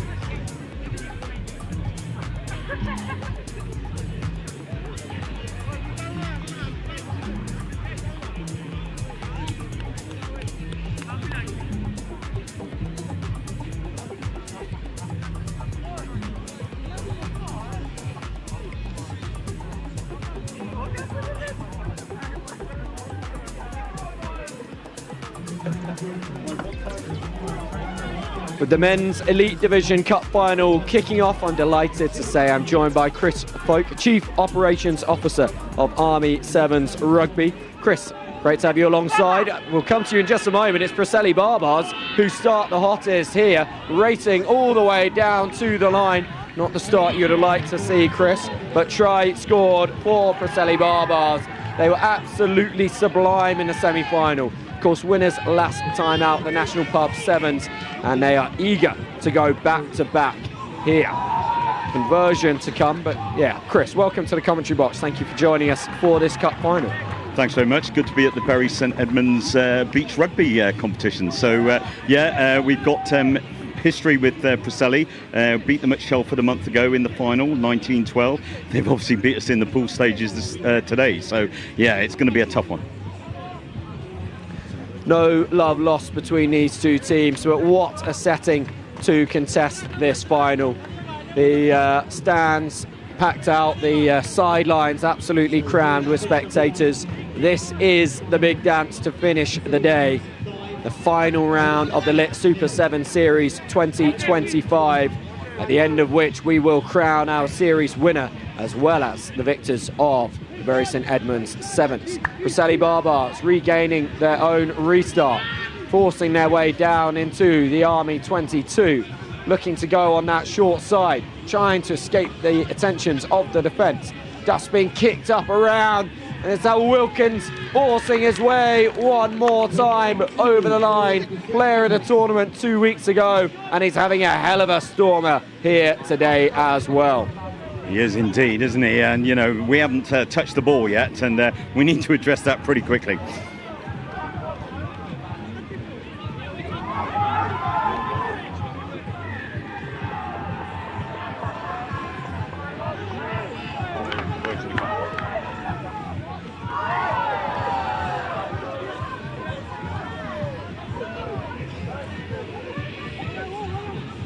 Kick to come, just grazes the post and ends up the wrong side of it as far as our Welsh team down below are concerned. But a 10-0 lead just minutes into this cup final. And as you pointed out, still to get your hands on the ball from the Army point of view.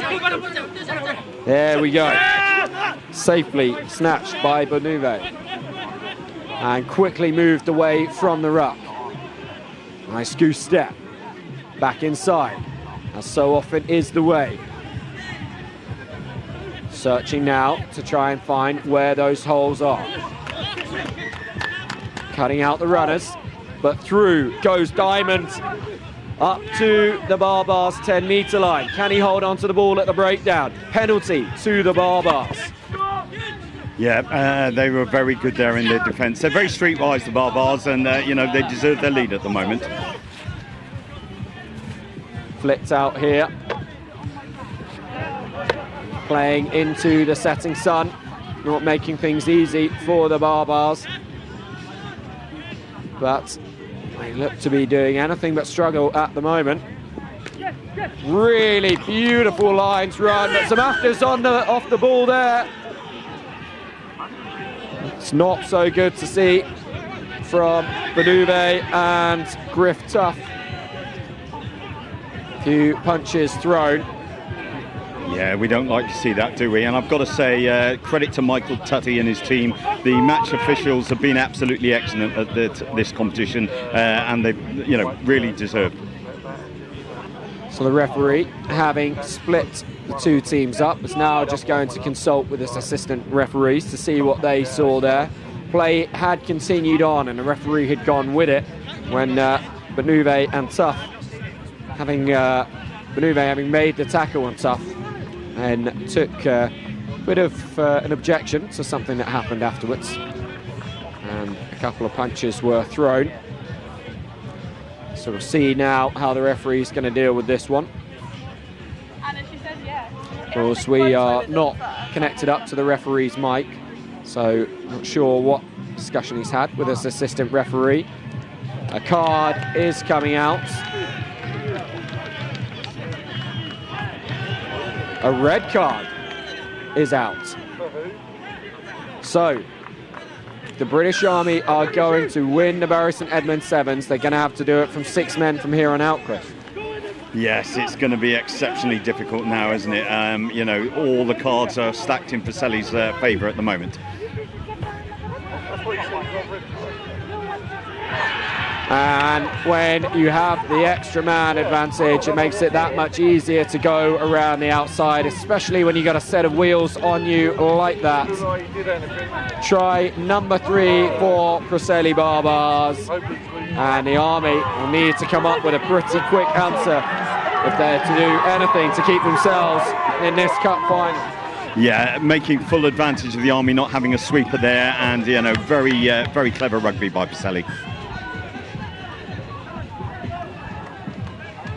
Conversion scored. 19 points to nil now. No, sorry, 17 points to nil. That's their first conversion they've knocked over. Grazing the post on the previous attempt. Let's go, Izzy! Let's leave a mark! And it will be Ilya George to get us back underway. Ball going high into this evening sky. Well picked up by Callum Coxley, and it is all one-way traffic at the moment. Barbars setting themselves up for another assault on the Army 22. Just leaving them all behind there is the only thing that stands between the Army and seeing the Barbars go over for a fourth score. You may well hear the crowd behind us going absolutely mad for Oxfam Next Gen on pitch 2.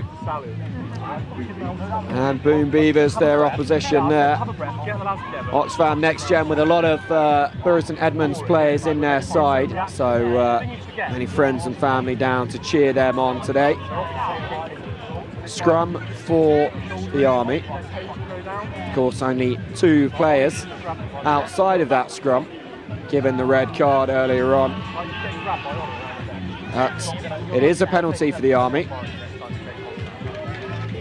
Kind of thing that they will need at this point in time to break out the 22.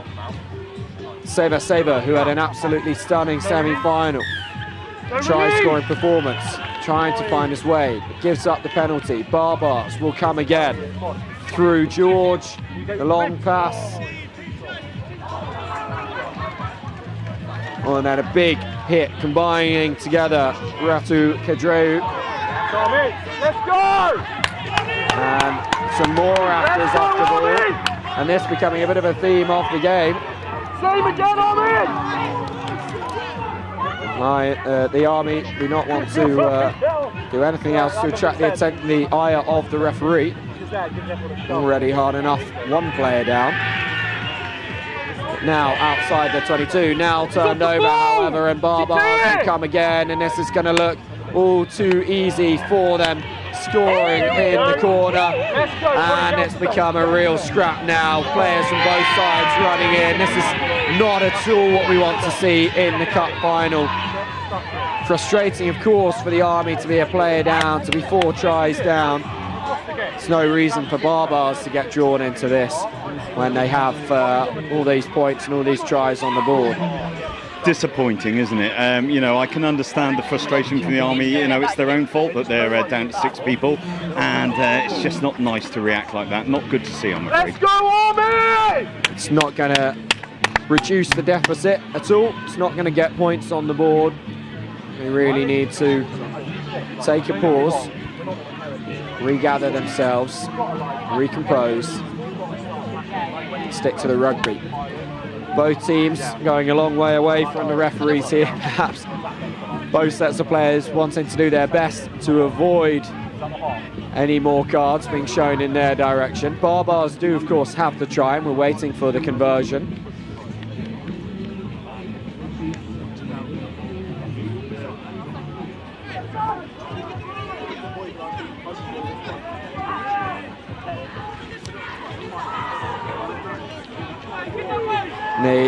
The referee is calling over Joshua Seva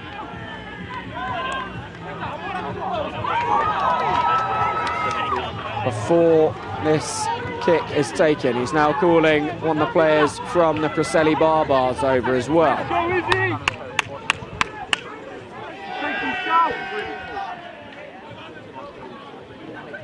It's a yellow card for Seva. The Army down to 5. And another yellow card as well. This one for Preseli Barbars. So it's going to be 6 on 5 when we eventually return to play. As we say, conversion still to come. 22-0.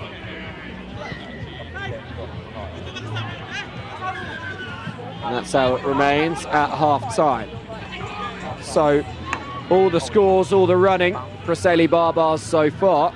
The only running that the Army's really managed to do is, unfortunately, to the sin bin, Chris. But is there any path back for them in this second half? It's going to be exceptionally difficult, and if I'm very honest, I don't think there is. You know, Preseli Barbars are a class act, and they've just shown, you know, what they're capable of doing. You know, well deserved to be in the lead. 22-0 for the Barbars. The second half of this Men's Elite Cup final, just moments away.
This one might get a bit feisty, mightn't it?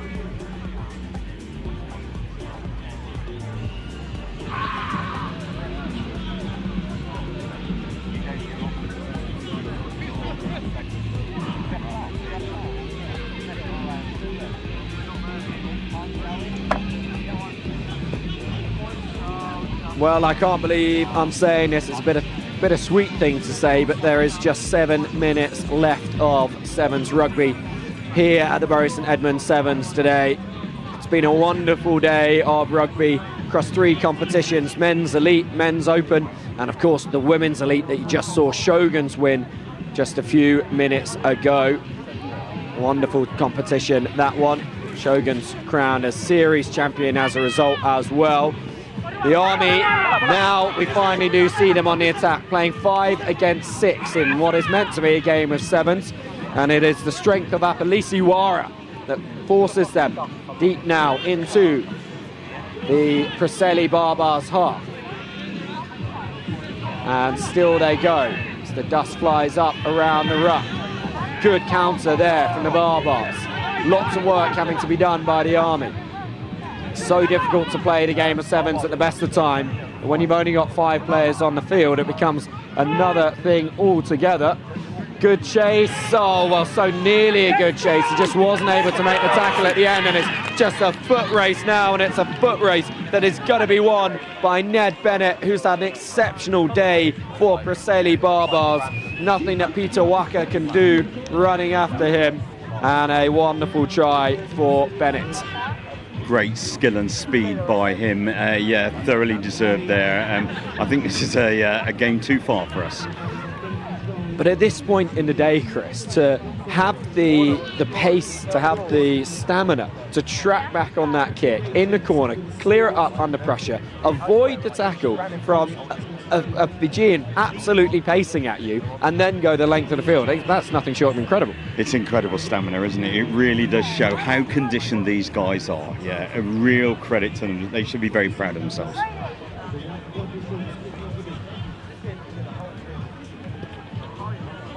Barbars now, their 5th try of this one. Trying to regain the restart. Lost forwards initially by the Army, then by the Barbars. So it will be a Barbars scrum.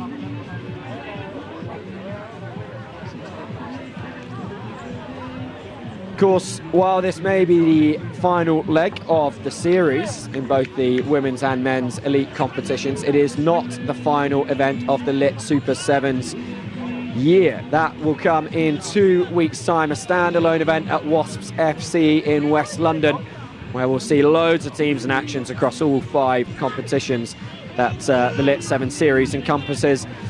Preseli-Barbars, if they can continue in this rich vein of form that they found in the last 2 tournaments, then they will be ones to watch there.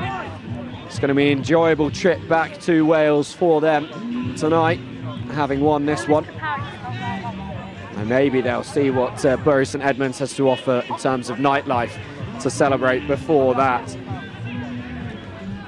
Good.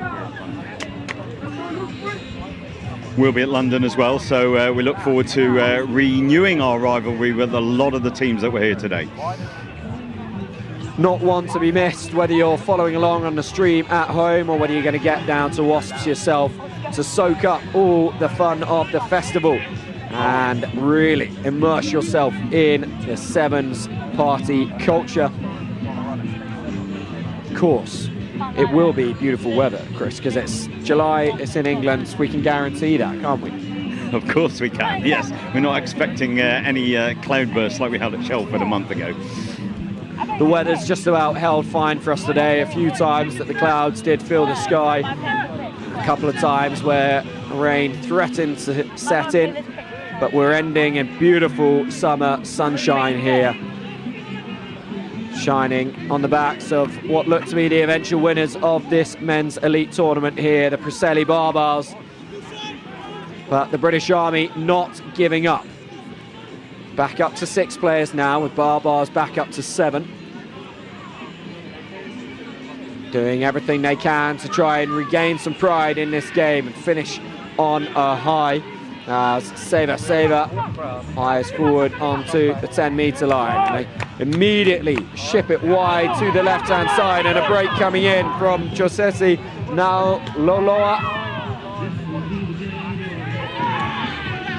Still, they move forward, just about keeping that ball on the right side of the ruck as far as they are concerned. Diamond with a long pass. Stutter step from Salu Salu. Pulls it back to Diamond. He clears up that bouncing ball. Flat pass. Bit too flat. Cheers go up from the contingent watching on the platform above. They had a perfect view for that one, even if the referee was inclined to let play continue at first. Yeah, right call there by the match official again. Mr. Tutty, you and your boys have done a great job today.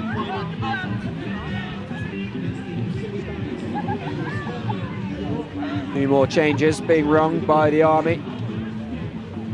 A name that we've not called a huge amount in this game yet for Preseli Barbars is that of Lloyd Wilkins. Player of the tournament last time out, had a sterling semi-final. He's been class all day for the Barbars. Can he have a final say in this big dance? And the kick forward coming in again from Ned Bennett. He scored that wonderful try just a few minutes ago. Now the man responsible for Barbars going from their own 22 to the Army's 22. And still they are moving forward here. Lloyd Wilkins is, of course, involved. On to Amir Chiwawalti, and he will pin his ears back for the corner. Try number 6 for Preseli Barbars as the referee checks his watch to see how much time is left in this one. A great celebration from the Barbars in the corner there, and really the icing on the cake now. I think so, yeah. I think, very streetwise, Preseli, using the extra man's advantage. Not much the Army can do it in the end, and very well deserved Preseli Barbars. I tip my hat to them. Well done. Wilkins will head back to attempt this conversion. As Walty just takes a well-deserved moment to catch his breath. That kick just misses the post, and that is all there is in this cup final in the men's elite division. Preseli Barbars running out champions. British Army not able to cross, but playing so much of that game with 6 players and a fair amount of it with 5 as well. It's always going to be hard to do. Preseli Barbars did not need any extra help. They did get it, and they are deserved champions of the men's elite division here, the Bury St Edmunds Sevens. Chris, a word on the performance they put in this week and last week to end the season on such a high. Yeah, worthy winners, and I'm proud of my team. Both of these teams now have played 6 grueling games, but at the end of the day, Preseli Barbars, best team on the day, without a doubt. Welsh champions 3 times in a row, and they are going to be finishing in the business positions of the Lit Super 7 Series for 2025.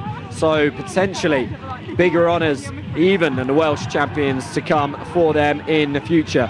For now, they must be content with winning the final 2 tournaments. But the team that don't have to just be content with winning the final 2 tournaments, the team that can be content with winning the entire series, Chris, are of course the British Army. Yes, exceptionally proud for them. These guys are all serving soldiers. They're back to work, doing their duties on Monday, serving their country. So, pride and passion, as we say, for our lads. And, we look forward to 2 weeks' time at London, and we'll see you all there. Well, thank you very much for joining us, Chris. I'll let you go down to enjoy the celebrations with the Army. Enjoy the evening. For those of you who are around and about, the trophy presentations will shortly be taking place here at Bury St Edmunds RUFC.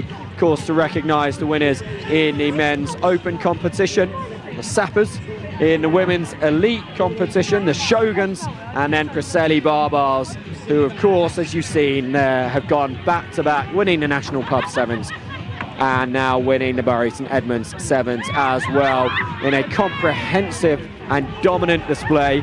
They will also be awarding the titles for the series champions as well. In the women's elite, that title goes to Shoguns, winning here on the day, winning the series overall, whereas the British Army, who came up 1 short in this final here, will still take home the series crown.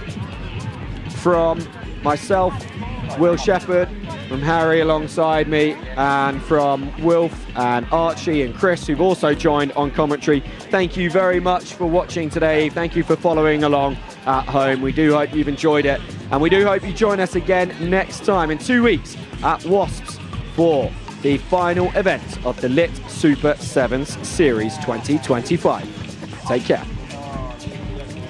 I thought you were smaller than